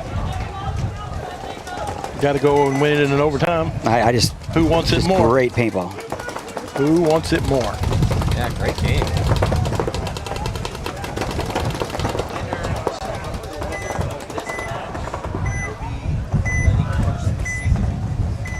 Hearing from Ryan that the winner of this match will be the first in the season ranking. So we're going to throw 5 minutes on the clock and get into this overtime point. Paintball Factory going up to the Aztecs again. Shooting outside wide, and they go right into the but they lose Henry. Stevenson's in the snake getting checked out. He's out. Who shot him? There wasn't even anyone shooting that way. I think it was the Aztec guy. No, both Aztecs were looking towards the D side. He might have caught one early and they just found it. Well, when he went into Snake 2, no one was shooting that way. Somebody from Paintball Factory was calling, hey, check his hopper, check his hopper. I think it was early. So he's lucky he didn't get a penalty. But losing their snake guy now is Paintball Factory. So 4 on 3.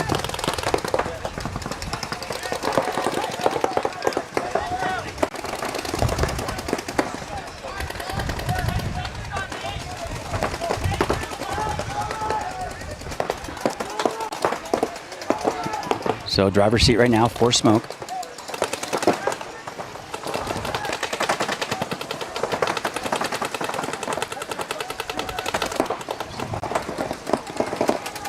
Well, Smoke survived the 30 seconds. That bodes really well for him.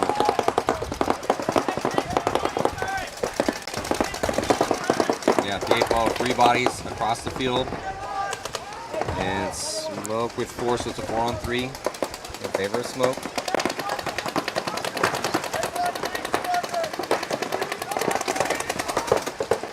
Here comes Hayden down this burrito for Paintball Factory.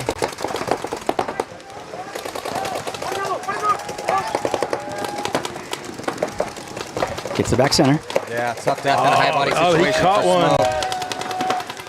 He should know better than that. 3 on 3. Well, he caught one in the pack right before that. I think he heard it break. That's why he tried to stand up and take one with him.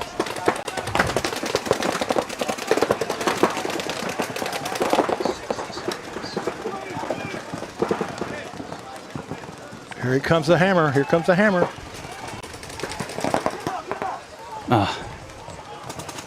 He almost made that. Yeah, but he knew this guy was here. He had his gun this away. But at the last second, he turned his gun over there trying to get the snake guy. So I'm trying to find the last body out here. It's in Snake 2.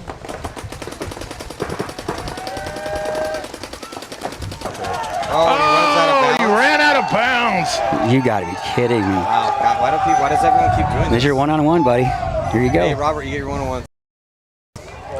That just happened. That just happened.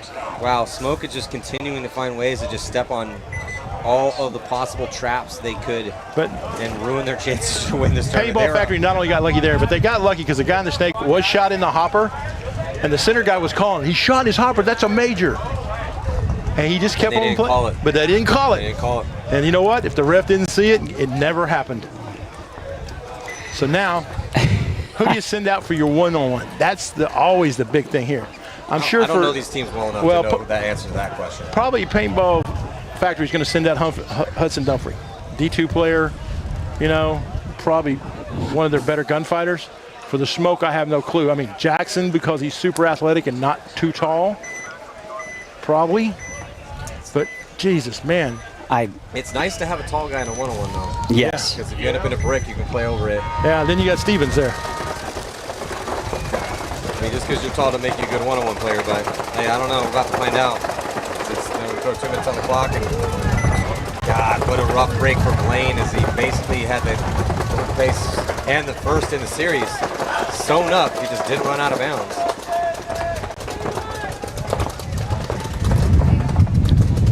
matter what happens, whoever loses here loses, you know, they're out of the money. No pressure.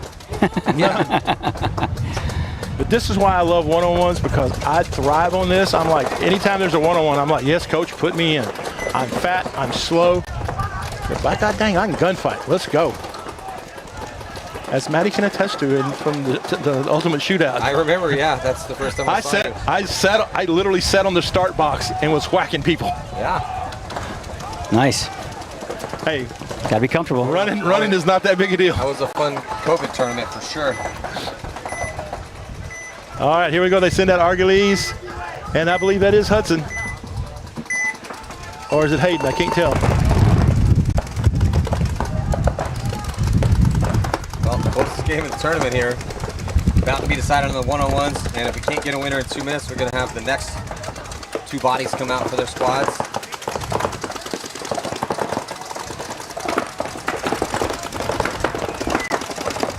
So is this Hudson, you said? No, that's Hayden. He's got the wolf pack.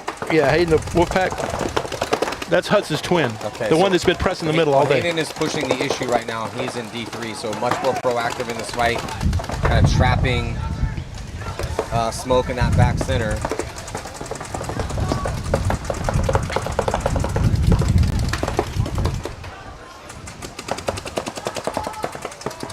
Is Argeles for yes. Smoke? Yeah, Argeles. Oh, he lost him. Gonna get the, oh, he pulled the trigger too soon. Oh, and he gets the kill on him. Congratulations to Smoke. They're going to be the number 1 team heading into the They're going to check him out, though. They want to. Oh, points approved. approved. Thumbs up. Point is good. Smoke, after all that drama, 7-6 will be the final score. Highest scoring game we've seen out here this entire weekend. He went down to one-on-ones, and Argeles is going to be the hero for his squad. Well, he lost him, and he had the upper hand on him, and he shot too soon. Ugh. Argeles was chirping at him too. Hey, great event. He was calling him back to shake his hand, and he got the finger. So he's like, I don't think I want to shake their hand anymore. So you're saying there's a chance? But great game right there. Austin, hero for his team. And that is going to do it for this set. We're going to be right back with Onyx taking on Elite, and then Rad and Houston Homicide in the D4 final match. Stick with us.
Well, jumping back into our next set, 3 more to go, and it's going to be Onyx taking on Elite. This is the consolation match, 3rd and 4th place here in D4, and it looks like Elite's going to be dropping a body from that snake side.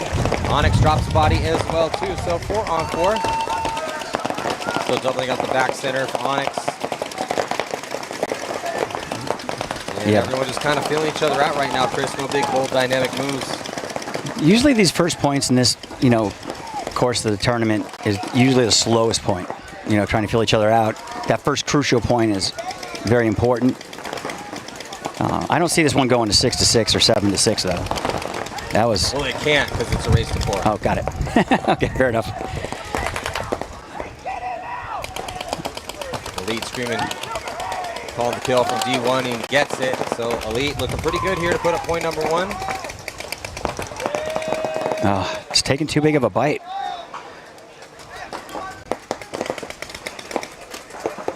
And there's so many spots to stop at, Maddie, on that way up there too. Yeah. Definitely did not need to take that death. Gives Onyx a little bit of a chance here. Elite filtering another body here towards the D side, gets into D2. But so the back corner bunker on the snake side. And then 2 players here, shading one in the middle. But Onyx, just those 2 bodies in back center and back corner bunker snake side. So advantage to Elite. I don't know if they're aware of the count though. Here, Chris? I don't think so. They're definitely taking their time. That gun seems like it's shooting slow. Yeah, it's like defaulted. Yeah. Like the eyes defaulted. Sounds like a Met gun. Well, I can shoot my mech gun way faster than that.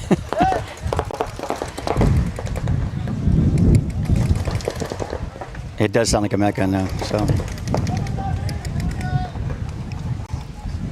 But only, I think, 2 players locked alive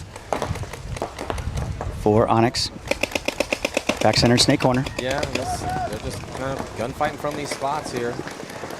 Taking advantage of the high body situation. They're going to get the kill, and we're going to see a concession. So first point to Elite.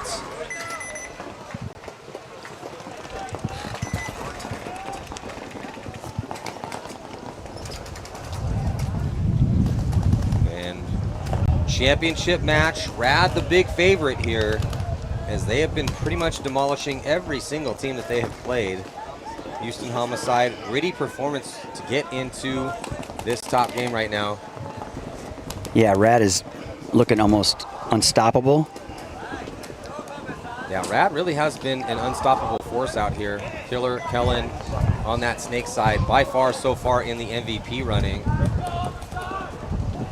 If you're gonna play Rad, you gotta stop Kellen on the snake side.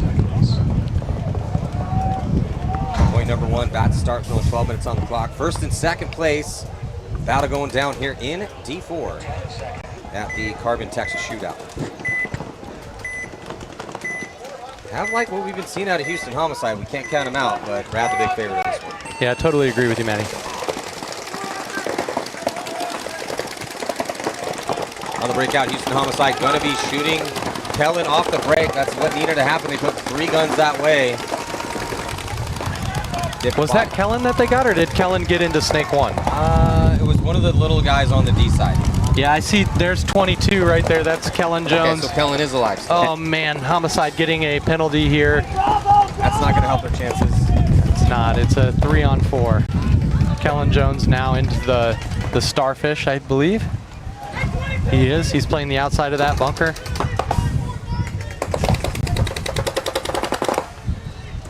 Ooh, and oh wow. Houston, and they come and does try to do the jump shot on Killer Jones. There's nobody there. Does he get him? I don't think he does. Well, he even in that spot. There was nobody even there. He wasn't even in there. He's in the other clover. Bad comms. What stayed alive in that big bold move? Well, he bounced back to his other spot, so.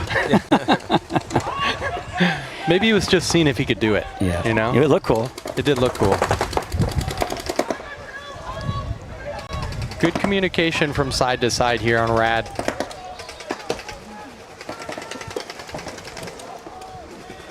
Ran over here for Houston Homicide on the Dorito side.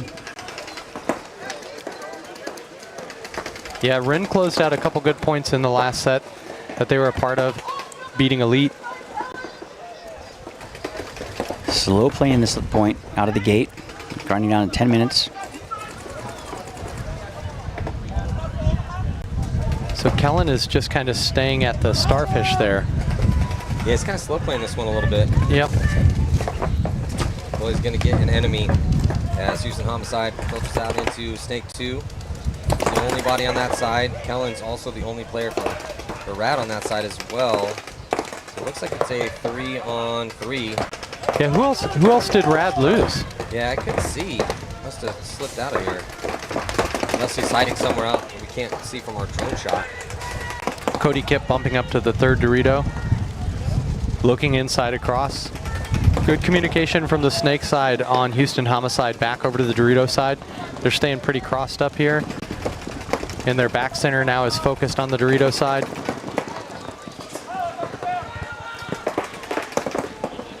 Kind of a lull. Nobody's super anxious to do any crazy moves right yet. This looks like a finals match. Everyone's sure very does. much respecting their opponents here. Cody Kipp bumping up into that Dorito side Snake, checking off his wire in front of him, making sure.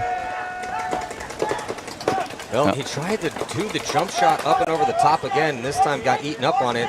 That's going to give Kellen the advantage. And then Kellen's trying to get a shot on the back center, but he gets taken out from the back center. So it's a one-on-one. Yes, Kip died as well in that. It's one-on-one, both of them in the back centers for their two respective squads. Who's going to get the read quick? Oh, he gets out to the corner unnoticed here, so the back center has no idea that he's there. He's wrapping on the outside here for Rad, just searching for players. He doesn't know what he's got left, doesn't know the kill count. Tense moments on his first point. The clock just ticking down here. Yeah, advantage to Rad though, because Homicide, I think process of elimination, he's figured out he must be on that D side, and now they're going to open up on each other. He goes back to the middle though. He's standing out in the open. The player for Houston Homicide is actually not a bad one-on-one player. I've seen him alive a lot, get up in the mix and stuff. Well, he's definitely being thoughtful about when he wants to engage in this gunfight. Need a team with a lead to protect, as we are in point one, which is a point of conversation when you're in a one-on-one. You don't have to worry as much about protecting your buzzer. Gun dominance right now from Houston Homicide.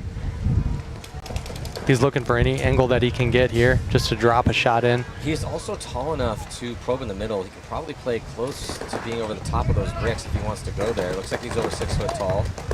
Definitely. He's hunching down a lot. He's getting to about my size.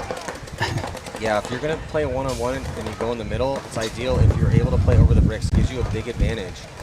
And so he is definitely tall enough to play over those bricks and try to get an angle using those pins in front of him to block out. No, shot him. Oh, wow. And he gets the kill in. Oh, so Houston Homicide in an interesting first point here as it's back and forth, and they are going to take a 1-point lead in this D4 final battle. Yeah, it felt like with that penalty, Rad was going to be able to close that out, but yes. Homicide somehow came back. Ren did a great job of coming down the Dorito side. And they had great communication across from the Snake side, even though their Snake player tried to go and bunker the Ghost. Yeah. Twice. Are we done here, Travis? Yeah, we're done. So 1 point to Elite. Onyx down by 1. Still 9:32 left. So I talked to Lucas Weeks after we watched their match, and he was completely disheartened. He's like, man, I really wanted that one because, you know, they're going against Rad. And he kind of said down, like in a down tone, like, okay, we're playing for 3rd and 4th. But, I mean, if you were to ask at the beginning of the week with this many D4 teams, hey, you're going to go in, you're going to get 3rd or 4th guaranteed. How do you feel about that? I'm feeling pretty good. I don't know where getting 3rd and 4th with this many D4 teams became a bad thing, and I get it. There's like a point of pride, but you got to feel good. The human mind's malleable, and once you have gotten to be at that level where it was so close to getting to 1st and 2nd, it seems like a disappointment. Yeah. Back when you could have taken 44th, well, then, yeah, you're like, oh, yeah, 3rd or 4th, dude? That's great. Yeah, I totally agree with you, Maddie. I'd like to see a couple teams be happy that they made it into these last 4 teams here standing. That is not how the paintball player's mind works, Travis. We're going to have to write a book about it. All right, so Elite losing Kyle from the Dorito 1. They fill it immediately here.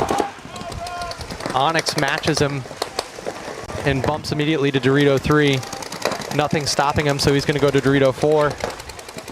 This mini W on the Dorito side, and they fill out behind him. So yeah, nice little fill out here for Onyx. Yeah, Onyx is moving really well right now. Definitely looking like the more proactive team they need to be as they are down a point. Also making a move into Snake 2.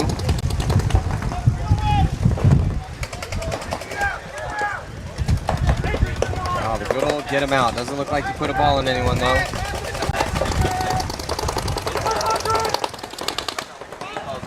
So Onyx calling out that there's a 100. That means their first big Dorito. What do they have on the Snake side?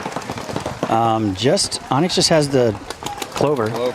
Okay. Which is a pretty good spot, and then the insert's the closest body to him. Be good for the insert to get out to that back corner bunker.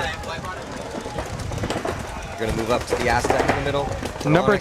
Number 13 here, Adrian, has missed his shot a couple times on the Snake insert. So maybe that's why the Snake insert isn't going for Elite. He knows that somebody's just kind of posted on him here.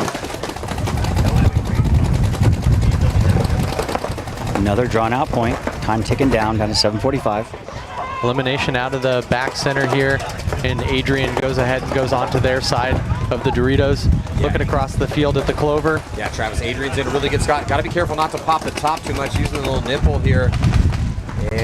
But yeah, almost got caught. And then just gets in a nasty gunfight down the sideline. They're going to trade out, but the double stack of bodies is going to be beneficial here for Onyx as they're able to take over the attack. Oh, is that just rub? It's definitely something on his loader. Yeah. This is Tanner Hunt here. Looks like rub. And I think he catches him on the elbow there. Good shot by Tanner. Eliminating Elite's Snake corner. Lucas Weeks and Tanner Hunt just walking down the field here, guns up. Close this point out. Nice controlled point, nothing crazy. Yeah, gonna tie things up here. It's 3rd and 4th place battle. Pretty methodical point for Onyx to tie it up. Who's doing well in D5? Because we're gonna see them come out here next in their last 2 sets. And I have very little information. You had mentioned a couple teams before. Did they end up making it? Yeah, they did. So Arachnia went on to win in the Ochos.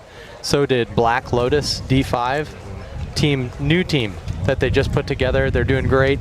And we had Austin Notorious. Also, they've got a D5 program starting from scratch, trying to probably go semi-pro again, get a pro spot, Good for them. sell it to the Tauntauns. Who knows what they're doing. But yeah, there's a few good teams. I'll give you all my notes here after this. But yeah, Arachnia right now looks like the team to beat, in my opinion. They played a really good team called the Mercs, and Mercs got 4-0'd. So it was they're looking sharper and sharper as the day goes on. Well, those will be the next 2 sets, the semis and the finals. Yeah, also Aggression, Amarillo Aggression is a team that's going to make it on.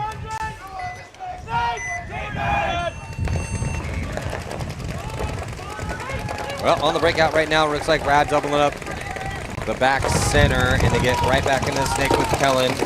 He goes into Snake 2. I'll just let him start there. And he's going to go right into the cover. See if he's going to get some help. Either team dropping a body, though, so it's 5-on-5.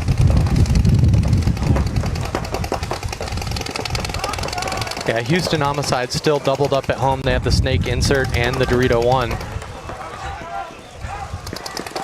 Cody Kipp able to move freely on the Dorito side, making a smart bump once he didn't feel any pressure. Yeah.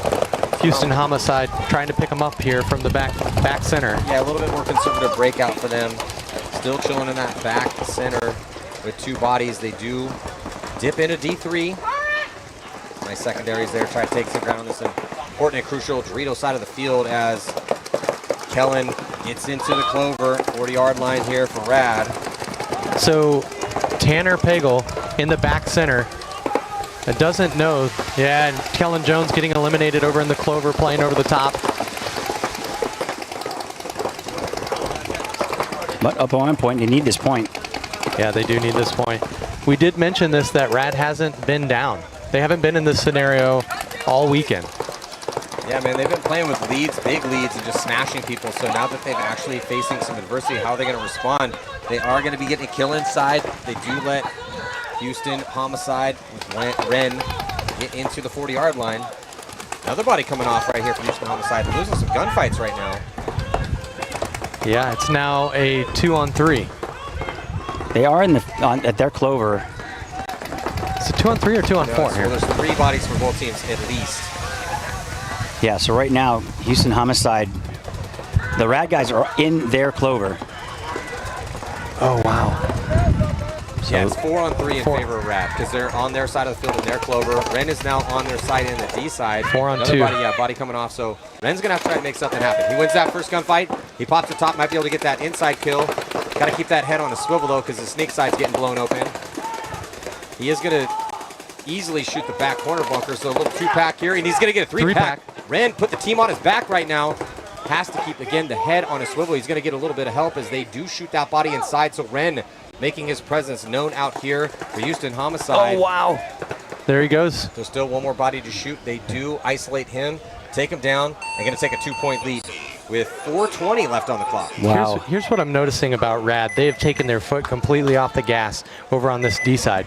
Now, Ren is a formidable player, so it makes sense. You got to be cautious with dealing with him. But if you get into the Dorito at the 51st, which I think Cody Kipp can do. Yeah, it's just, you look at how they've played and the strategy implemented here, and it's been all gas pedal. We're going to take a ton of ground. We're going to be pushing the issue.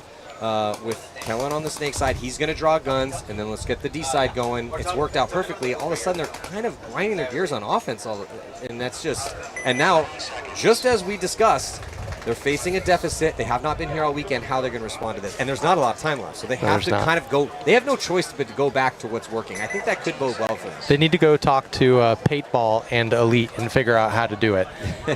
Yeah, right. Scored. Putting up 11 points between the two of them in that last one. We're not going to see that out here because you only get 4 to work with, but that's right. Still.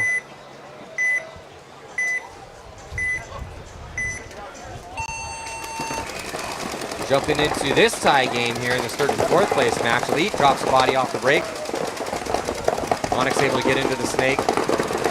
Elite secondaries into snake 1 as well. 4-on-5 in favor of Onyx. Elite with a little bit of a center push here going into the Temple of Doom on the Dorito side. I don't like it, Travis. Not a huge fan of it either. But it's worked out a few times, but it's just, well, he's doing it at the right moment. That they have not made it out wide on the D side quite yet, and it looks like the D side players are actually going to trade in a gunfight. Oh, and an elimination here from Elite. They've lost their entire D side. And nobody's really looking over here except for the back center now. Yeah, and he's holding that lane, which I do appreciate he's doing. If I were this player at the Temple of Doom, I'd reload and bump out to that Dorito 1, trying to get into the Doritos as fast as I can. They have no Dorito presence. If I were Onyx, I'd be getting out on the Dorito side as well. Elite gets to the snake side back spot. Onyx going to filter out into D2. Moving up in the snake 2 as well. And gets right into the clover. So both teams with a good crossfield spread. Better field position for Onyx in the snake with the clover. Elite gets to snake 2. And also better field position for Onyx on the D side. So it's looking good for Onyx here. 5 minutes and 12 seconds left. Onyx did let the snake 1 player through the gap. So Onyx and that snake insert was watching the bump from snake 1 to snake 2. But he just missed his shot, it looks like, and now Elite is into the snake 2. So they've got a snake corner, a snake 2, and the Temple of Doom. I mean, he has him controlled now. I can't see why Onyx isn't going down the field.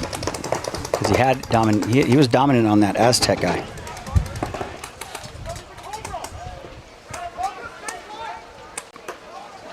Onyx is thinking they don't want Elite to be the only player at the Temple of Doom. They match him and then quickly bump up. Slightly better communication here for Onyx. Talking it up a little bit more.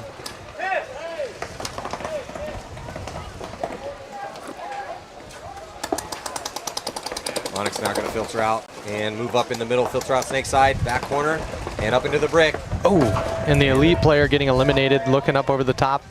Tough, yeah, that's a tough death here for 33 out of the clover. Need to stay alive in that spot. Tactical retreat, Maddie, back to the home position here. That was a good move, actually. Yeah, he kind of has to in that situation. He needs to get out of that middle, because it's only a matter of time until Onyx starts moving up on the D side.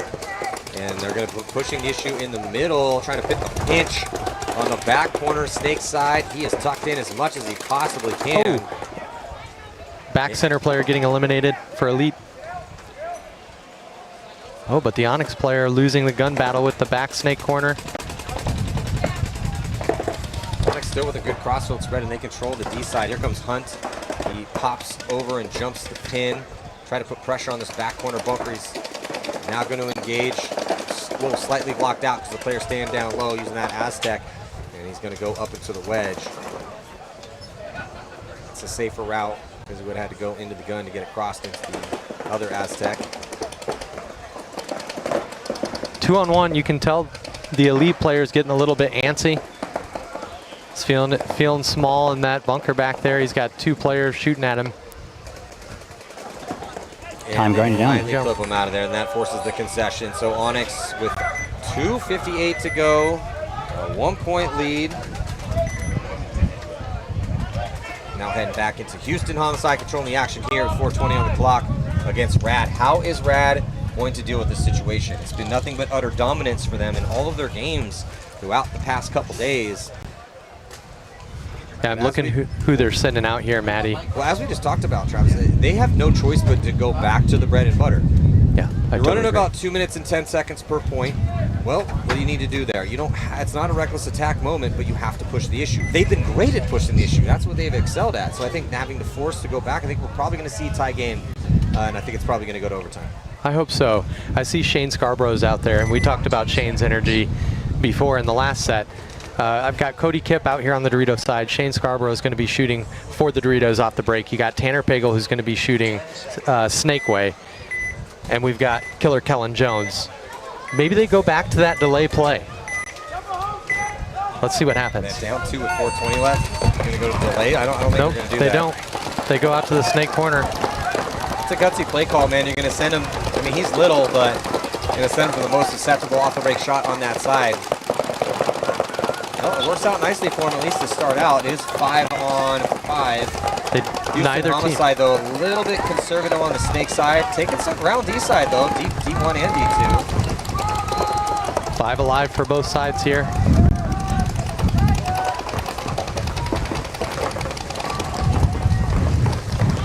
So I like how Shane Scarborough's playing this back center bunker.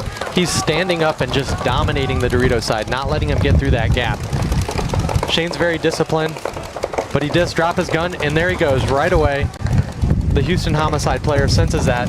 The lane stopped, and he goes through Killer Kellen Jones getting whacked out of that back corner bunker, and they immediately fill it again. They do get a kill here, but that is a tough death for Kellen, as he really needed a clock in right now for his boys, facing this 2-point deficit. But one of his players, though, is past the 50-yard line. He's at the covert, and he's looking inside here, bottom of your screen. Really putting the pressure here and getting a crossfield inside kill. So the bodies are dropping here for Houston Homicide.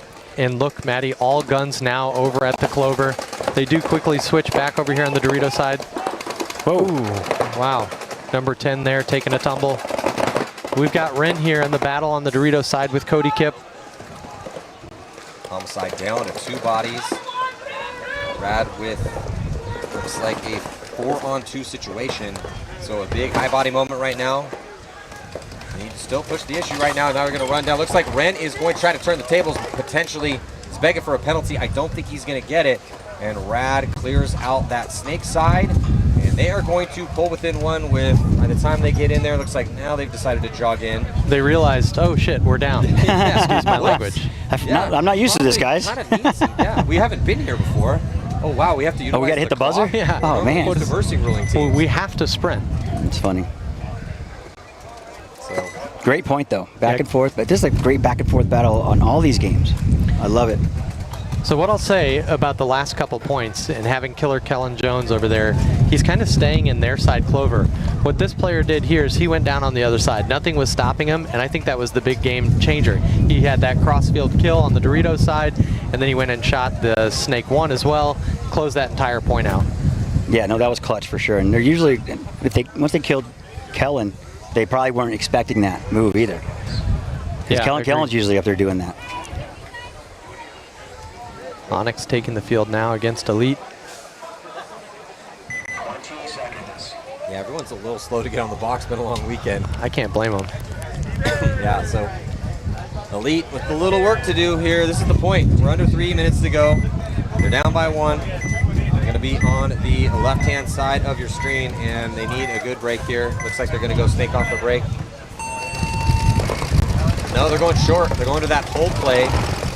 Heavy guns. Doubling up the insert.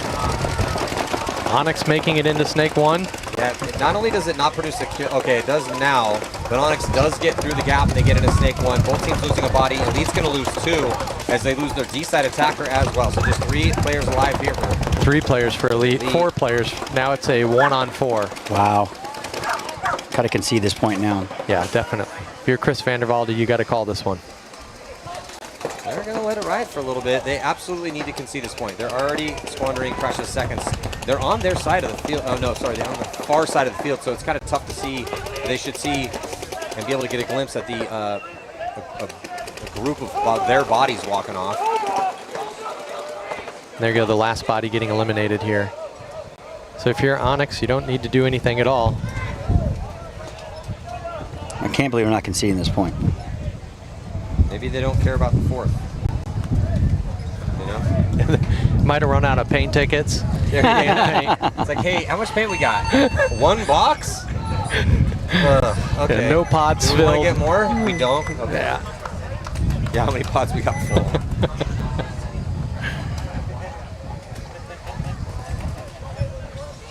Even the pod boys are strolling out. Yeah. Everybody's going to be sleeping good tonight. Definitely. All right, so Rad pulling back into this one, giving Houston Heat a taste of their own, or excuse me, Houston Homicide, not Houston Heat. A taste of their own medicine here. So we got Lambert out there. I saw a couple points yesterday, Lambert getting shot up the middle that I didn't really like. I think he's new to the team. Let's see where they put him. Maybe they've repositioned him. Shane Scarborough back out there. Cody Kipp. Looks like Johnson. Killer Kellen Jones. So Ben Rogers and Tanner Pagel sitting this one out. Interesting. Well, gotta have a lot of faith. This is the final match. Trying to win the game here. We're down by 1, and they are going to get into the snake. They're going to go right into Snake 2, but he ends up getting taken out. Great zone control here for Houston Homicide as they take out Kellen. And they get Cody Kipp. Yeah, that's going to hurt. They do, and yeah, this is looking terrible here for Rad. They should probably concede this one. It's 5-on-2. 5-on-3, Maddie. They got the snake corner, the home, and the insert bunker. He's hiding down there. Yep. And there's Lambert gets shot over the top again. Now you concede right now. Agreed. And there's another player. Ren smelling blood in the water.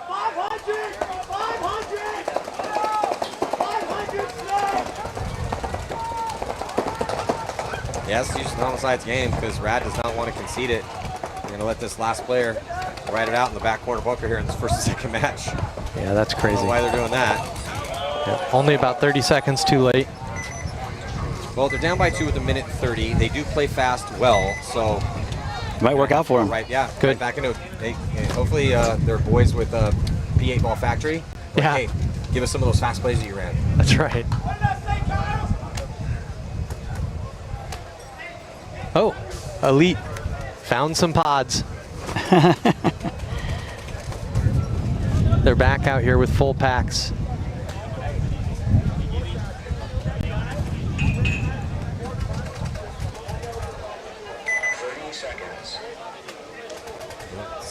Similar situation here. This is the point for Elite. They have to run into guns. They're down by 2.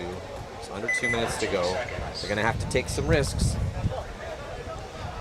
I like the energy from Elite here, even though they're down, giving each other high fives, saying, hey, we got this. We're not out of it. Can't count us out. 2 points in under 2 minutes, no problem. I think like Chris mentioned last time, it's going to come down to the breakout on this one. If Elite can get a couple eliminations off the break. Yeah, fast points typically are dictated by kills off the break, so. Oh, and Onyx left early. And they get 1 kill for Elite. It also looks like their back center player didn't turn his gun on. So, Elite Kyle walking up the Dorito side here. Here comes Elite, running up the middle. They got a chance here. They've shot one of the Onyx players. Onyx did make it into Snake 1. He's gonna get into Snake 2. Might have just got clipped out though. They're gonna, looks like Elite is gonna drop their brick player.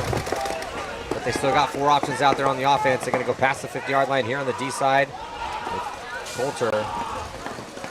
But they're chasing 2 just to tie. He doesn't have much, he can't stop here and play patty cake cross field. He needs to wrap around, try to win a gunfight down the sideline. Boom, Kyle shooting out the back center for Onyx. 60 seconds. 60 seconds left. They're set up pretty good right now, so it's going to be tough for Elite, losing another body on that Snake side. Yeah, but they realistically need to win this one in the next 19 seconds. Coulter ends up getting diced up, and here comes the counter attack and the counter push from Onyx. Running the highway as Elite is going to drop the hammer and look for a potential penalty. No flag going to be thrown, but Hunt is able to eat up the attack on the D side, and with 28 seconds left, that is going to do it here. Elite's chances are over. They're not going to concede the point. Just let the time expire. Oh, it's a race to 4. It doesn't matter. Great showing from both teams here. Elite looking really good. I think the average age on their team is somewhere around probably 36 for Elite. So they still got wheels for their age. Yeah, they look pretty. Some of those guys got some wheels for sure. Something in the water in Lubbock. They were fun to watch out here. Elite was a fun team to watch. Scrappy squad. Congratulations to Onyx though. 100%. They're going to take that 3rd place and keep themselves in the divisional title, series title hunt. Maybe we'll get a slight smile out of Lucas Weeks because he won third place instead. Yeah. I don't know. It also depends on your expectations, because if you're used to winning and you don't win, then anything other than a win is a disaster. If you're not used to winning and you go deep, then that's awesome. So life is about expectation, unfortunately. Well, I haven't seen Hype or Onyx win anything in the past several years or few years, so I'd feel really proud if I were them. Here we are, 10 seconds. Homicide and Rad.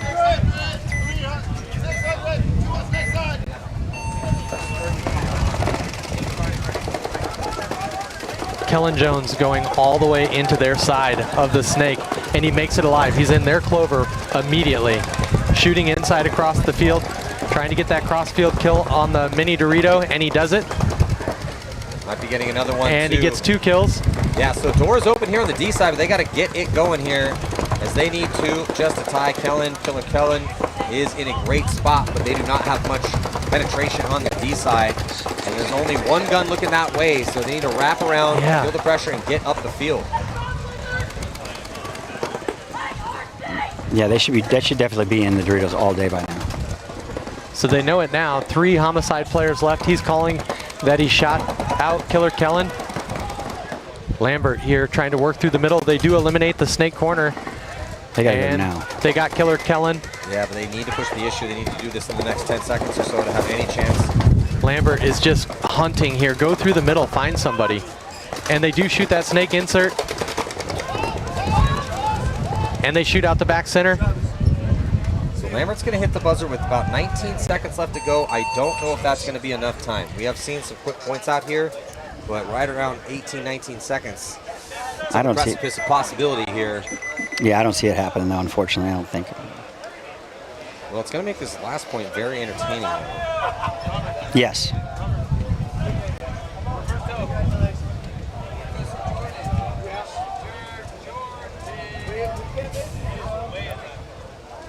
I really like that breakout. That's what they should have been doing.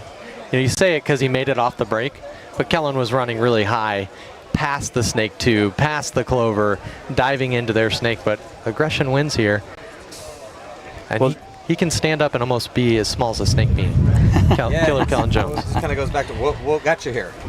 Yep. Why were you smashing everybody? Well, because you were playing a very high-tempo, aggressive brand of paintball. They kind of fell away from that a little bit. Yeah, they did.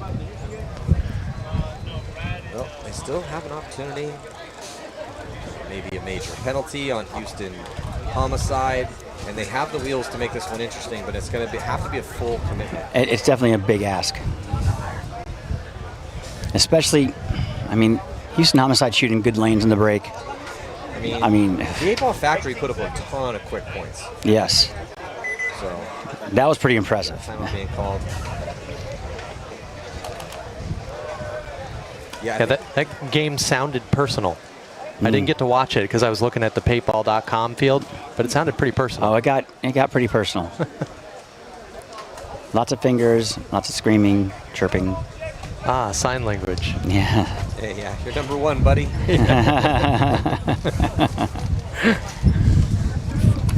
Yeah, let's see what they got in the bag here for Rad in this final match for first and second. I'm always as aggressive. What's your 20-second game plan right here? That's kind of be the question.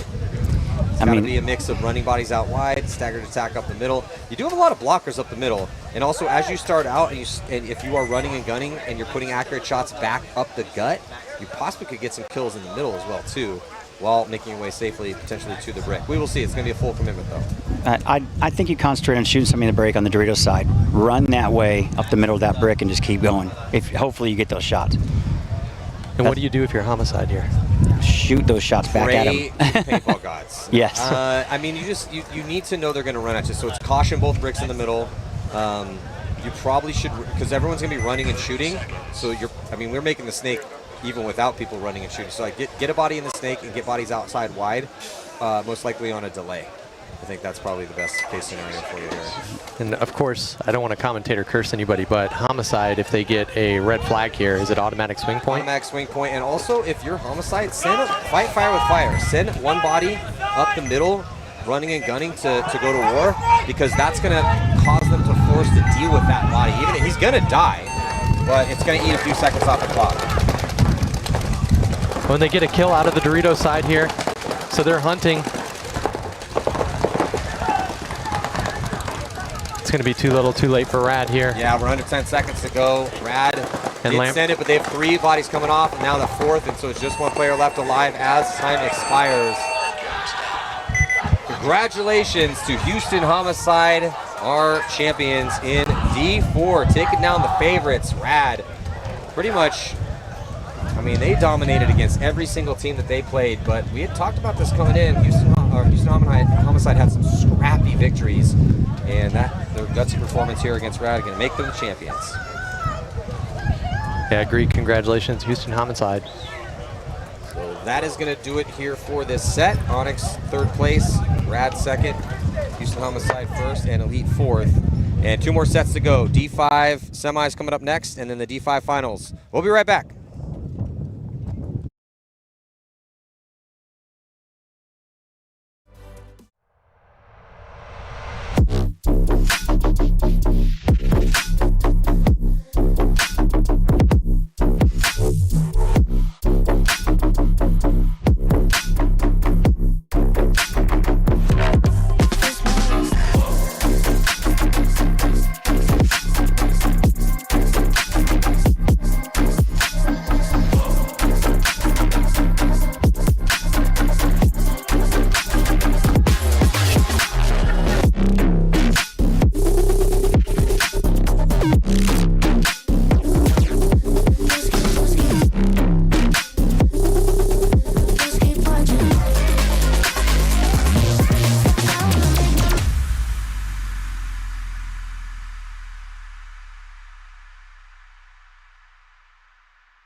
Our team program is designed to be super simple and make your life way easier.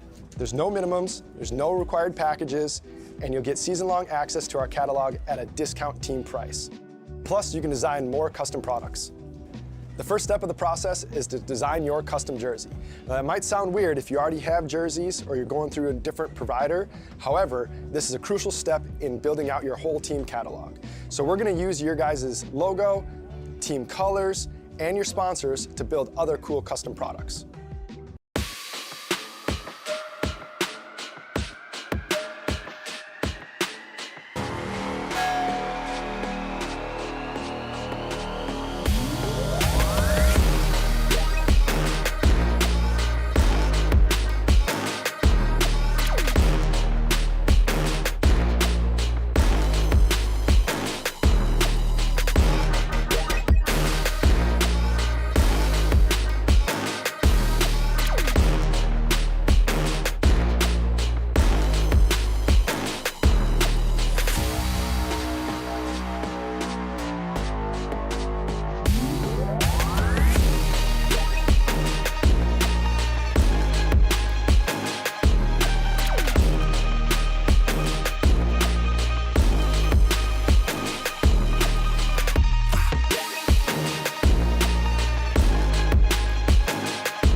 Mike Hinman, he's cool. Paintball, that's cool. Making money, that's cool. Crbn, that's cool. Crbn is the only sports book in the world that offers paintball. So if you want to get down on some paintball action, make sure you visit Crbn. It also has every table game from blackjack to baccarat to slots and more. It also has a full sports book with every sport you can ever think of and probably some that you never heard of. The only sports book in the world that has paintball.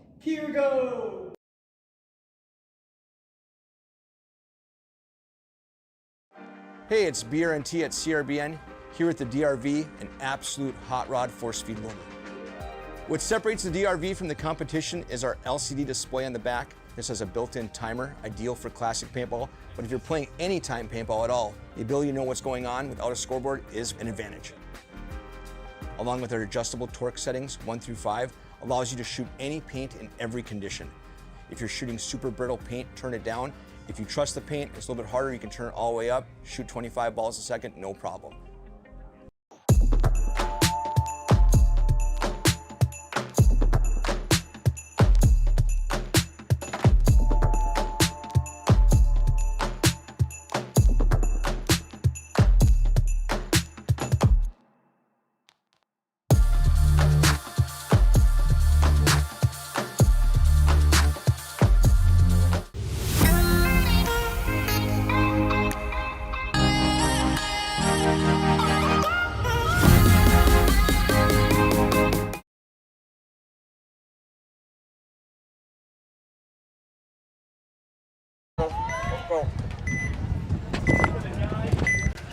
Whew, we are back and we are getting ready. VMJ19 versus Arachnia.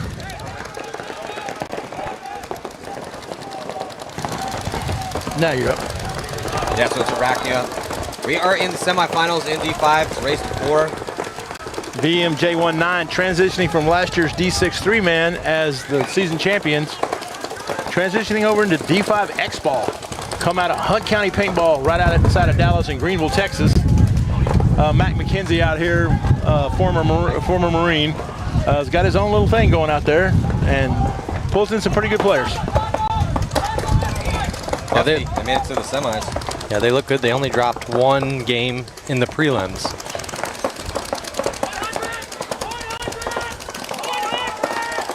From what I saw, Arachnia is the speedier team, and they seem to thrive when the game gets longer and longer and longer.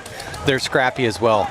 And here we go in that inside clover move here for VM after dropping that snake side corner. So now he's on an island and on the inside. Yeah, and the inside is just not the most ideal spot to be in, but they do get another kill here on Arachnia. Arachnia still has a good spot, clover, snake. And VM's gonna get a body out wide. Snake side, back corner bunker. They're going to fill that back corner after one of their teammates got eliminated from that bunker. But 4 on 4. Well, now it's 4 on. 100! 4 on 3, yep. So just two on the Dorito side here for Arachnia and 1 in the snake clover. And he goes into the snake inside, bumps up, hitting the bunker and getting eliminated on that cross-field shot. You got the whole outside of the bunker you can play, and you choose to play on the inside. Yes. Guys like to go to that inside for some reason. I'm not a VM. fan. No, me neither. VM losing another player, number 33 here from the Dorito side. Yeah, he just played it a little loose, and that clover shot across the field, snuck one in on him. And it's a 3-on-2 here, advantage to Arachnia. That's just happened kind of all day. They drop bodies early, but they got grit. 1 gunfight. It's going to be even on this count here on the D side. VM is not really, their strong suit is not the playing off the chaos. They are very team oriented. Again, former Marine commander out there, you know, he wants everything methodical. You know, we have a plan, let's execute. And when it kind of goes to crap, they struggle. You can only have a plan in paintball so much. Yeah. It's not about knowing the plans are important, but it's the principles of the game and understanding situational awareness, reading and reacting to the changing variables. That's winning paintball. Can I ask you a question? If for these younger teams, Maddie, when you need those different variables, the if-then type of scenarios, how does a D5 team start to strengthen those without kind of getting too complicated in paintball? How do you balance that? In the tournament, you can't. You bring whatever package you have to the tournament. To get better at that, you have to run drills and practice. Yeah. It's about pattern recognition. You know, why are the core Dynasty guys 45 years old and still crushing it? Yeah. Because they've seen the same patterns for the past 30 years, and they read and react quicker than some of those guys that are 25. Here we go. Good move for number 23, moving up the center and getting a little 2-pack there to close this out. Yeah, it's a beautiful little close for Arachnia to go up 1-0. Yeah, VM decided not to play team ball. Corner guy was not looking Overwatch for his teammate. He was, I'm playing head up, I'm going to get my kills. It's going to be Austin Notorious and Black Lotus D5 also earning their right to play in the semifinals. Yeah, so both teams playing out of Outlaw Paintball in Austin, Texas. Black Lotus is a brand new program. They had a D4 team. Yesterday they suffered an injury of one of their players named Josh. He dislocated his knee. He's okay, he's on crutches. Probably feeling a little bit of pain today. Austin Notorious is out of the same camp, right? FSU. We all know those boys. Yeah. And they play like it too, right? As a former, I think everyone here in the state of Texas was once on Austin Notorious or Greed. Yeah, one of those two. Yeah, you. Yeah. Absolutely. And I am one of those people. I am too. So, not ashamed to say, man. You know, Gray Smoke still just turning, you know, putting teams on the field. Gray Smoke, man. Another breakout here. Black Lotus take the back corner bumper on the snake side. Double up the middle back spot and take D2. Austin. And it's a very conservative breakout here for Notorious. Yeah, and it didn't pay off with them. They stayed out into the open too long, sitting on that insert bunker. Now they try to get wide out to that snake corner. But Black Lotus getting into the clover on their side. Looking inside. Austin Notorious trying to match him, but only getting into the snake one.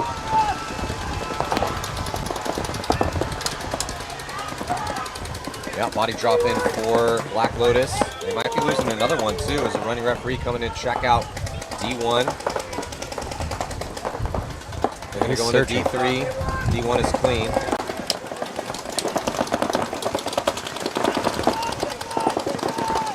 So Austin Notorious and Black Lotus still at the home.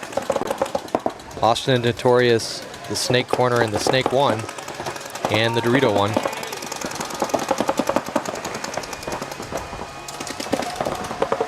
Yeah, everyone is locked in gunfights right now. Body language tells me no one wants to make a move quite yet. Maybe D3 here for Black Lotus. He's on his feet. Yeah, as soon as that home player's looking and calling across the field, he could have went under into the next Dorito. Big move for Black Lotus getting out in that snake corner. Yeah, it's a pretty crucial spot. It's a turret.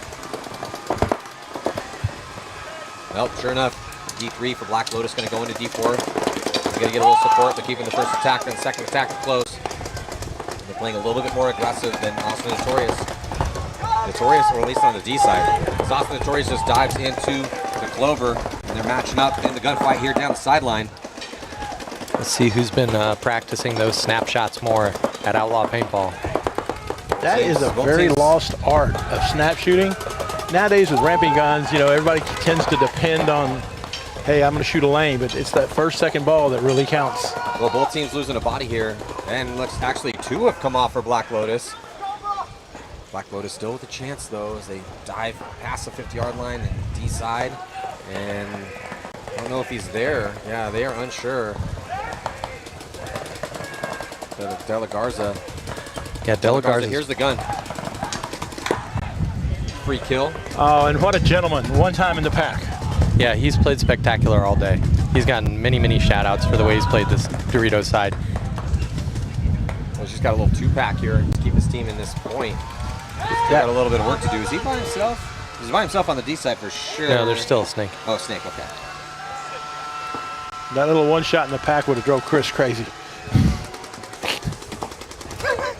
Maybe that's why he got out of here. He could sense the frustration building. Yeah, he is highly aware of D5 paintball. And there we go. Good job for Black Lotus getting that first point. De La Garza. That was huge. Doesn't get those 2 kills. We're going to be singing a different song, but he's had many right now. 1-0 in the first and second point, or sorry, in the semifinal battle. Said he has had a bunch of those. Yeah. My apologies there for interrupting. He had a bunch of them. He had at least 2 3-packs that I saw in the prelims. He's played really well all weekend. They got something special in De La Garza. Nice. Well, heroes need to do hero things if you want to win paintball tournaments. Arachnia up by 1. This next 14 to go. See if Veteran Militia can answer. Sportsmanship, some pounds here between these competitors as they head to their start gates. What do you guys think about that? When you're walking, you're locked in on a game. Depends on who it is. Who it is. Okay. Yeah, if it's somebody you've been playing. Yeah, I don't know. I'm a little conflicted in that. Yeah. If it's somebody you've been playing with or against for years or former teammate, then yeah, maybe. But if it's like somebody that just got to the league, like, nah, dude, you got to earn the respect. Maybe after you beat us a few times, I've done it for a couple of years.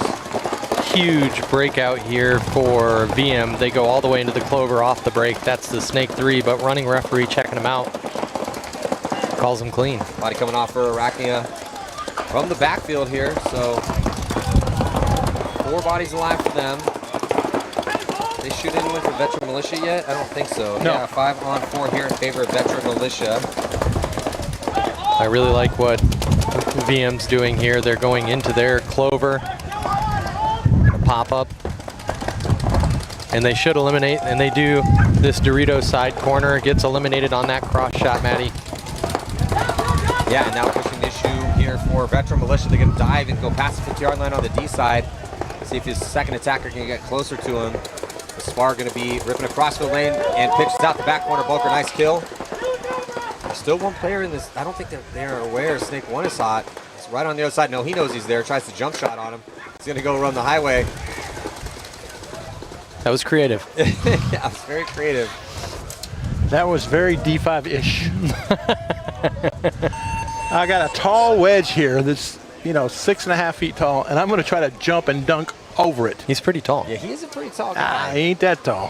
Clearly. So, Robert, what's your opinion on the slapping hands before a match when you're in the semifinals? Nope. It's a nope for you. It's a definite no for me, but of course I'm an a-hole. A really nice guy. No, I'm not. When I get inside the net, no. All I want to do, if you're not wearing my jersey, I want to crush you. I don't want you to have any kind of feeling that there's any kind of friendship at all. Until after. After, if we won, hey, good game. If we lost, get away from me, you freaking cheater. Also, I guess it depends on when. Now, yeah, I'll dap everybody up. I was 21. Not happening. Our field's trying to run away. I don't know. We're going to have to go back and watch some old footage. And how many times did you do that? Maddie says he's going to shoot back in 20 seconds. Don't let Matty fool you. Back in the day, he wanted to steal your soul. He did. There's no replacement for winning. And I don't want to give you any hope that you have a shot. I was a pretty nice guy. I'd shoot you and then smile at you. Yeah. All right, Austin and Notorious trying to get one back here. By that definition, you were a gentleman and a scholar. A little bit of a bad start here for Notorious, and it's going to cost him 2 bodies. But one player coming off for Black Lotus as well on the Snake side. Another one coming off Notorious. 2. Just grinding gears here at the start of this point. Yeah, Black Lotus's guns are on right now. It's just the back center, which is a really terrible place to be. Never good when you look across and see 3 guys walking off at the same time and there was no penalty thrown. Yeah. And they're going to get that last kill as well too. So Black Lotus in this race to 4 going to go up 2-0. Uh-oh. Red flag. Oh, that's a red. But they got had 2 enough bodies to absorb it. Should have enough to eat that. And that was De La Garza who got that red, so. They got enough bodies to absorb it, so the last Black Lotus player can walk down there and get it. Yeah, De La Garza is impacting his kill-death ratio right now with that red flag. Well, no concession here for Austin Notorious. They're just letting this number 47 prance on down here to hit the buzzer. Yep, 47's walking like I would be walking at the end of the day if I were playing. Yeah, I'm with you on that. He's walking like he needs some ibuprofen. Yeah. And a warm shower. And some ice after that. Yeah. A few shots of whiskey. A couple of those too. And by a few, I mean bottles.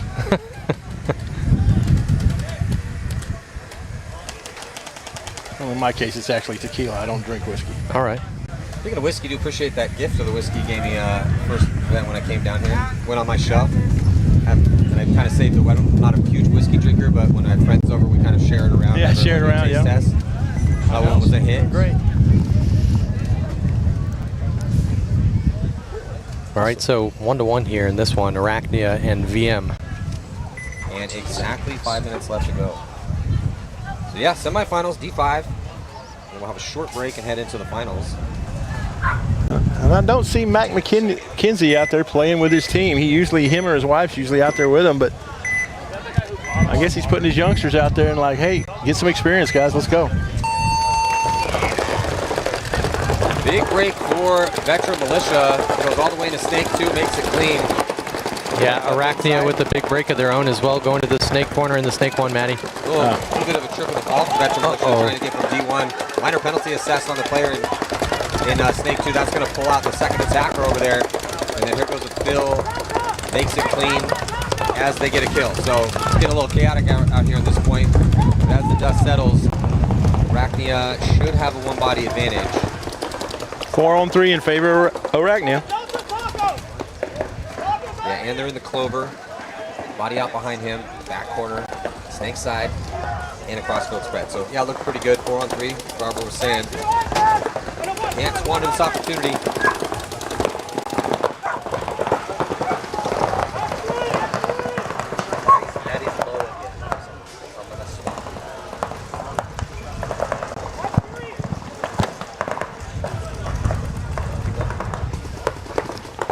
All right, so it's kind of quiet right now. Veteran Militia or VM. Way to go. Way to kill him. Yeah. Way to kill him. Commentator cursed. You got VM a 2 for 2 also. You also got the home. Way to go. What are you trying to say, Robert? Your kill count's getting up, man. I'm trying to get my kill death ratio better than. Well, Matty's leading the day. I didn't have too many commentator curses this weekend. Do you hand out stickers for those, like football players put on their helmet for doing good things? We need to get you little skulls that go on the front of your cap there for each commentator curse. Jesus, that's an award I don't want. I don't want to win. Team see you coming, they're like, get away from me. So 2-point lead for Black Lotus. They're going to go defense here. We keep seeing this occasionally where teams with lead will slightly go to defense, and it just hasn't been working. Or going up the middle. Middle's just been ineffective pretty much the entire day, today and yesterday. 20 seconds. Yeah, I don't suspect they're going to hold back here. Just seems so safe. Oh, well, let's get to the Aztecs.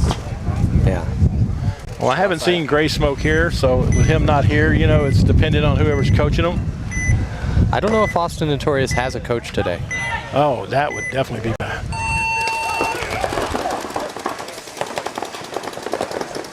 Black Lotus loses one out of the home. Yeah, but they make it all the way out to the snake corner in the snake insert. Austin Notorious makes it out to the Dorito corner. And in S1, that's a... Oh yeah, I couldn't even see him. Looks like their home player is doing a little bit of gun surgery for Black Lotus. And Black Lotus is already in their own clover right now.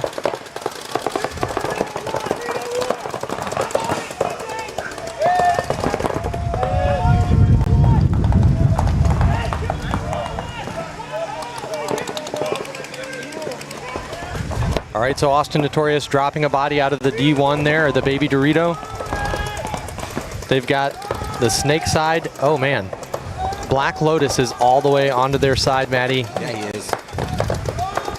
And they are poison. Yeah, Robert, right. We're about to see some fireworks. Yeah, battle going down in the snake, and who's going to prevail? They're probably going to trade. No, as Black Lotus walks off, Notorious able to stay alive in that engagement, and that is massive for their chances here as they're still down by 2. He's got a player behind him. That guy needed to die, and he did it perfect. How do you get in a poison position, know they're there, and not at least trade? I have no idea. That's a mental lapse on Black Lotus's part.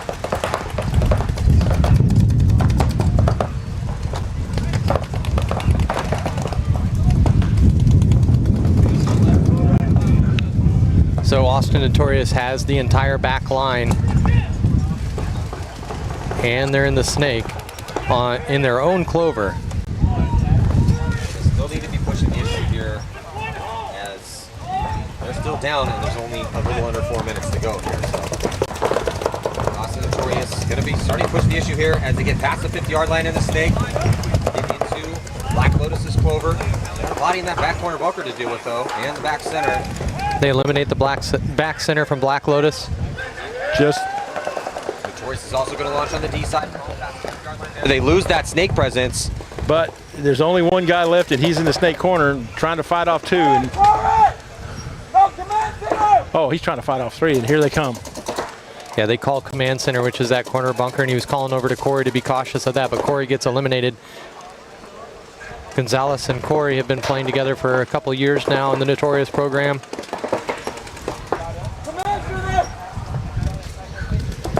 Notorious, the snake player, just needs to send it, go stab him, get it, get him off the field. Yeah, I don't know what this guy in the middle is doing here. But he does call kill 5. So. He didn't need to do much. No. Yeah. So that is going to keep Austin Notorious in this match. Sorry, Paul's working on some audio issues here. Yeah, he sounds good now. Sound nice and crispy. Woo, looky there. I can hear him now. Interesting. So 1-point lead for Arachnia. With still some time to go here, the semifinal match in D5.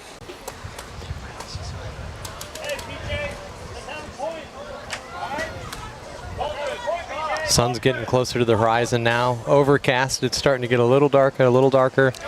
There was a tournament that was held here before where the final was played by Notorious, almost in the dark.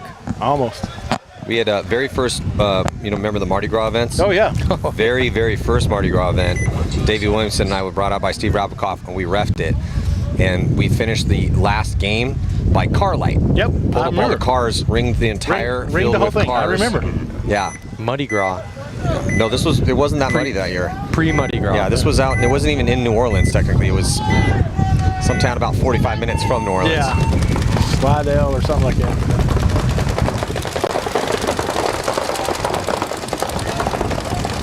So Arachnia with a really good breakout here, spreading the field early. But they do lose their home player. He gets picked up on the wrap from the outside in the snake corner.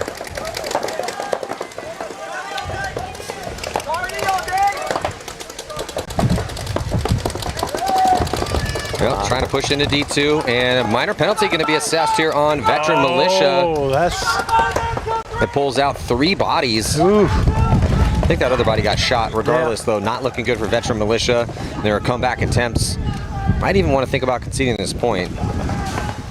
As Veteran Militia, though, still at the 50-yard line in the snake, so they have an opportunity, but it's just 2 bodies left alive. It's 2 on 3. And there's another elimination. Maybe let it ride for a little bit. No, I probably should concede the point now. It's 3 on 1. You're down by 1. There's 2.5 minutes left. Oh, but he does get shot over here on the Dorito side. So he's doing work over here on VM. And Arachnia doesn't know that he's on their side of the field. If he would launch, well, no, he's got backup over that tower right doing Overwatch. Yeah, but that tower now abandons the tower. So they conceded. They saw the guy fixing to get the angle on him and shoot him in the back of the head. So they burned about 23 seconds from when we said they should call it. Hopefully that doesn't bite him in the end. Well, yeah, you never know. Down by 2, though, but the way things are going, Arachnia looking pretty solid. They look really strong. This one's a little closer, 229. Notorious and Black Lotus semifinals here, D5. So race to 4. Carrying a lot of pain on their backs here. A little bit less time to work with in D5. 10 minutes on the clock instead of 12. And now as you said that, I'm sitting here watching these teams saying, hey, good game, good game. Good game, good game, yep. It's all love. Yeah, that's... How do you feel about that, Travis? You asked us the question. I'm going to turn the question on you. Yeah, I would like to take some paintballs when I go and do that and smack them right on their pack before the start of the paint. I don't want to touch you. Yeah, I'm not a big fan of it. Now, at the end of the game, it's like MMA, right? Squash it. I do like the sportsmanship. It's good to see we're in D5. And these are all friends. These teams play each other week in and week out. Yeah, I mean, the sportsmanship, and after the game, we can all, leave it inside the net. Don't have to take it home with us. Yeah. But we're playing for money here. Yeah, you're right about that. Austin Notorious losing a player off the break here from the snake side. And more important than that, we're playing for ducking rights. That's right. In Texas, that's everything. You're right about that. So now Black Lotus getting into the snake 1. And immediately going out to the snake 2, staying low. And he's not stopping, going right into that clover. I love to see it. And he's not getting any pressure, so he doesn't stop there. Yeah, Black Lotus trying to add on here. Put the exclamation point on this one. Really, really good position here. Just needs to keep Overwatch on this body. There's no one actually even close to him to run him down, so he's fine. And he get shoots that kill back inside. center. Yeah. Yep. Starting to look dire here for Austin Notorious. They don't have any offensive pop on the snake side. They're playing on their heels. And they're running out of options. There they go. They're trying to make a move. They get into the snake 2 for Austin Notorious.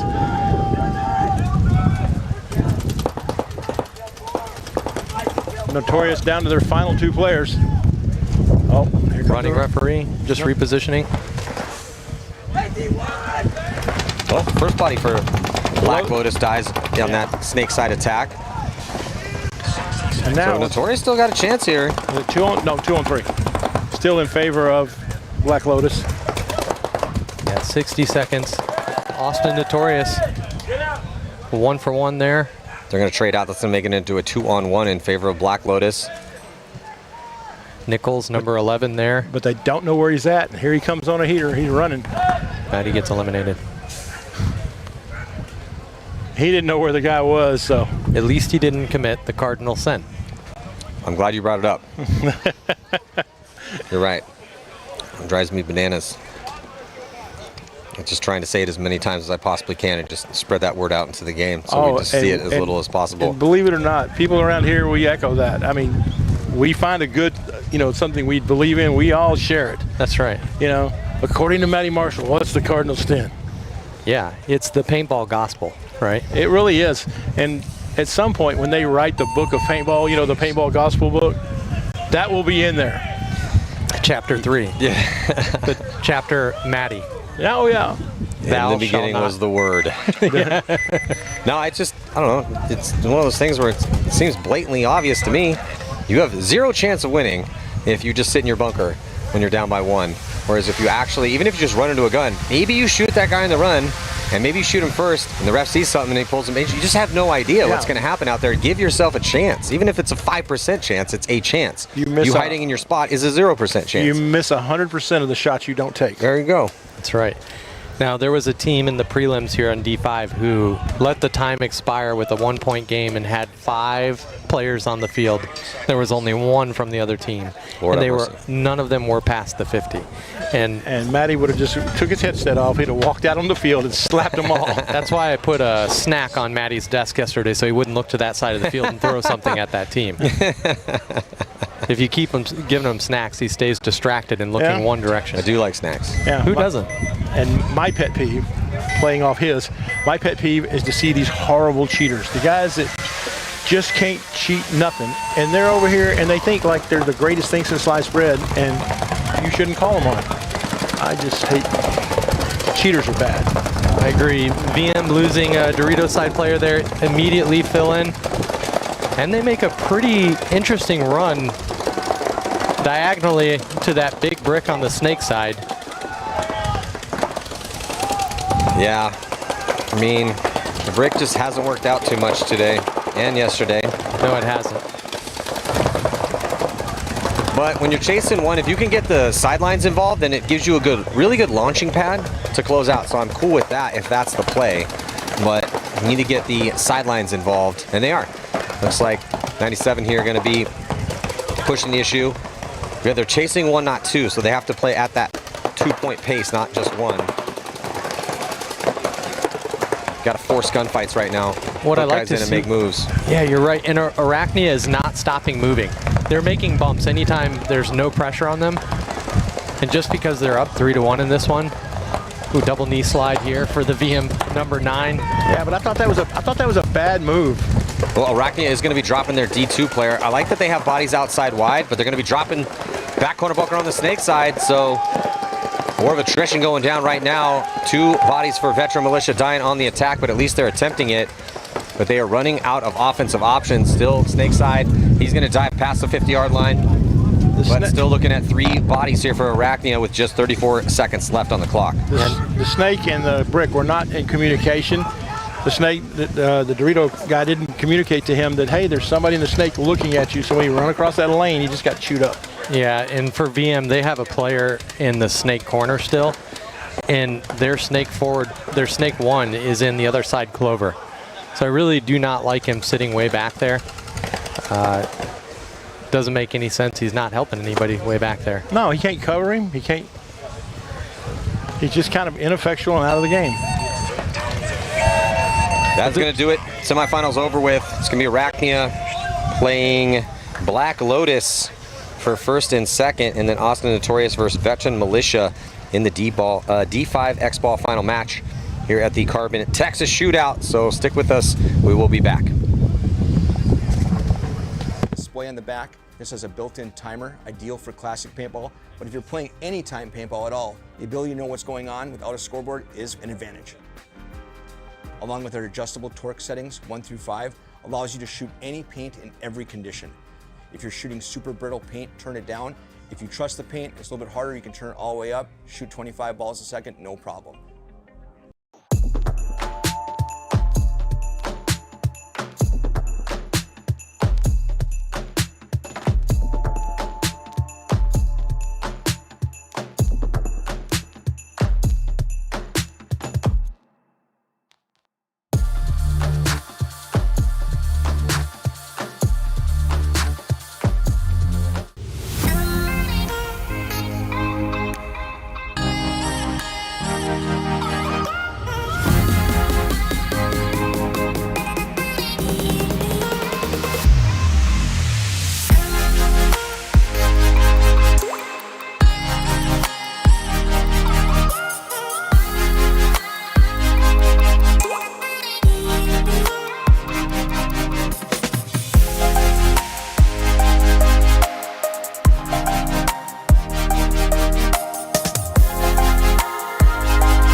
Our team program is designed to be super simple and make your life way easier.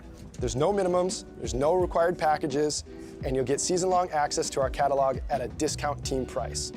Plus, you can design more custom products. The first step of the process is to design your custom jersey. Now, that might sound weird if you already have jerseys or you're going through a different provider. However, this is a crucial step in building out your whole team catalog. So we're gonna use your guys' logo, team colors, and your sponsors to build other cool custom products.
Mike Hinman, he's cool.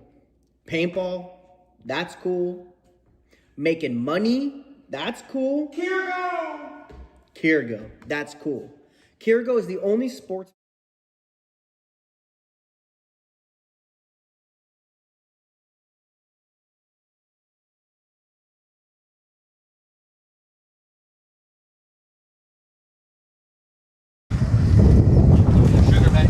We are back. Last set of the tournament here at the Crbn Texas Open.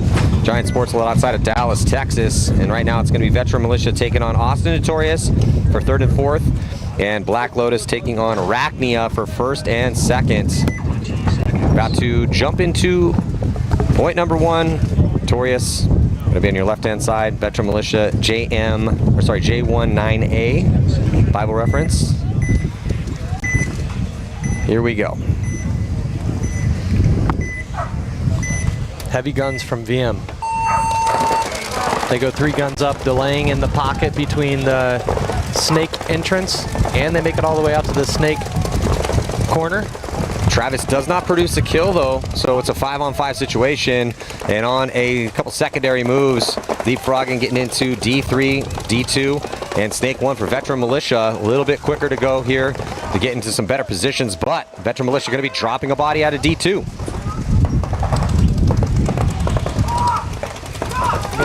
Veteran Militia almost had a catastrophe when he ran around. His team, his player backed up, didn't know he was coming behind him, and they almost collided. Luckily for Spare, he could duck and dodge and get on the bunker safely. Austin Notorious taking ground over on the snake side, but he stops at the clover and looks inside for that easy crossfield shot into the Dorito.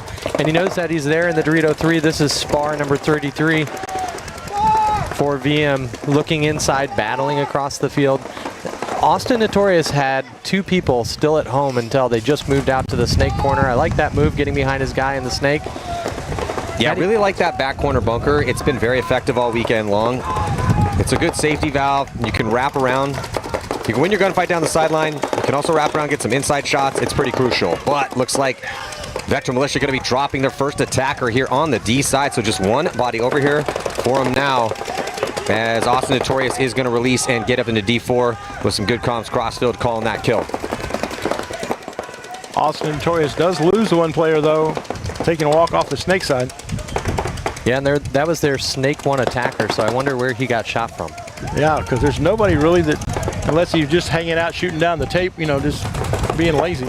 Another body coming off here for Notorious from the snake side as well. So 3 on 3.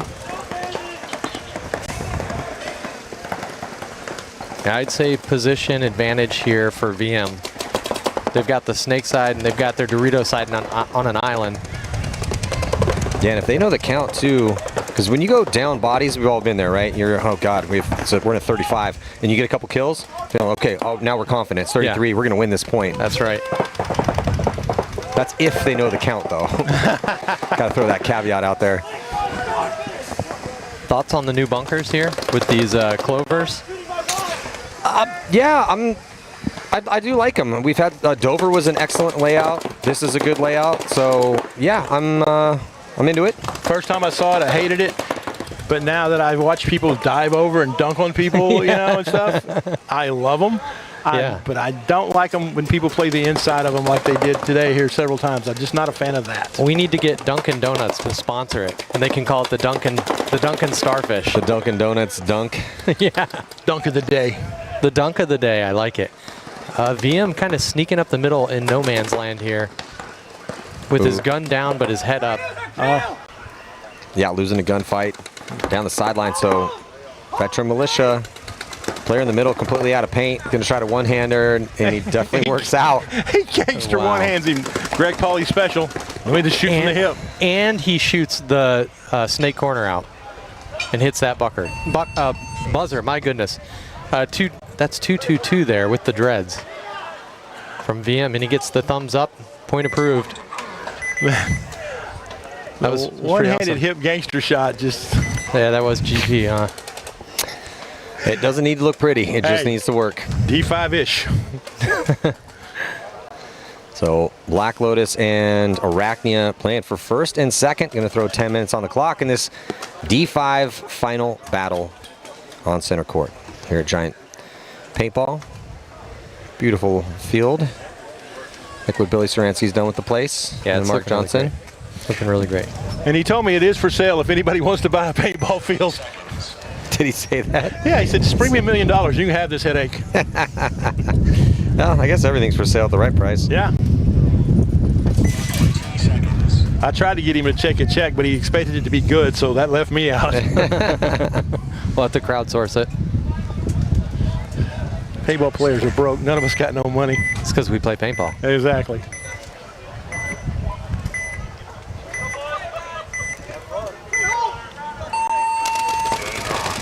So point number one, Arachnia in the red on your right-hand side, doubling up at least initially, and they are going to be getting a kill hunt on the D side. So Black Lotus going to try to filter a body, but goes right into the same gun. So 2 crucial kills for Arachnia off the D side, and they have 3 bodies looking this way, and a good crossfield spread. Well, do you have a favorite here? I know who your favorite is. I'm not even going to put you on the spot.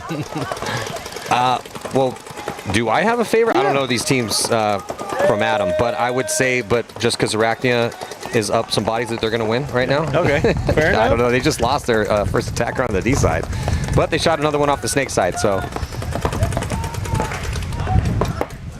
yeah, I've watched Arachnia all day from 7:30 a.m. on, and they've played really consistently, and they look like a team that's ready to move into D4 next season.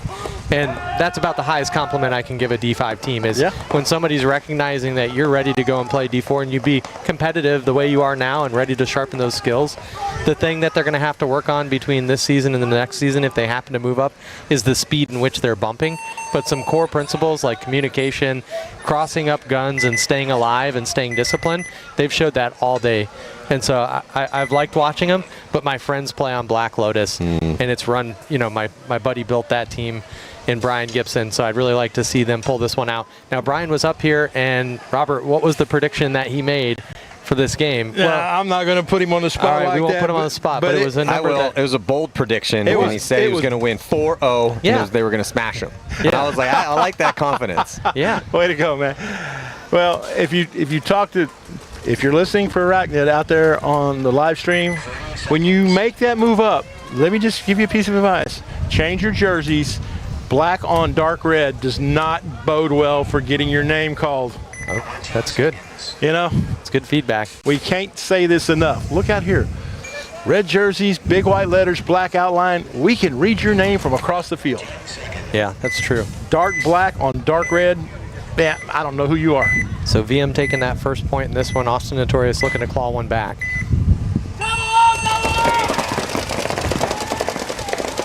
Notorious going right into snake 1, and then right into snake 2. Veteran Militia doubling up the back center to get an extra gun. They're going to develop this first play nicely as they get 5 bodies out and into the snake. First body drop's going to be for Austin Notorious out of the backfield in the middle. Not ideal for him as they are down a point.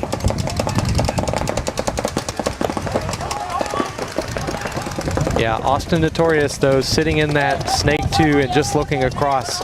And for some reason, that doesn't sit well with me.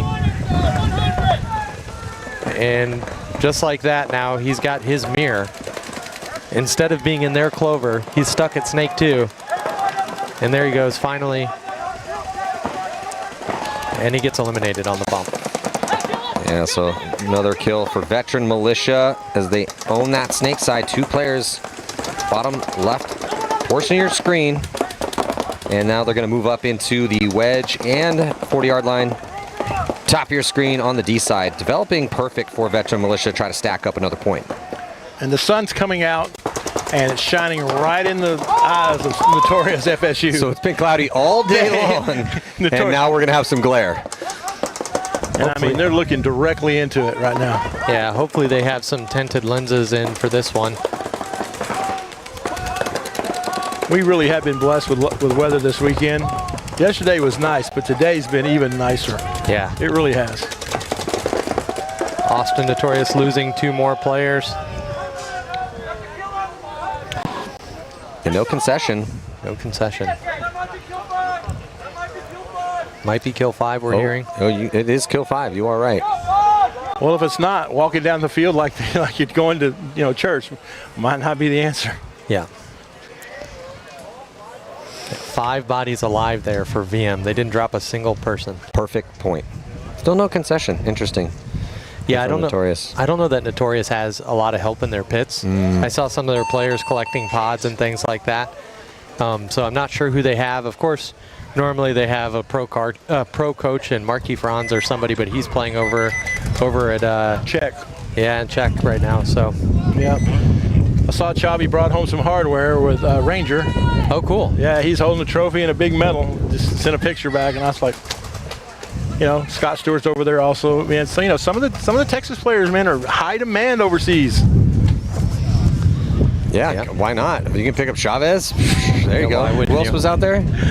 Scott Stewart. Oh yeah, Marquis Franz is out absolute there. beast. Marquis Franz, yeah. As a former American mercenary who went overseas, glad to still see that that's a thing. I am too. I mean, what an experience that's got to be.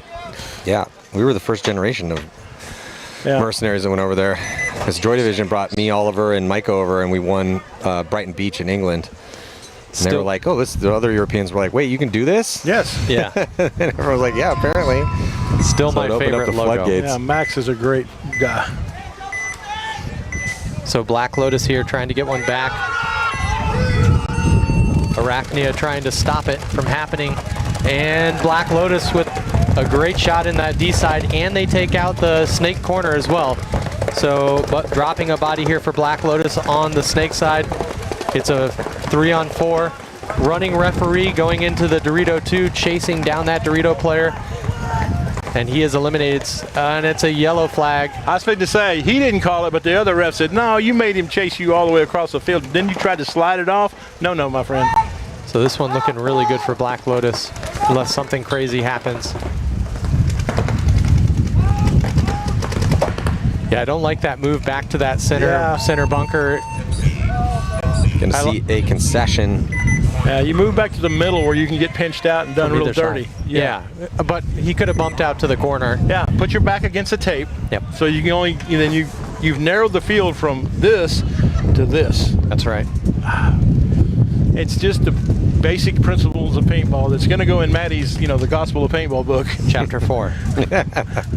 We're gonna make this happen. I'm telling you. One day. We're gonna sit down, and it's gonna be like we're gonna get a ghostwriter, and we're gonna sit down with Maddie, and we're just like, all right, open your brain and educate us all. I think you could just use AI and feed all of the words that Maddie has said out there on the internet. Let's say make a Bible. Make a paintball Bible in the voice of Maddie Marshall. Well, I'm cool with that as long as I get royalties off of it. 100%. Every first January of every year, I go and clip out Sunday driver's speech by Matty Marshall, and I put it out there, and I'm like, for all you new people, you got to listen to this because it tells you who you are or who you're not. It's the greatest thing I've ever heard in my whole life, bar none. I wish I had $1 for everyone that used that in their classes to get A's on essays. Oh, I've had so many people over the years be like, oh, I turned that in as my words, and I was like, oh, you're welcome. Yeah, I wish you did too, because that is, honestly, that is the greatest thing I've ever heard. Because it really, when you say that defines you, you know, I am a paintball player. Because my theory is you have two people. You have people who play paintball, and then you have paintball players, and they are uniquely different people. Yeah. And you know, if you have to question which one you are, you're definitely not the latter. Agreed. Well, a couple bodies coming off for Notorious here. It's not looking good. Yeah, Veteran Militia past the 50-yard line. Just one player left on the Snake side for Notorious. Oh no, two. They have a. Oh, just one. Sorry, Snake 2. And he's doing a retreat back to Snake 1. I don't like that move. If anything, go up to the Clover.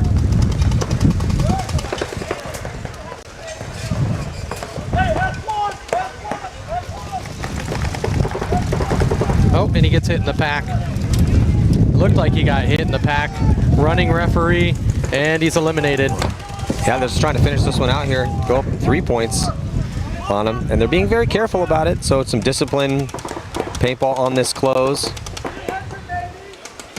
Being very cautious. Make sure everyone's dead. They are.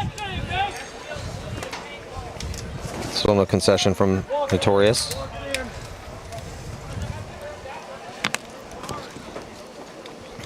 I wonder if they're just going to let the time expire, because they didn't concede the last point for kind of maybe 20 or 30 seconds. Right. This one as well, too. You got to think they want to take home something, though. I would think. And this is getting close and not taking home anything, or taking home something. And there's the concession. Well, it's been all Veteran Militia in this Constellation 3rd and 4th place match. This one's closer, though. There's still 8:09 on the clock, and Arachnia and Black Lotus tied up at 1 for 1st and 2nd. Yeah, I think Arachnia needs to just go big on the Snake side here, try and get into their side of the Snake as fast as humanly possible, and go to work. Black Lotus, their guns off the break last point were dialed in. They need a little more of that. 30 seconds.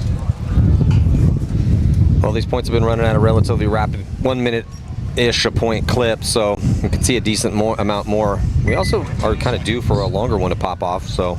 And it's the last match of the day here, so it's bound to happen, right? Yeah. Yeah. Anything to slow us down. That's how it goes.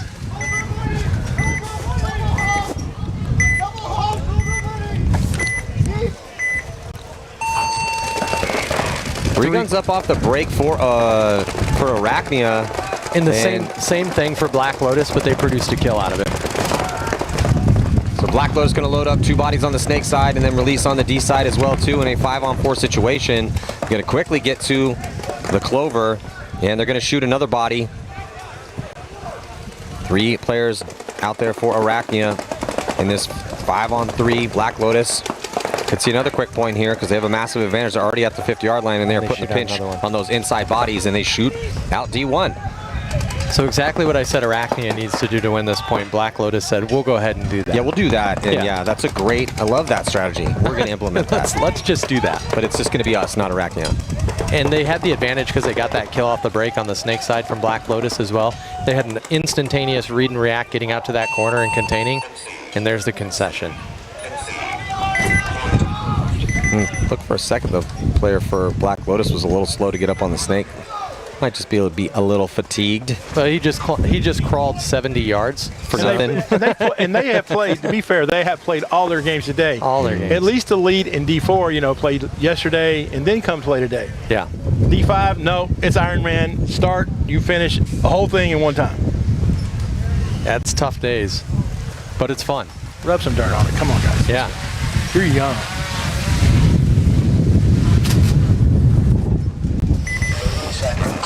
So, it's all Veteran Militia so far. Really good chance that the Black Lotus and Arachnia match is going to go into X-Ball, meaning 2 minutes in between points. Unless Austin and Notorious can step up, but they've struggled to get outside of the pocket here. And they've struggled on the Dorito side as well. Yeah. So Austin Notorious needs to find some help on the Dorito side just to get a little more aggression. And Travis, they barely got to the box. And they're losing another one early. They shoot a body though, 4 on 4. Oh, 4 on 3. They dropped 2 bodies there. And dropping another. Yeah, and Veteran Militia absolutely has the kill count correct.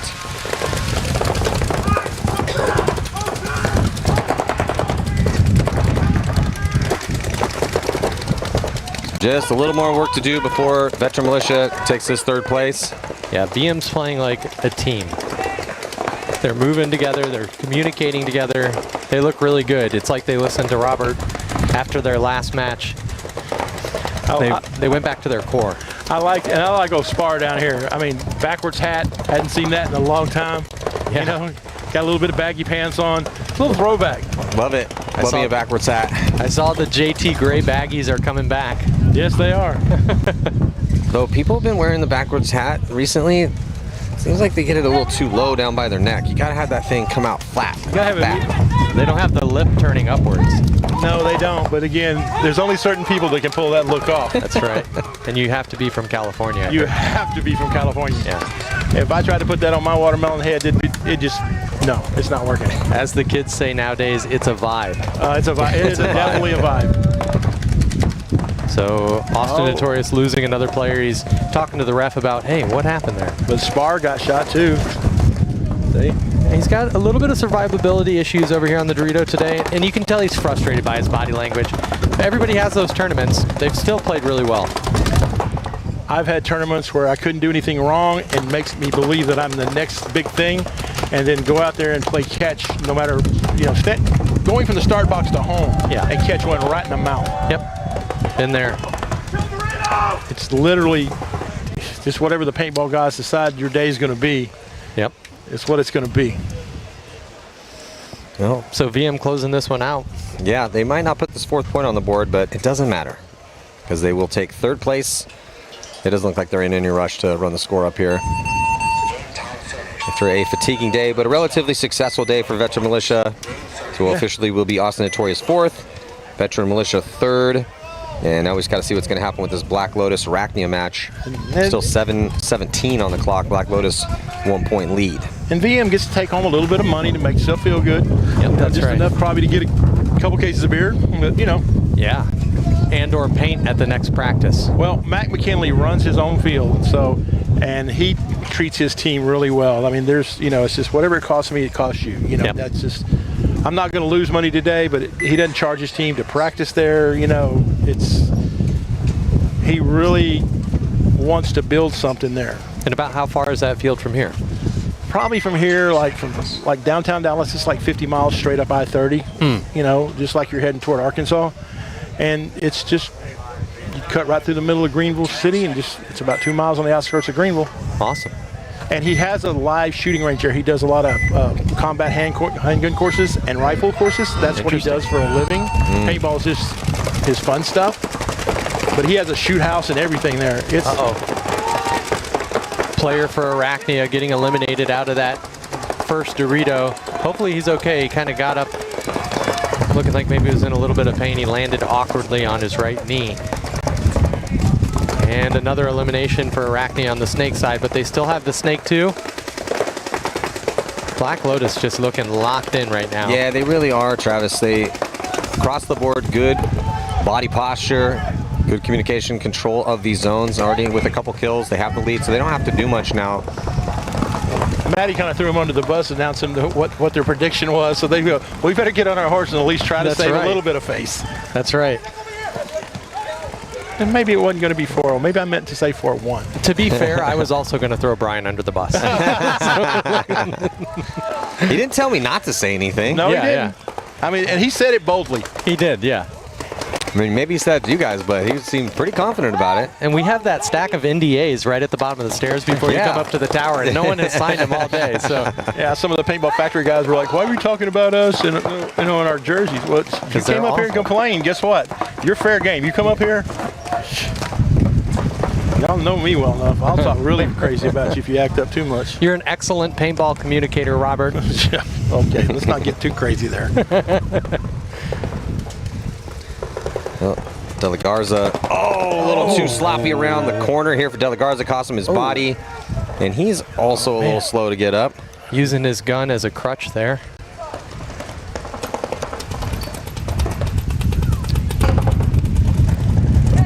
So this is far too close for how Black Lotus started this point out. They looked really good in the start of this point, and all of a sudden, this is at stake 3 here. on 2. Oh, there's still a lot of time left. 3 on 2, 5 minutes left. But they got 2 people for Black Lotus in the middle, and that's what I don't like the most. Is at least Arachnia has, and look, they're going on the inside of the stinking clover again. Yeah. Well, what needs to happen? Okay, he get better trade here. He is going to trade, which now makes it a 2-on-1 with both your players in the middle in a line. So I don't love that. They need to filter out. Do not go one at a time at the last body. And let's get this guy out of the home. Honestly, you don't even need to go after the last body. He's got to do something to you. Put yourself in position. Well, we'll see how this goes, but this player in the home needs to get out to the corner and come up the Dorito side, right? Yep. They need to. We call it Tokyo, where you're pinching out both sides of the bunker. He's on me, he's on you. That kind of conversation. Or you could go into the bunker set that runs the entire length of the field. Yeah, you could do that as well, aka the snake. Yeah, what you don't want to do is just sit there and individually gunfight the last body in the same line. Oh, and look at him now. He's luckily he got the shot in on him. The brick got the shot in on him. That was kind of a gift. So number 11 there, doing a good job. Well, they made it work, and now they got a 2-point lead, and they're 1 point away from victory. And they're in X-Ball. It's going to be a quick turnaround here. I do like that the player here on the field just yelled X-Ball but didn't pick up his pace to run back to the pits. Maybe he needs to take a Maybe he break. knows he's not playing the next point. Yeah, that may be. Yeah. I know the coach. I'm like, Coach, I'm out. I'm tired. And that's another thing I don't believe in. If you're a starter, you're not allowed to be tired when the game is on the line. You know, when we're playing, no. You got to find that other gear. I don't know where you're going to find it, but you better find it. True, but I tell my guys, I'm like, look, I need a no BS assessment of where you're at from your cardio-wise, because if I ask you if you're good to go and you're not, and you get out there and you're under 70% and you affect our ability to win, that is on you, okay? Oh, absolutely. So give me a realistic expectation of where you're at, because if you under 70, then I'm probably going to get my 100% guy, maybe not as good as you. We're going to get him a spin so you can get a rest so I can get you back into that top level. 100% of an 8 is better than a 70% of a 9. Yeah. That's right. Yeah. Because sometimes guys will just going to be smoked. Yeah. They're still going to tell you, oh, I'm good, coach. I'm like, you sure? That's your pride. Yeah. Yeah, I agree with you. I don't want that. But I see so many guys get just a little tired, you know, like they're just a little winded, and all they need is just take a drink of water. And they're like, oh, I got to sit. Yeah, I always ask after they've aired up their gun and refilled their pods, because they normally take a seat on a cooler or a chair or maybe on one of those awesome NXL tables that they have that everybody sits on that they shouldn't. And after about 30 seconds of just sitting there for a second, wiping their mask, sweat dripping down their face, they're ready to rock and roll again. But you need that 30-second reset. And so I always try to ask players, like, hey, are you good after they've done all those things? Well, so I agree with you, because sometimes guys will come in and be like, hey, coach, I need to go down one. I'm like, you just walked in the pit. We don't have this could be a 5-minute long point. Yeah, you have no idea. Let's wait and see here how quick the turn's going to be, and then you can tell me whether or not you can go. But then I'll turn around to who's going to replace him, be like, hey, be ready. Yeah, exactly. Arachnia already out on the start box.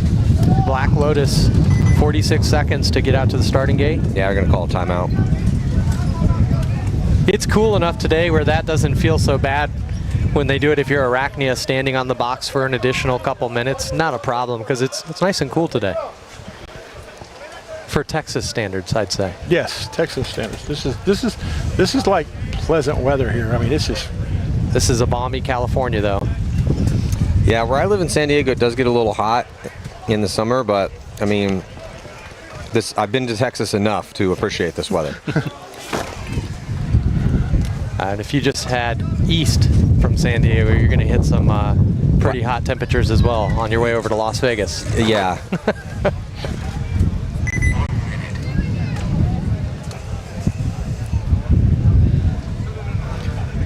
Yeah, where I live in San Diego, if you look at the weather, it's like San Diego, beautiful 70 degrees. It's going to be 80 where I live in San Diego. Okay, got And it. then in the winter, if it says 70 degrees, it will be 60 where I live. Interesting. So add or subtract 10 degrees depending on whether it's winter or summer. That's not confusing at all. But if you live there and you're used to it, you just kind of know. You know. We missed by 10. I mean, I'm San Diego, I'm not complaining about it. I was stationed on Coronado Island for a little bit. Oh, there you go. Yeah. It's pretty awesome. Yeah. 20 seconds. I could never get over flying from Los Angeles to San Diego. You have to go fly out 10 miles to go out over the ocean so you can fly back in. I'm flying at night and I'm looking at it and I'm like, why are there ships out there? Yeah, and you're barely level. You're basically up and then down. going right back down. It's like a roller coaster ride. I was flying on a 10-seater prop jet. All right, Arachnia here needs a good breakout. They need to produce a kill off the break. Black Lotus, though, standing tall, and they actually get a kill off the break for the person running up to the center. Arachnia, though, getting outside, and he tries to take too big of a bite, and he gets eliminated from this D side. There's 3 minutes and 44 seconds left in this point, but they're playing like there's only a minute left, and they're down by 2. Yeah, absolutely. They are definitely pushing the issue here recklessly, and they're losing bodies doing it. Player in the middle is still alive, though. Yeah, they have not picked him up. He is, and he's going to get a kill on that snake. If he missed that, I don't know how he missed it. He did miss it, and he gets packed. He gets hit in the pack. And there's a team kill here from Black Lotus. No, it wasn't him. He's calling for a check. You're eliminated. He's saying he doesn't know that he got shot by his own player there, number 11, who put the team on his back in the last point. Yeah, so Jones is going to finish off this last kill here for Black Lotus, and they are going to be our champions in D5 as soon as they figure out that everybody is dead. So Brian was close. He was close on his prediction. He was really close. Yeah. They got the 4. Yeah, they got the 4. They got the 4. His prediction was slightly off, but overall, they got the win, and they won by a sizable margin. So yeah, they played really well. They did. They played really well. Ryan Polito is a madman on the drone, going in between all of these lights that they've hung up here for Nightball at Giant Party Sports, excuse me. And with the wind as strong as this wind is, that's kind of a sketchy proposition. Yeah. Well, he's an expert. I don't know what they're waiting on right now. Just soaking the moment in, I guess.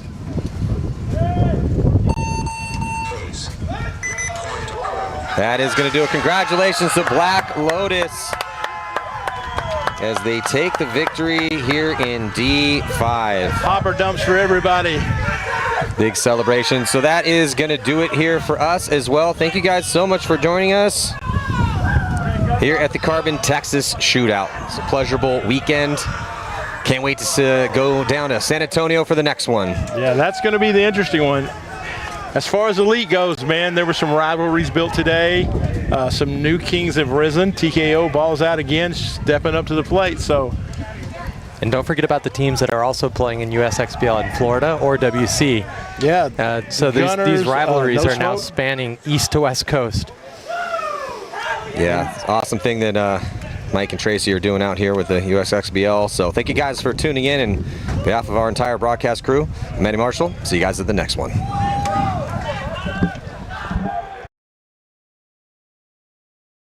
25 balls a second, no problem.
Our team program is designed to be super simple and make your life way easier. There's no minimums, there's no required packages, and you'll get season-long access to our catalog at a discount team price. Plus, you can design more custom products. The first step of the process is to design your custom jersey. Now, that might sound weird if you already have jerseys or you're going through a different provider. However, this is a crucial step in building out your whole team catalog. So we're going to use your guys' logo, team colors, and your sponsors to build other cool custom products.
Mike Hinman, he's cool. Paintball, that's cool. Making money, that's cool. Crbn, that's cool. Crbn is the only sports book in the world that offers paintball. So if you want to get down on some paintball action, make sure you visit Crbn. It also has every table game from blackjack to baccarat to slots and more. It also has a full sports book with every sport you can ever think of and probably some that you never heard of. The only sports book in the world that has paintball.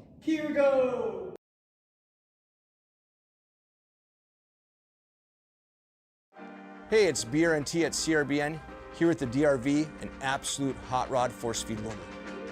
What separates the DRV from the competition is our LCD display on the back. This has a built-in timer, ideal for classic paintball, but if you're playing anytime paintball at all, the ability to know what's going on without a scoreboard is an advantage. Along with our adjustable torque settings, 1 through 5, allows you to shoot any paint in every condition. If you're shooting super brittle paint, turn it down. If you trust the paint, it's a little bit harder, you can turn it all the way up, shoot 25 balls a second, no problem.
Our team program is designed to be super simple and make your life way easier.